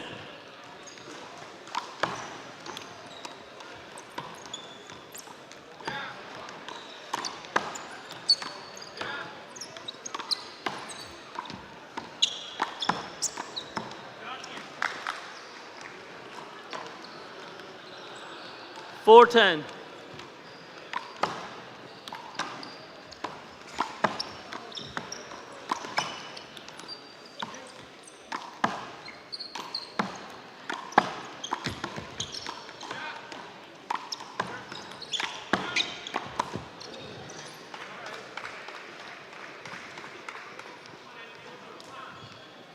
$5-10.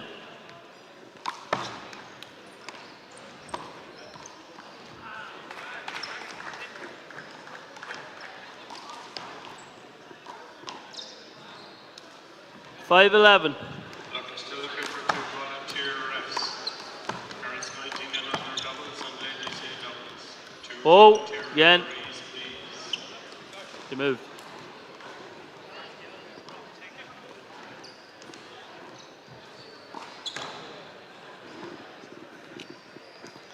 $5-11.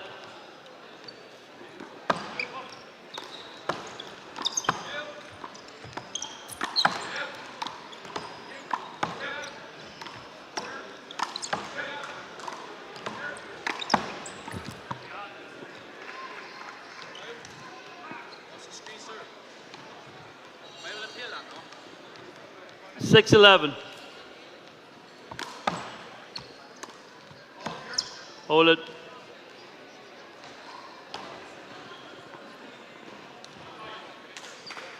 $6-11.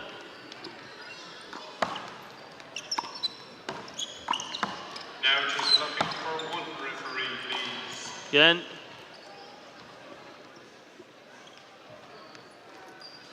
$6-11.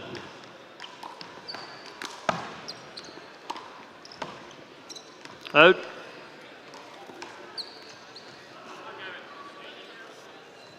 Far side.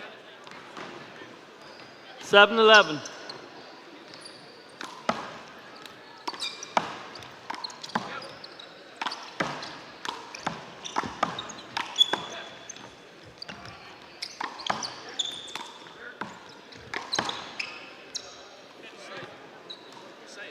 Yeah, there was a movement.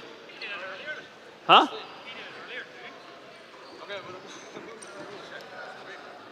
It's a play over, lad. 7-11.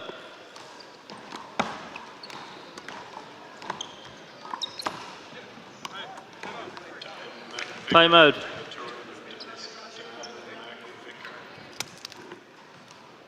$12-7, lads.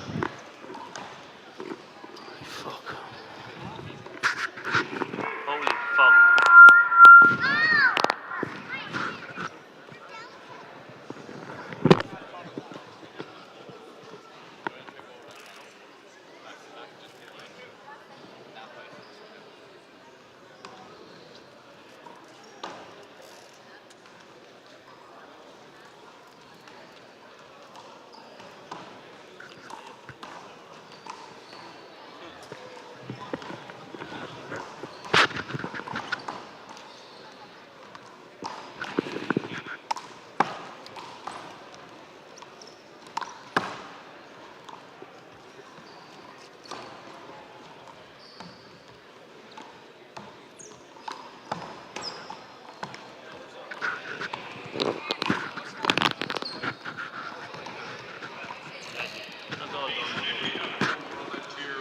All right, lads, let's go. 12-7, lads.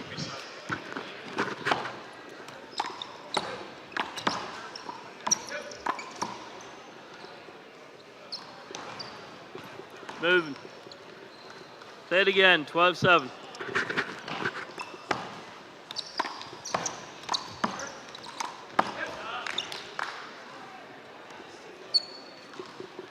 $12-8.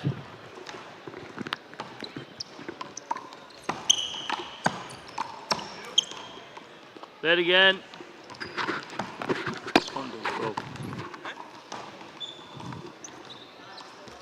12-8.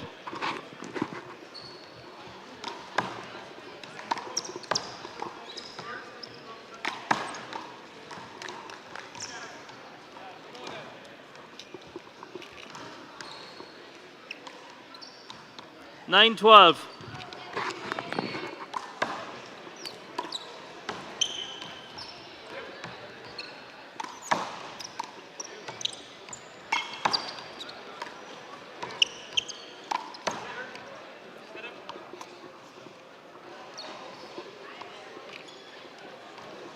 10-12.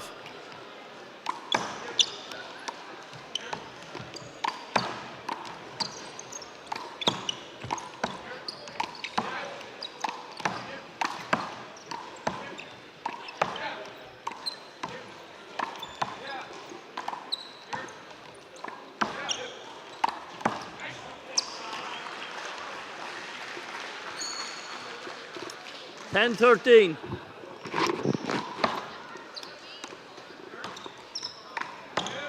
Hold it.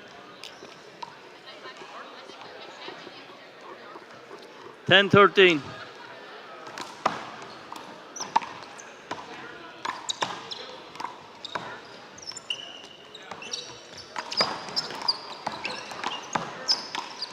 Oh.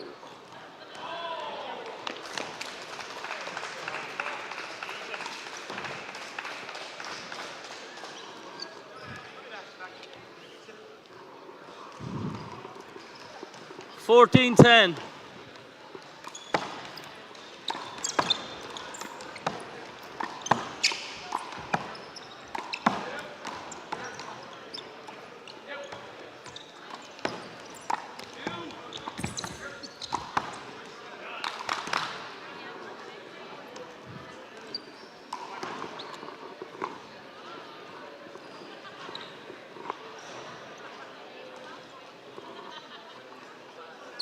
Yeah.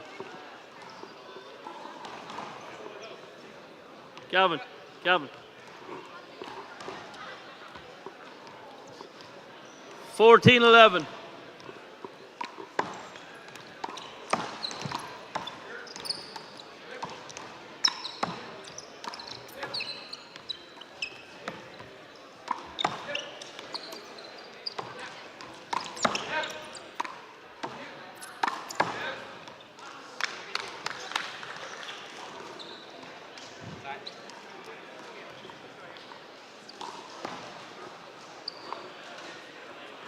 $15-11.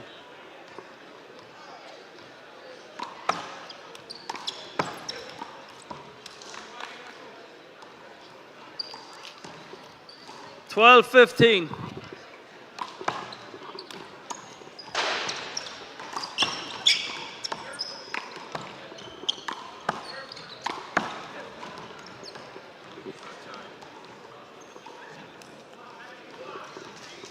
$13-15.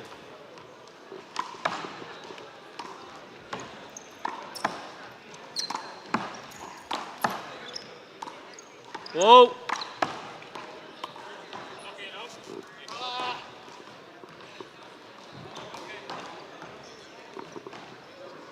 $13-15.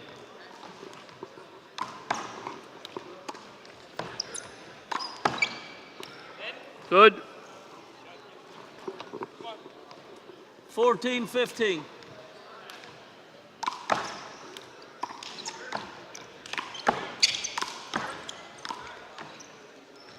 Out.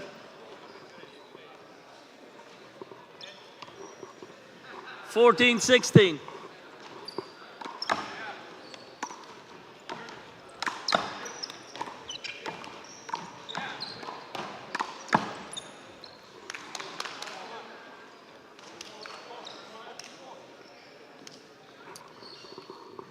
$15-16.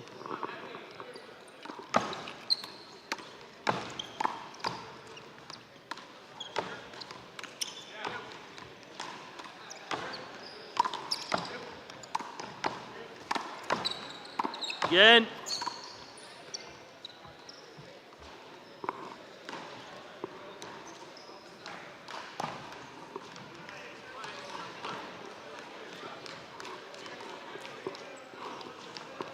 $15-16.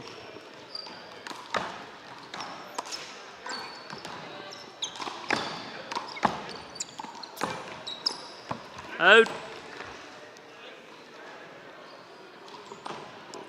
Together at 16.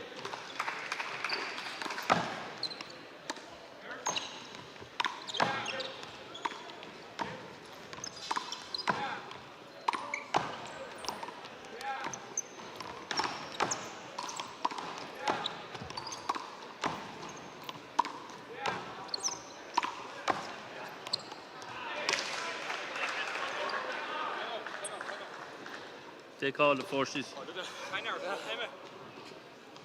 I didn't. Doesn't matter, lads. You have 6 left. Fuck me.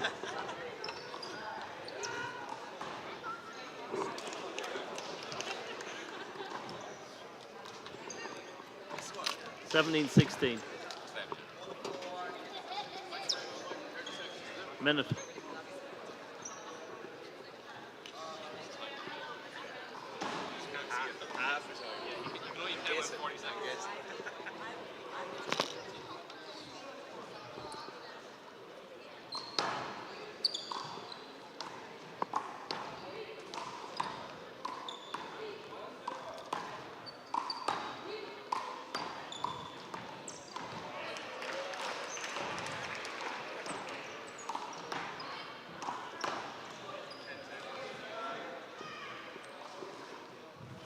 All right, lads.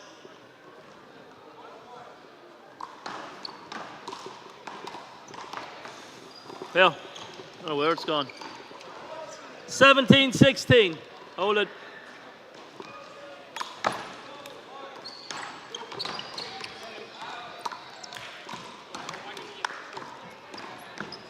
Together at 17.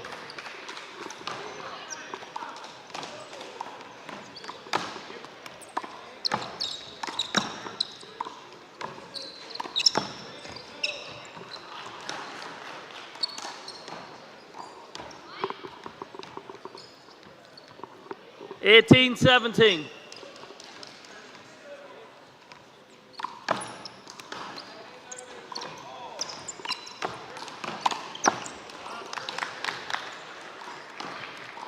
Together at 18.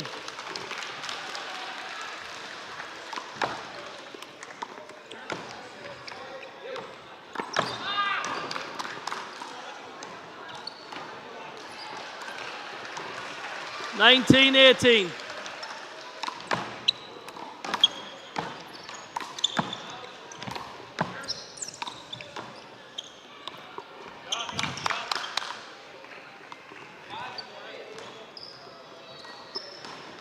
Game ball, 18. Long. Second serve.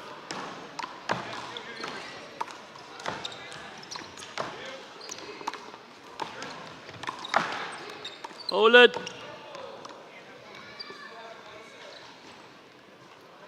Game ball, 18. Long. Second serve.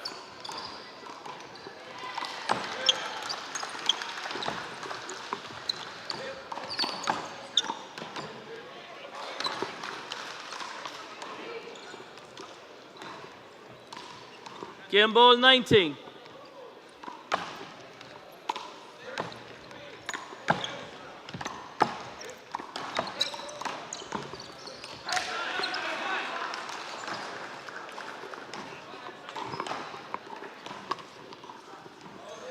(20-20) game ball.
No.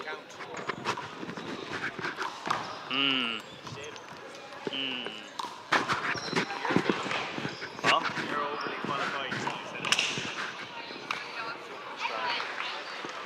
All right, let's go, Gavin.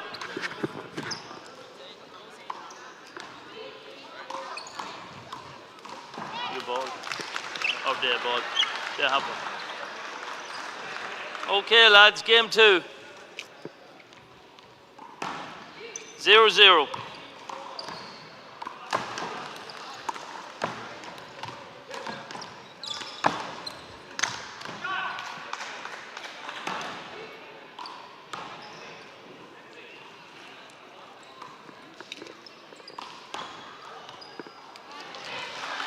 One zero. Out.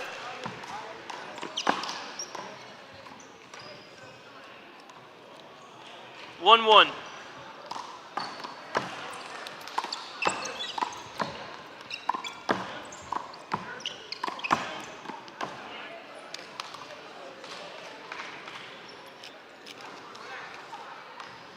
Two one.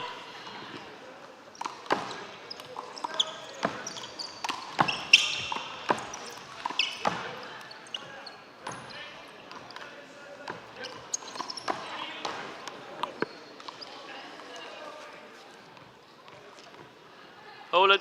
3-1.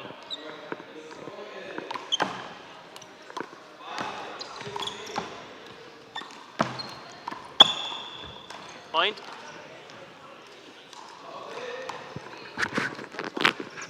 Four one.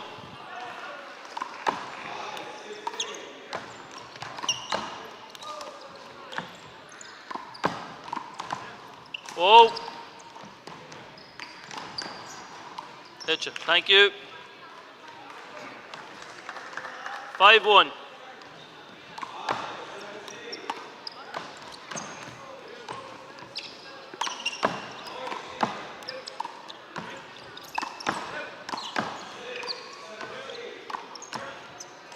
Again.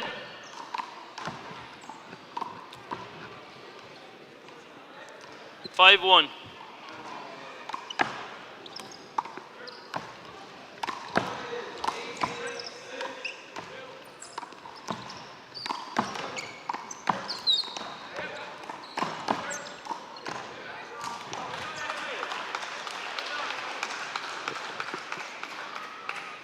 Five two.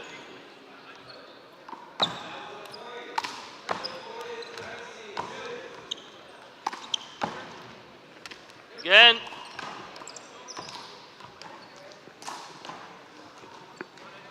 Five two. Long.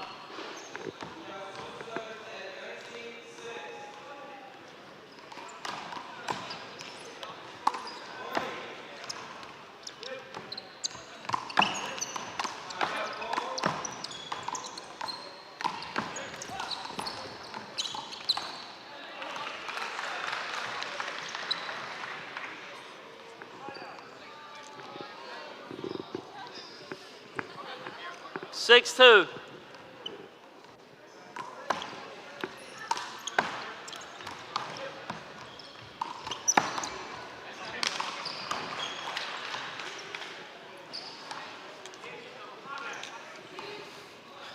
Three six.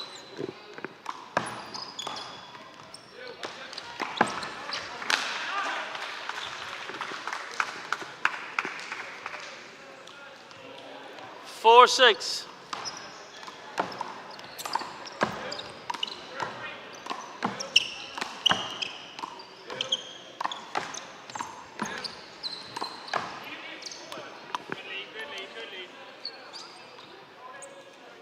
Four seven.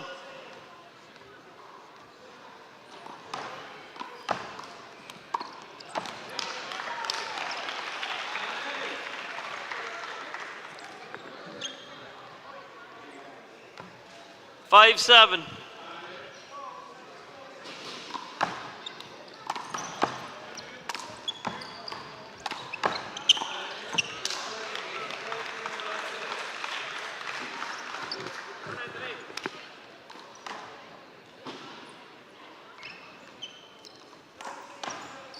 6-7.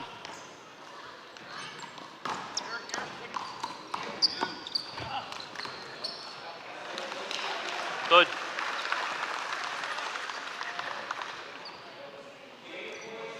Eight, 6.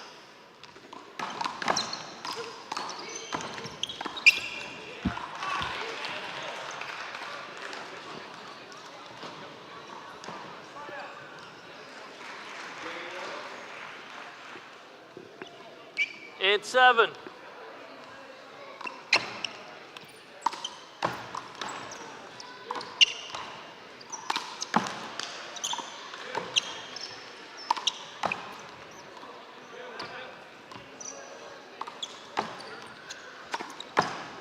Out.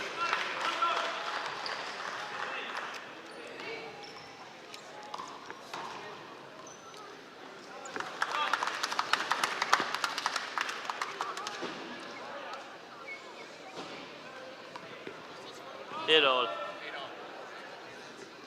Together at 8.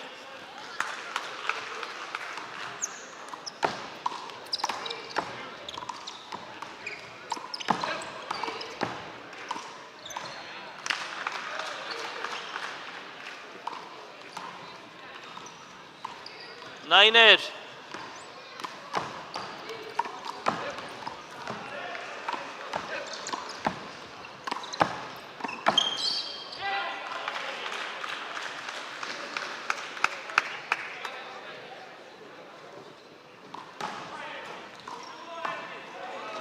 Ten, 8.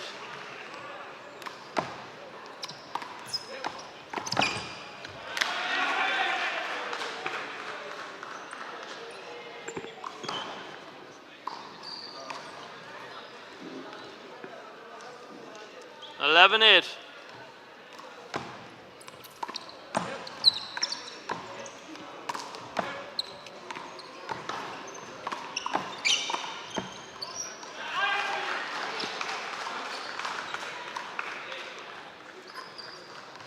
Twelve, 8.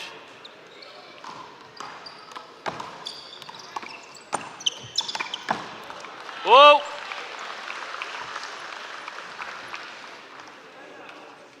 12, 8.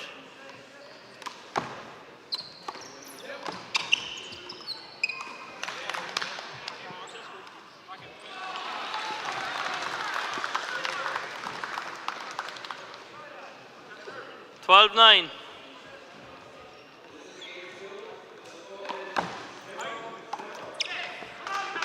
Good.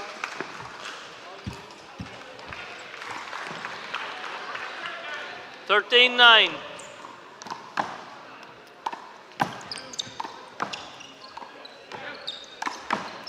Whoa.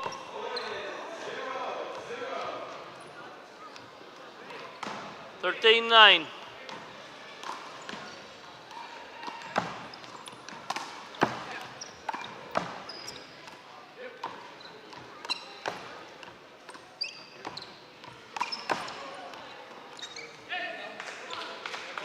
You moved anyway. It's a play over.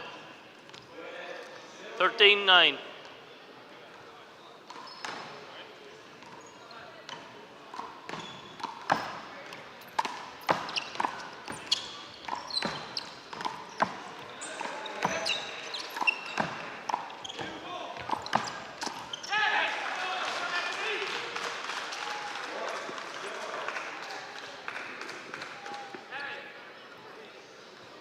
Fourteen, 9.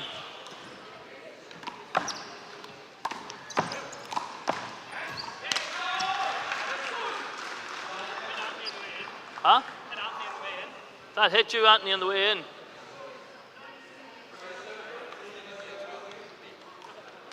Shea says it hit Anthony on the way in. Didn't hit you on the way in. That's grand, I hooked it. 15, 9. Play ball. 15, 9. Hold it.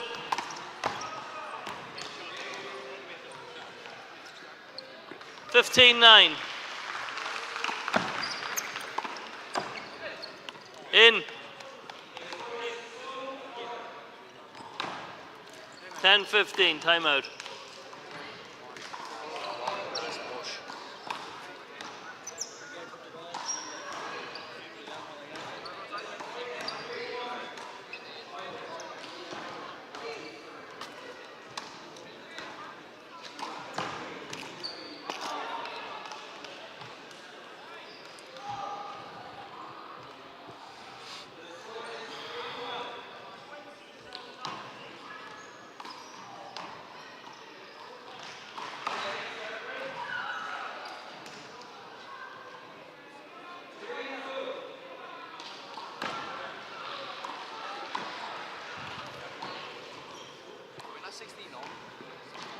No, 15.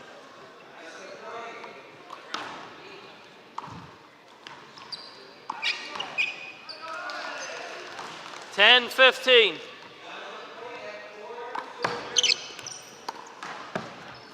Whoa. Avoidable. 11, 15.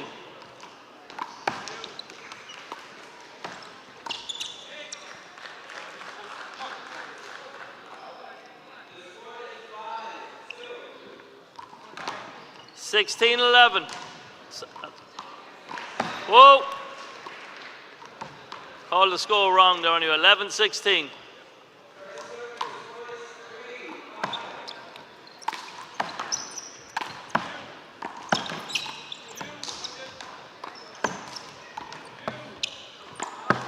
Out, out. Ball was out.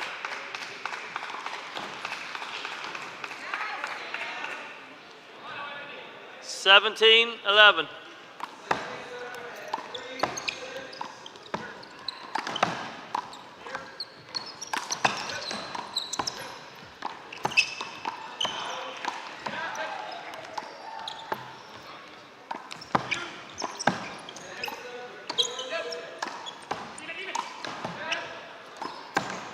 Whoa! Whoa!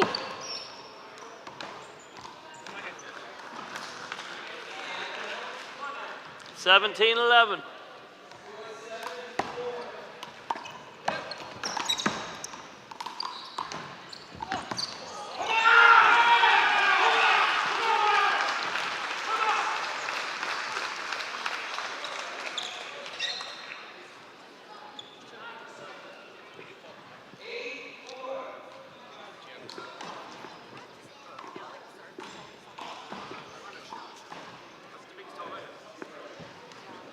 Wet, that's wet, is it? It's all right, it's all right. Okay, lads. Hold it. Hold it. 18, 11. Whoa! 18, 11.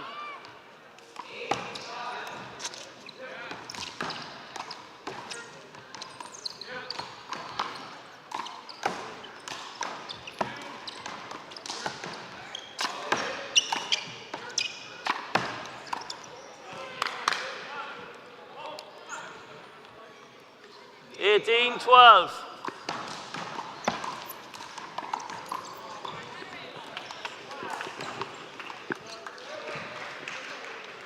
Eighteen, 12.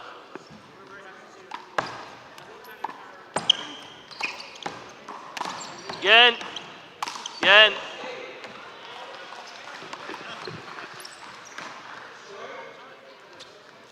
Eighteen, 12.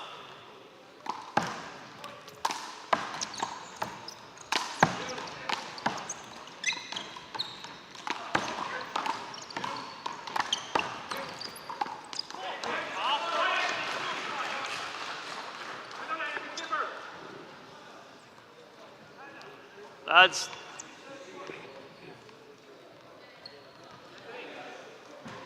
Nineteen, 12.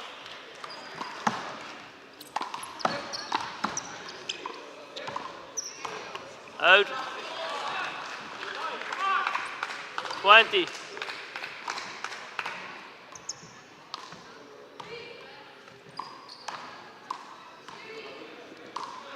Game ball, 12.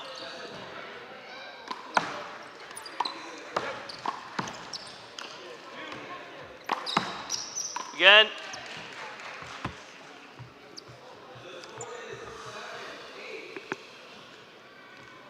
Game ball, 12.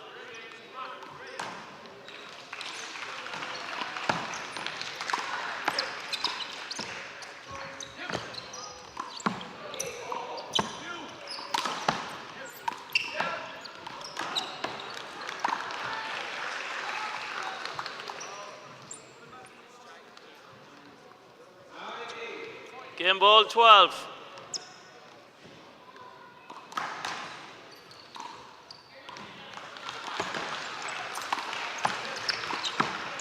Oh. Whoa. There's movement there. Game ball 12.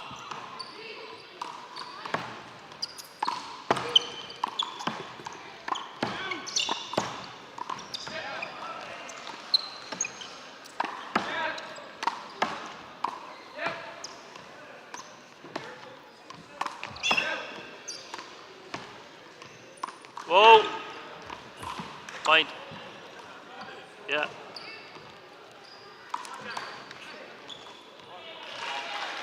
$13, $20.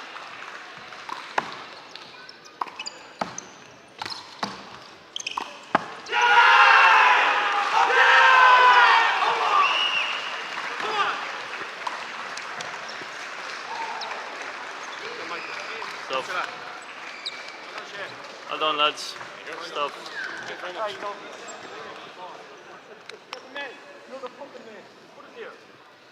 Come back.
back live here, folks, on court 2. We have Alright, guys. Fiona Tully and guys, Ciaran Mahan pull it close. representing. So come here. It's just a simple rules as well. Try and keep it as clean as Representing possible. Ireland, The only and thing we we'll be have calling avoid Sully this on. If you're in Ruiz front, and Melissa so if Fiona's a Sky shot and you cut across the representing front of her, America. I'm not going to be replaying This that. is I'm saying that's just the unavoidable, okay? open doubles.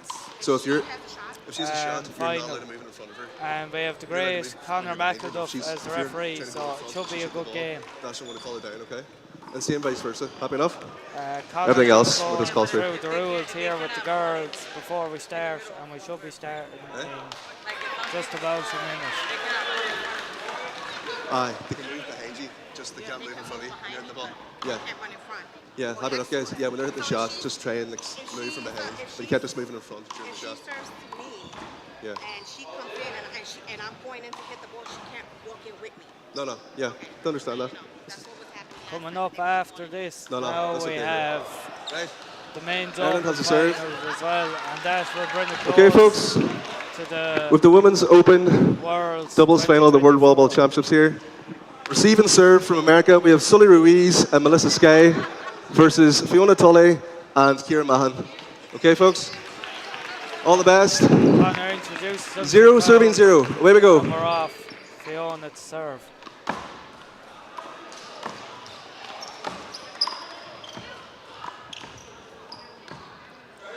Side away. Straight away from And point. and the Americans take the lead. 1 serving 0.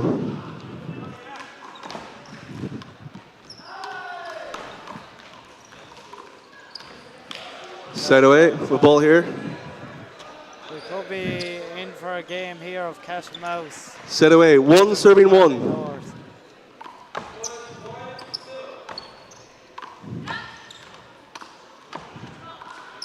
Set away. Fiona drives the ball. 2 serving 1.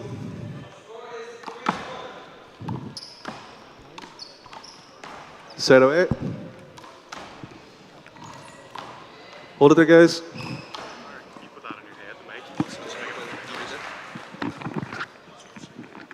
So we're now Connor here. He's mic'd Okay, up. guys. 2 serving 2.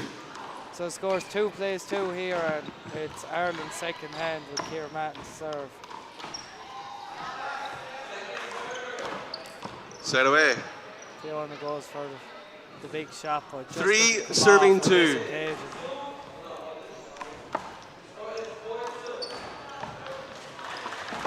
Well, driving it down to Ciaran.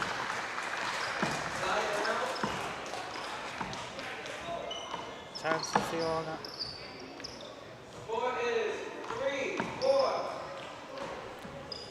Ooh. What a shot. Set away. What a shot from Fiona. She just pulled it straight across the court. 3 serving 3. Fiona will be fired up for this one. Try and bring some medals home back to her famous Set away. Coleman's. She claps the hands. 4 serving 3.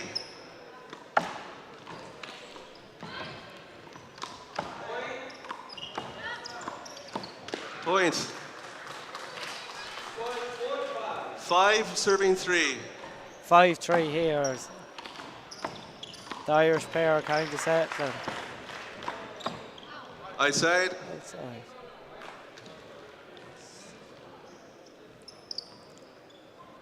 5 serving 4. Ciaran goes for a Long big ball. overhand serve, but Second this serve. one served long.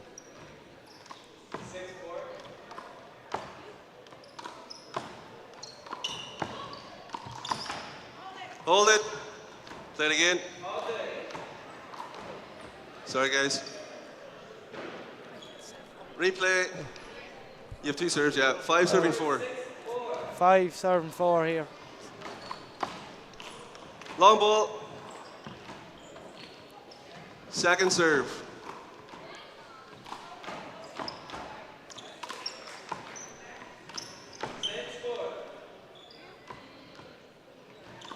Big rally here. Point. Melissa goes for it, and Melissa will shoot, as we've seen earlier on. 6 serving 4. That's her go-to shot. rolling off the shoulder and aim for the bottom break. I'd say Outside. called. Point. 7 serving 4. 7-7-4. Side away. To the ball.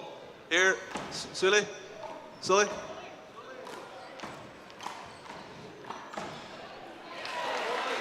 5 serving 7. Hold it, play it again.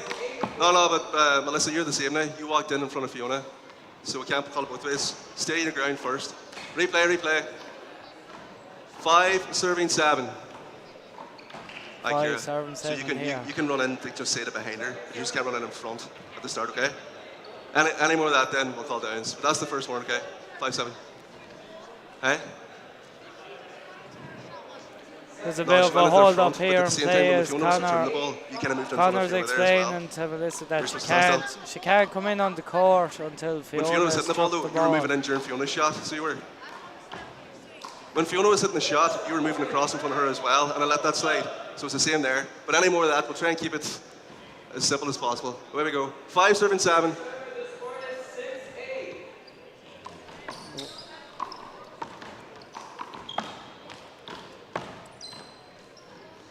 Point.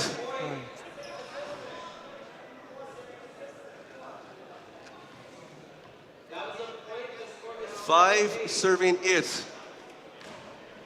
5 serving 8. 5 serving 8 as Mel here is to serve.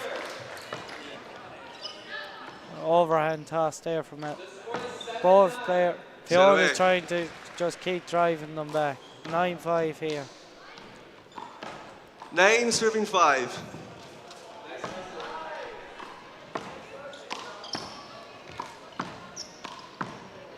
Big rally in the front and Bell tries to finish it.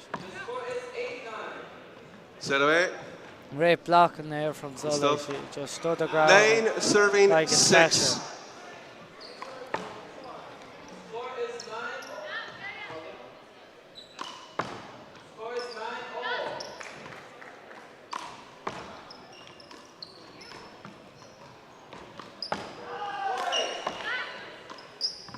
Side away. Eh? I know, but if the ball had been up, I'll give you the advantage there, Fiona. If the ball had been up, you would have been looking at it. Was there contact there, Melissa? Contact called here. Fiona's appealing for the back If you get swing, we'll have to replay that, okay? Yeah. Replay, that's okay. It's a replay here. Replay the point. 9 serving 6. 9 serving 6. Melissa Points. drives that ball over. Timeout called. 10 serving 6. 10 serving 6. Yeah. Perfect job, yeah. Timeout called here as Ireland are in the lead, but this game could go anyway here yet.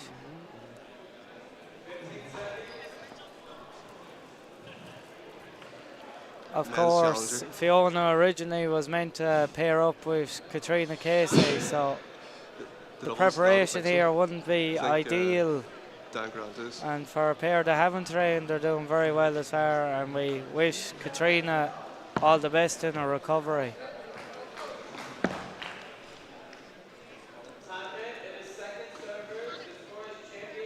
$15 seconds. Yeah, not to have the shot and the advantage. Yes, I agree. She wouldn't have been looking at it. I agree. So yeah. So come here, guys. Yeah, Fiona. So see if Fiona, if there's contact again, just raise your hand, because that's what I'm saying. If you had killed the ball, obviously would have been looking at the point. Yeah, that's no worries. But that's fair enough. Red, no worries. Resuming play. The score is 10 serving 6. 10 serving 6 here. Chance here. Oh, guys are down.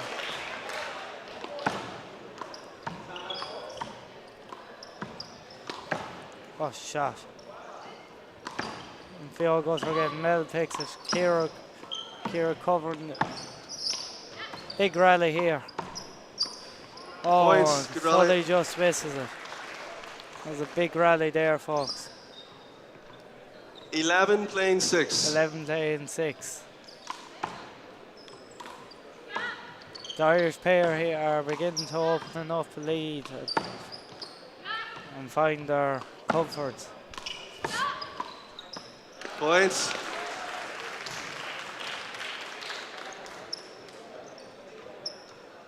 Playing 6.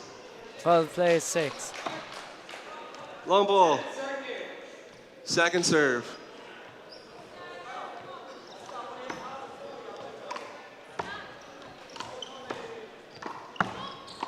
And it's 10-10 here in Cork 1 for the Women's A title in Ireland against America.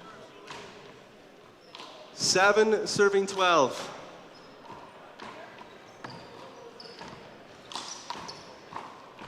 Points. Chile. And Ireland take the game in the Women's A title. 8 serving 12. Great scenes here on Cork 1, and hopefully Ireland can take it here on Cork 2 as well. Points. 8 serving 13. Points. 9-13. 9-13 as the Americans are coming back into this game. Outside. Get that ball there. Yeah, come on. Okay. 14 serving 9. 14-9 here.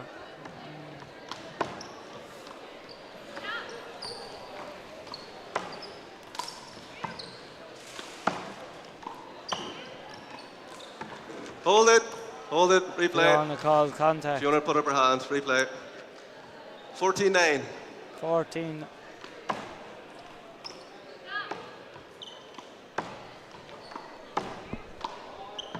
Hold it again. Fiona raised her hand, contact. Going to be joined here by the great Ollie Cassidy. She put up her hand for contact. He's a man of, he's as pale as a ghost here from watching that. Replay, 14-9. We'll find out what he thinks about that result. Oh, the Lord save us. They love giving the man a heart attack. They were 19-14 up in the second game. Hold it. And they said, no, we don't want it. We want to get it the hard way. 11-10, tiebreaker. By God. Yeah, no, but she's moving in a position. You can't get any closer than that. But if there's blocking from behind again, I'm going to be calling downs, okay? Big game here. 14 serving 9. 14-9. 14-9 here, Ollie is. Right. Irish pair, as I was saying earlier on, they unfortunately, like, it was originally meant to be Fiona and Katrina, but so Ciara has subbed in, and the prep wouldn't have been great there, or trying to get used to playing with each other. But they're playing mighty. Replay, 14 serving 9. 14-9. 14-9, and that's a great serve from Fiona. Great serve. Fiona be gunning for this after the loss earlier on. Points. 15 serving 9. You moved into her shot, it would have been unavoidable. You're moving into her shot again though, so it's going to be unavoidable. You want some melted chocolate, Joe? No, I'm calling that a point. It looks fair soggy there, Ollie. It's in my pocket all day. Oh, Jesus. No, that's a point. You can only appeal the lines here. The lines are the only calls can be appealed. Give it a crack. The only things that can be appealed here are the line calls. You can't appeal like a contact or 2 bounces during the rally. The only things that can be appealed at this tournament are the lines. Well, she didn't put her hand up this time. No, you gotta be fucking out. So when you put your hand up, that's it, that's the hole? Yeah, that's the way we play here. So she don't have to go hold it, she just puts her hand up, right? Yeah. That's what happened the 2 previous plays. Right, come on. Play on. 15 serving 9.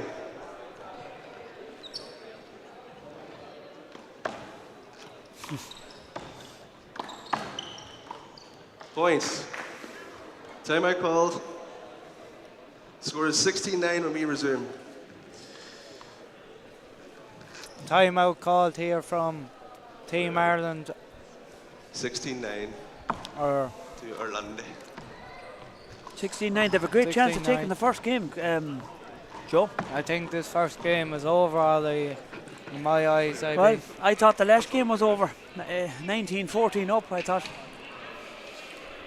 But The American girls came back and brought them to the tiebreaker. You got to say, though, the win will be bittersweet now. Bittersweet.